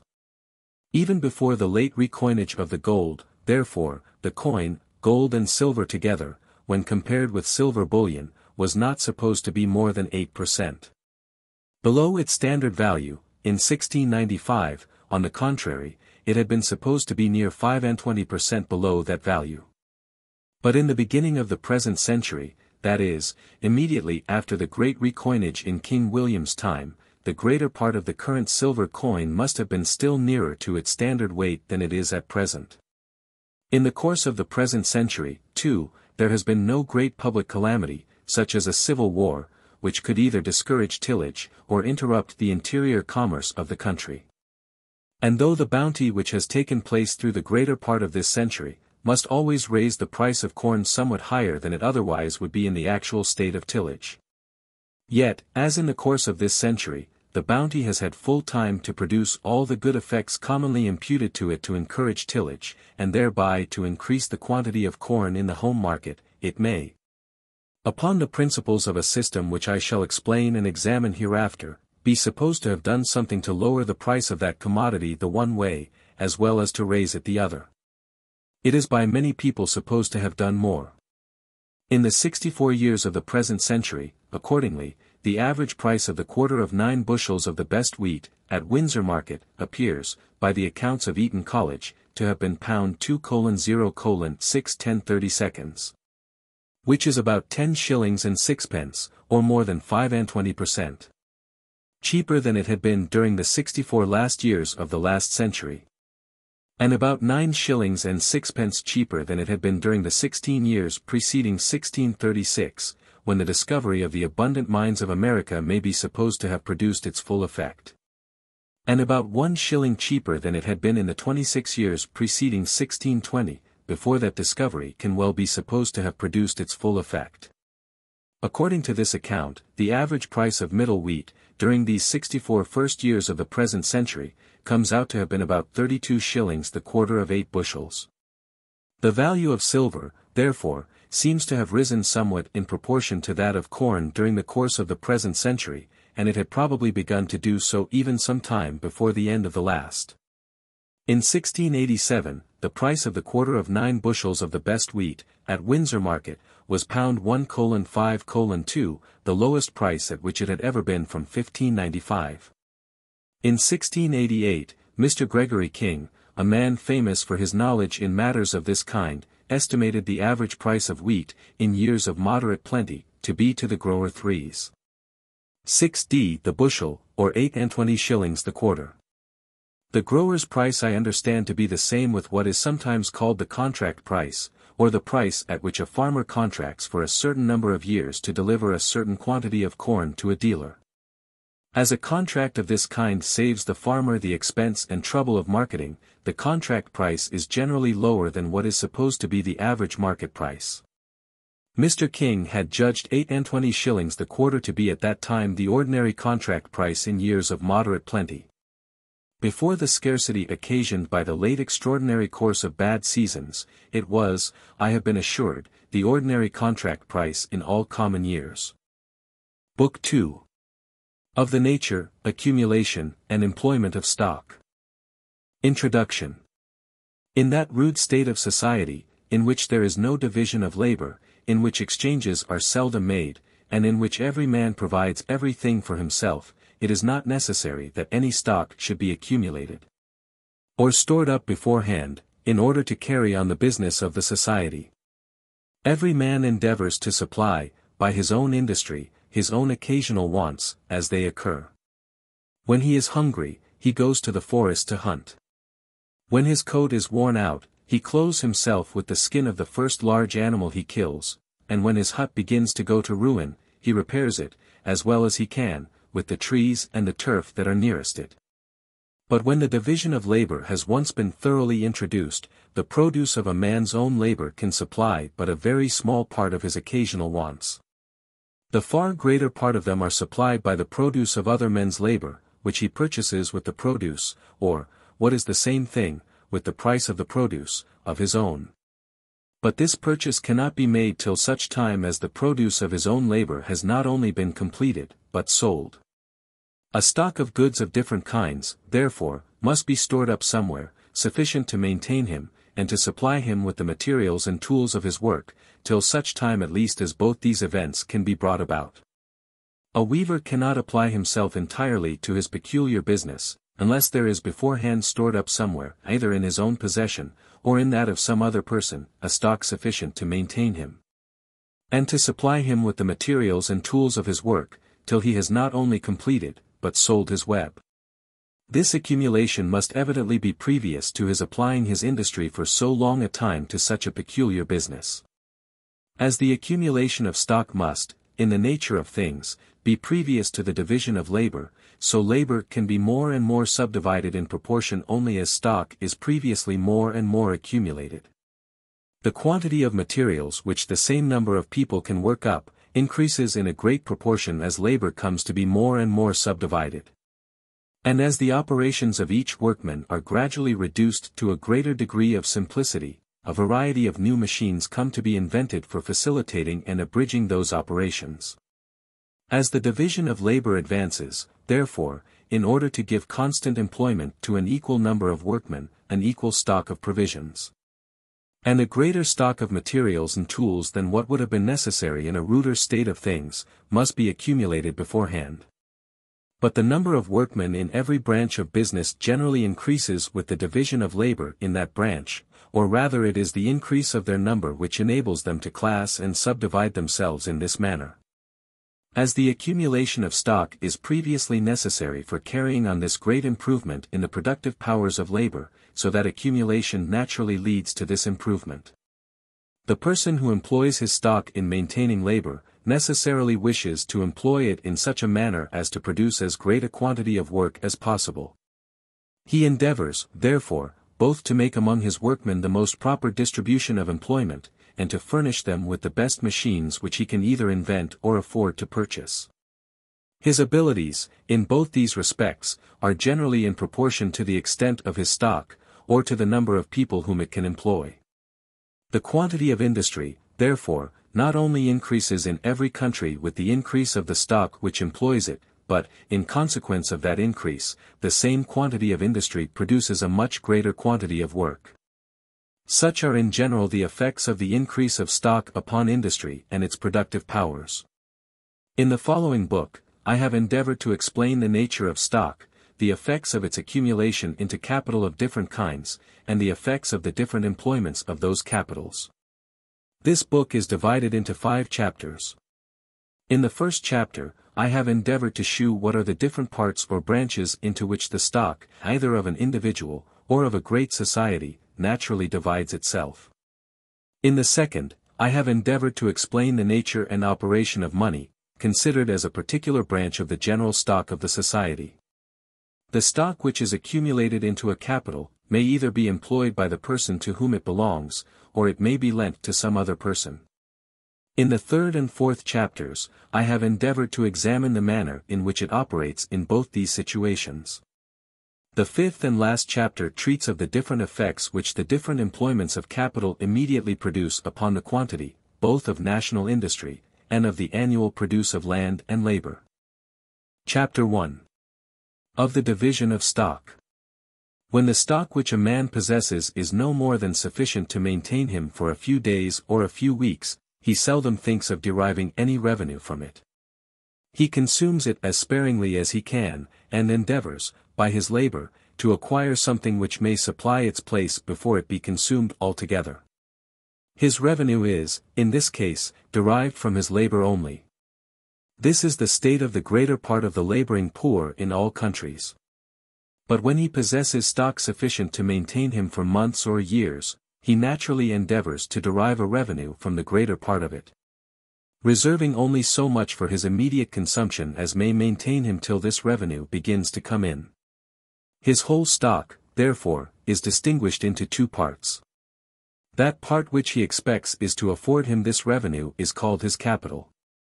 The other is that which supplies his immediate consumption, and which consists either, first, in that portion of his whole stock which was originally reserved for this purpose, or, secondly, in his revenue, from whatever source derived, as it gradually comes in. Or, thirdly, in such things as have been purchased by either of these in former years, and which are not yet entirely consumed, such as a stock of clothes, household furniture, and the like. In one or other, or all of these three articles, consists the stock which men commonly reserve for their own immediate consumption. There are two different ways in which a capital may be employed so as to yield a revenue or profit to its employer. First, it may be employed in raising, manufacturing, or purchasing goods, and selling them again with a profit. The capital employed in this manner yields no revenue or profit to its employer, while it either remains in his possession, or continues in the same shape. The goods of the merchant yield him no revenue or profit till he sells them for money, and the money yields him as little till it is again exchanged for goods. His capital is continually going from him in one shape, and returning to him in another. And it is only by means of such circulation, or successive changes, that it can yield him any profit. Such capitals, therefore, may very properly be called circulating capitals. Secondly, it may be employed in the improvement of land, in the purchase of useful machines and instruments of trade, or in such like things as yield a revenue or profit without changing masters, or circulating any further. Such capitals, therefore, may very properly be called fixed capitals. Different occupations require very different proportions between the fixed and circulating capitals employed in them. The capital of a merchant, for example, is altogether a circulating capital. He has occasion for no machines or instruments of trade, unless his shop or warehouse be considered as such. Some part of the capital of every master artificer or manufacturer must be fixed in the instruments of his trade. This part, however, is very small in some, and very great in others. A master tailor requires no other instruments of trade but a parcel of needles. Those of the master shoemaker are a little, though but a very little, more expensive. Those of the weaver rise a good deal above those of the shoemaker. The far greater part of the capital of all such master artificers, however, is circulated either in the wages of their workmen, or in the price of their materials, and repaid, with a profit, by the price of the work. In other works a much greater fixed capital is required. In a great iron work, for example, the furnace for melting the ore, the forge, the slit mill, are instruments of trade which cannot be erected without a very great expense. In coal works, and mines of every kind, the machinery necessary, both for drawing out the water, and for other purposes, is frequently still more expensive. That part of the capital of the farmer which is employed in the instruments of agriculture is a fixed, that which is employed in the wages and maintenance of his laboring servants is a circulating capital.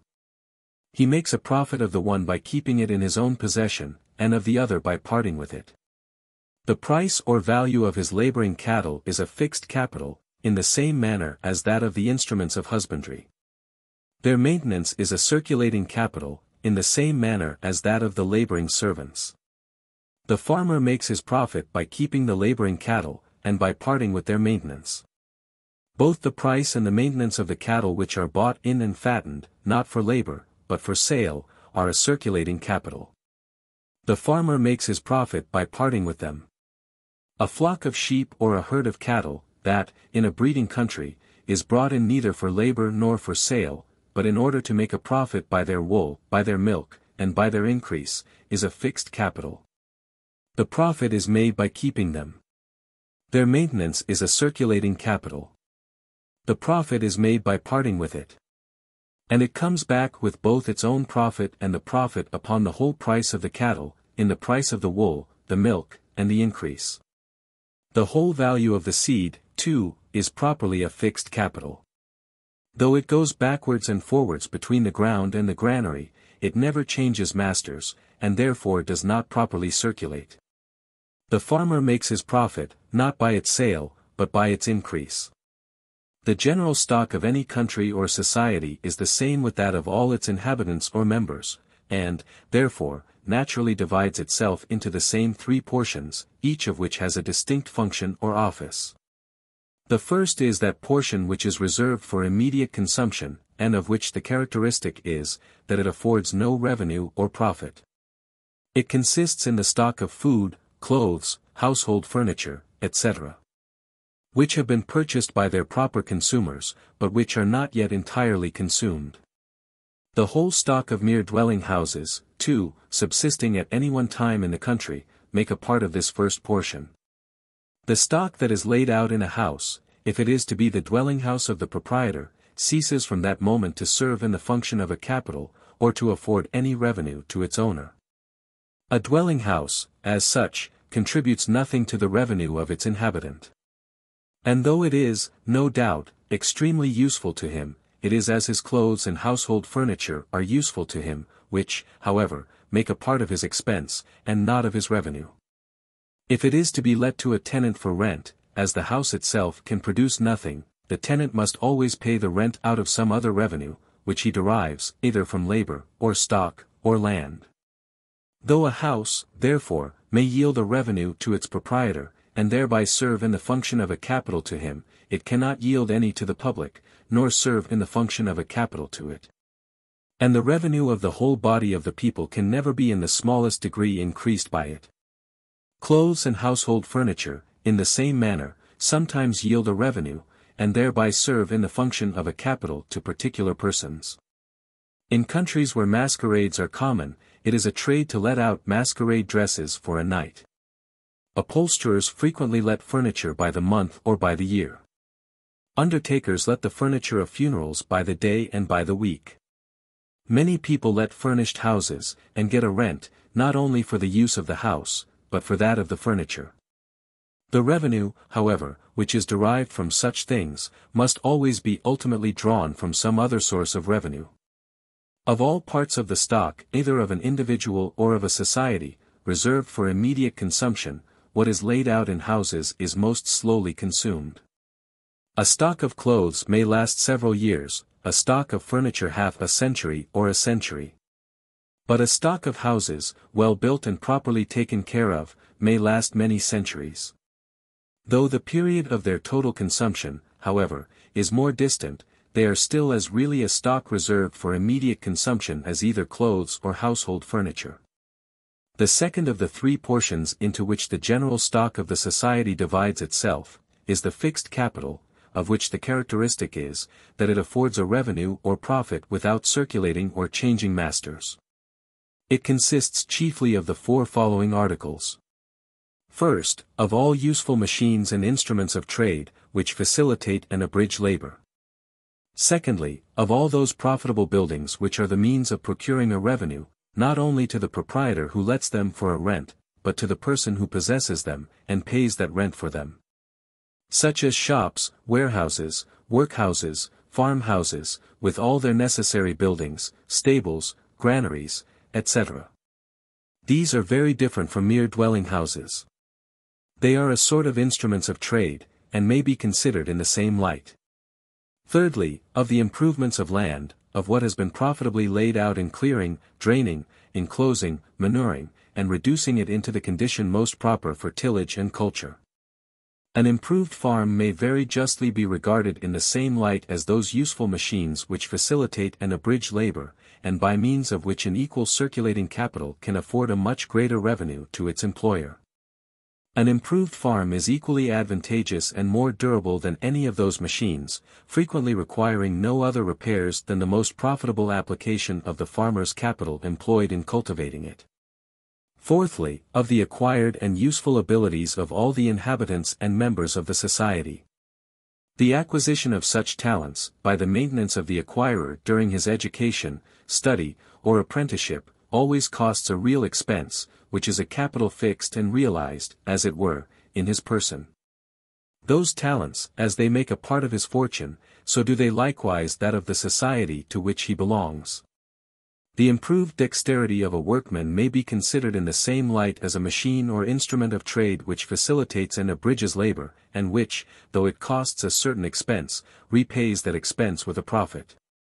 The third and last of the three portions into which the general stock of the society naturally divides itself, is the circulating capital, of which the characteristic is, that it affords a revenue only by circulating or changing masters. It is composed likewise of four parts. First, of the money, by means of which all the other three are circulated and distributed to their proper consumers. Secondly, of the stock of provisions which are in the possession of the butcher, the grazier, the farmer, the corn merchant, the brewer, etc., and from the sale of which they expect to derive a profit. Thirdly, of the materials, whether altogether rude, or more or less manufactured, of clothes, furniture, and building which are not yet made up into any of those three shapes, but which remain in the hands of the growers, the manufacturers, the mercers and drapers, the timber merchants, the carpenters and joiners, the brickmakers, etc. Fourthly, and lastly, of the work which is made up and completed, but which is still in the hands of the merchant and manufacturer, and not yet disposed of or distributed to the proper consumers. Such as the finished work which we frequently find ready-made in the shops of the smith, the cabinet maker, the goldsmith, the jeweler, the china merchant, etc. The circulating capital consists, in this manner, of the provisions, materials, and finished work of all kinds that are in the hands of their respective dealers, and of the money that is necessary for circulating and distributing them to those who are finally to use or to consume them. Of these four parts, three, provisions, materials, and finished work, are either annually or in a longer or shorter period, regularly withdrawn from it, and placed either in the fixed capital, or in the stock reserved for immediate consumption. Every fixed capital is both originally derived from, and requires to be continually supported by, a circulating capital. All useful machines and instruments of trade are originally derived from a circulating capital, which furnishes the materials of which they are made, and the maintenance of the workmen who make them.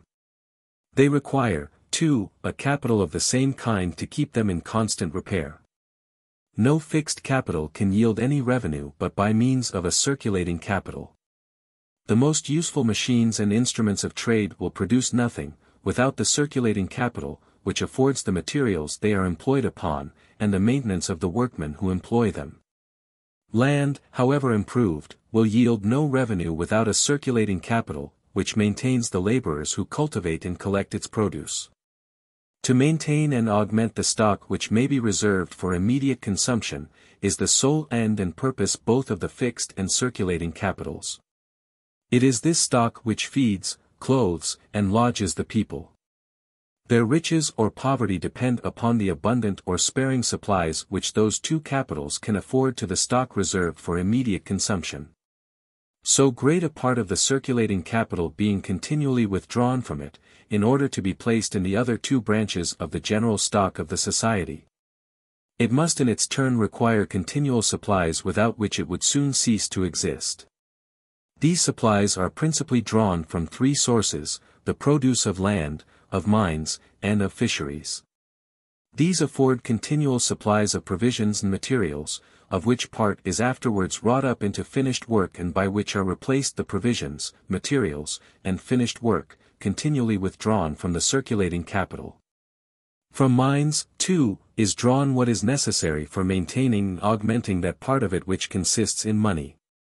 For though, in the ordinary course of business, this part is not, like the other three, necessarily withdrawn from it, in order to be placed in the other two branches of the general stock of the society, it must, however, like all other things, be wasted and worn out at last, and sometimes, too, be either lost or sent abroad, and must, therefore, require continual, though no doubt much smaller supplies. Lands, mines, and fisheries, require all both a fixed and circulating capital to cultivate them, and their produce replaces, with a profit not only those capitals, but all the others in the society. Thus the farmer annually replaces to the manufacturer the provisions which he had consumed, and the materials which he had wrought up the year before. And the manufacturer replaces to the farmer the finished work which he had wasted and worn out in the same time. This is the real exchange that is annually made between those two orders of people, though it seldom happens that the rude produce of the one, and the manufactured produce of the other, are directly bartered for one another. Because it seldom happens that the farmer sells his corn and his cattle, his flax and his wool, to the very same person of whom he chooses to purchase the clothes, furniture, and instruments of trade, which he wants.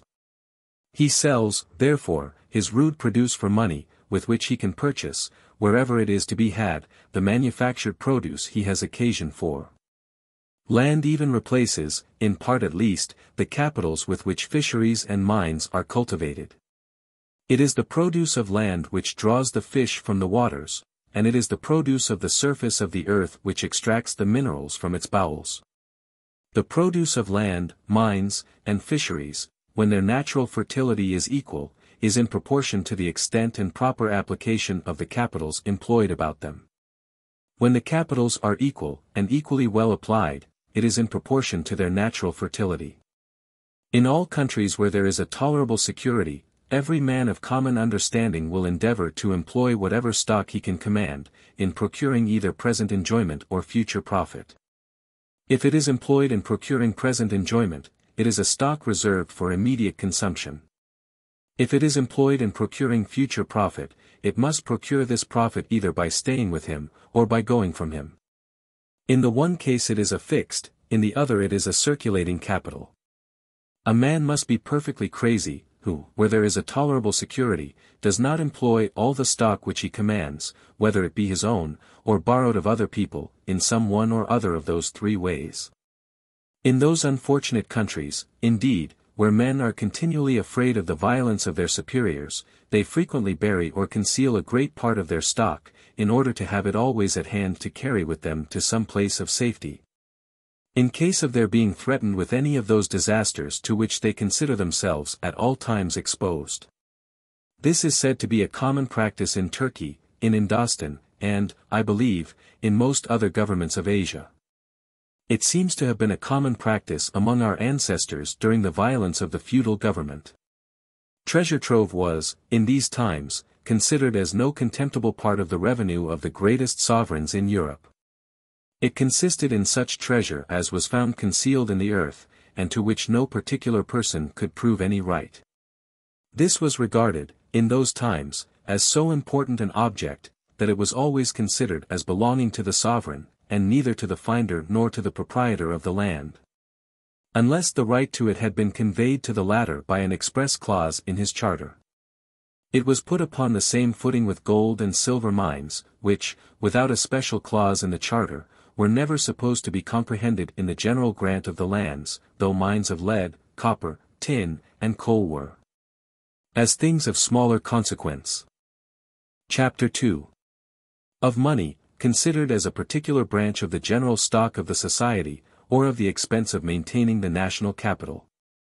It has been shown in the first book that the price of the greater part of commodities resolves itself into three parts, of which one pays the wages of the labor, another the profits of the stock, and a third the rent of the land which had been employed in producing and bringing them to market, that there are, indeed, some commodities of which the price is made up of two of those parts only, the wages of labor, and the profits of stock. And a very few in which it consists altogether in one, the wages of labor, but that the price of every commodity necessarily resolves itself into some one or other, or all, of those three parts. Every part of it which goes neither to rent nor to wages, being necessarily profit to some body. Since this is the case, it has been observed, with regard to every particular commodity, taken separately, it must be so with regard to all the commodities which compose the whole annual produce of the land and labor of every country. Taken complexly, the whole price or exchangeable value of that annual produce must resolve itself into the same three parts, and be parcelled out among the different inhabitants of the country, either as the wages of their labor, the profits of their stock, or the rent of their land. But though the whole value of the annual produce of the land and labor of every country, is thus divided among, and constitutes a revenue to, its different inhabitants.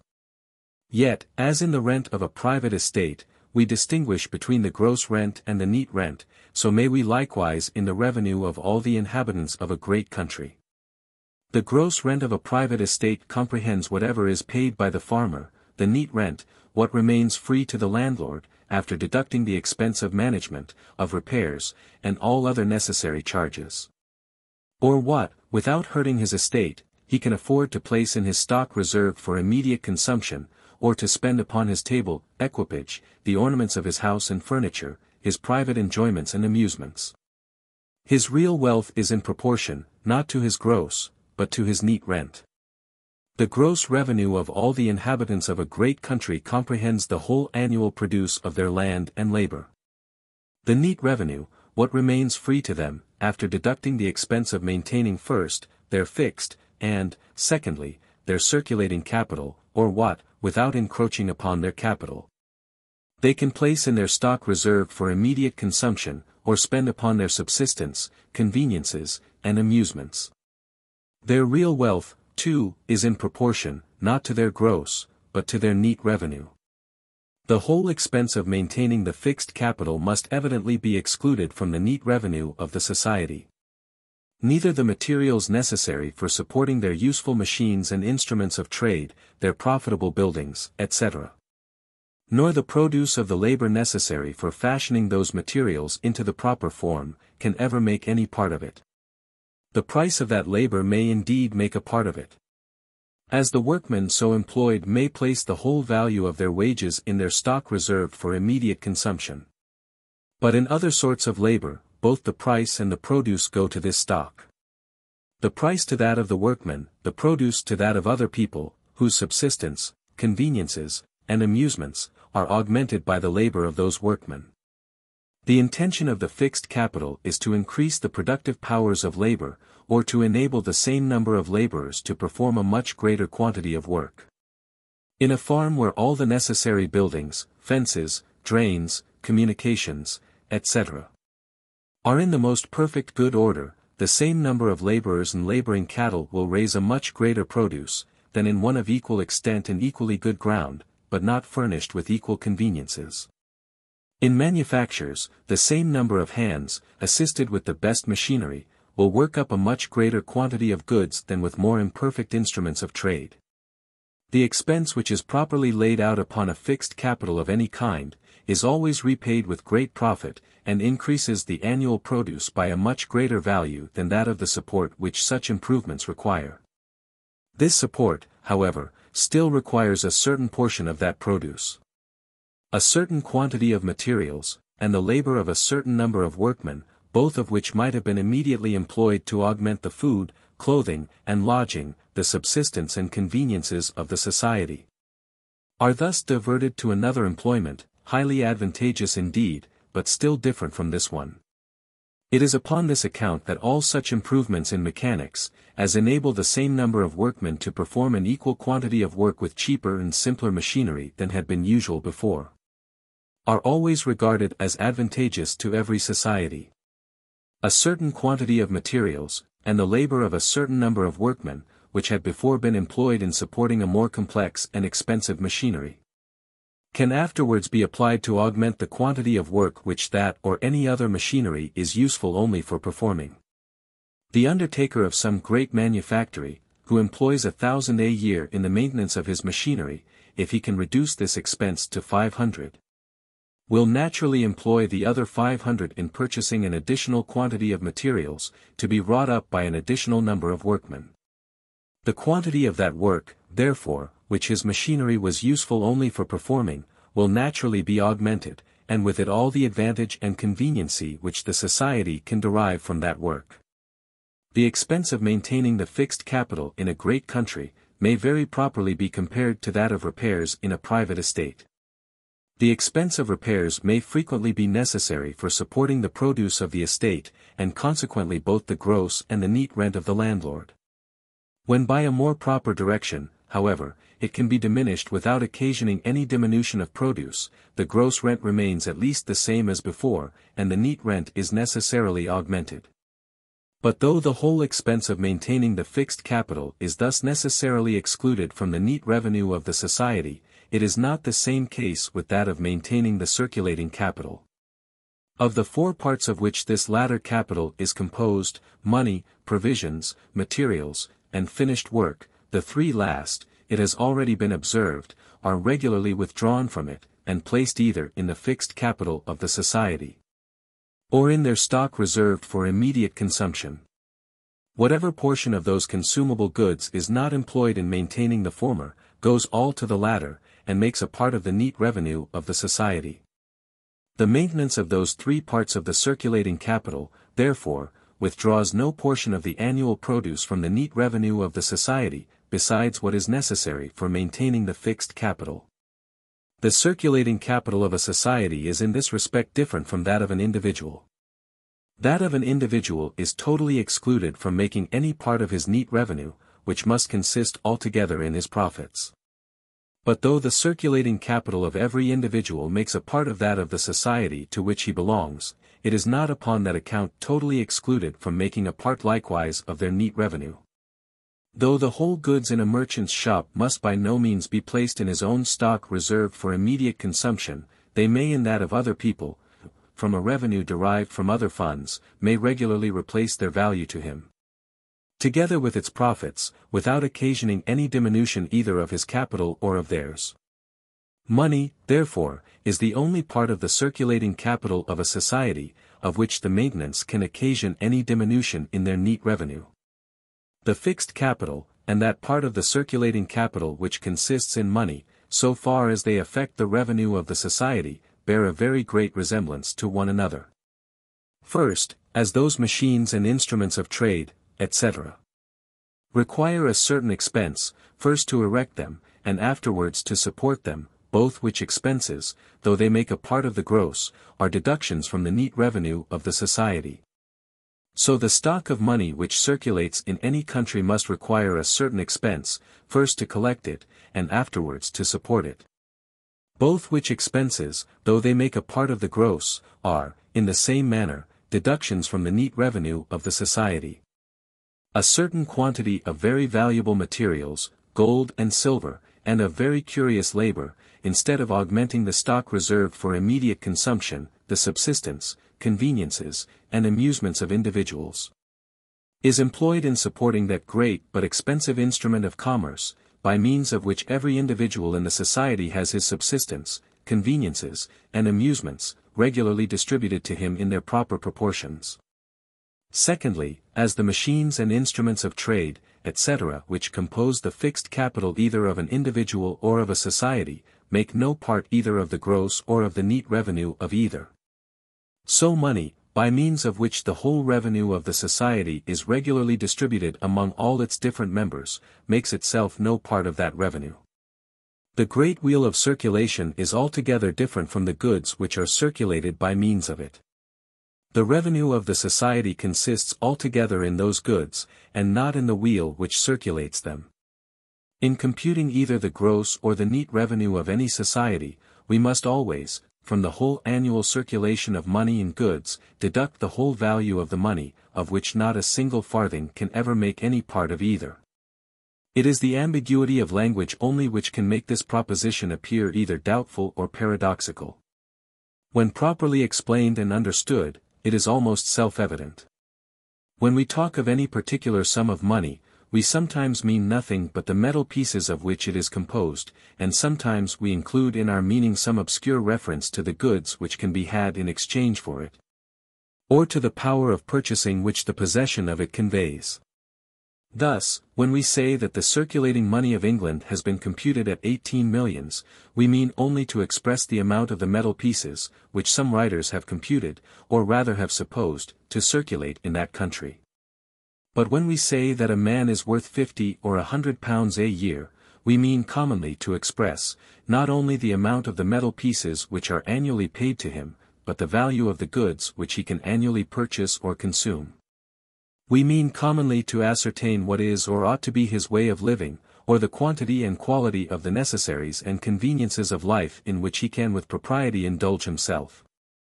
When, by any particular sum of money, we mean not only to express the amount of the metal pieces of which it is composed, but to include in its signification some obscure reference to the goods which can be had in exchange for them. The wealth or revenue which it in this case denotes, is equal only to one of the two values which are thus intimated somewhat ambiguously by the same word, and to the latter more properly than to the former. To the money's worth more properly than to the money. Thus, if a guinea be the weekly pension of a particular person, he can in the course of the week purchase with it a certain quantity of subsistence, conveniences, and amusements. In proportion as this quantity is great or small, so are his real riches, his real weekly revenue. His weekly revenue is certainly not equal both to the guinea and to what can be purchased with it, but only to one or other of those two equal values, and to the latter more properly than to the former. To the guinea's worth rather than to the guinea. If the pension of such a person was paid to him, not in gold, but in a weekly bill for a guinea, his revenue surely would not so properly consist in the piece of paper, as in what he could get for it. A guinea may be considered as a bill for a certain quantity of necessaries and conveniences upon all the tradesmen in the neighborhood. The revenue of the person to whom it is paid, does not so properly consist in the piece of gold, as in what he can get for it, or in what he can exchange it for. If it could be exchanged for nothing, it would, like a bill upon a bankrupt, be of no more value than the most useless piece of paper.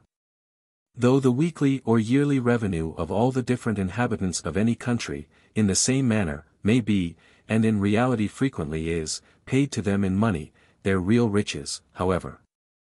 The real weekly or yearly revenue of all of them taken together, must always be great or small, in proportion to the quantity of consumable goods which they can all of them purchase with this money.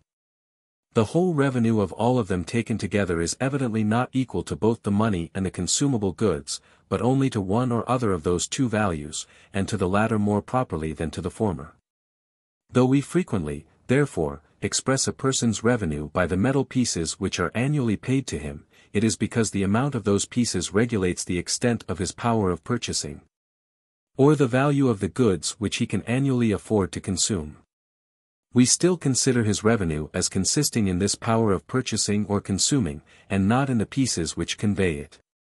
But if this is sufficiently evident, even with regard to an individual, it is still more so with regard to a society. The amount of the metal pieces which are annually paid to an individual, is often precisely equal to his revenue, and is upon that account the shortest and best expression of its value. But the amount of the metal pieces which circulate in a society, can never be equal to the revenue of all its members.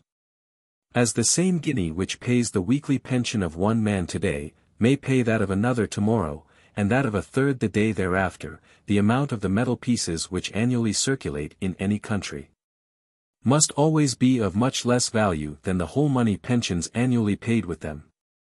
But the power of purchasing, or the goods which can successively be bought with the whole of those money pensions, as they are successively paid, must always be precisely of the same value with those pensions. As must likewise be the revenue of the different persons to whom they are paid. That revenue, therefore, cannot consist in those metal pieces, of which the amount is so much inferior to its value, but in the power of purchasing, in the goods which can successively be bought with them as they circulate from hand to hand. Money, therefore, the great will of circulation, the great instrument of commerce, like all other instruments of trade, though it makes a part, and a very valuable part, of the capital, makes no part of the revenue of the society to which it belongs. And though the metal pieces of which it is composed, in the course of their annual circulation, distribute to every man the revenue which properly belongs to him, they make themselves no part of that revenue. Thirdly, and lastly, the machines and instruments of trade, etc., which compose the fixed capital, bear this further resemblance to that part of the circulating capital which consists in money. That as every saving in the expense of erecting and supporting those machines, which does not diminish the introductive powers of labor, is an improvement of the neat revenue of the society. So every saving in the expense of collecting and supporting that part of the circulating capital which consists in money is an improvement of exactly the same kind. It is sufficiently obvious, and it has partly, too, been explained already, in what manner every saving in the expense of supporting the fixed capital is an improvement of the neat revenue of the society. The whole capital of the undertaker of every work is necessarily divided between his fixed and his circulating capital. While his whole capital remains the same, the smaller the one part, the greater must necessarily be the other. It is the circulating capital which furnishes the materials and wages of labor, and puts industry into motion. Every saving, therefore, in the expense of maintaining the fixed capital, which does not diminish the productive powers of labor, must increase the fund which puts industry into motion, and consequently the annual produce of land and labor. The real revenue of every society. The substitution of paper in the room of gold and silver money, replaces a very expensive instrument of commerce with one much less costly, and sometimes equally convenient. Circulation comes to be carried on by a new wheel, which it costs less both to erect and to maintain than the old one. But in what manner this operation is performed, and in what manner it tends to increase either the gross or the neat revenue of the society, is not altogether so obvious, and may therefore require some further explication. There are several different sorts of paper money, but the circulating notes of banks and bankers are the species which is best known, and which seems best adapted for this purpose. When the people of any particular country have such confidence in the fortune, probity and prudence of a particular banker, as to believe that he is always ready to pay upon demand such of his promissory notes as are likely to be at any time presented to him, those notes come to have the same currency as gold and silver money. From the confidence that such money can at any time be had for them. A particular banker lends among his customers his own promissory notes, to the extent, we shall suppose, of £100,000. As those notes serve all the purposes of money, his debtors pay him the same interest as if he had lent them so much money. This interest is the source of his gain. Though some of those notes are continually coming back upon him for payment, part of them continue to circulate for months and years together. Though he has generally in circulation, therefore, notes to the extent of £100,000, £20,000 in gold and silver may, frequently, be a sufficient provision for answering occasional demands. By this operation, therefore, £20,000 in gold and silver perform all the functions which 100,000 could otherwise have performed. The same exchanges may be made, the same quantity of consumable goods may be circulated and distributed to their proper consumers, by means of his promissory notes, to the value of £100,000. As by an equal value of gold and silver money. £80,000 of gold and silver, therefore, can in this manner be spared from the circulation of the country. And if different operations of the same kind should, at the same time, be carried on by many different banks and bankers, the whole circulation may thus be conducted with a fifth part only of the gold and silver which would otherwise have been requisite. Let us suppose, for example, that the whole circulating money of some particular country amounted, at a particular time, to 1,000,000 sterling, that sum being then sufficient for circulating the whole annual produce of their land and labor. Let us suppose, too, that some time thereafter, different banks and bankers issued promissory notes payable to the bearer, to the extent of 1,000,000.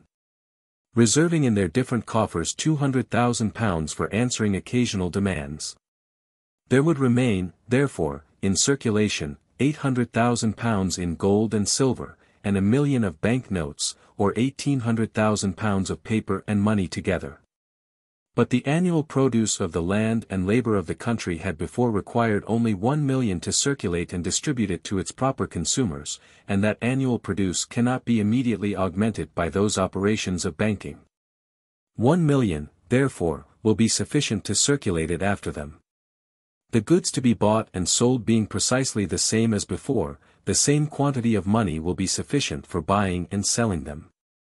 The channel of circulation, if I may be allowed such an expression, will remain precisely the same as before. 1,000,000 we have supposed sufficient to fill that channel. Whatever, therefore, is poured into it beyond this sum, cannot run into it, but must overflow. 1,800,000 are poured into it. 800,000 pounds, therefore, must overflow, that sum being over and above what can be employed in the circulation of the country. But though this sum cannot be employed at home, it is too valuable to be allowed to lie idle. It will, therefore, be sent abroad, in order to seek that profitable employment which it cannot find at home. But the paper cannot go abroad. Because at a distance from the banks which issue it, and from the country in which payment of it can be exacted by law, it will not be received in common payments.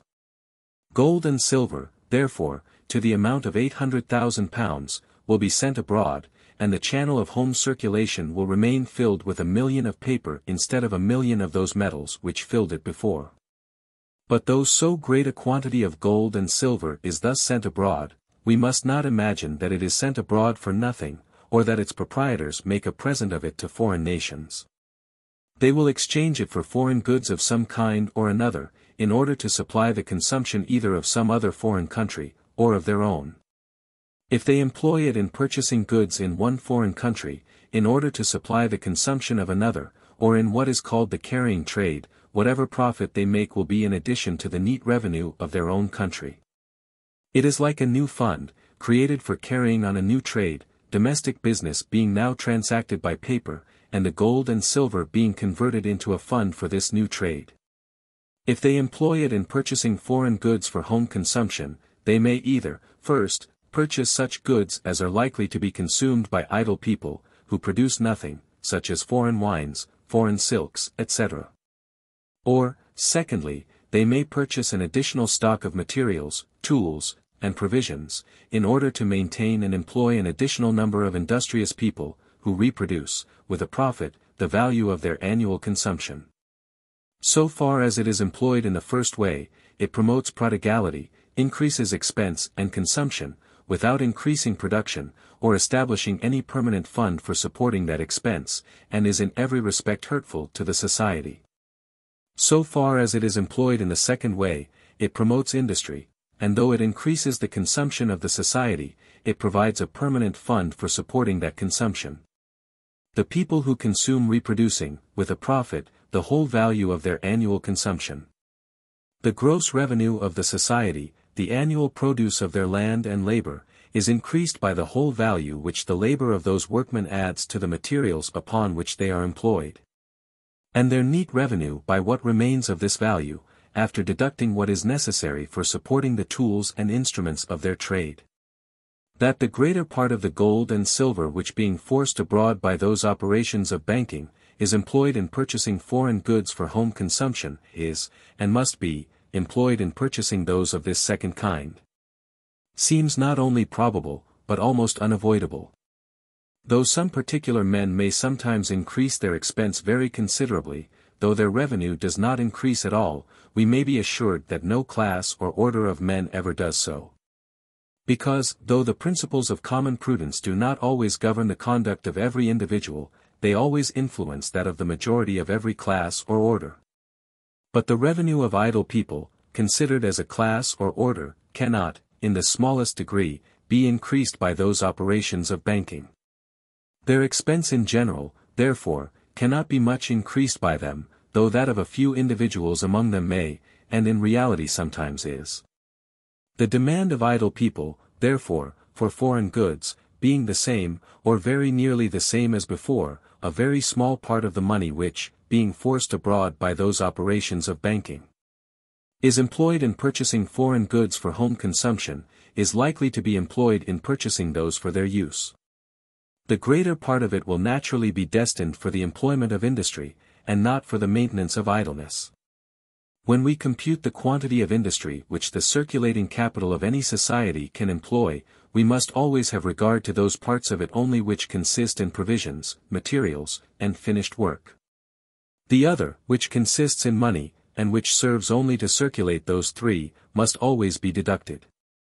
In order to put industry into motion, three things are requisite: materials to work upon, tools to work with, and the wages or recompense for the sake of which the work is done. Money is neither a material to work upon, nor a tool to work with. And though the wages of the workman are commonly paid to him in money, his real revenue, like that of all other men, consists, not in the money, but in the money's worth, not in the metal pieces, but in what can be got for them. The quantity of industry which any capital can employ must evidently be equal to the number of workmen whom it can supply with materials, tools, and a maintenance suitable to the nature of the work. Money may be requisite for purchasing the materials and tools of the work, as well as the maintenance of the workmen. But the quantity of industry which the whole capital can employ is certainly not equal both to the money which purchases, and to the materials, tools, and maintenance, which are purchased with it, but only to one or other of those two values. And to the latter more properly than to the former. When paper is substituted in the room of gold and silver money, the quantity of the materials, tools, and maintenance, which the whole circulating capital can supply, may be increased by the whole value of gold and silver which used to be employed in purchasing them. The whole value of the great wheel of circulation and distribution is added to the goods which are circulated and distributed by means of it. The operation, in some measure, resembles that of the undertaker of some great work, who, in consequence of some improvement in mechanics, takes down his old machinery, and adds the difference between its price and that of the new to his circulating capital, to the fund from which he furnishes materials and wages to his workmen. What is the proportion which the circulating money of any country bears to the whole value of the annual produce circulated by means of it, it is perhaps impossible to determine. It has been computed by different authors at a fifth, at a tenth, at a 20th, and at a 30th, part of that value. But how small soever the proportion which the circulating money may bear to the whole value of the annual produce, as but a part, and frequently but a small part, of that produce, is ever destined for the maintenance of industry, it must always bear a very considerable proportion to that part. When, therefore, by the substitution of paper, the gold and silver necessary for circulation is reduced to, perhaps, a fifth part of the former quantity, if the value of only the greater part of the other 4/5 be added to the funds which are destined for the maintenance of industry, it must make a very considerable addition to the quantity of that industry, and, consequently, to the value of the annual produce of land and labor. An operation of this kind has, within these 25 or 30 years, been performed in Scotland, by the erection of new banking companies in almost every considerable town, and even in some country villages. The effects of it have been precisely those above described. The business of the country is almost entirely carried on by means of the paper of those different banking companies, with which purchases and payments of all kinds are commonly made. Silver very seldom appears, except in the change of a 20-shilling bank note, and gold still seldomer. But though the conduct of all those different companies has not been unexceptionable, and has accordingly required an Act of Parliament to regulate it, the country, notwithstanding, has evidently derived great benefit from their trade. I have heard it asserted, that the trade of the city of Glasgow doubled in about 15 years after the first erection of the banks there, and that the trade of Scotland has more than quadrupled since the first erection of the two public banks at Edinburgh, of which the one, called the Bank of Scotland, was established by Act of Parliament in 1695, and the other, called the Royal Bank, by Royal Charter in 1727. Whether the trade, either of Scotland in general, or of the city of Glasgow in particular, has really increased in so great a proportion, during so short a period, I do not pretend to know. If either of them has increased in this proportion, it seems to be an effect too great to be accounted for by the sole operation of this cause. That the trade and industry of Scotland, however, have increased very considerably during this period, and that the banks have contributed a good deal to this increase, cannot be doubted. The value of the silver money which circulated in Scotland before the Union in 1707, and which, immediately after it, was brought into the Bank of Scotland, in order to be recoined, amounted to £411,117, 10.9 sterling. No account has been got of the gold coin, but it appears from the ancient accounts of the Mint of Scotland, that the value of the gold annually coined somewhat exceeded that of the silver. There were a good many people, too, upon this occasion, who, from a diffidence of repayment, did not bring their silver into the Bank of Scotland, and there was, besides, some English coin, which was not called in. The whole value of the gold and silver, therefore, which circulated in Scotland before the Union, cannot be estimated at less than £1,000,000 sterling. It seems to have constituted almost the whole circulation of that country. For though the circulation of the Bank of Scotland, which had then no rival, was considerable, it seems to have made but a very small part of the whole. In the present times, the whole circulation of Scotland cannot be estimated at less than 2 millions, of which that part which consists in gold and silver, most probably, does not amount to 500,000. But though the circulating gold and silver of Scotland have suffered so great a diminution during this period, its real riches and prosperity do not appear to have suffered any. Its agriculture, manufactures, and trade, on the contrary, the annual produce of its land and labor, have evidently been augmented. It is chiefly by discounting bills of exchange, that is, by advancing money upon them before they are due, that the greater part of banks and bankers issue their promissory notes. They deduct always, upon whatever sum they advance, the legal interest till the bill shall become due. The payment of the bill, when it becomes due, replaces to the bank the value of what had been advanced, together with a clear profit of the interest.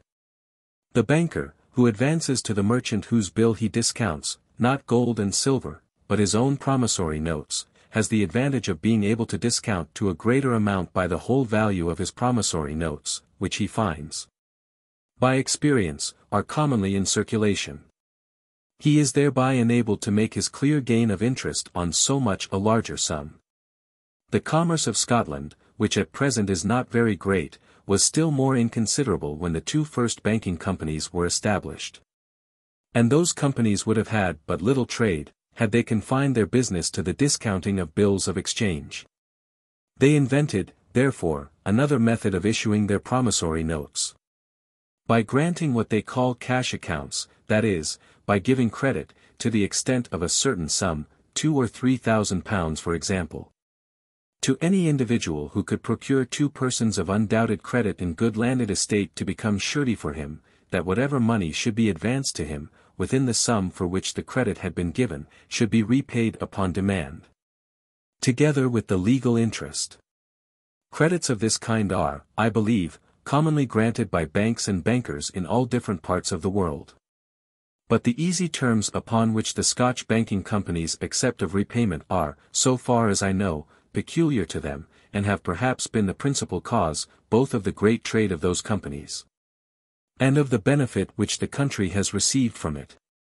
Whoever has a credit of this kind with one of those companies, and borrows £1,000 upon it, for example, may repay this sum piecemeal, by £20 and £30 at a time, the company discounting a proportionable part of the interest of the great sum, from the day on which each of those small sums is paid in, till the whole be in this manner repaid. All merchants, therefore, and almost all men of business, find it convenient to keep such cash accounts with them, and are thereby interested to promote the trade of those companies, by readily receiving their notes in all payments, and by encouraging all those with whom they have any influence to do the same. The banks, when their customers apply to them for money, generally advance it to them in their own promissory notes. These the merchants pay away to the manufacturers for goods, the manufacturers to the farmers for materials and provisions, the farmers to their landlords for rent. The landlords repay them to the merchants for the conveniences and luxuries with which they supply them, and the merchants again return them to the banks, in order to balance their cash accounts, or to replace what they might have borrowed of them. And thus almost the whole money business of the country is transacted by means of them. Hence the great trade of those companies. By means of those cash accounts, every merchant can, without imprudence, carry on a greater trade than he otherwise could do. If there are 2 merchants, one in London and the other in Edinburgh, who employ equal stocks in the same branch of trade, the Edinburgh merchant can, without imprudence, carry on a greater trade, and give employment to a greater number of people than the London merchant. The London merchant must always keep by him a considerable sum of money, either in his own coffers, or in those of his banker, who gives him no interest for it, in order to answer the demands continually coming upon him for payment of the goods which he purchases upon credit. Let the ordinary amount of this sum be supposed £500, the value of the goods in his warehouse must always be less, by £500, than it would have been, had he not been obliged to keep such a sum unemployed. Let us suppose that he generally disposes of his whole stock upon hand, or of goods to the value of his whole stock upon hand, once in the year. By being obliged to keep so great a sum unemployed, he must sell in a year £500 worth less goods than he might otherwise have done. His annual profits must be less by all that he could have made by the sale of £500 worth more goods. And the number of people employed in preparing his goods for the market must be less by all those that £500 more stock could have employed. The merchant in Edinburgh, on the other hand, keeps no money unemployed for answering such occasional demands. When they actually come upon him, he satisfies them from his cash account with the bank, and gradually replaces the sum borrowed with the money or paper which comes in from the occasional sales of his goods. With the same stock, therefore, he can, without imprudence, have at all times in his warehouse a larger quantity of goods than the London merchant. And can thereby both make a greater profit himself, and give constant employment to a greater number of industrious people who prepare those goods for the market. Hence the great benefit which the country has derived from this trade.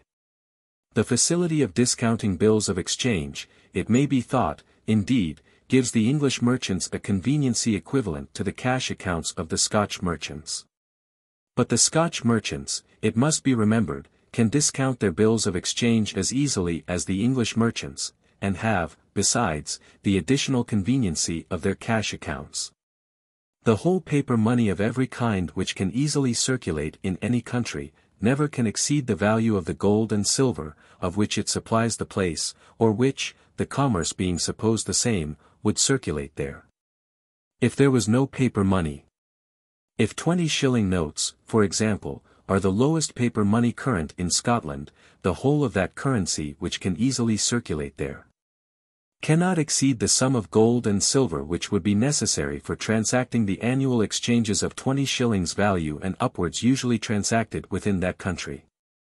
Should the circulating paper at any time exceed that sum, as the excess could neither be sent abroad nor be employed in the circulation of the country, it must immediately return upon the banks, to be exchanged for gold and silver. Many people would immediately perceive that they had more of this paper than was necessary for transacting their business at home, and as they could not send it abroad, they would immediately demand payment for it from the banks. When this superfluous paper was converted into gold and silver, they could easily find a use for it, by sending it abroad, but they could find none while it remained in the shape of paper. There would immediately, therefore, be a run upon the banks to the whole extent of this superfluous paper, and if they showed any difficulty or backwardness in payment, to a much greater extent. The alarm which this would occasion necessarily increasing the run. Over and above the expenses which are common to every branch of trade, such as the expense of house rent, the wages of servants, clerks, accountants, etc. The expenses peculiar to a bank consist chiefly in two articles. First, in the expense of keeping at all times in its coffers, for answering the occasional demands of the holders of its notes, a large sum of money, of which it loses the interest. And, secondly, in the expense of replenishing those coffers as fast as they are emptied by answering such occasional demands. A banking company which issues more paper than can be employed in the circulation of the country, and of which the excess is continually returning upon them for payment, ought to increase the quantity of gold and silver which they keep at all times in their coffers, not only in proportion to this excessive increase of their circulation, but in a much greater proportion. Their notes returning upon them much faster than in proportion to the excess of their quantity. Such a company, therefore, ought to increase the first article of their expense, not only in proportion to this forced increase of their business, but in a much greater proportion. The coffers of such a company, too, though they ought to be filled much fuller, yet must empty themselves much faster than if their business was confined within more reasonable bounds, and must require not only a more violent, but a more constant and uninterrupted exertion of expense, in order to replenish them. The coin, too, which is thus continually drawn in such large quantities from their coffers, cannot be employed in the circulation of the country. It comes in place of a paper which is over and above what can be employed in that circulation, and is, therefore, over and above what can be employed in it too. But as that coin will not be allowed to lie idle, it must, in one shape or another, be sent abroad. in order to find that profitable employment which it cannot find at home. And this continual exportation of gold and silver, by enhancing the difficulty, must necessarily enhance still farther the expense of the bank, in finding new gold and silver in order to replenish those coffers, which empty themselves so very rapidly. Such a company, therefore, must in proportion to this forced increase of their business, increase the second article of their expense still more than the first. Let us suppose that all the paper of a particular bank, which the circulation of the country can easily absorb and employ, amounts exactly to £40,000, and that, for answering occasional demands, this bank is obliged to keep at all times in its coffers £10,000 in gold and silver. Should this bank attempt to circulate £44,000, the £4,000 which are over and above what the circulation can easily absorb and employ, will return upon it almost as fast as they are issued. For answering occasional demands, therefore, this bank ought to keep at all times in its coffers, not £11,000 only, but £14,000. It will thus gain nothing by the interest of the £4,000 excessive circulation. And it will lose the whole expense of continually collecting £4,000 in gold and silver, which will be continually going out of its coffers as fast as they are brought into them. Had every particular banking company always understood and attended to its own particular interest, the circulation never could have been overstocked with paper money. But every particular banking company has not always understood or attended to its own particular interest, and the circulation has frequently been overstocked with paper money. By issuing too great a quantity of paper, of which the excess was continually returning, in order to be exchanged for gold and silver, the Bank of England was for many years together obliged to coin gold to the extent of between £800,000 and £1,000,000 a year. Or, at an average, about £850,000. For this great coinage, the bank, in consequence of the worn and degraded state into which the gold coin had fallen a few years ago, was frequently obliged to purchase gold bullion at the high price of £4 an ounce, which it soon after issued in coin at £3:17:10 1/2 an ounce, losing in this manner between 2.5 and 3%. Upon the coinage of so very large a sum. Though the bank, therefore, paid no seigniorage, though the government was properly at the expense of this coinage, this liberality of government did not prevent altogether the expense of the bank. The Scotch banks, in consequence of an excess of the same kind, were all obliged to employ constantly agents at London to collect money for them, at an expense which was seldom below 1.5 or 2%. This money was sent down by the wagon, and insured by the carriers at an additional expense of 3/4% or 15 shillings on the £100. Those agents were not always able to replenish the coffers of their employers so fast as they were emptied. In this case, the resource of the banks was, to draw upon their correspondents in London bills of exchange, to the extent of the sum which they wanted.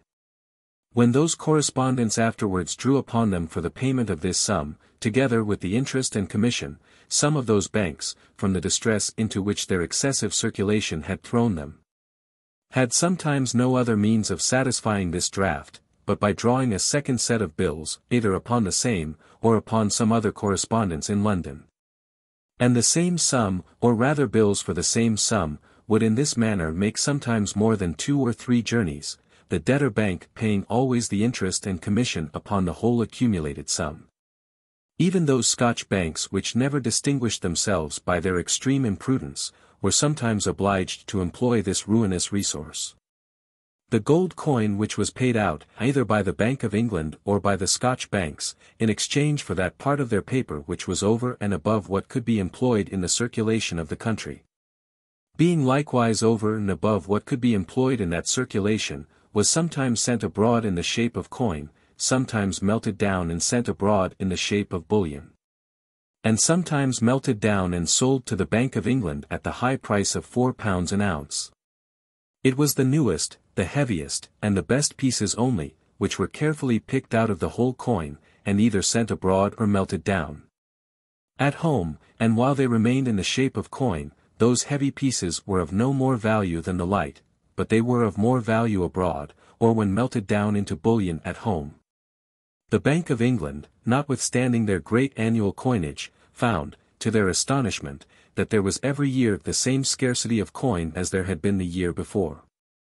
And that, notwithstanding the great quantity of good and new coin which was every year issued from the bank, the state of the coin, instead of growing better and better, became every year worse and worse. Every year they found themselves under the necessity of coining nearly the same quantity of gold as they had coined the year before. And from the continual rise in the price of gold bullion, in consequence of the continual wearing and clipping of the coin, the expense of this great annual coinage became, every year, greater and greater. The Bank of England, it is to be observed, by supplying its own coffers with coin, is indirectly obliged to supply the whole kingdom, into which coin is continually flowing from those coffers in a great variety of ways. Whatever coin, therefore, was wanted to support this excessive circulation both of Scotch and English paper money, whatever vacuities this excessive circulation occasioned in the necessary coin of the kingdom, the Bank of England was obliged to supply them.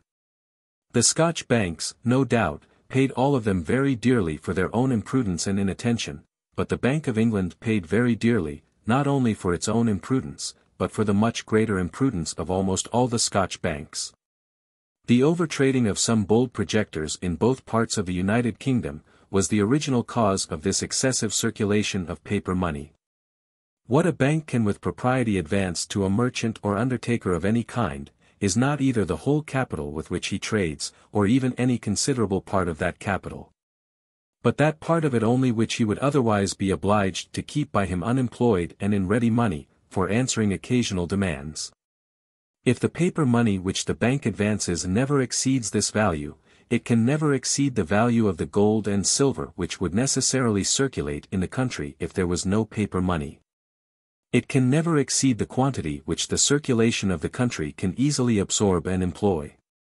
When a bank discounts to a merchant a real bill of exchange, drawn by a real creditor upon a real debtor, and which, as soon as it becomes due, is really paid by that debtor, it only advances to him a part of the value which he would otherwise be obliged to keep by him unemployed and in ready money, for answering occasional demands. The payment of the bill, when it becomes due, replaces to the bank the value of what it had advanced, together with the interest. The coffers of the bank, so far as its dealings are confined to such customers, resemble a water pond, from which, though a stream is continually running out, yet another is continually running in, fully equal to that which runs out. So that, without any further care or attention, the pond keeps always equally, or very near equally full. Little or no expense can ever be necessary for replenishing the coffers of such a bank. A merchant, without overtrading, may frequently have occasion for a sum of ready money, even when he has no bills to discount. When a bank, besides discounting his bills, advances him likewise, upon such occasions, such sums upon his cash account, and accepts of a piecemeal repayment, as the money comes in from the occasional sale of his goods, upon the easy terms of the banking companies of Scotland, it dispenses him entirely from the necessity of keeping any part of his stock by him unemployed and in ready money for answering occasional demands. When such demands actually come upon him, he can answer them sufficiently from his cash account. The bank, however, in dealing with such customers, ought to observe with great attention, whether, in the course of some short period, of 4, 5, 6, or 8 months, for example, the sum of the repayments which it commonly receives from them is, or is not, fully equal to that of the advances which it commonly makes to them. If, within the course of such short periods, the sum of the repayments from certain customers is, upon most occasions, fully equal to that of the advances, it may safely continue to deal with such customers. Though the stream which is in this case continually running out from its coffers may be very large, that which is continually running into them must be at least equally large, so that, without any further care or attention, those coffers are likely to be always equally or very near equally full, and scarce ever to require any extraordinary expense to replenish them. If, on the contrary, the sum of the repayments from certain other customers, falls commonly very much short of the advances which it makes to them, it cannot with any safety continue to deal with such customers. At least if they continue to deal with it in this manner. The stream which is in this case continually running out from its coffers, is necessarily much larger than that which is continually running in. So that, unless they are replenished by some great and continual effort of expense, those coffers must soon be exhausted altogether. The banking companies of Scotland, accordingly, were for a long time very careful to require frequent and regular repayments from all their customers, and did not care to deal with any person, whatever might be his fortune or credit, who did not make, what they called, frequent and regular operations with them. By this attention, besides saving almost entirely the extraordinary expense of replenishing their coffers, they gained two other very considerable advantages. First, by this attention they were enabled to make some tolerable judgment concerning the thriving or declining circumstances of their debtors, without being obliged to look out for any other evidence besides what their own books afforded them. Men being, for the most part, either regular or irregular in their repayments, according as their circumstances are either thriving or declining. A private man who lends out his money to perhaps half a dozen or a dozen of debtors, may, either by himself or his agents, observe and inquire both constantly and carefully into the conduct and situation of each of them. But a banking company, which lends money to perhaps 500 different people, and of which the attention is continually occupied by objects of a very different kind, can have no regular information concerning the conduct and circumstances of the greater part of its debtors, beyond what its own books afford it. In requiring frequent and regular repayments from all their customers, the banking companies of Scotland had probably this advantage in view. Secondly, by this attention they secured themselves from the possibility of issuing more paper money than what the circulation of the country could easily absorb and employ.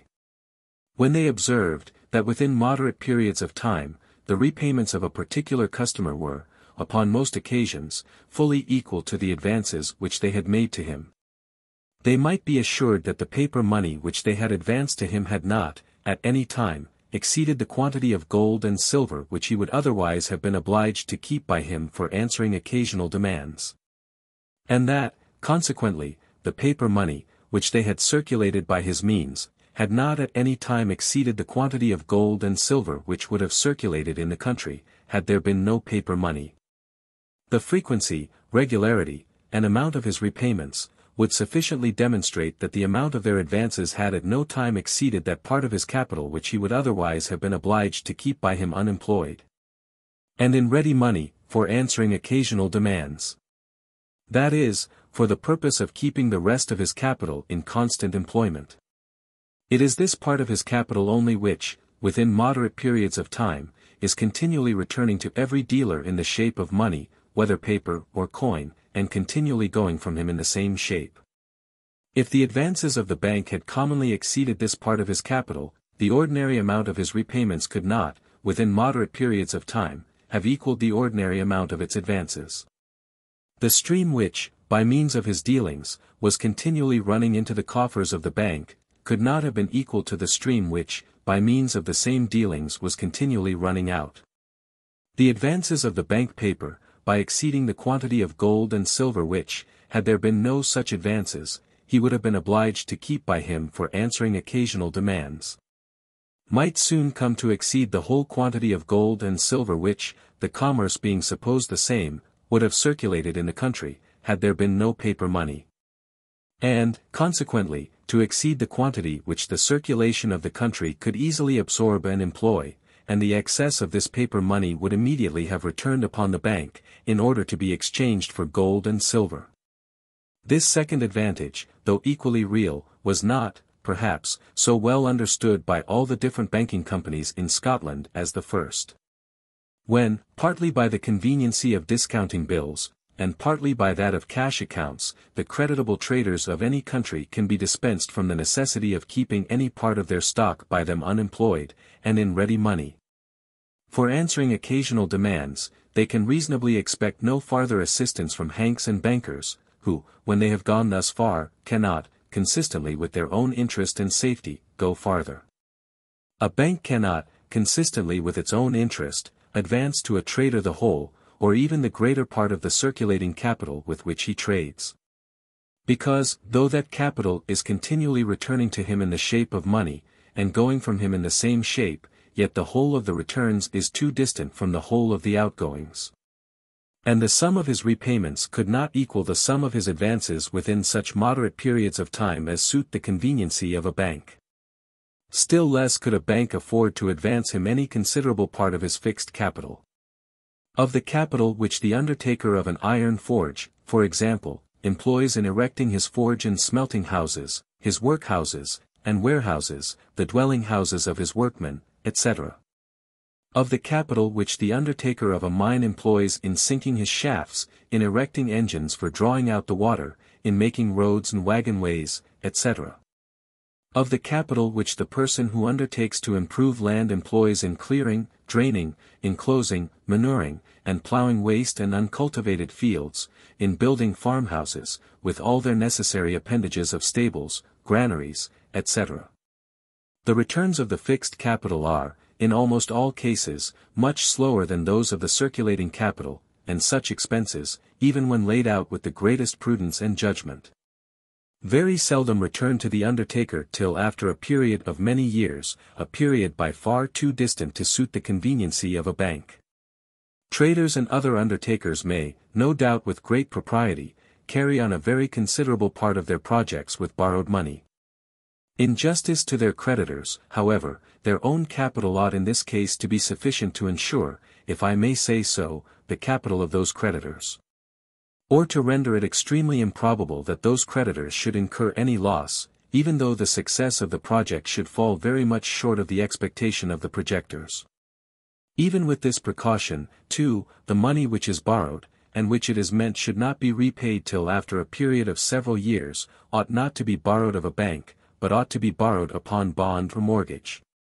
Of such private people as propose to live upon the interest of their money, without taking the trouble themselves to employ the capital, and who are, upon that account, willing to lend that capital to such people of good credit as are likely to keep it for several years.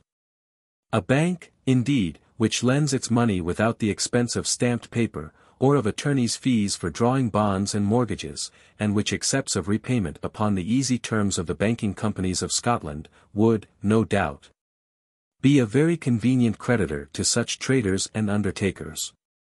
But such traders and undertakers would surely be most inconvenient debtors to such a bank. It is now more than 25 years since the paper money issued by the different banking companies of Scotland was fully equal, or rather was somewhat more than fully equal, to what the circulation of the country could easily absorb and employ. Those companies, therefore, had so long ago given all the assistance to the traders and other undertakers of Scotland which it is possible for banks and bankers, consistently with their own interest, to give. They had even done somewhat more. They had overtraded a little, and had brought upon themselves that loss, or at least that diminution of profit, which, in this particular business, never fails to attend the smallest degree of overtrading. Those traders and other undertakers, having got so much assistance from banks and bankers, wished to get still more. The banks, they seem to have thought, could extend their credits to whatever sum might be wanted, without incurring any other expense besides that of a few reams of paper. They complained of the contracted views and dastardly spirit of the directors of those banks, which did not, they said, extend their credits in proportion to the extension of the trade of the country. Meaning, no doubt, by the extension of that trade, the extension of their own projects beyond what they could carry on either with their own capital, or with what they had credit to borrow of private people in the usual way of bond or mortgage. The banks, they seem to have thought, were in honor bound to supply the deficiency, and to provide them with all the capital which they wanted to trade with. The banks, however, were of a different opinion.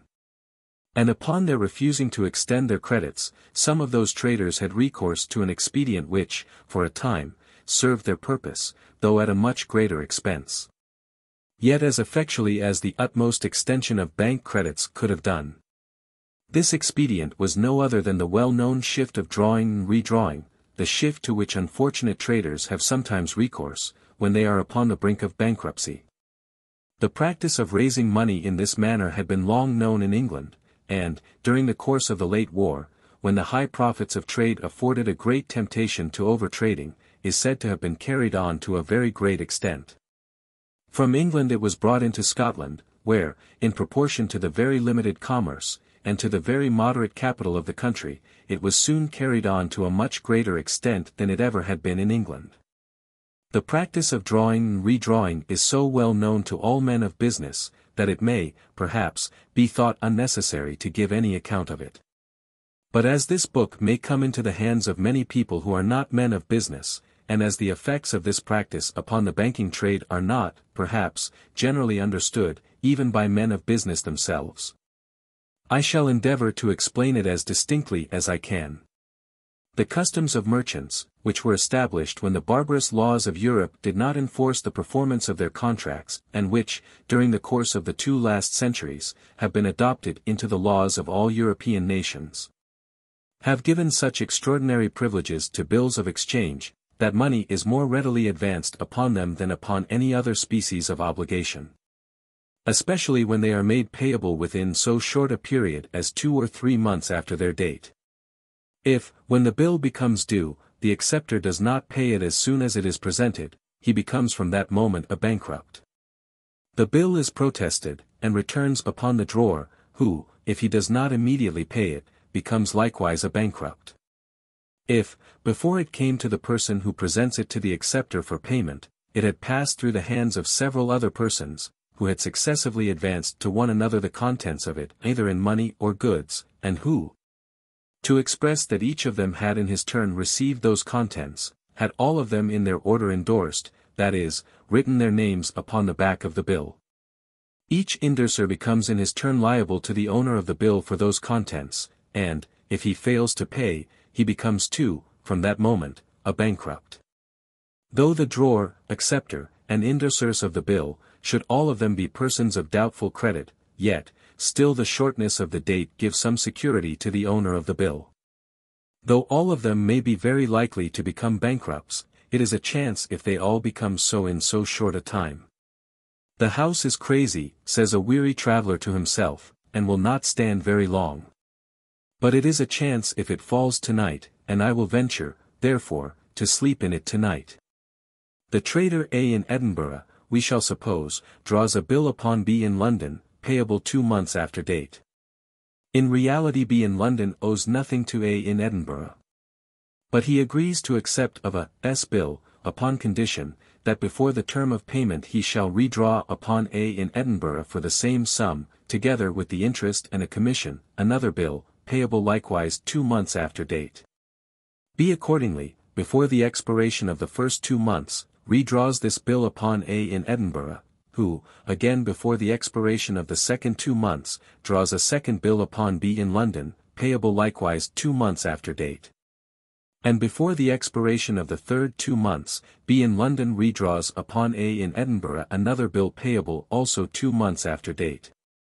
This practice has sometimes gone on, not only for several months, but for several years together, the bill always returning upon A in Edinburgh with the accumulated interest and commission of all the former bills. The interest was 5% in the year, and the commission was never less than 0.5% on each draft. This commission being repeated more than 6 times in the year, whatever money A might raise by this expedient might necessarily have cost him something more than 8% in the year, and sometimes a great deal more, when either the price of the commission happened to rise, or when he was obliged to pay compound interest upon the interest and commission of former bills. This practice was called raising money by circulation. In a country where the ordinary profits of stock, in the greater part of mercantile projects, are supposed to run between 6 and 10%. It must have been a very fortunate speculation, of which the returns could not only repay the enormous expense at which the money was thus borrowed for carrying it on, but afford, besides, a good surplus profit to the projector.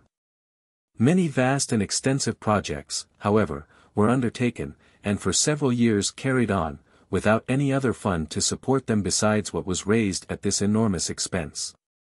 The projectors, no doubt, had in their golden dreams the most distinct vision of this great profit.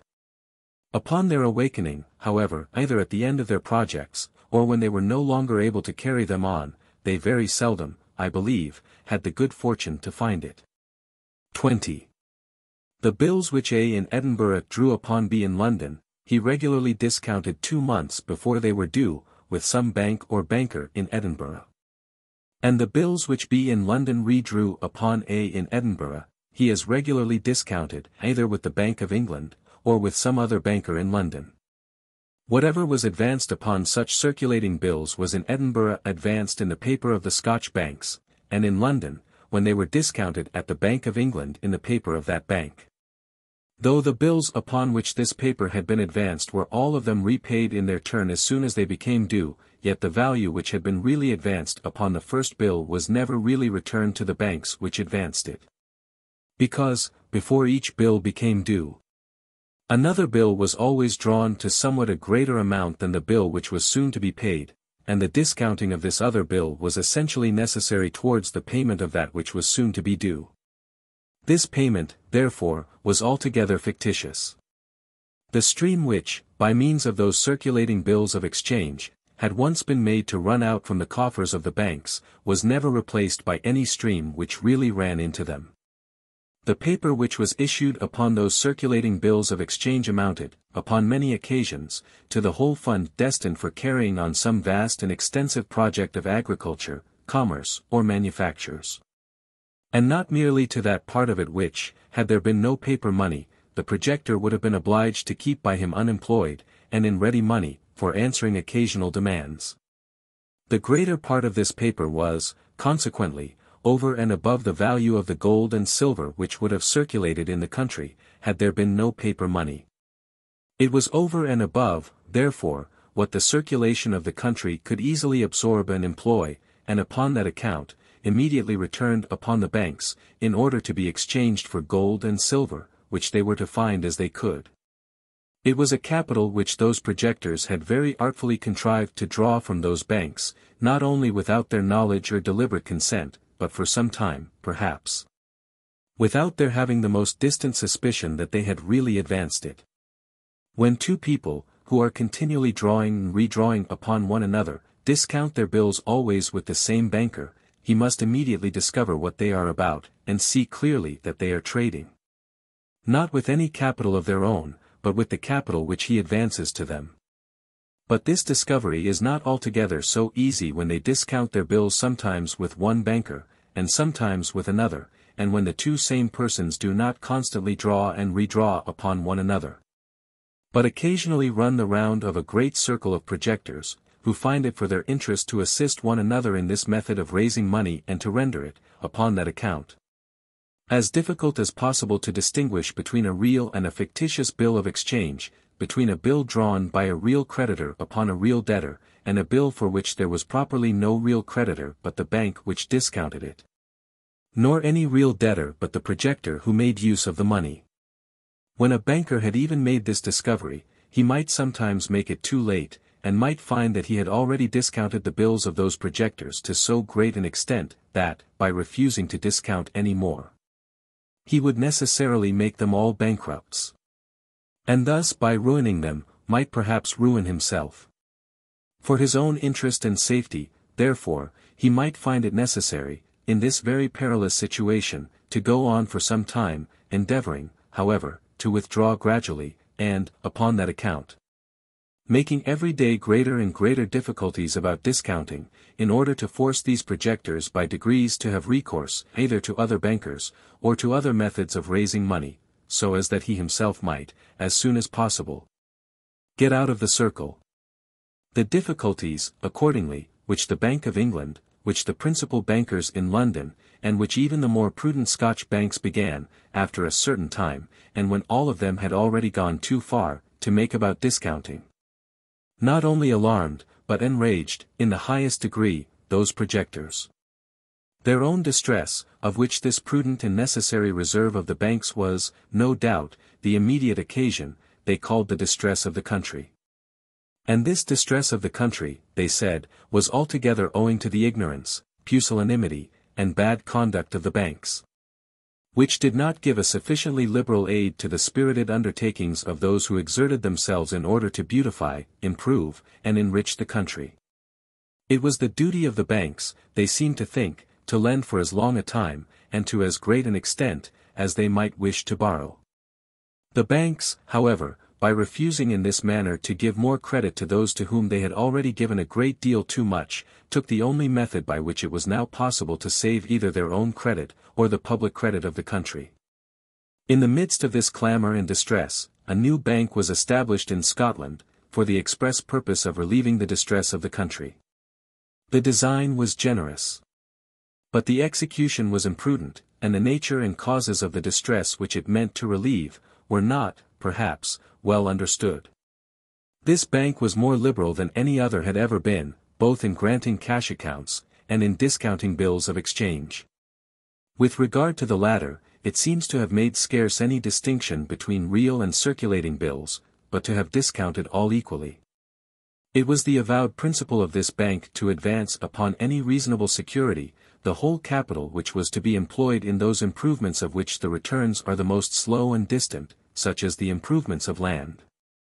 To promote such improvements was even said to be the chief of the public-spirited purposes for which it was instituted. By its liberality in granting cash accounts, and in discounting bills of exchange, it, no doubt, issued great quantities of its bank notes. But those bank notes being, the greater part of them, over and above what the circulation of the country could easily absorb and employ, returned upon it, in order to be exchanged for gold and silver, as fast as they were issued. Its coffers were never well filled. The capital which had been subscribed to this bank, at 2 different subscriptions, amounted to £160,000, of which 80% only was paid up. This sum ought to have been paid in at several different installments. A great part of the proprietors, when they paid in their first installment, opened a cash account with the bank. And the directors, thinking themselves obliged to treat their own proprietors with the same liberality with which they treated all other men, allowed many of them to borrow upon this cash account what they paid in upon all their subsequent installments. Such payments, therefore, only put into one coffer what had the moment before been taken out of another. But had the coffers of this bank been filled ever so well, its excessive circulation must have emptied them faster than they could have been replenished by any other expedient but the ruinous one of drawing upon London.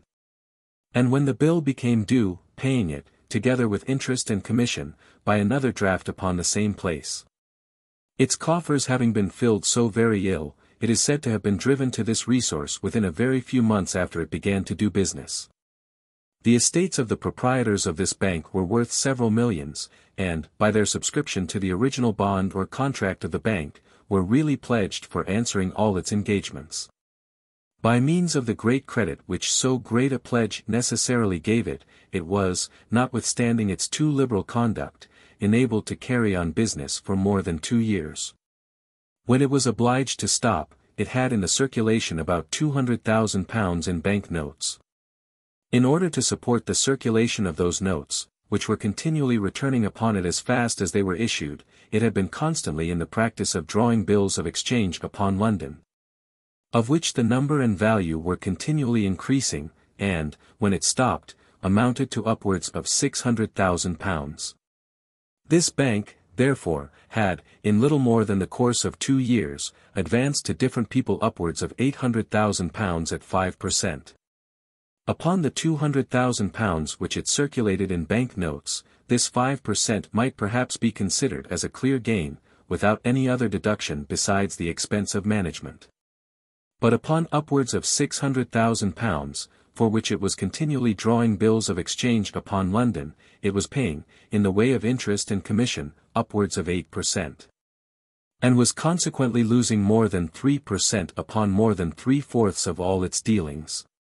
The operations of this bank seem to have produced effects quite opposite to those which were intended by the particular persons who planned and directed it. They seem to have intended to support the spirited undertakings, for as such they considered them, which were at that time carrying on in different parts of the country. And, at the same time, by drawing the whole banking business to themselves, to supplant all the other Scotch banks, particularly those established at Edinburgh, whose backwardness in discounting bills of exchange had given some offence. This bank, no doubt, gave some temporary relief to those projectors, and enabled them to carry on their projects for about 2 years longer than they could otherwise have done.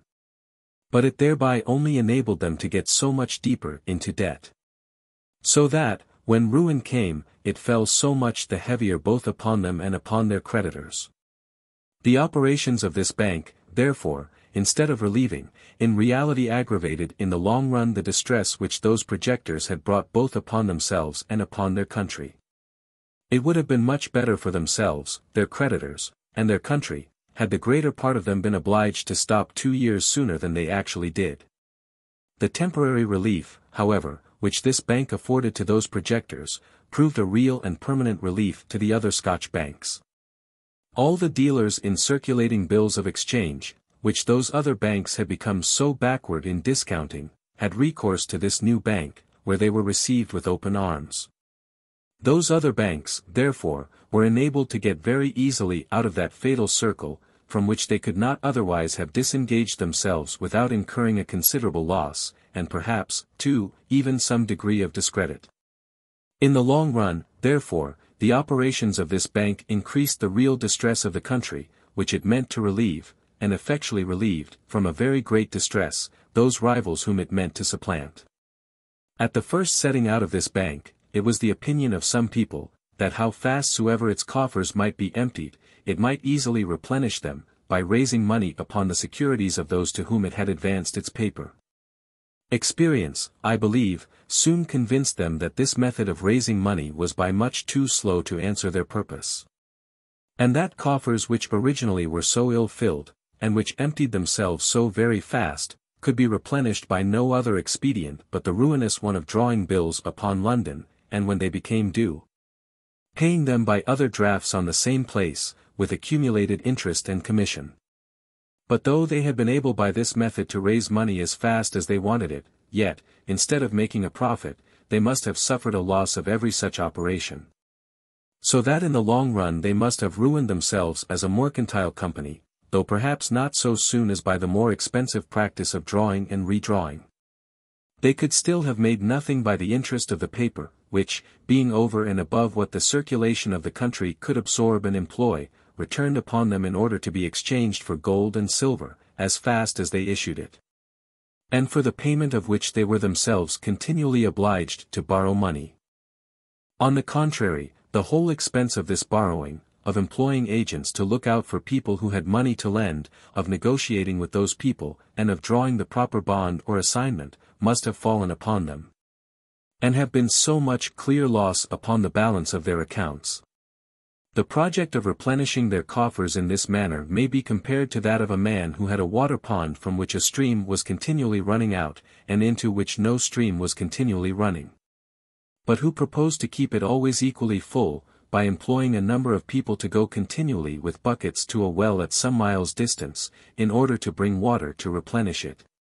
But though this operation had proved not only practicable, but profitable to the bank, as a mercantile company, yet the country could have derived no benefit from it, but, on the contrary, must have suffered a very considerable loss by it. This operation could not augment, in the smallest degree, the quantity of money to be lent. It could only have erected this bank into a sort of general loan office for the whole country. Those who wanted to borrow must have applied to this bank, instead of applying to the private persons who had lent it their money.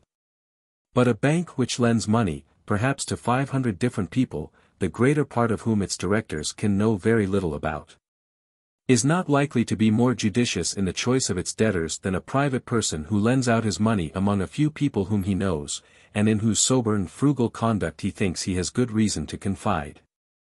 The debtors of such a bank as that whose conduct I have been giving some account of were likely, the greater part of them, to be chimerical projectors, the drawers and redrawers of circulating bills of exchange, who would employ the money in extravagant undertakings, which, with all the assistance that could be given them, they would probably never be able to complete, and which, if they should be completed, would never repay the expense which they had really cost, would never afford a fund capable of maintaining a quantity of labor equal to that which had been employed about them.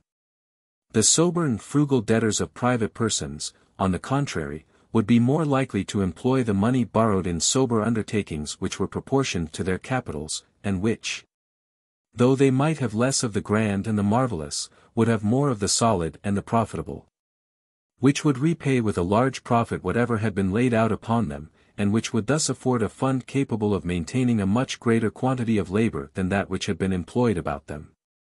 The success of this operation, therefore, without increasing in the smallest degree the capital of the country, would only have transferred a great part of it from prudent and profitable to imprudent and unprofitable undertakings.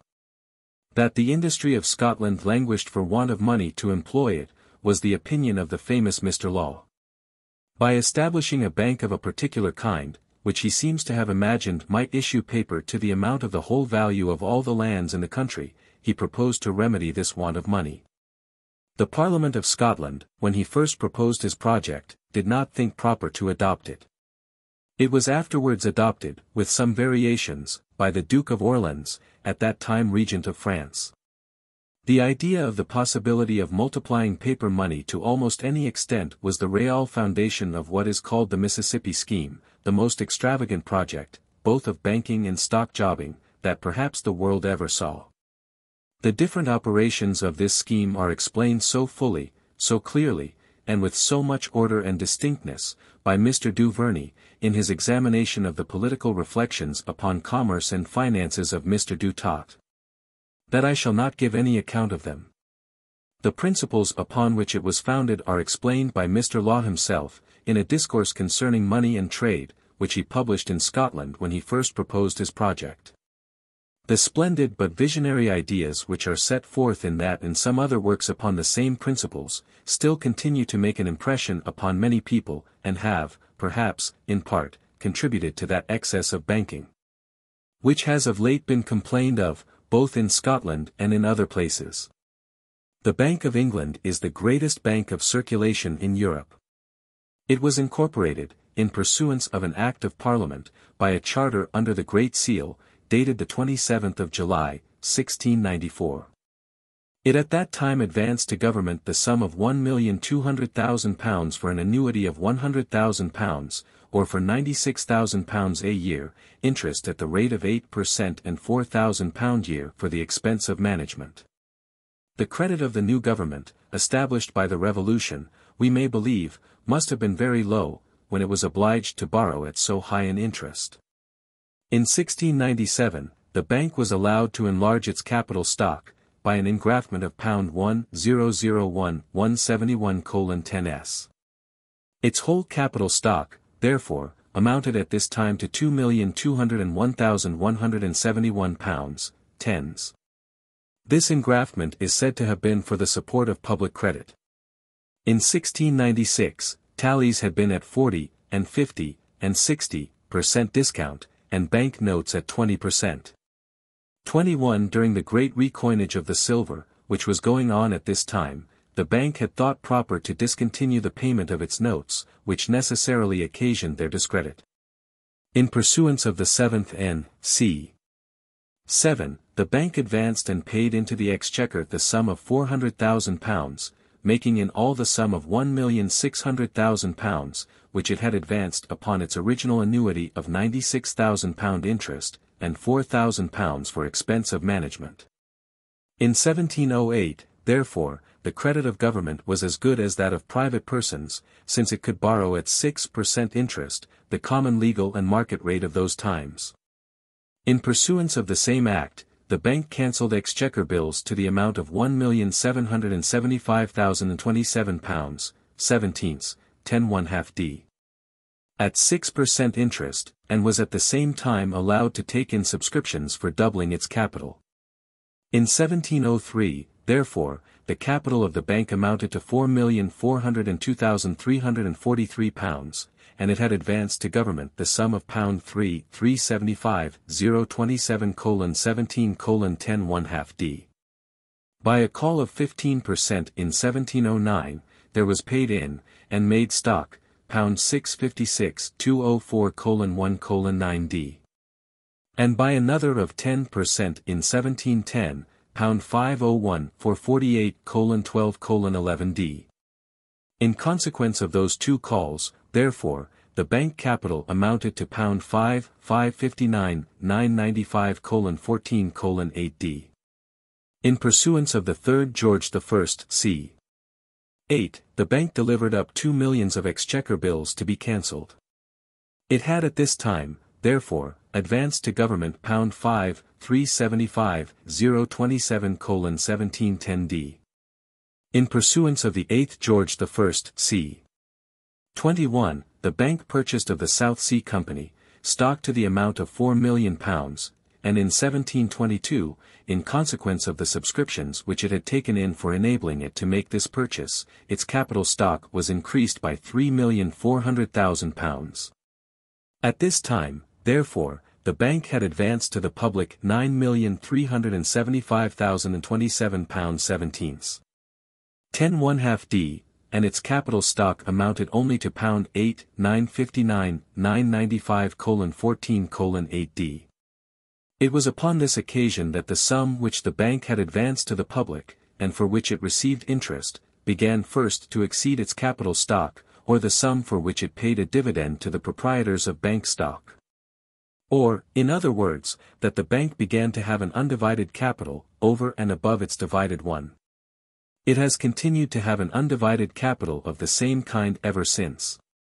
In 1746, the bank had, upon different occasions, advanced to the public £11,686,800, and its divided capital had been raised by different calls and subscriptions to £10,780,000.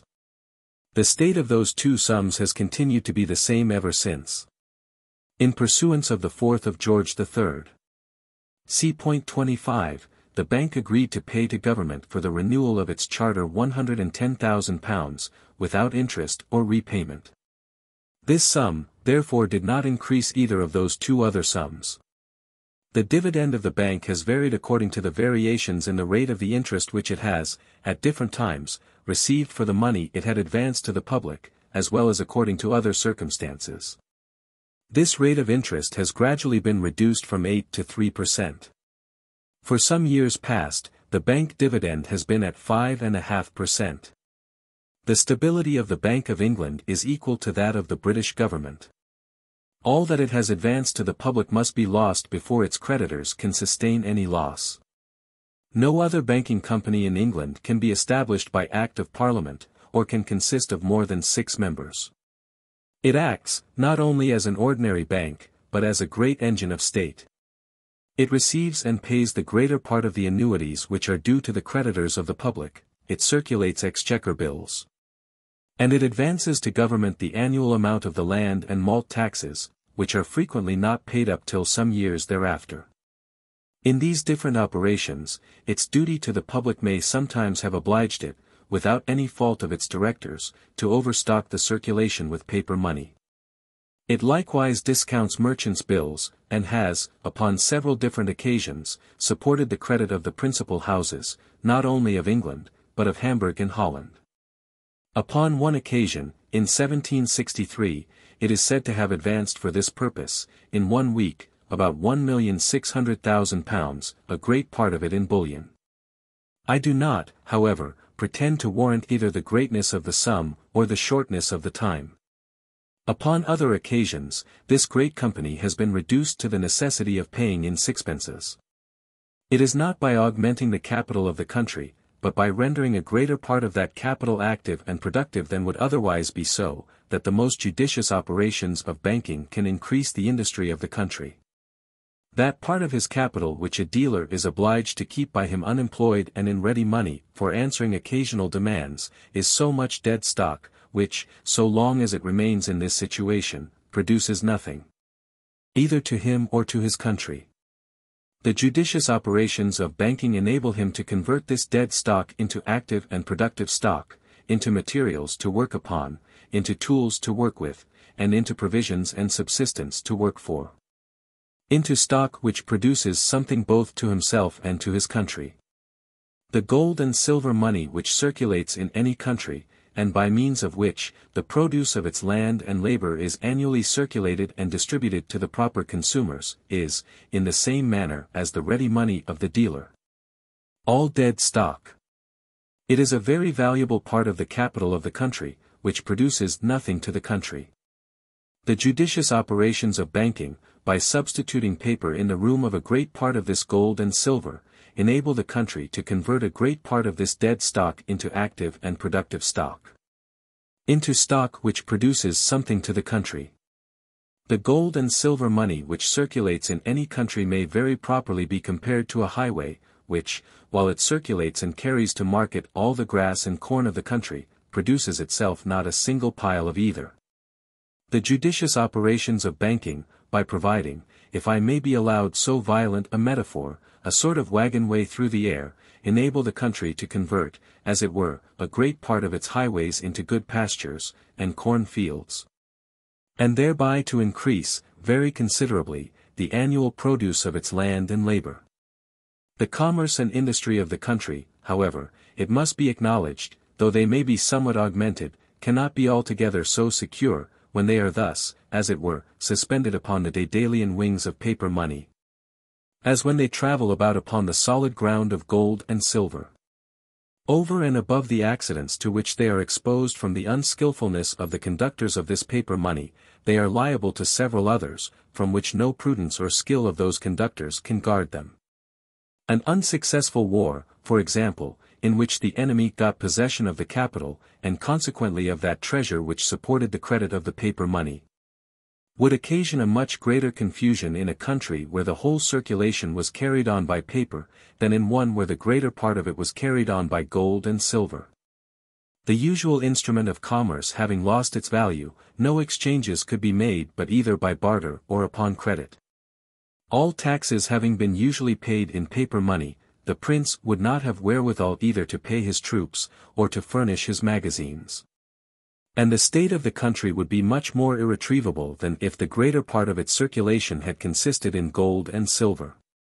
A prince, anxious to maintain his dominions at all times in the state in which he can most easily defend them, ought upon this account to guard not only against that excessive multiplication of paper money which ruins the very banks which issue it, but even against that multiplication of it which enables them to fill the greater part of the circulation of the country with it.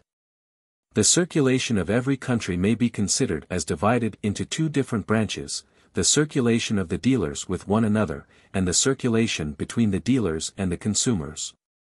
Though the same pieces of money, whether paper or metal, may be employed sometimes in the one circulation and sometimes in the other, yet as both are constantly going on at the same time, each requires a certain stock of money, of one kind or another, to carry it on. The value of the goods circulated between the different dealers never can exceed the value of those circulated between the dealers and the consumers, whatever is bought by the dealers being ultimately destined to be sold to the consumers. The circulation between the dealers, as it is carried on by wholesale, requires generally a pretty large sum for every particular transaction. That between the dealers and the consumers, on the contrary, as it is generally carried on by retail, frequently requires but very small ones, a shilling, or even a halfpenny, being often sufficient. But small sums circulate much faster than large ones. A shilling changes masters more frequently than a guinea, and a halfpenny more frequently than a shilling. Though the annual purchases of all the consumers, therefore, are at least equal in value to those of all the dealers, they can generally be transacted with a much smaller quantity of money. The same pieces, by a more rapid circulation, serving as the instrument of many more purchases of the one kind than of the other. Paper money may be so regulated as either to confine itself very much to the circulation between the different dealers, or to extend itself likewise to a great part of that between the dealers and the consumers. Where no bank notes are circulated under £10 value, as in London, paper money confines itself very much to the circulation between the dealers. When a £10 bank note comes into the hands of a consumer, he is generally obliged to change it at the first shop where he has occasion to purchase 5 shillings worth of goods, so that it often returns into the hands of a dealer before the consumer has spent the 40th part of the money. Where bank notes are issued for so small sums as 20s. As in Scotland, paper money extends itself to a considerable part of the circulation between dealers and consumers. Before the Act of Parliament which put a stop to the circulation of 10 and 5 shilling notes, it filled a still greater part of that circulation. In the currencies of North America, paper was commonly issued for so small a sum as a shilling, and filled almost the whole of that circulation. In some paper currencies of Yorkshire, it was issued even for so small a sum as a sixpence. Where the issuing of bank notes for such very small sums is allowed, and commonly practiced, many mean people are both enabled and encouraged to become bankers. A person whose promissory note for £5, or even for 20s, would be rejected by everybody, will get it to be received without scruple when it is issued for so small a sum as a sixpence. But the frequent bankruptcies to which such beggarly bankers must be liable, may occasion a very considerable inconveniency, and sometimes even a very great calamity, to many poor people who had received their notes in payment. It were better, perhaps, that no bank notes were issued in any part of the kingdom for a smaller sum than £5. Paper money would then, probably, confine itself, in every part of the kingdom, to the circulation between the different dealers, as much as it does at present in London, where no bank notes are issued under £10 value. £5 being, in most part of the kingdom, a sum which, though it will purchase, perhaps, little more than half the quantity of goods, is as much considered, and is as seldom spent all at once, as £10 are amidst the profuse expense of London. Where paper money, it is to be observed, is pretty much confined to the circulation between dealers and dealers, as at London, there is always plenty of gold and silver. Where it extends itself to a considerable part of the circulation between dealers and consumers, as in Scotland, and still more in North America, it banishes gold and silver almost entirely from the country. Almost all the ordinary transactions of its interior commerce being thus carried on by paper. The suppression of 10 and 5 shilling bank notes, somewhat relieved the scarcity of gold and silver in Scotland. And the suppression of 20 shilling notes will probably relieve it still more. Those metals are said to have become more abundant in America, since the suppression of some of their paper currencies. They are said, likewise, to have been more abundant before the institution of those currencies. Though paper money should be pretty much confined to the circulation between dealers and dealers, yet banks and bankers might still be able to give nearly the same assistance to the industry and commerce of the country, as they had done when paper money filled almost the whole circulation. The ready money which a dealer is obliged to keep by him, for answering occasional demands, is destined altogether for the circulation between himself and other dealers of whom he buys goods. He has no occasion to keep any by him for the circulation between himself and the consumers, who are his customers, and who bring ready money to him, instead of taking any from him. Though no paper money, therefore, was allowed to be issued, but for such sums as would confine it pretty much to the circulation between dealers and dealers. Yet partly by discounting real bills of exchange, and partly by lending upon cash accounts, banks and bankers might still be able to relieve the greater part of those dealers from the necessity of keeping any considerable part of their stock by them unemployed, and in ready money, for answering occasional demands. They might still be able to give the utmost assistance which banks and bankers can with propriety give to traders of every kind. To restrain private people, it may be said, from receiving in payment the promissory notes of a banker for any sum, whether great or small, when they themselves are willing to receive them. Or, to restrain a banker from issuing such notes, when all his neighbors are willing to accept of them, is a manifest violation of that natural liberty, which it is the proper business of law not to infringe, but to support. Such regulations may, no doubt, be considered as in some respect a violation of natural liberty. But those exertions of the natural liberty of a few individuals, which might endanger the security of the whole society, are, and ought to be, restrained by the laws of all governments, of the most free, as well as or the most despotical. The obligation of building party walls, in order to prevent the communication of fire, is a violation of natural liberty, exactly of the same kind with the regulations of the banking trade which are here proposed. A paper money, consisting in bank notes, issued by people of undoubted credit, payable upon demand, without any condition, and, in fact, always readily paid as soon as presented, is, in every respect, equal in value to gold and silver money, since gold and silver money can at any time be had for it. Whatever is either bought or sold for such paper, must necessarily be bought or sold as cheap as it could have been for gold and silver. The increase of paper money, it has been said, by augmenting the quantity, and consequently diminishing the value of the whole currency, necessarily augments the money price of commodities. But as the quantity of gold and silver, which is taken from the currency, is always equal to the quantity of paper which is added to it, paper money does not necessarily increase the quantity of the whole currency. From the beginning of the last century to the present time, provisions never were cheaper in Scotland than in 1759, though, from the circulation of 10 and 5 shilling bank notes, there was then more paper money in the country than at present. The proportion between the price of provisions in Scotland and that in England is the same now as before the great multiplication of banking companies in Scotland. Corn is, upon most occasions, fully as cheap in England as in France, though there is a great deal of paper money in England, and scarce any in France. In 1751 and 1752, when Mr. Hume published his political discourses, and soon after the great multiplication of paper money in Scotland, there was a very sensible rise in the price of provisions, owing, probably, to the badness of the seasons, and not to the multiplication of paper money. It would be otherwise, indeed, with a paper money, consisting in promissory notes, of which the immediate payment depended, in any respect, either upon the goodwill of those who issued them, or upon a condition which the holder of the notes might not always have it in his power to fulfill, or of which the payment was not exigible till after a certain number of years, and which, in the meantime, bore no interest.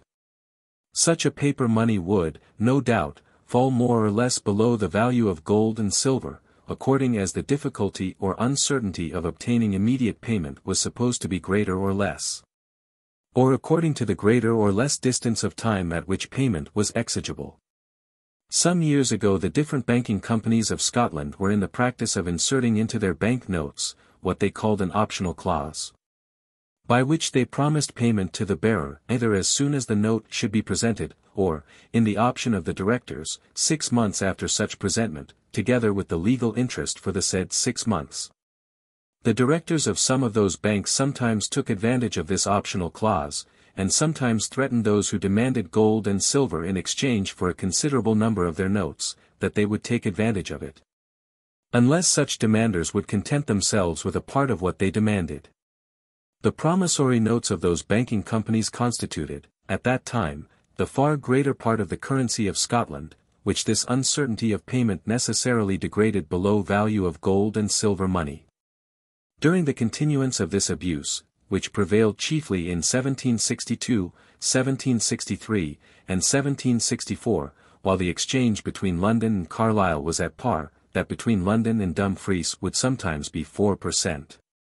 Against Dumfries, though this town is not 30 miles distant from Carlisle. But at Carlisle, bills were paid in gold and silver, whereas at Dumfries they were paid in Scotch bank notes. And the uncertainty of getting these bank notes exchanged for gold and silver coin, had thus degraded them 4% below the value of that coin.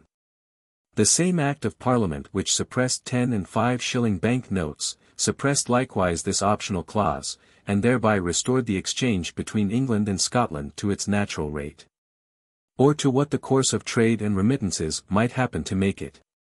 In the paper currencies of Yorkshire, the payment of so small a sum as 6d. sometimes depended upon the condition, that the holder of the note should bring the change of a guinea to the person who issued it.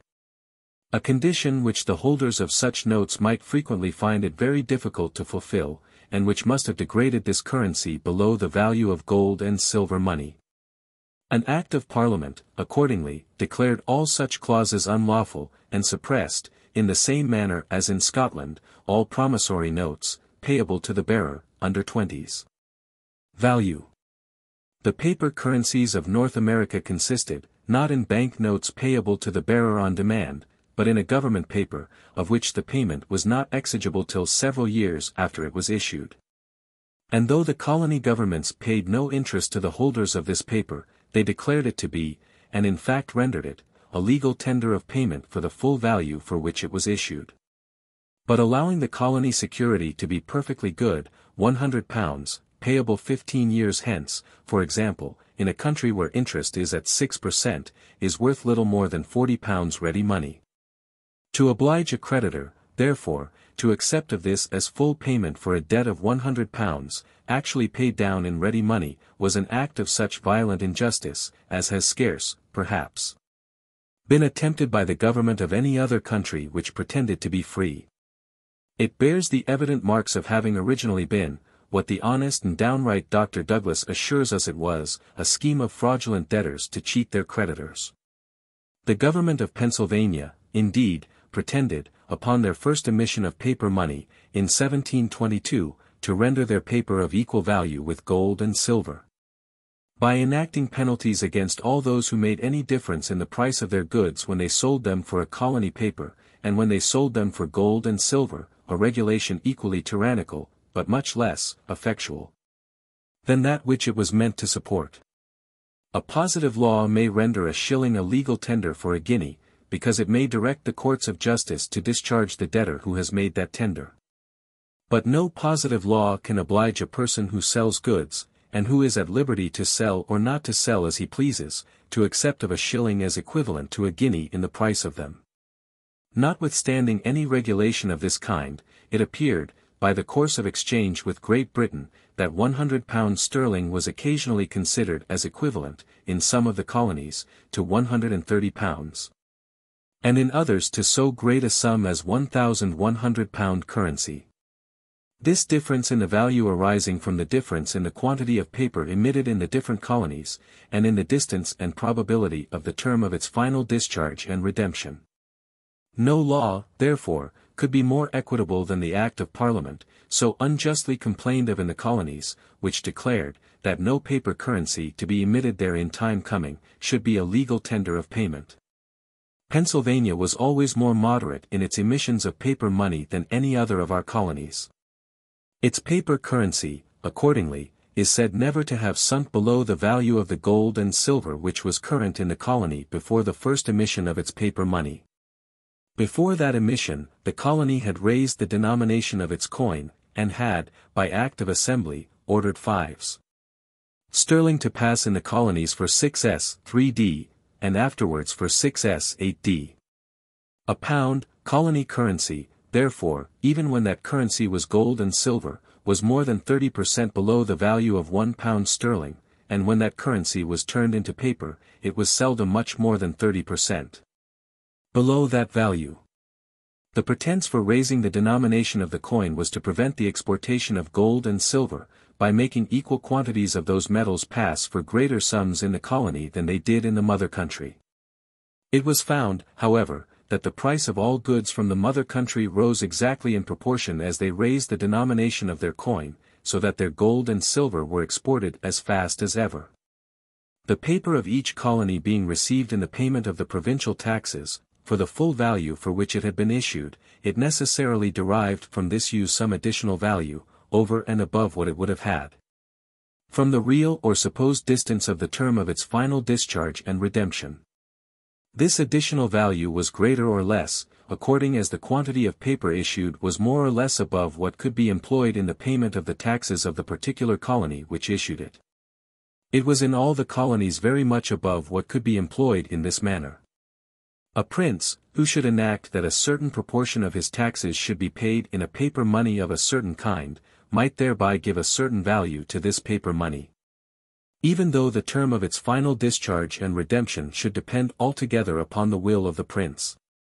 If the bank which issued this paper was careful to keep the quantity of it always somewhat below what could easily be employed in this manner, the demand for it might be such as to make it even bear a premium, or sell for somewhat more in the market than the quantity of gold or silver currency for which it was issued. Some people account in this manner for what is called the agio of the Bank of Amsterdam, or for the superiority of bank money over current money, though this bank money, as they pretend, cannot be taken out of the bank at the will of the owner. The greater part of foreign bills of exchange must be paid in bank money, that is, by a transfer in the books of the bank. And the directors of the bank, they allege, are careful to keep the whole quantity of bank money always below what this use occasions a demand for. It is upon this account, they say, the bank money sells for a premium, or bears an agio of 4 or 5% above the same nominal sum of the gold and silver currency of the country. This account of the Bank of Amsterdam, however, it will appear hereafter, is in a great measure chimerical. A paper currency which falls below the value of gold and silver coin, does not thereby sink the value of those metals, or occasion equal quantities of them to exchange for a smaller quantity of goods of any other kind. The proportion between the value of gold and silver and that of goods of any other kind, depends in all cases, not upon the nature and quantity of any particular paper money, which may be current in any particular country, but upon the richness or poverty of the mines, which happen at any particular time to supply the great market of the commercial world with those metals. It depends upon the proportion between the quantity of labor which is necessary in order to bring a certain quantity of gold and silver to market, and that which is necessary in order to bring thither a certain quantity of any other sort of goods. If bankers are restrained from issuing any circulating bank notes, or notes payable to the bearer, for less than a certain sum, and if they are subjected to the obligation of an immediate and unconditional payment of such bank notes as soon as presented, their trade may, with safety to the public, be rendered in all other respects perfectly free. The late multiplication of banking companies in both parts of the United Kingdom, an event by which many people have been much alarmed, instead of diminishing, increases the security of the public. It obliges all of them to be more circumspect in their conduct, and, by not extending their currency beyond its due proportion to their cash, to guard themselves against those malicious runs, which the rivalship of so many competitors is always ready to bring upon them. It restrains the circulation of each particular company within a narrower circle, and reduces their circulating notes to a smaller number. By dividing the whole circulation into a greater number of parts, the failure of any one company, an accident which, in the course of things, must sometimes happen, becomes of less consequence to the public. This free competition, too, obliges all bankers to be more liberal in their dealings with their customers, lest their rivals should carry them away. In general, if any branch of trade, or any division of labor, be advantageous to the public, the freer and more general the competition, it will always be the more so. Chapter 3. Of the accumulation of capital, or of productive and unproductive labor. There is one sort of labor which adds to the value of the subject upon which it is bestowed, there is another which has no such effect. The former, as it produces a value, may be called productive, the latter, unproductive labor. 22. Thus the labor of a manufacturer adds generally to the value of the materials which he works upon, that of his own maintenance, and of his master's profit. The labor of a menial servant, on the contrary, adds to the value of nothing. Though the manufacturer has his wages advanced to him by his master, he in reality costs him no expense, the value of those wages being generally restored, together with a profit, in the improved value of the subject upon which his labor is bestowed. But the maintenance of a menial servant never is restored. A man grows rich by employing a multitude of manufacturers, he grows poor by maintaining a multitude or menial servants. The labor of the latter, however, has its value, and deserves its reward as well as that of the former. But the labor of the manufacturer fixes and realizes itself in some particular subject or vendible commodity, which lasts for some time at least after that labor is past. It is, as it were, a certain quantity of labor stocked and stored up, to be employed, if necessary, upon some other occasion. That subject, or, what is the same thing, the price of that subject, can afterwards, if necessary, put into motion a quantity of labor equal to that which had originally produced it. The labor of the menial servant, on the contrary, does not fix or realize itself in any particular subject or vendible commodity. His services generally perish in the very instant of their performance, and seldom leave any trace of value behind them, for which an equal quantity of service could afterwards be procured. The labor of some of the most respectable orders in the society is, like that of menial servants, unproductive of any value, and does not fix or realize itself in any permanent subject, or vendible commodity, which endures after that labor is past, and for which an equal quantity of labor could afterwards be procured. The sovereign, for example, with all the officers both of justice and war who serve under him, the whole army and navy, are unproductive laborers. They are the servants of the public, and are maintained by a part of the annual produce of the industry of other people. Their service, how honorable, how useful, or how necessary soever, produces nothing for which an equal quantity of service can afterwards be procured. The protection, security, and defense, of the commonwealth, the effect of their labor this year, will not purchase its protection, security, and defense, for the year to come. In the same class must be ranked, some both of the gravest and most important, and some of the most frivolous professions, churchmen, lawyers, physicians, men of letters of all kinds, players, buffoons, musicians, opera singers, opera dancers, etc. The labor of the meanest of these has a certain value, regulated by the very same principles which regulate that of every other sort of labor. And that of the noblest and most useful, produces nothing which could afterwards purchase or procure an equal quantity of labor. Like the declamation of the actor, the harangue of the orator, or the tune of the musician, the work of all of them perishes in the very instant of its production.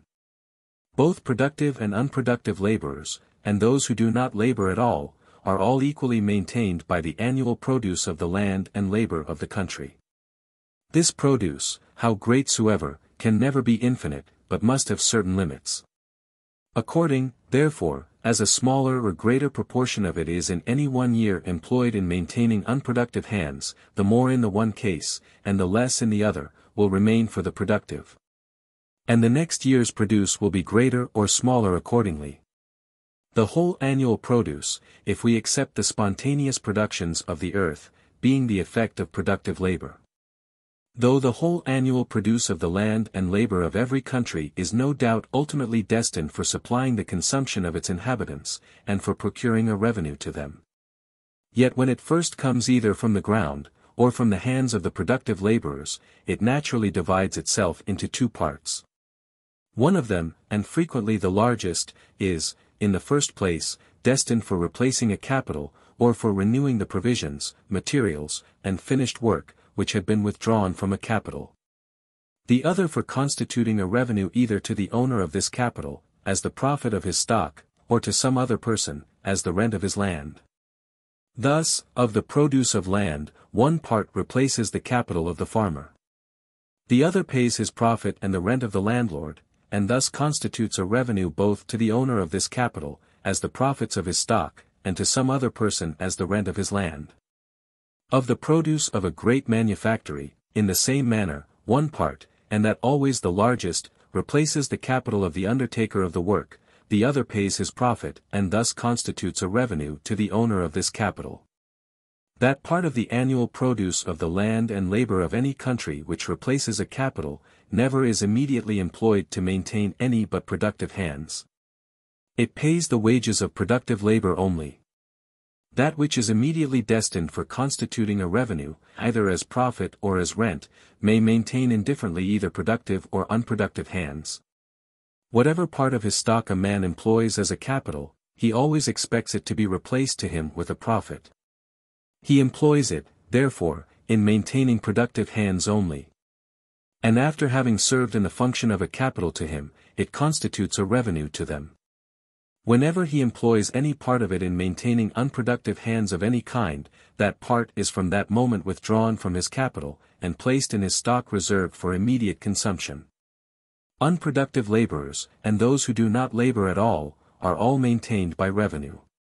Either, first, by that part of the annual produce which is originally destined for constituting a revenue to some particular persons, either as the rent of land, or as the profits of stock. Or, secondly, by that part which, though originally destined for replacing a capital, and for maintaining productive laborers only, yet when it comes into their hands, whatever part of it is over and above their necessary subsistence, may be employed in maintaining indifferently either productive or unproductive hands. Thus, not only the great landlord or the rich merchant, but even the common workman, if his wages are considerable, may maintain a menial servant. Or he may sometimes go to a play or a puppet show, and so contribute his share towards maintaining one set of unproductive laborers. Or he may pay some taxes, and thus help to maintain another set, more honorable and useful, indeed, but equally unproductive. No part of the annual produce, however, which had been originally destined to replace a capital, is ever directed towards maintaining unproductive hands, till after it has put into motion its full complement of productive labor. Or all that it could put into motion in the way in which it was employed. The workman must have earned his wages by work done, before he can employ any part of them in this manner. That part, too, is generally but a small one. It is his spare revenue only, of which productive laborers have seldom a great deal. They generally have some, however, and in the payment of taxes, the greatness of their number may compensate, in some measure, the smallness of their contribution. The rent of land and the profits of stock are everywhere, therefore, the principal sources from which unproductive hands derive their subsistence. These are the two sorts of revenue of which the owners have generally most to spare. They might both maintain indifferently either productive or unproductive hands. They seem, however, to have some predilection for the latter. The expense of a great lord feeds generally more idle than industrious people. The rich merchant, though with his capital he maintains industrious people only, yet by his expense, that is, by the employment of his revenue, he feeds commonly the very same sort as the great lord. The proportion, therefore, between the productive and unproductive hands, depends very much in every country upon the proportion between that part of the annual produce, which, as soon as it comes either from the ground, or from the hands of the productive laborers, is destined for replacing a capital, and that which is destined for constituting a revenue, either as rent or as profit. This proportion is very different in rich from what it is in poor countries. Thus, at present, in the opulent countries of Europe, a very large, frequently the largest, portion of the produce of the land, is destined for replacing the capital of the rich and independent farmer. The other for paying his profits, and the rent of the landlord. But anciently, during the prevalency of the feudal government, a very small portion of the produce was sufficient to replace the capital employed in cultivation. It consisted commonly in a few wretched cattle, maintained altogether by the spontaneous produce of uncultivated land, and which might, therefore, be considered as a part of that spontaneous produce. It generally, too, belonged to the landlord, and was by him advanced to the occupiers of the land. All the rest of the produce properly belonged to him too, either as rent for his land, or as profit upon this paltry capital. The occupiers of land were generally bondmen, whose persons and effects were equally his property. Those who were not bondmen were tenants at will. And though the rent which they paid was often nominally little more than a quit rent, it really amounted to the whole produce of the land. Their lord could at all times command their labor in peace and their service in war. Though they lived at a distance from his house, they were equally dependent upon him as his retainers who lived in it. But the whole produce of the land undoubtedly belongs to him, who can dispose of the labor and service of all those whom it maintains. In the present state of Europe, the share of the landlord seldom exceeds a third, sometimes not a fourth part of the whole produce of the land. The rent of land, however, in all the improved parts of the country, has been tripled and quadrupled since those ancient times. And this third or fourth part of the annual produce is, it seems, 3 or 4 times greater than the whole had been before. In the progress of improvement, rent, though it increases in proportion to the extent, diminishes in proportion to the produce of the land. In the opulent countries of Europe, great capitals are at present employed in trade and manufactures. In the ancient state, the little trade that was stirring, and the few homely and coarse manufactures that were carried on, required but very small capitals. These, however, must have yielded very large profits. The rate of interest was nowhere less than 10%, and their profits must have been sufficient to afford this great interest. At present, the rate of interest, in the improved parts of Europe, is nowhere higher than 6%. And in some of the most improved, it is so low as 4, 3, and 2%. Though that part of the revenue of the inhabitants which is derived from the profits of stock, is always much greater in rich than in poor countries, it is because the stock is much greater. In proportion to the stock, the profits are generally much less. That part of the annual produce, therefore, which, as soon as it comes either from the ground, or from the hands of the productive laborers, is destined for replacing a capital, is not only much greater in rich than in poor countries, but bears a much greater proportion to that which is immediately destined for constituting a revenue either as rent or as profit. The funds destined for the maintenance of productive labor are not only much greater in the former than in the latter, but bear a much greater proportion to those which, though they may be employed to maintain either productive or unproductive hands, have generally a predilection for the latter. The proportion between those different funds necessarily determines in every country the general character of the inhabitants as to industry or idleness. We are more industrious than our forefathers, because, in the present times, the funds destined for the maintenance of industry are much greater in proportion to those which are likely to be employed in the maintenance of idleness than they were 2 or 3 centuries ago.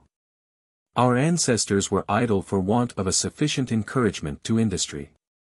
It is better, says the proverb, to play for nothing, than to work for nothing. In mercantile and manufacturing towns, where the inferior ranks of people are chiefly maintained by the employment of capital, they are in general industrious, sober, and thriving, as in many English, and in most Dutch towns. In those towns which are principally supported by the constant or occasional residence of a court, and in which the inferior ranks of people are chiefly maintained by the spending of revenue, they are in general idle, dissolute and poor. As at Rome, Versailles, Compiègne, and Fontainebleau. If you except Rouen and Bordeaux, there is little trade or industry in any of the parliament towns of France. And the inferior ranks of people, being chiefly maintained by the expense of the members of the courts of justice, and of those who come to plead before them, are in general idle and poor. The great trade of Rouen and Bordeaux seems to be altogether the effect of their situation. Rouen is necessarily the entrepot of almost all the goods which are brought either from foreign countries, or from the maritime provinces of France, for the consumption of the great city of Paris. Bordeaux is, in the same manner, the entrepot of the wines which grow upon the banks of the Garonne, and of the rivers which run into it, one of the richest wine countries in the world, and which seems to produce the wine fittest for exportation, or best suited to the taste of foreign nations.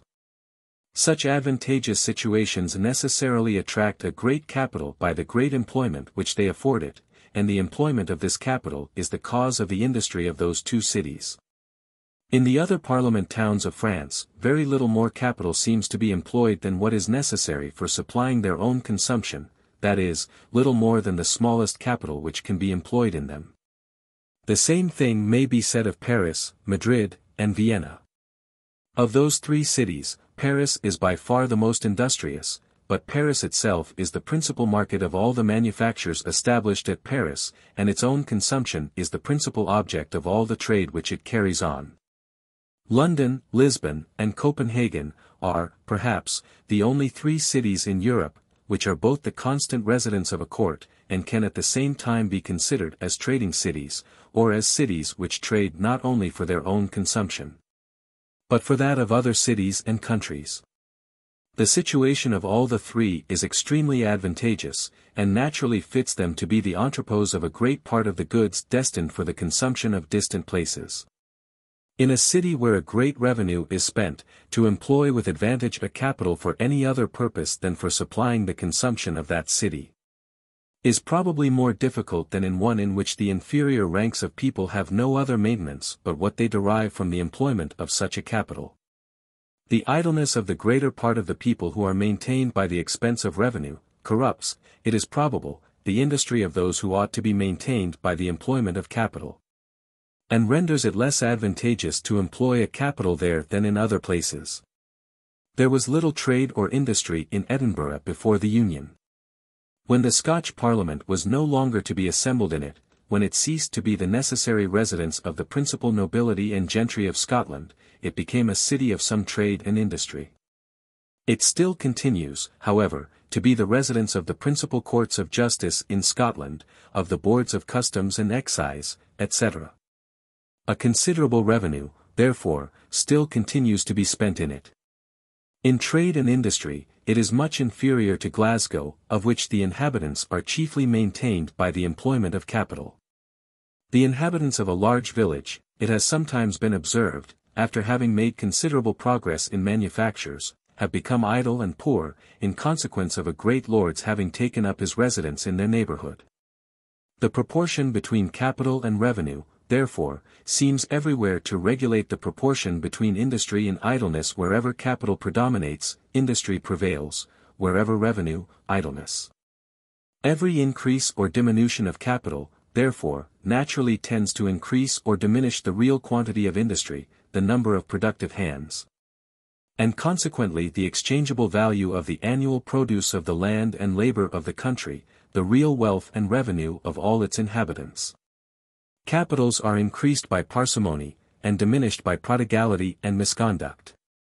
Whatever a person saves from his revenue he adds to his capital, and either employs it himself in maintaining an additional number of productive hands, or enables some other person to do so, by lending it to him for an interest, that is, for a share of the profits. As the capital of an individual can be increased only by what he saves from his annual revenue or his annual gains, so the capital of a society, which is the same with that of all the individuals who compose it, can be increased only in the same manner. Parsimony, and not industry, is the immediate cause of the increase of capital. Industry, indeed, provides the subject which parsimony accumulates. But whatever industry might acquire, if parsimony did not save and store up, the capital would never be the greater.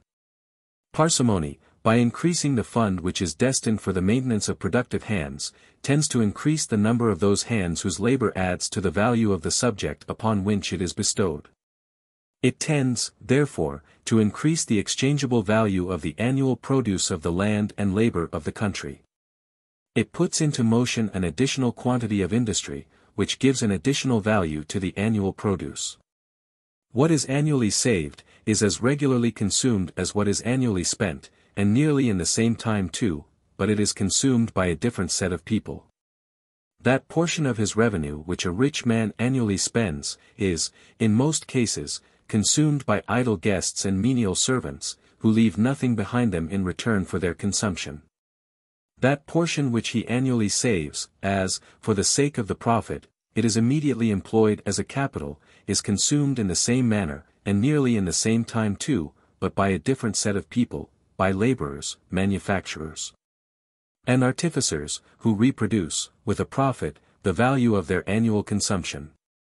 His revenue, we shall suppose, is paid him in money. Had he spent the whole, the food, clothing, and lodging, which the whole could have purchased, would have been distributed among the former set of people. By saving a part of it, as that part is, for the sake of the profit, immediately employed as a capital either by himself or by some other person, the food, clothing, and lodging, which may be purchased with it, are necessarily reserved for the latter. The consumption is the same, but the consumers are different. By what a frugal man annually saves, he not only affords maintenance to an additional number of productive hands, for that of the ensuing year, but like the founder of a public workhouse he establishes, as it were, a perpetual fund for the maintenance of an equal number in all times to come. The perpetual allotment and destination of this fund, indeed, is not always guarded by any positive law, by any trust right or deed of mortmain. It is always guarded, however, by a very powerful principle, the plain and evident interest of every individual to whom any share of it shall ever belong. No part of it can ever afterwards be employed to maintain any but productive hands, without an evident loss to the person who thus perverts it from its proper destination. The prodigal perverts it in this manner: by not confining his expense within his income, he encroaches upon his capital. Like him who perverts the revenues of some pious foundation to profane purposes, he pays the wages of idleness with those funds which the frugality of his forefathers had, as it were, consecrated to the maintenance of industry. By diminishing the funds destined for the employment of productive labor, he necessarily diminishes, so far as it depends upon him, the quantity of that labor which adds a value to the subject upon which it is bestowed, and, consequently, the value of the annual produce of the land and labor of the whole country, the real wealth and revenue of its inhabitants. If the prodigality of some were not compensated by the frugality of others, the conduct of every prodigal, by feeding the idle with the bread of the industrious, would tend not only to beggar himself, but to impoverish his country. Though the expense of the prodigal should be altogether in home made, and no part of it in foreign commodities, its effect upon the productive funds of the society would still be the same. Every year there would still be a certain quantity of food and clothing, which ought to have maintained productive, employed in maintaining unproductive hands. Every year, therefore, there would still be some diminution in what would otherwise have been the value of the annual produce of the land and labor of the country. This expense, it may be said, indeed, not being in foreign goods, and not occasioning any exportation of gold and silver, the same quantity of money would remain in the country as before. But if the quantity of food and clothing which were thus consumed by unproductive, had been distributed among productive hands, they would have reproduced, together with a profit, the full value of their consumption. The same quantity of money would, in this case, equally have remained in the country, and there would, besides, have been a reproduction of an equal value of consumable goods. There would have been two values instead of one. The same quantity of money, besides, cannot long remain in any country in which the value of the annual produce diminishes. The sole use of money is to circulate consumable goods. By means of it, provisions, materials, and finished work, are bought and sold, and distributed to their proper consumers.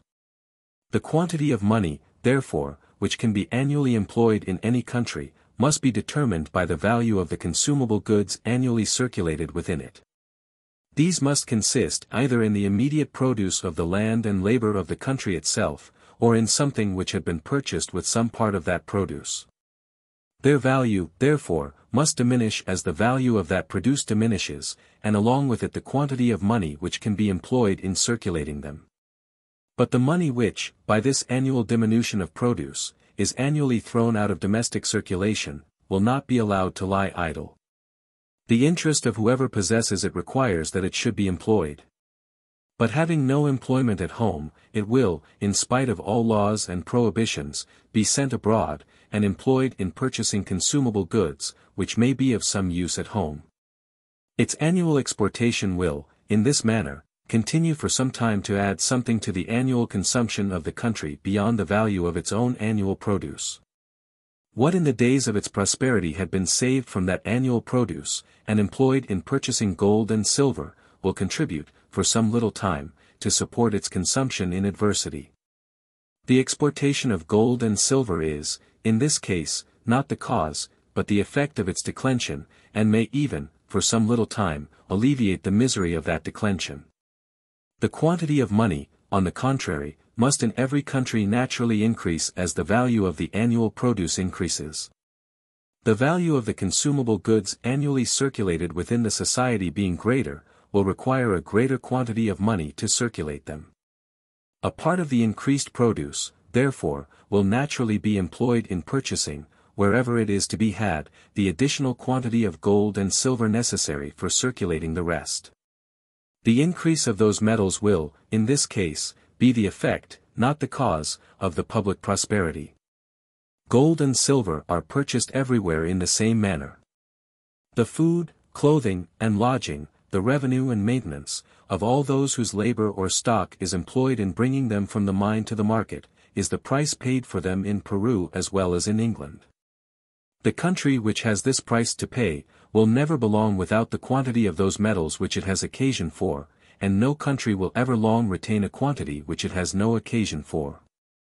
Whatever, therefore, we may imagine the real wealth and revenue of a country to consist in, whether in the value of the annual produce of its land and labor, as plain reason seems to dictate, or in the quantity of the precious metals which circulate within it, as vulgar prejudices suppose.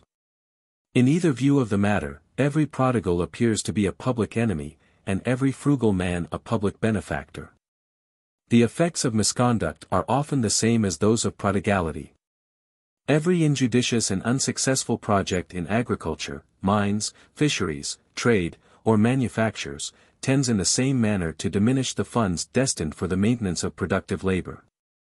In every such project, though the capital is consumed by productive hands only, yet as, by the injudicious manner in which they are employed, they do not reproduce the full value of their consumption. There must always be some diminution in what would otherwise have been the productive funds of the society. It can seldom happen, indeed, that the circumstances of a great nation can be much affected either by the prodigality or misconduct of individuals. The profusion or imprudence of some being always more than compensated by the frugality and good conduct of others. With regard to profusion, the principle which prompts to expense is the passion for present enjoyment. Which, though sometimes violent and very difficult to be restrained, is in general only momentary and occasional. But the principle which prompts to save, is the desire of bettering our condition. A desire which, though generally calm and dispassionate, comes with us from the womb, and never leaves us till we go into the grave. In the whole interval which separates those two moments, there is scarce, perhaps, a single instance, in which any man is so perfectly and completely satisfied with his situation, as to be without any wish of alteration or improvement of any kind. An augmentation of fortune is the means by which the greater part of men propose and wish to better their condition. It is the means the most vulgar and the most obvious.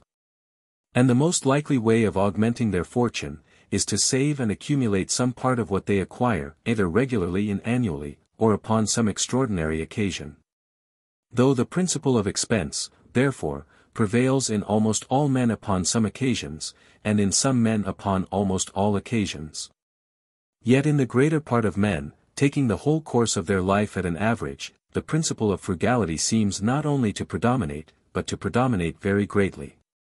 With regard to misconduct, the number of prudent and successful undertakings is everywhere much greater than that of injudicious and unsuccessful ones.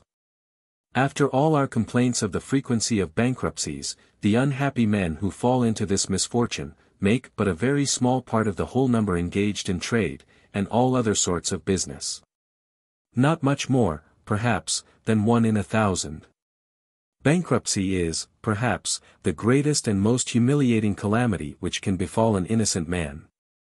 The greater part of men, therefore, are sufficiently careful to avoid it. Some, indeed, do not avoid it, as some do not avoid the gallows. Great nations are never impoverished by private, though they sometimes are by public prodigality and misconduct. The whole, or almost the whole public revenue is, in most countries, employed in maintaining unproductive hands. Such are the people who compose a numerous and splendid court, a great ecclesiastical establishment, great fleets and armies, who in time of peace produce nothing. And in time of war acquire nothing which can compensate the expense of maintaining them, even while the war lasts. Such people, as they themselves produce nothing, are all maintained by the produce of other men's labor. When multiplied, therefore, to an unnecessary number, they may in a particular year consume so great a share of this produce, as not to leave a sufficiency for maintaining the productive laborers, who should reproduce it next year. The next year's produce, therefore, will be less than that of the foregoing, and if the same disorder should continue, that of the third year will be still less than that of the second.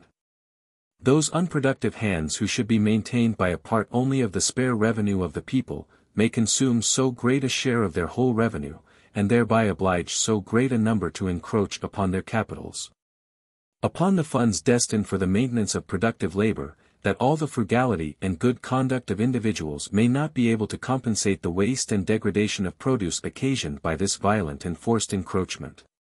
This frugality and good conduct, however, is, upon most occasions, it appears from experience, sufficient to compensate, not only the private prodigality and misconduct of individuals, but the public extravagance of government. The uniform, constant, and uninterrupted effort of every man to better his condition, the principle from which public and national, as well as private opulence is originally derived, is frequently powerful enough to maintain the natural progress of things towards improvement, in spite both of the extravagance of government, and of the greatest errors of administration. Like the unknown principle of animal life, it frequently restores health and vigor to the constitution, in spite not only of the disease, but of the absurd prescriptions of the doctor. The annual produce of the land and labor of any nation can be increased in its value by no other means, but by increasing either the number of its productive laborers, or the productive powers of those laborers who had before been employed. The number of its productive laborers, it is evident, can never be much increased, but in consequence of an increase of capital, or of the funds destined for maintaining them. The productive powers of the same number of laborers cannot be increased, but in consequence either of some addition and improvement to those machines and instruments which facilitate and abridge labor, or of more proper division and distribution of employment. In either case, an additional capital is almost always required.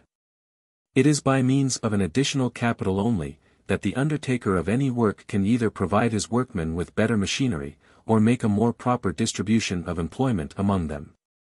When the work to be done consists of a number of parts, to keep every man constantly employed in one way, requires a much greater capital than where every man is occasionally employed in every different part of the work.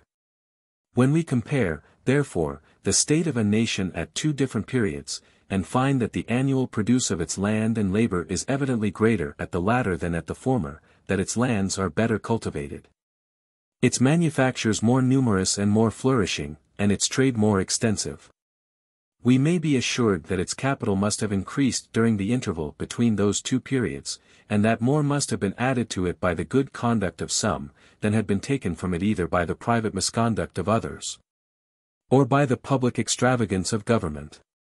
But we shall find this to have been the case of almost all nations, in all tolerably quiet and peaceable times, even of those who have not enjoyed the most prudent and parsimonious governments. To form a right judgment of it, indeed, we must compare the state of the country at periods somewhat distant from one another. The progress is frequently so gradual, that, at near periods, the improvement is not only not sensible, but, from the declension either of certain branches of industry, or of certain districts of the country, things which sometimes happen. Though the country in general is in great prosperity, there frequently arises a suspicion, that the riches and industry of the whole are decaying. The annual produce of the land and labor of England, for example, is certainly much greater than it was a little more than a century ago, at the restoration of Charles II. Though at present few people, I believe, doubt of this, yet during this period 5 years have seldom passed away, in which some book or pamphlet has not been published, written, too, with such abilities as to gain some authority with the public, and pretending to demonstrate that the wealth of the nation was fast declining, that the country was depopulated, agriculture neglected, manufactures decaying, and trade undone. Nor have these publications been all party pamphlets, the wretched offspring of falsehood and venality. Many of them have been written by very candid and very intelligent people, who wrote nothing but what they believed, and for no other reason but because they believed it. The annual produce of the land and labor of England, again, was certainly much greater at the Restoration than we can suppose it to have been about 100 years before, at the accession of Elizabeth. At this period, too, we have all reason to believe, the country was much more advanced in improvement, than it had been about a century before, towards the close of the dissensions between the houses of York and Lancaster. Even then it was, probably, in a better condition than it had been at the Norman Conquest, and at the Norman Conquest, than during the confusion of the Saxon Heptarchy.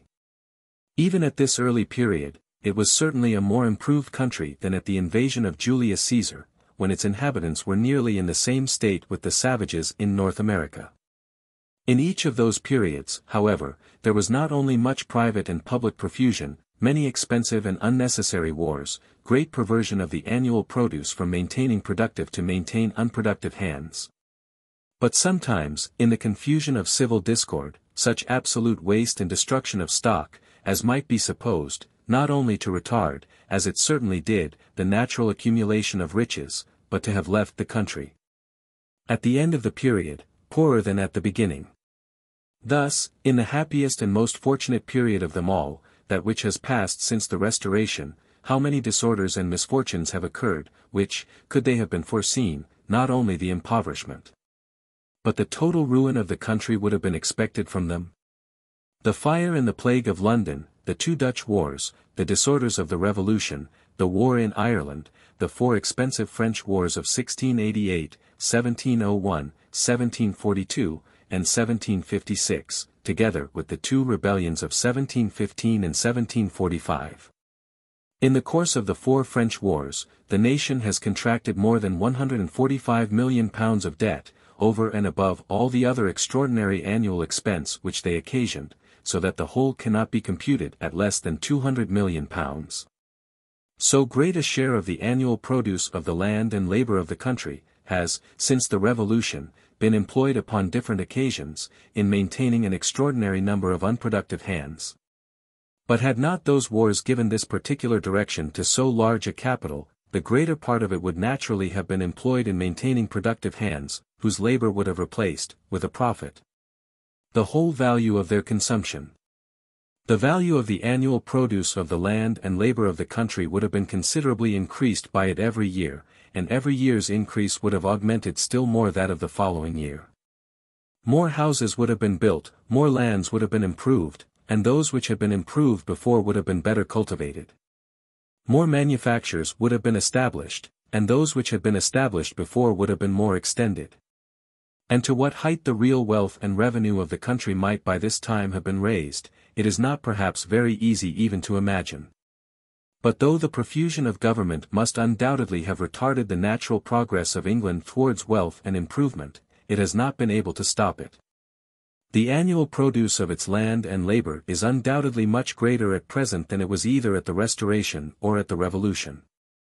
The capital, therefore, annually employed in cultivating this land, and in maintaining this labour, must likewise be much greater.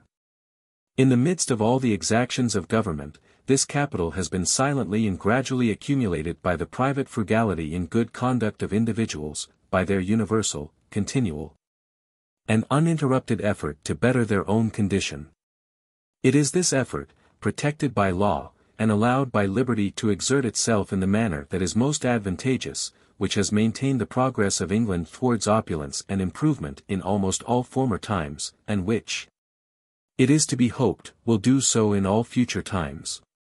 England, however, as it has never been blessed with a very parsimonious government, so parsimony has at no time been the characteristic virtue of its inhabitants.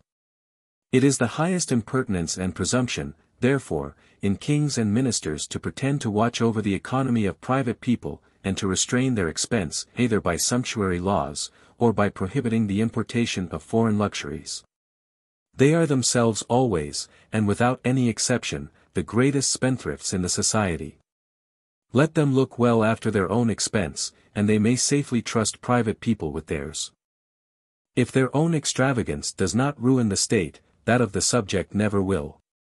As frugality increases, and prodigality diminishes, the public capital, so the conduct of those whose expense just equals their revenue, without either accumulating or encroaching, neither increases nor diminishes it. Some modes of expense, however, seem to contribute more to the growth of public opulence than others.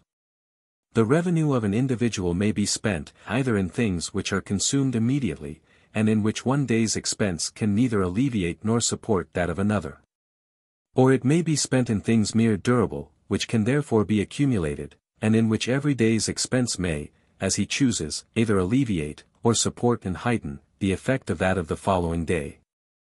A man of fortune, for example, may either spend his revenue in a profuse and sumptuous table, and in maintaining a great number of menial servants, and a multitude of dogs and horses.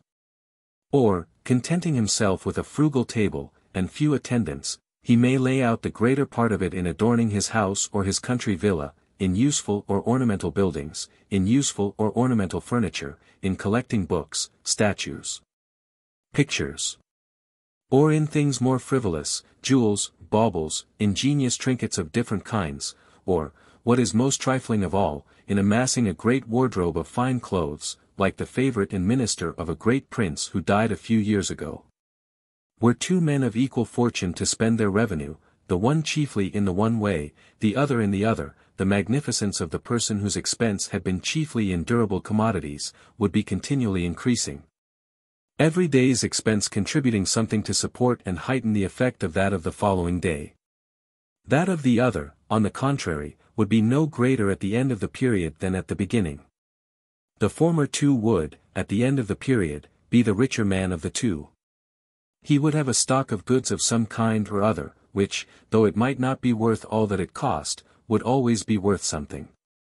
No trace or vestige of the expense of the latter would remain, and the effects of 10 or 20 years' profusion would be as completely annihilated as if they had never existed. As the one mode of expense is more favorable than the other to the opulence of an individual, so is it likewise to that of a nation. The houses, the furniture, the clothing of the rich, in a little time, become useful to the inferior and middling ranks of people. They are able to purchase them when their superiors grow weary of them. And the general accommodation of the whole people is thus gradually improved, when this mode of expense becomes universal among men of fortune. In countries which have long been rich, you will frequently find the inferior ranks of people in possession both of houses and furniture perfectly good and entire, but of which neither the one could have been built, nor the other have been made for their use. What was formerly a seat of the family of Seymour, is now an inn upon the Bath Road. The marriage bed of James I. of Great Britain, which his queen brought with her from Denmark, as a present fit for a sovereign to make to a sovereign, was, a few years ago, the ornament of an alehouse at Dunfermline. In some ancient cities, which either have been long stationary, or have gone somewhat to decay, you will sometimes scarce find a single house which could have been built for its present inhabitants.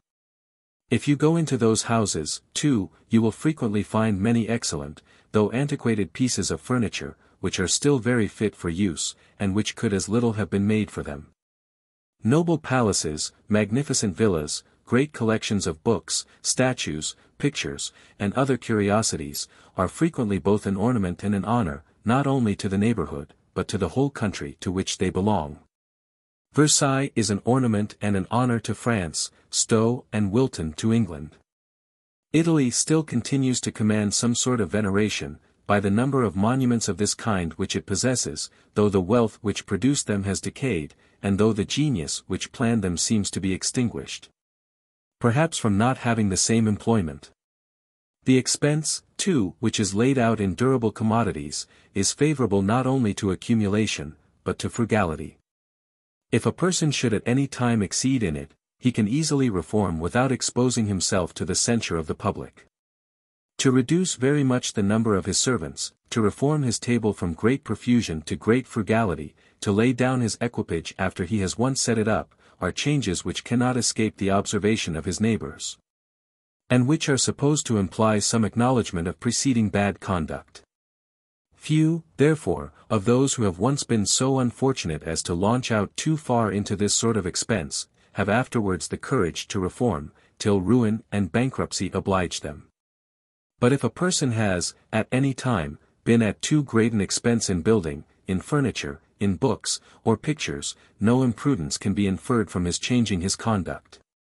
These are things in which further expense is frequently rendered unnecessary by former expense, and when a person stops short, he appears to do so, not because he has exceeded his fortune, but because he has satisfied his fancy. The expense, besides, that is laid out in durable commodities, gives maintenance, commonly, to a greater number of people than that which is employed in the most profuse hospitality.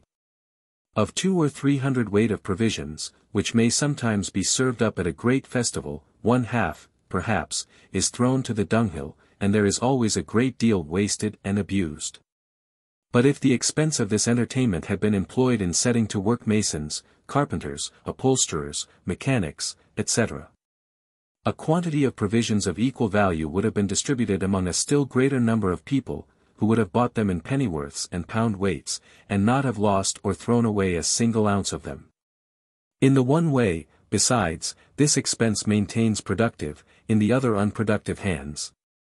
In the one way, therefore, it increases, in the other it does not increase the exchangeable value of the annual produce of the land and labor of the country. I would not, however, by all this, be understood to mean, that the one species of expense always betokens a more liberal or generous spirit than the other. When a man of fortune spends his revenue chiefly in hospitality, he shares the greater part of it with his friends and companions. But when he employs it in purchasing such durable commodities, he often spends the whole upon his own person, and gives nothing to any body without an equivalent. The latter species of expense, therefore, especially when directed towards frivolous objects, the little ornaments of dress and furniture, jewels, trinkets, Dugaz, frequently indicates, not only a trifling, but a base and selfish disposition. All that I mean is, that the one sort of expense, as it always occasions some accumulation of valuable commodities, as it is more favorable to private frugality, and, consequently, to the increase of the public capital. And as it maintains productive rather than unproductive hands, conduces more than the other to the growth of public opulence. Chapter 4. Of stock lent at interest. The stock which is lent at interest is always considered as a capital by the lender.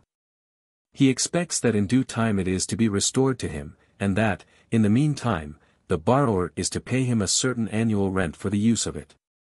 The borrower may use it either as a capital, or as a stock reserved for immediate consumption. If he uses it as a capital, he employs it in the maintenance of productive laborers, who reproduce the value, with a profit.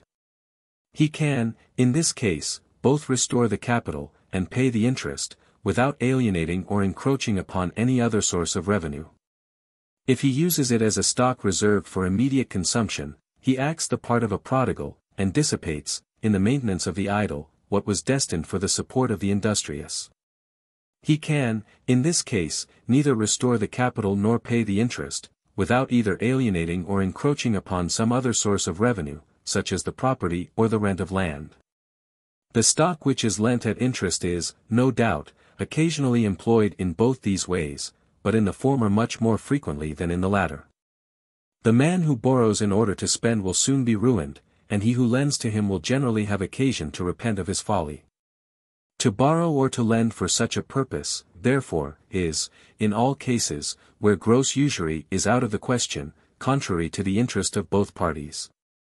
And though it no doubt happens sometimes, that people do both the one and the other, yet, from the regard that all men have for their own interest, we may be assured, that it cannot happen so very frequently as we are sometimes apt to imagine. Ask any rich man of common prudence, to which of the two sorts of people he has lent the greater part of his stock, to those who he thinks will employ it profitably, or to those who will spend it idly. And he will laugh at you for proposing the question. Even among borrowers, therefore, not the people in the world most famous for frugality, the number of the frugal and industrious surpasses considerably that of the prodigal and idle. The only people to whom stock is commonly lent, without their being expected to make any very profitable use of it, are country gentlemen, who borrow upon mortgage.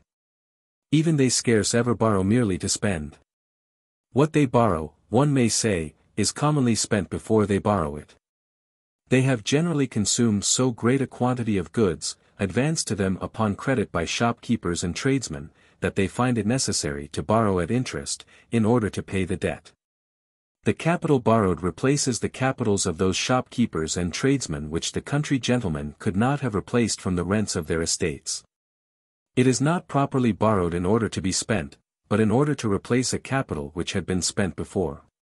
Almost all loans at interest are made in money either of paper, or of gold and silver.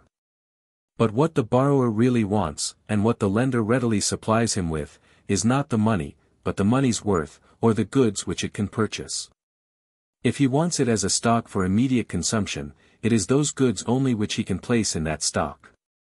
If he wants it as a capital for employing industry, it is from those goods only that the industrious can be furnished with the tools, materials, and maintenance necessary for carrying on their work. By means of the loan, the lender, as it were, assigns to the borrower his right to a certain portion of the annual produce of the land and labor of the country, to be employed as the borrower pleases.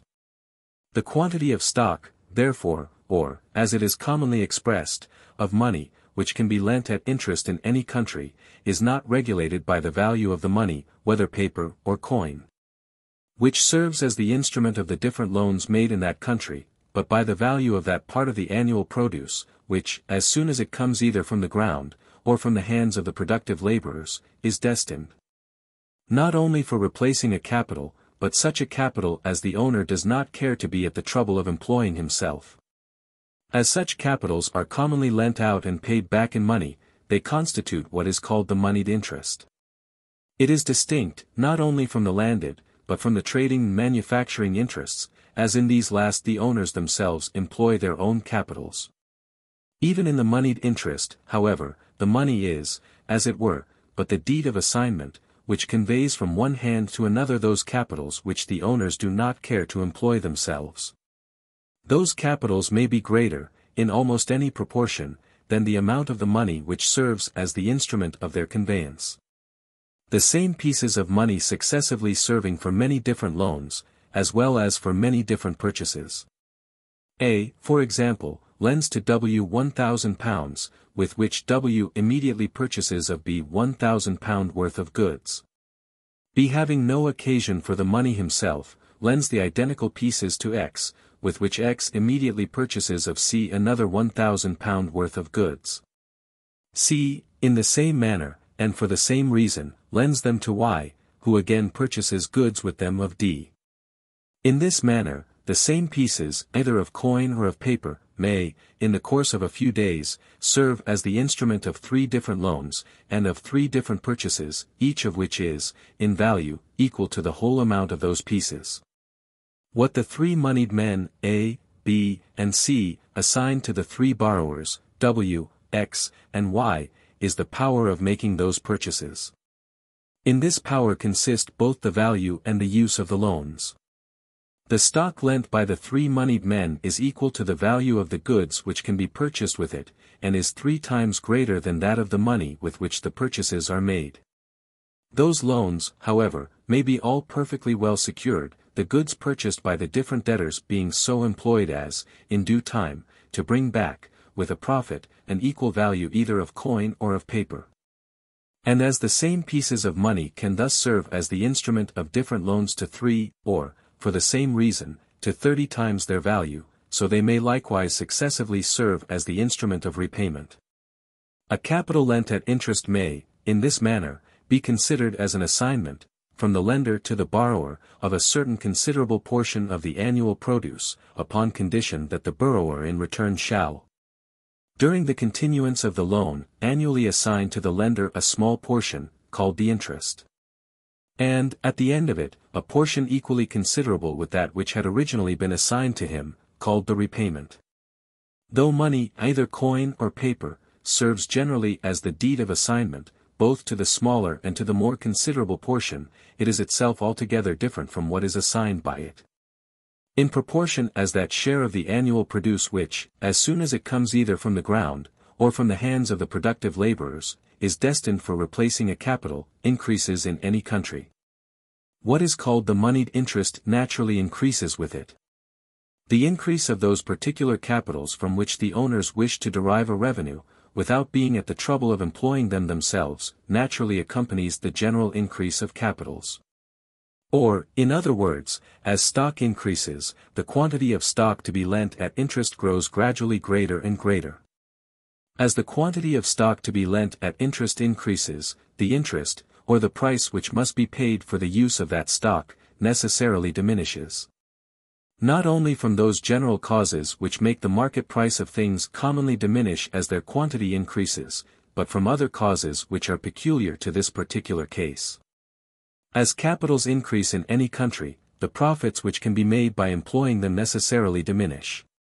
It becomes gradually more and more difficult to find within the country a profitable method of employing any new capital.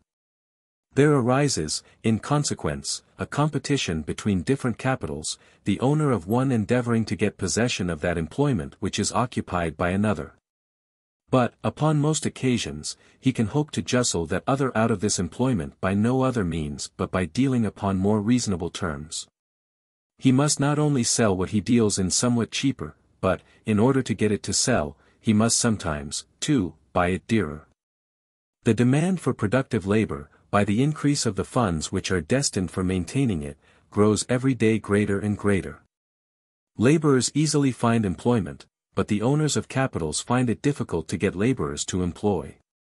Their competition raises the wages of labor, and sinks the profits of stock. But when the profits which can be made by the use of a capital are in this manner diminished, as it were, at both ends, the price which can be paid for the use of it, that is, the rate of interest, must necessarily be diminished with them. Mr. Locke, Mr. Law, and Mr. Montesquieu, as well as many other writers, seem to have imagined that the increase of the quantity of gold and silver, in consequence of the discovery of the Spanish West Indies, was the real cause of the lowering of the rate of interest through the greater part of Europe. Those metals, they say, having become of less value themselves, the use of any particular portion of them necessarily became of less value too, and, consequently, the price which could be paid for it.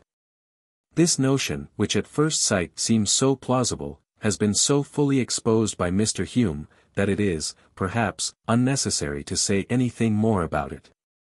The following very short and plain argument, however, may serve to explain more distinctly the fallacy which seems to have misled those gentlemen. Before the discovery of the Spanish West Indies, 10% seems to have been the common rate of interest through the greater part of Europe.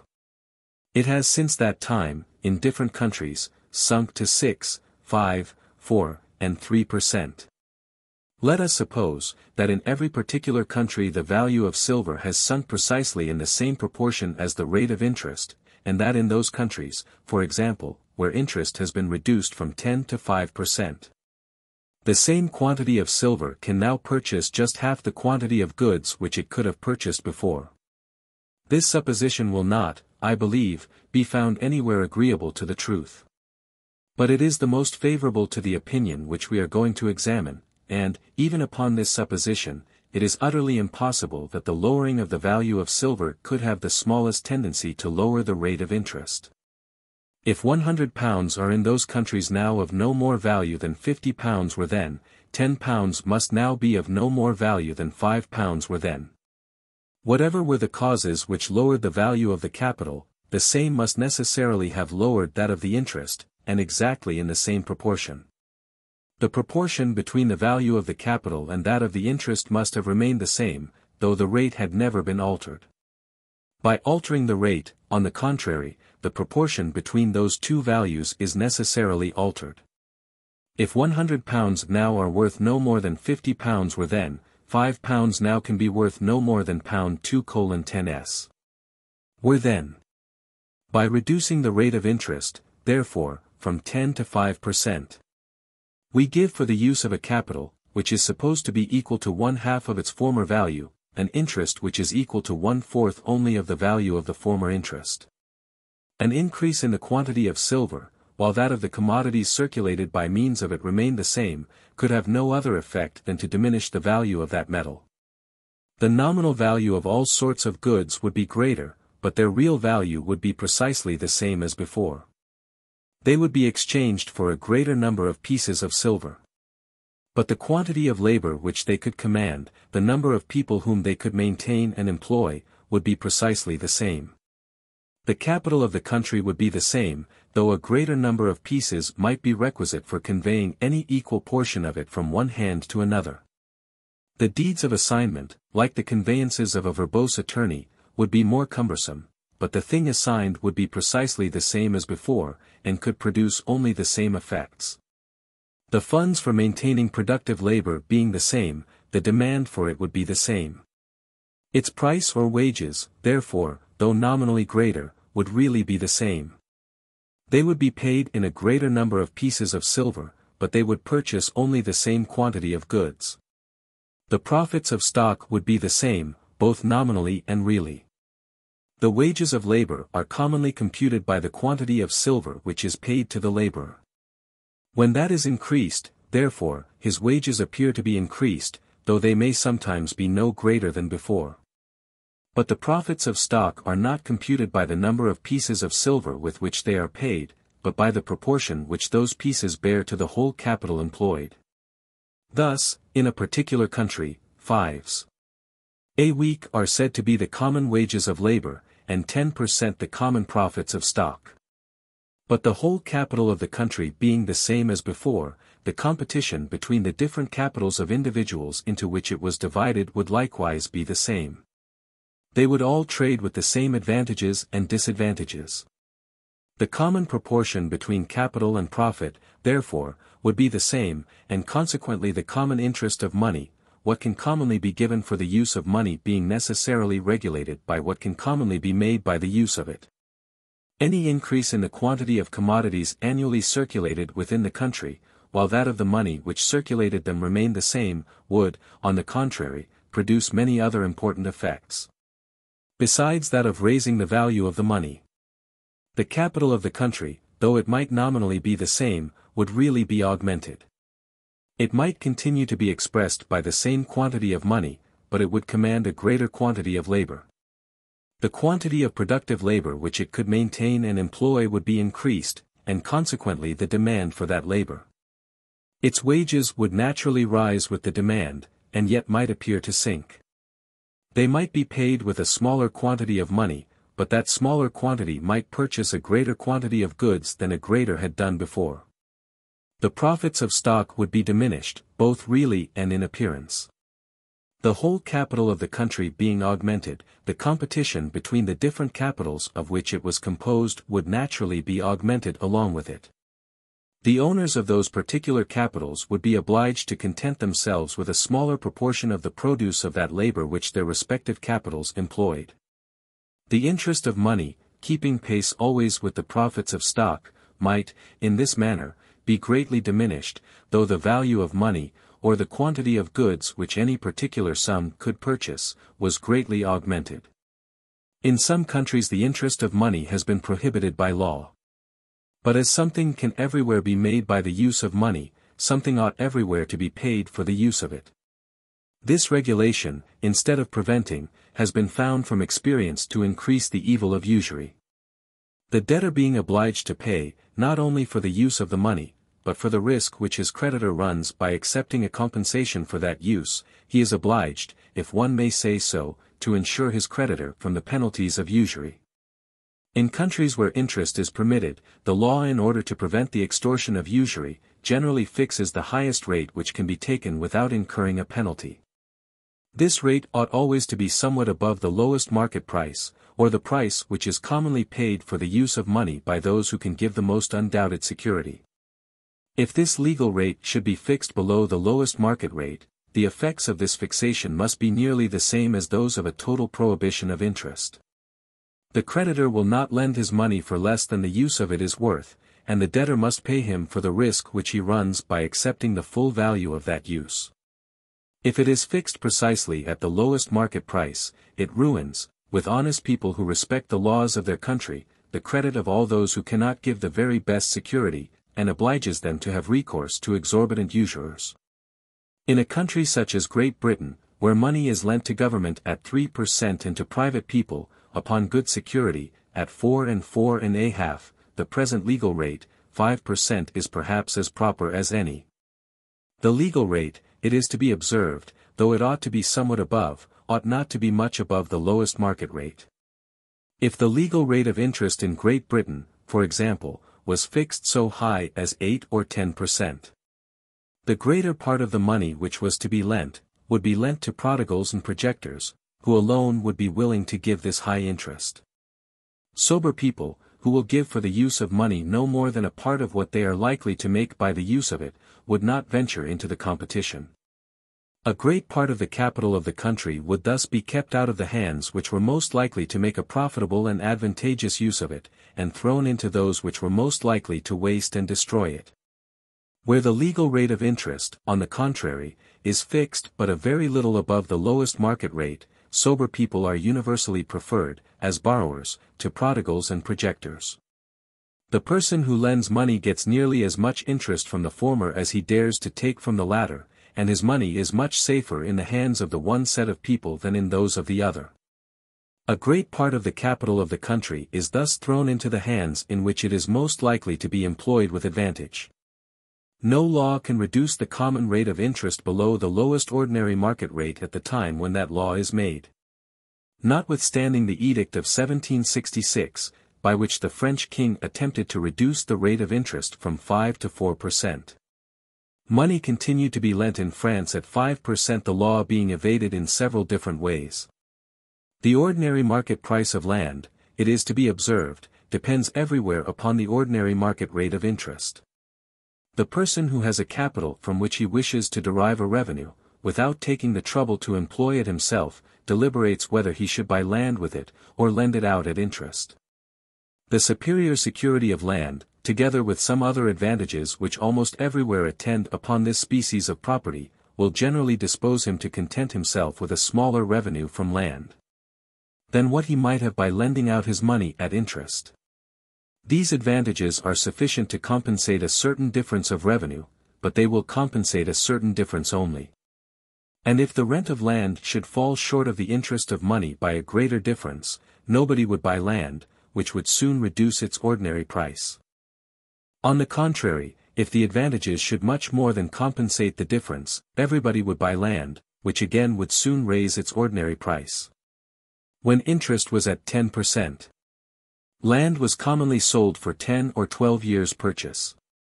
As interest sunk to 6, 5, and 4%, the price of land rose to 20, 5 and 20, and 30 years' purchase. The market rate of interest is higher in France than in England, and the common price of land is lower. In England it commonly sells at 30, in France at 20 years' purchase. Chapter 5. Of the different employments of capitals. Though all capitals are destined for the maintenance of productive labor only, yet the quantity of that labor which equal capitals are capable of putting into motion varies extremely according to the diversity of their employment. As does likewise the value which that employment adds to the annual produce of the land and labor of the country. A capital may be employed in 4 different ways. Either, first, in procuring the rude produce annually required for the use and consumption of the society, or, secondly, in manufacturing and preparing that rude produce for immediate use and consumption. Or, thirdly, in transporting either the rude or manufactured produce from the places where they abound to those where they are wanted. Or, lastly, in dividing particular portions of either into such small parcels as suit the occasional demands of those who want them. In the first way are employed the capitals of all those who undertake improvement or cultivation of lands, mines, or fisheries, in the second, those of all master manufacturers, in the third, those of all wholesale merchants, and in the fourth, those of all retailers. It is difficult to conceive that a capital should be employed in any way which may not be classed under some one or other of those 4. Each of those 4 methods of employing a capital is essentially necessary, either to the existence or extension of the other 3, or to the general conveniency of the society. Unless a capital was employed in furnishing rude produce to a certain degree of abundance, neither manufactures nor trade of any kind could exist. Unless a capital was employed in manufacturing that part of the rude produce which requires a good deal of preparation before it can be fit for use and consumption, it either would never be produced, because there could be no demand for it. Or if it was produced spontaneously, it would be of no value in exchange, and could add nothing to the wealth of the society. Unless a capital was employed in transporting either the rude or manufactured produce from the places where it abounds to those where it is wanted, no more of either could be produced than was necessary for the consumption of the neighborhood. The capital of the merchant exchanges the surplus produce of one place for that of another, and thus encourages the industry, and increases the enjoyments of both. Unless a capital was employed in breaking and dividing certain portions either of the rude or manufactured produce into such small parcels as suit the occasional demands of those who want them, every man would be obliged to purchase a greater quantity of the goods he wanted than his immediate occasions required. If there was no such trade as a butcher, for example, every man would be obliged to purchase a whole ox or a whole sheep at a time. This would generally be inconvenient to the rich, and much more so to the poor. If a poor workman was obliged to purchase a month's or 6 months' provisions at a time, a great part of the stock which he employs as a capital in the instruments of his trade, or in the furniture of his shop, and which yields him a revenue, he would be forced to place in that part of his stock which is reserved for immediate consumption, and which yields him no revenue. Nothing can be more convenient for such a person than to be able to purchase his subsistence from day to day, or even from hour to hour, as he wants it. He is thereby enabled to employ almost his whole stock as a capital. He is thus enabled to furnish work to a greater value, and the profit which he makes by it in this way much more than compensates the additional price which the profit of the retailer imposes upon the goods. The prejudices of some political writers against shopkeepers and tradesmen are altogether without foundation. So far is it from being necessary either to tax them, or to restrict their numbers, that they can never be multiplied so as to hurt the public, though they may so as to hurt one another. The quantity of grocery goods, for example, which can be sold in a particular town, is limited by the demand of that town and its neighborhood. The capital, therefore, which can be employed in the grocery trade, cannot exceed what is sufficient to purchase that quantity. If this capital is divided between two different grocers, their competition will tend to make both of them sell cheaper than if it were in the hands of one only. And if it were divided among 20, their competition would be just so much the greater, and the chance of their combining together, in order to raise the price, just so much the less. Their competition might, perhaps, ruin some of themselves. But to take care of this, is the business of the parties concerned, and it may safely be trusted to their discretion. It can never hurt either the consumer or the producer. On the contrary, it must tend to make the retailers both sell cheaper and buy dearer, than if the whole trade was monopolized by one or two persons. Some of them, perhaps, may sometimes decoy a weak customer to buy what he has no occasion for. This evil, however, is of too little importance to deserve the public attention, nor would it necessarily be prevented by restricting their numbers. It is not the multitude of alehouses, to give the most suspicious example, that occasions a general disposition to drunkenness among the common people. But that disposition, arising from other causes, necessarily gives employment to a multitude of alehouses. The persons whose capitals are employed in any of those four ways, are themselves productive laborers. Their labor, when properly directed, fixes and realizes itself in the subject or vendible commodity upon which it is bestowed, and generally adds to its price the value at least of their own maintenance and consumption. The profits of the farmer, of the manufacturer, of the merchant, and retailer, are all drawn from the price of the goods which the two first produce, and the two last buy and sell. Equal capitals, however, employed in each of those four different ways, will immediately put into motion very different quantities of productive labor. And augment, too, in very different proportions, the value of the annual produce of the land and labor of the society to which they belong. The capital of the retailer replaces, together with its profits, that of the merchant of whom he purchases goods, and thereby enables him to continue his business.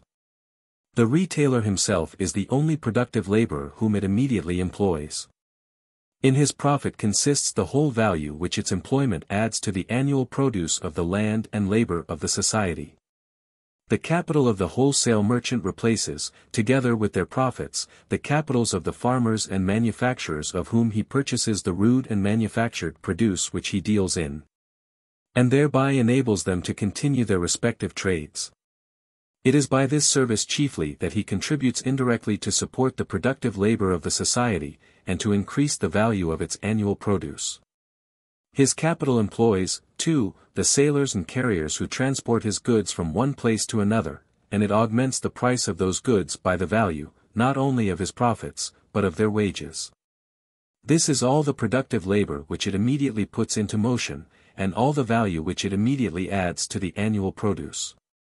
Its operation in both these respects is a good deal superior to that of the capital of the retailer. Part of the capital of the master manufacturer is employed as a fixed capital in the instruments of his trade, and replaces, together with its profits, that of some other artificer of whom he purchases them.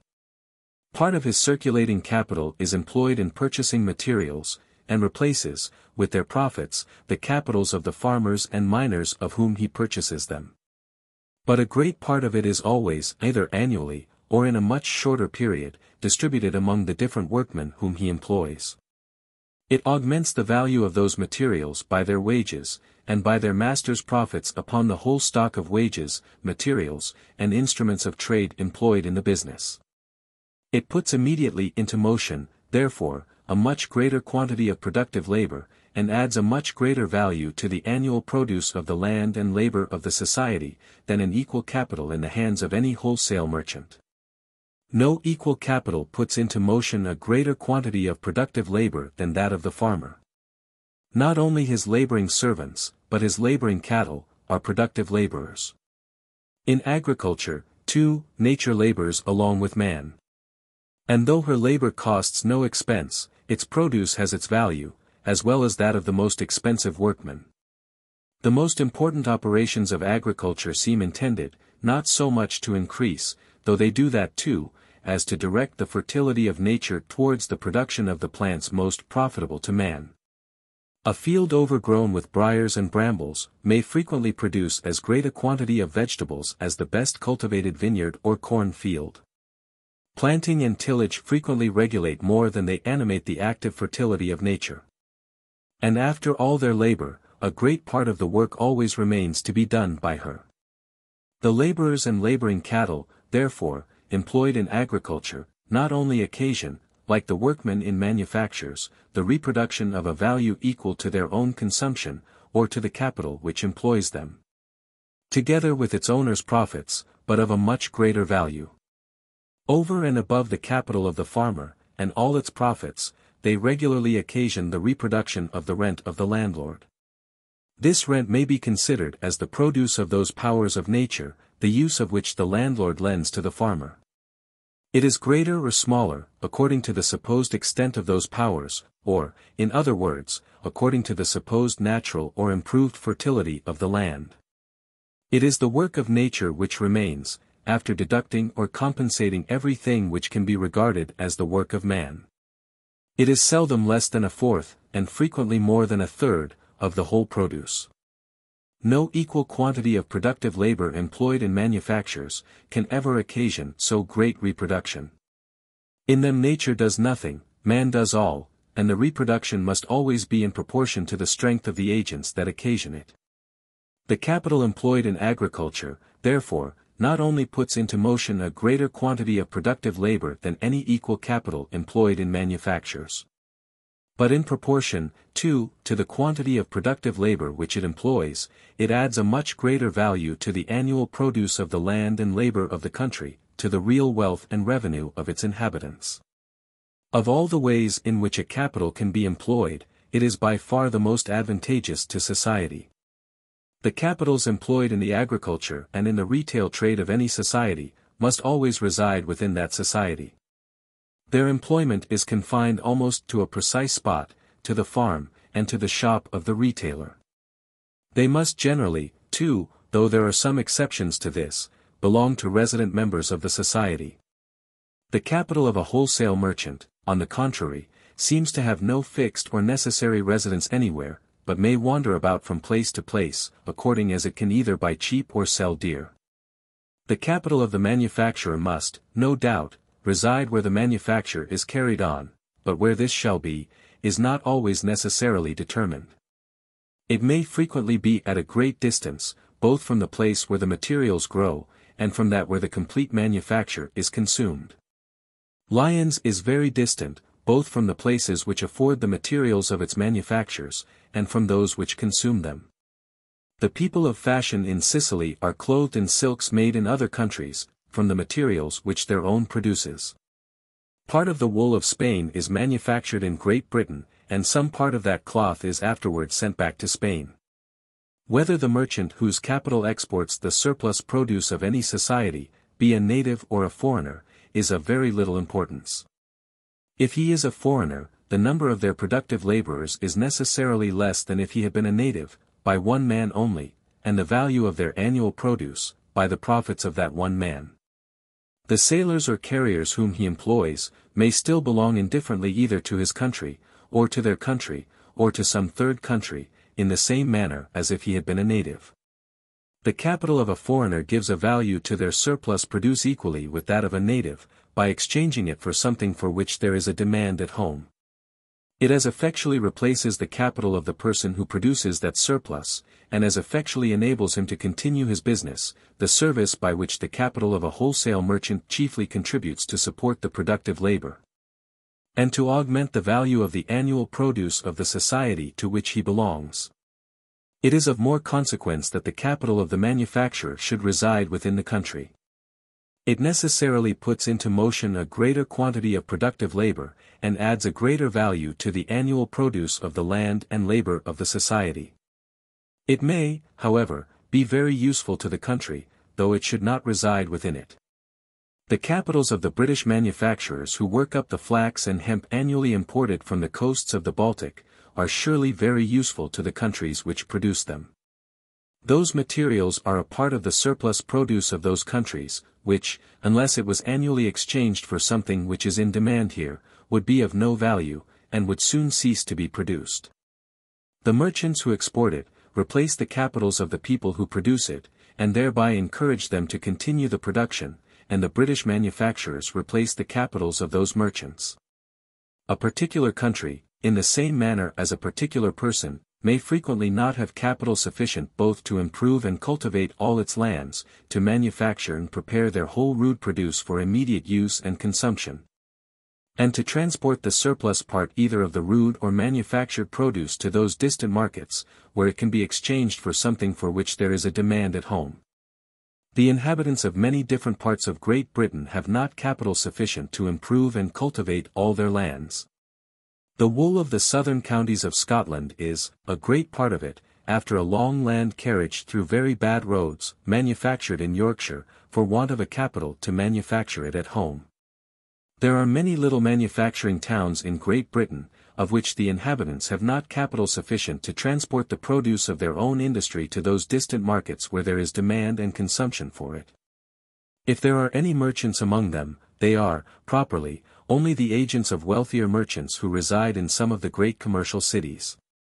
When the capital of any country is not sufficient for all those three purposes, in proportion as a greater share of it is employed in agriculture, the greater will be the quantity of productive labor which it puts into motion within the country. As will likewise be the value which its employment adds to the annual produce of the land and labor of the society. After agriculture, the capital employed in manufactures puts into motion the greatest quantity of productive labor, and adds the greatest value to the annual produce. That which is employed in the trade of exportation has the least effect of any of the three. The country, indeed, which has not capital sufficient for all those three purposes, has not arrived at that degree of opulence for which it seems naturally destined. To attempt, however, prematurely, and with an insufficient capital, to do all the three, is certainly not the shortest way for a society, no more than it would be for an individual, to acquire a sufficient one.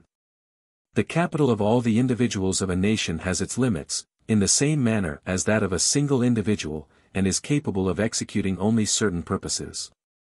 The capital of all the individuals of a nation is increased in the same manner as that of a single individual, by their continually accumulating and adding to it whatever they save out of their revenue.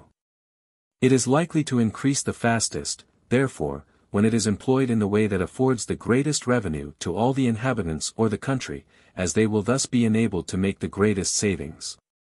But the revenue of all the inhabitants of the country is necessarily in proportion to the value of the annual produce of their land and labor. It has been the principal cause of the rapid progress of our American colonies towards wealth and greatness, that almost their whole capitals have hitherto been employed in agriculture. They have no manufactures, those household and coarser manufactures excepted, which necessarily accompany the progress of agriculture, and which are the work of the women and children in every private family. The greater part, both of the exportation and coasting trade of America, is carried on by the capitals of merchants who reside in Great Britain. Even the stores and warehouses from which goods are retailed in some provinces, particularly in Virginia and Maryland, belong many of them to merchants who reside in the mother country, and afford one of the few instances of the retail trade of a society being carried on by the capitals of those who are not resident members of it. Were the Americans, either by combination, or by any other sort of violence, to stop the importation of European manufactures, and, by thus giving a monopoly to such of their own countrymen as could manufacture the like goods, divert any considerable part of their capital into this employment, they would retard, instead of accelerating, the further increase in the value of their annual produce, and would obstruct, instead of promoting, the progress of their country towards real wealth and greatness.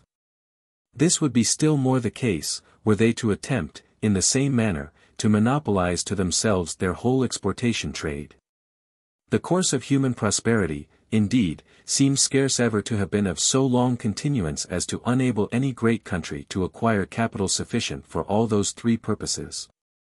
Unless, perhaps, we give credit to the wonderful accounts of the wealth and cultivation of China, of those of ancient Egypt, and of the ancient state of Indostan. Even those three countries, the wealthiest, according to all accounts, that ever were in the world, are chiefly renowned for their superiority in agriculture and manufactures. They do not appear to have been eminent for foreign trade. The ancient Egyptians had a superstitious antipathy to the sea, a superstition nearly of the same kind prevails among the Indians, and the Chinese have never excelled in foreign commerce. The greater part of the surplus produce of all those three countries seems to have been always exported by foreigners, who gave in exchange for it something else, for which they found a demand there, frequently gold and silver. It is thus that the same capital will in any country put into motion a greater or smaller quantity of productive labor, and add a greater or smaller value to the annual produce of its land and labor, according to the different proportions in which it is employed in agriculture, manufactures, and wholesale trade. The difference, too, is very great, according to the different sorts of wholesale trade in which any part of it is employed. All wholesale trade, all buying in order to sell again by wholesale, may be reduced to three different sorts: the home trade, the foreign trade of consumption, and the carrying trade.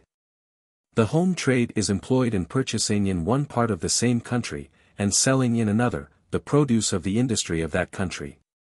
It comprehends both the inland and the coasting trade.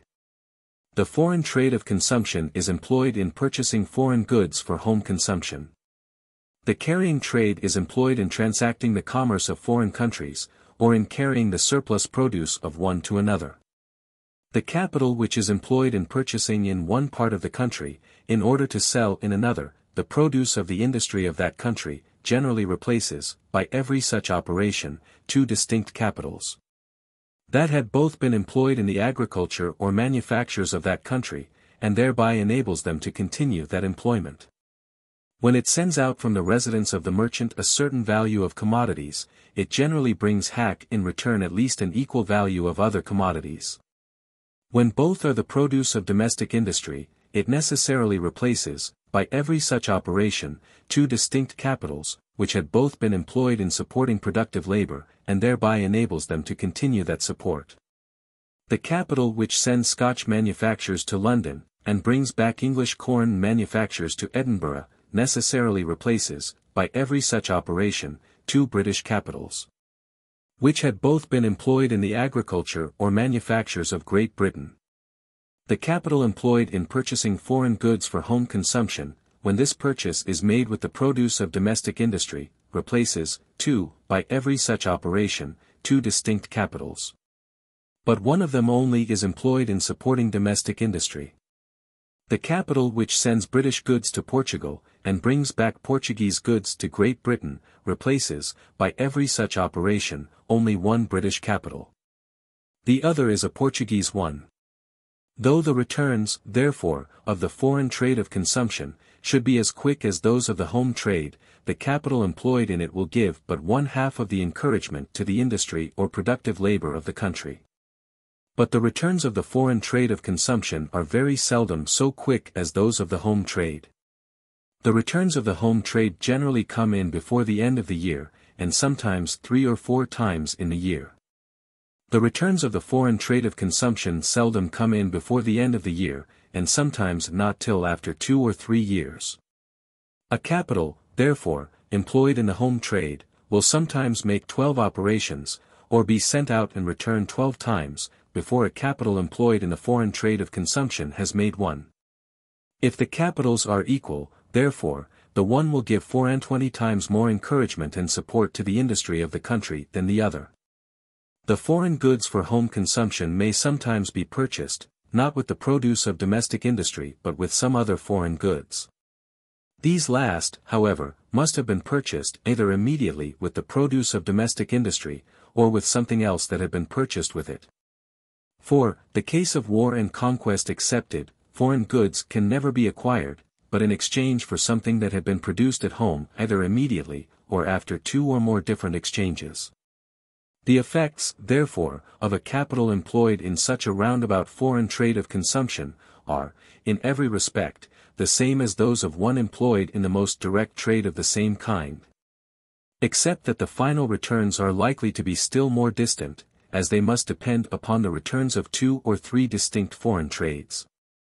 If the hemp and flax of Riga are purchased with the tobacco of Virginia, which have been purchased with British manufactures, the merchant must wait for the returns of two distinct foreign trades before he can employ the same capital in repurchasing a like quantity of British manufactures.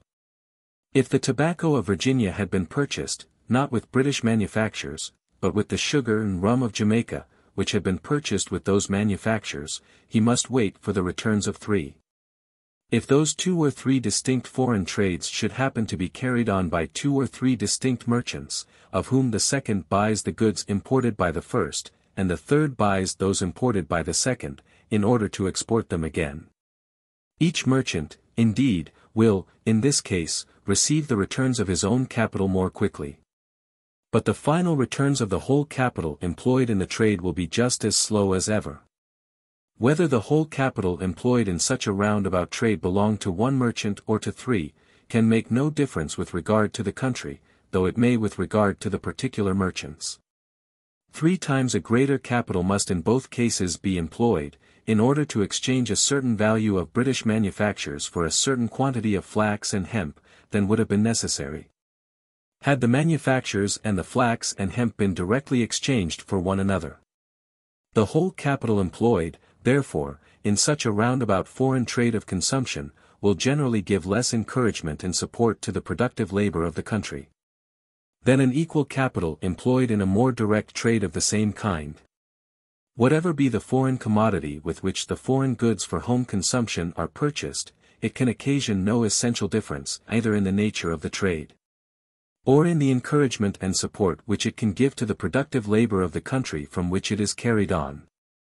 If they are purchased with the gold of Brazil, for example, or with the silver of Peru, this gold and silver, like the tobacco of Virginia, must have been purchased with something that either was the produce of the industry of the country, or that had been purchased with something else that was so. So far, therefore, as the productive labor of the country is concerned, the foreign trade of consumption, which is carried on by means of gold and silver, has all the advantages and all the inconveniencies of any other equally roundabout foreign trade of consumption, and will replace, just as fast or just as slow, the capital which is immediately employed in supporting that productive labor. It seems even to have one advantage over any other equally roundabout foreign trade. The transportation of those metals from one place to another, on account of their small bulk and great value, is less expensive than that of almost any other foreign goods of equal value. Their freight is much less, and their insurance not greater. And no goods, besides, are less liable to suffer by the carriage. An equal quantity of foreign goods, therefore, may frequently be purchased with a smaller quantity of the produce of domestic industry, by the intervention of gold and silver, than by that of any other foreign goods. The demand of the country may frequently, in this manner, be supplied more completely, and at a smaller expense, than in any other. Whether, by the continual exportation of those metals, a trade of this kind is likely to impoverish the country from which it is carried on in any other way, I shall have occasion to examine at great length hereafter. That part of the capital of any country which is employed in the carrying trade, is altogether withdrawn from supporting the productive labor of that particular country, to support that of some foreign countries. Though it may replace, by every operation, 2 distinct capitals, yet neither of them belongs to that particular country. The capital of the Dutch merchant, which carries the corn of Poland to Portugal, and brings back the fruits and wines of Portugal to Poland, replaces by every such operation 2 capitals, neither of which have been employed in supporting the productive labor of Holland, but one of them in supporting that of Poland, and the other that of Portugal. The profits only return regularly to Holland, and constitute the whole addition which this trade necessarily makes to the annual produce of the land and labor of that country. When, indeed, the carrying trade of any particular country is carried on with the ships and sailors of that country, that part of the capital employed in it which pays the freight is distributed among, and puts into motion, a certain number of productive laborers of that country. Almost all nations that have had any considerable share of the carrying trade have, in fact, carried it on in this manner. The trade itself has probably derived its name from it, the people of such countries being the carriers to other countries. It does not, however, seem essential to the nature of the trade that it should be so. A Dutch merchant may, for example, employ his capital in transacting the commerce of Poland and Portugal, by carrying part of the surplus produce of the one to the other, not in Dutch, but in British bottoms. It may be presumed that he actually does so upon some particular occasions. It is upon this account, however, that the carrying trade has been supposed peculiarly advantageous to such a country as Great Britain, of which the defense and security depend upon the number of its sailors and shipping. But the same capital may employ as many sailors and shipping, either in the foreign trade of consumption, or even in the home trade, when carried on by coasting vessels, as it could in the carrying trade. The number of sailors and shipping which any particular capital can employ, does not depend upon the nature of the trade, but partly upon the bulk of the goods, in proportion to their value. And partly upon the distance of the ports between which they are to be carried. Chiefly upon the former of those two circumstances. The coal trade from Newcastle to London, for example, employs more shipping than all the carrying trade of England, though the ports are at no great distance. To force, therefore, by extraordinary encouragements, a larger share of the capital of any country into the carrying trade, than what would naturally go to it, will not always necessarily increase the shipping of that country. The capital, therefore, employed in the home trade of any country, will generally give encouragement and support to a greater quantity of productive labor in that country, and increase the value of its annual produce. More than an equal capital employed in the foreign trade of consumption. And the capital employed in this latter trade has, in both these respects, a still greater advantage over an equal capital employed in the carrying trade. The riches, and so far as power depends upon riches, the power of every country must always be in proportion to the value of its annual produce, the fund from which all taxes must ultimately be paid. But the great object of the political economy of every country, is to increase the riches and power of that country. It ought, therefore, to give no preference nor superior encouragement to the foreign trade of consumption above the home trade, nor to the carrying trade above either of the other two. It ought neither to force nor to allure into either of those two channels a greater share of the capital of the country, than what would naturally flow into them of its own accord. Each of those different branches of trade, however, is not only advantageous, but necessary and unavoidable, when the course of things, without any constraint or violence, naturally introduces it. When the produce of any particular branch of industry exceeds what the demand of the country requires, the surplus must be sent abroad, and exchanged for something for which there is a demand at home. Without such exportation, a part of the productive labor of the country must cease, and the value of its annual produce diminish. The land and labor of Great Britain produce generally more corn, woolens, and hardware, than the demand of the home market requires. The surplus part of them, therefore, must be sent abroad, and exchanged for something for which there is a demand at home. It is only by means of such exportation, that this surplus can acquire value sufficient to compensate the labor and expense of producing it. The neighborhood of the sea-coast, and the banks of all navigable rivers, are advantageous situations for industry, only because they facilitate the exportation and exchange of such surplus produce for something else which is more in demand there. When the foreign goods which are thus purchased with the surplus produce of domestic industry exceed the demand of the home market, the surplus part of them must be sent abroad again, and exchanged for something more in demand at home. About 96,000 hogsheads of tobacco are annually purchased in Virginia and Maryland with a part of the surplus produce of British industry. But the demand of Great Britain does not require, perhaps, more than 14,000. If the remaining 82,000, therefore, could not be sent abroad, and exchanged for something more in demand at home, the importation of them must cease immediately.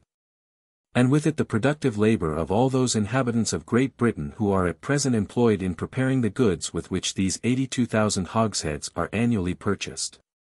Those goods, which are part of the produce of the land and labor of Great Britain, having no market at home, and being deprived of that which they had abroad, must cease to be produced. The most roundabout foreign trade of consumption, therefore, may, upon some occasions, be as necessary for supporting the productive labor of the country, and the value of its annual produce, as the most direct. When the capital stock of any country is increased to such a degree that it cannot be all employed in supplying the consumption and supporting the productive labor of that particular country, the surplus part of it naturally disgorges itself into the carrying trade, and is employed in performing the same offices to other countries. The carrying trade is the natural effect and symptom of great national wealth, but it does not seem to be the natural cause of it. Those statesmen who have been disposed to favor it with particular encouragement, seem to have mistaken the effect and symptom for the cause. Holland, in proportion to the extent of the land and the number of its inhabitants, by far the richest country in Europe, has accordingly the greatest share of the carrying trade of Europe. England, perhaps the second richest country of Europe, is likewise supposed to have a considerable share in it. Though what commonly passes for the carrying trade of England will frequently, perhaps, be found to be no more than a roundabout foreign trade of consumption. Such are, in a great measure, the trades which carry the goods of the East and West Indies and of America to the different European markets. Those goods are generally purchased either immediately with the produce of British industry, or with something else which had been purchased with that produce, and the final returns of those trades are generally used or consumed in Great Britain. The trade which is carried on in British bottoms between the different ports of the Mediterranean, and some trade of the same kind carried on by British merchants between the different ports of India, make, perhaps, the principal branches of what is properly the carrying trade of Great Britain. The extent of the home trade, and of the capital which can be employed in it, is necessarily limited by the value of the surplus produce of all those distant places within the country which have occasion to exchange their respective productions with one another. That of the foreign trade of consumption, by the value of the surplus produce of the whole country, and of what can be purchased with it, that of the carrying trade, by the value of the surplus produce of all the different countries in the world. Its possible extent, therefore, is in a manner infinite in comparison of that of the other two, and is capable of absorbing the greatest capitals. The consideration of his own private profit is the sole motive which determines the owner of any capital to employ it either in agriculture, in manufactures, or in some particular branch of the wholesale or retail trade. The different quantities of productive labor which it may put into motion, and the different values which it may add to the annual produce of the land and labor of the society, according as it is employed in one or other of those different ways, never enter into his thoughts. In countries, therefore, where agriculture is the most profitable of all employments, and farming and improving the most direct roads to a splendid fortune, the capitals of individuals will naturally be employed in the manner most advantageous to the whole society. The profits of agriculture, however, seem to have no superiority over those of other employments in any part of Europe. Projectors, indeed, in every corner of it, have, within these few years, amused the public with most magnificent accounts of the profits to be made by the cultivation and improvement of land. Without entering into any particular discussion of their calculations, a very simple observation may satisfy us that the result of them must be false. We see, every day, the most splendid fortunes, that have been acquired in the course of a single life, by trade and manufactures, frequently from a very small capital, sometimes from no capital. A single instance of such a fortune, acquired by agriculture in the same time, and from such a capital, has not, perhaps, occurred in Europe, during the course of the present century. In all the great countries of Europe, however, much good land still remains uncultivated, and the greater part of what is cultivated, is far from being improved to the degree of which it is capable. Agriculture, therefore, is almost everywhere capable of absorbing a much greater capital than has ever yet been employed in it. What circumstances in the policy of Europe have given the trades which are carried on in towns so great an advantage over that which is carried on in the country? That private persons frequently find it more for their advantage to employ their capitals in the most distant carrying trades of Asia and America than in the improvement and cultivation of the most fertile fields in their own neighborhood. I shall endeavor to explain at full length in the two following books. Book 3. Of the different progress of opulence in different nations. Chapter 1. Of the natural progress of opulence. The great commerce of every civilized society is that carried on between the inhabitants of the town and those of the country. It consists in the exchange of rude for manufactured produce, either immediately, or by the intervention of money, or of some sort of paper which represents money. The country supplies the town with the means of subsistence and the materials of manufacture. The town repays this supply, by sending back a part of the manufactured produce to the inhabitants of the country. The town, in which there neither is nor can be any reproduction of substances, may very properly be said to gain its whole wealth and subsistence from the country. We must not, however, upon this account, imagine that the gain of the town is the loss of the country. The gains of both are mutual and reciprocal, and the division of labor is in this, as in all other cases, advantageous to all the different persons employed in the various occupations into which it is subdivided. The inhabitants of the country purchase of the town a greater quantity of manufactured goods with the produce of a much smaller quantity of their own labor, than they must have employed had they attempted to prepare them themselves. The town affords a market for the surplus produce of the country, or what is over and above the maintenance of the cultivators, and it is there that the inhabitants of the country exchange it for something else which is in demand among them. The greater the number and revenue of the inhabitants of the town, the more extensive is the market which it affords to those of the country, and the more extensive that market, it is always the more advantageous to a great number.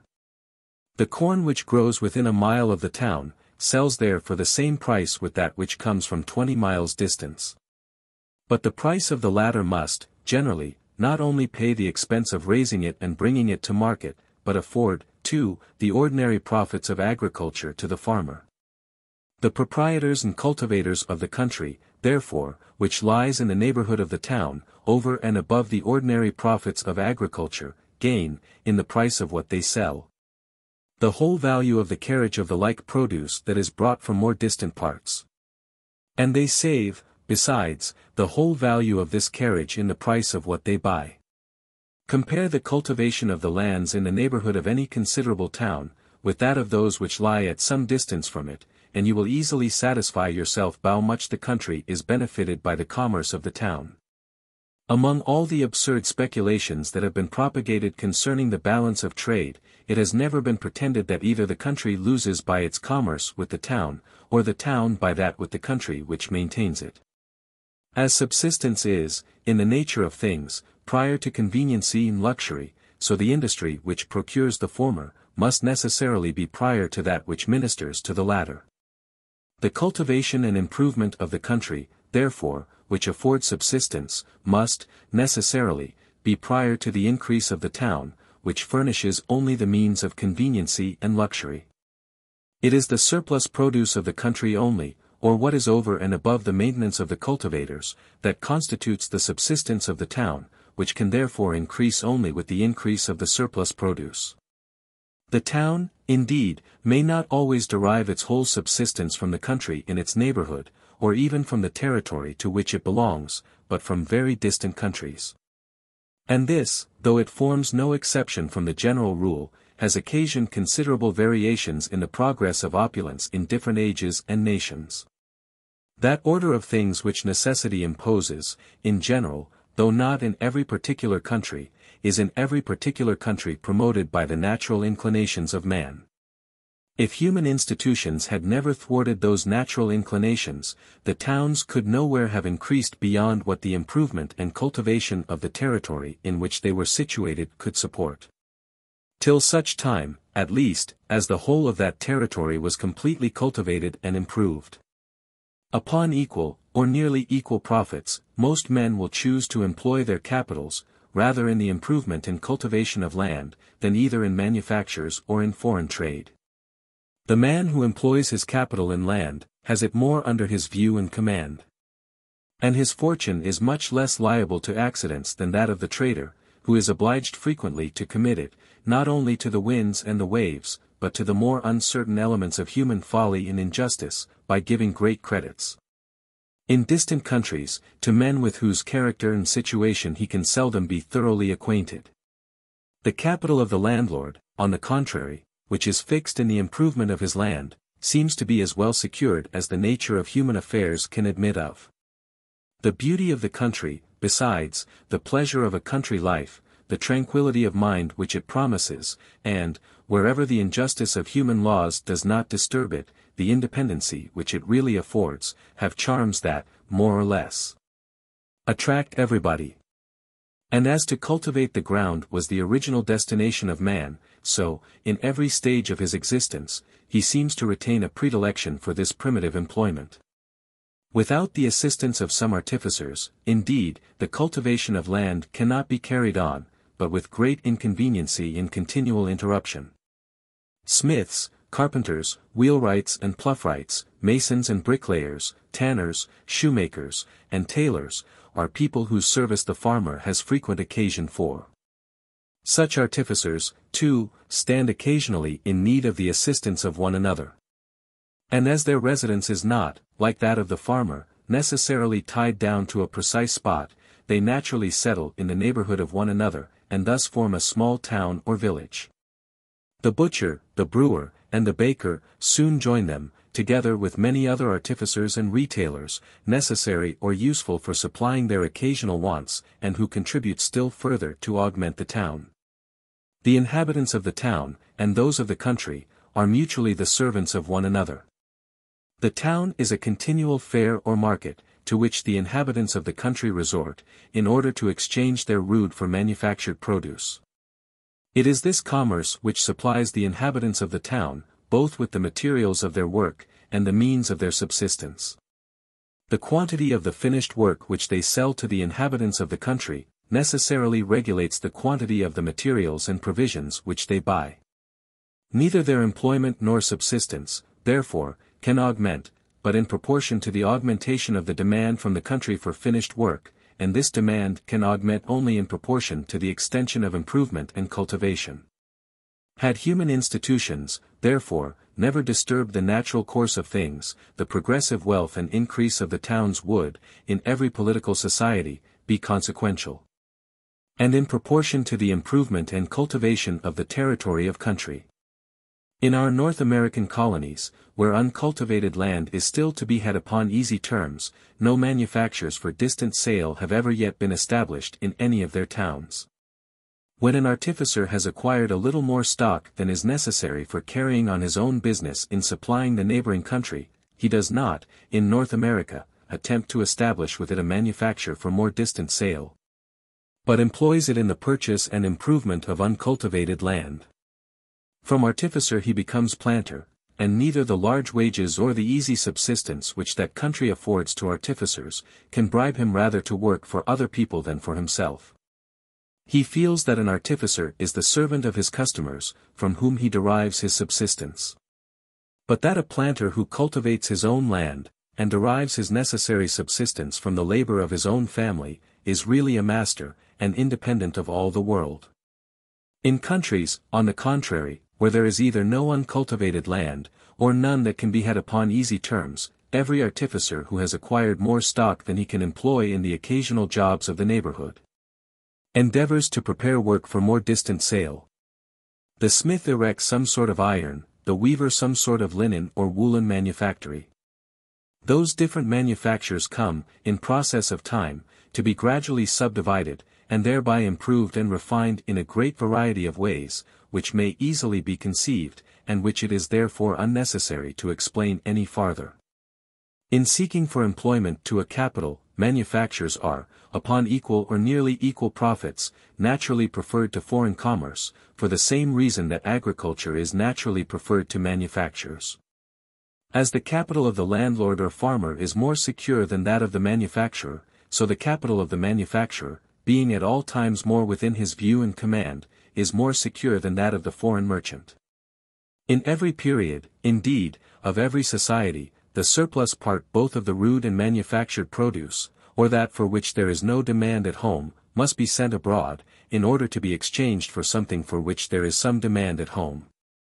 But whether the capital which carries this surplus produce abroad be a foreign or a domestic one, is of very little importance. If the society has not acquired sufficient capital, both to cultivate all its lands, and to manufacture in the completest manner the whole of its rude produce, there is even a considerable advantage that the rude produce should be exported by a foreign capital, in order that the whole stock of the society may be employed in more useful purposes. The wealth of ancient Egypt, that of China and Indostan, sufficiently demonstrate that a nation may attain a very high degree of opulence, though the greater part of its exportation trade be carried on by foreigners. The progress of our North American and West Indian colonies would have been much less rapid, had no capital but what belonged to themselves been employed in exporting their surplus produce. According to the natural course of things, therefore, the greater part of the capital of every growing society is, first, directed to agriculture, afterwards to manufactures, and, last of all, to foreign commerce. This order of things is so very natural, that in every society that had any territory, it has always, I believe, been in some degree observed. Some of their lands must have been cultivated before any considerable towns could be established, and some sort of coarse industry of the manufacturing kind must have been carried on in those towns, before they could well think of employing themselves in foreign commerce. But though this natural order of things must have taken place in some degree in every such society, it has, in all the modern states of Europe, been in many respects entirely inverted. The foreign commerce of some of their cities has introduced all their finer manufactures, or such as were fit for distant sale, and manufactures and foreign commerce together have given birth to the principal improvements of agriculture. The manners and customs which the nature of their original government introduced, and which remained after that government was greatly altered, necessarily forced them into this unnatural and retrograde order.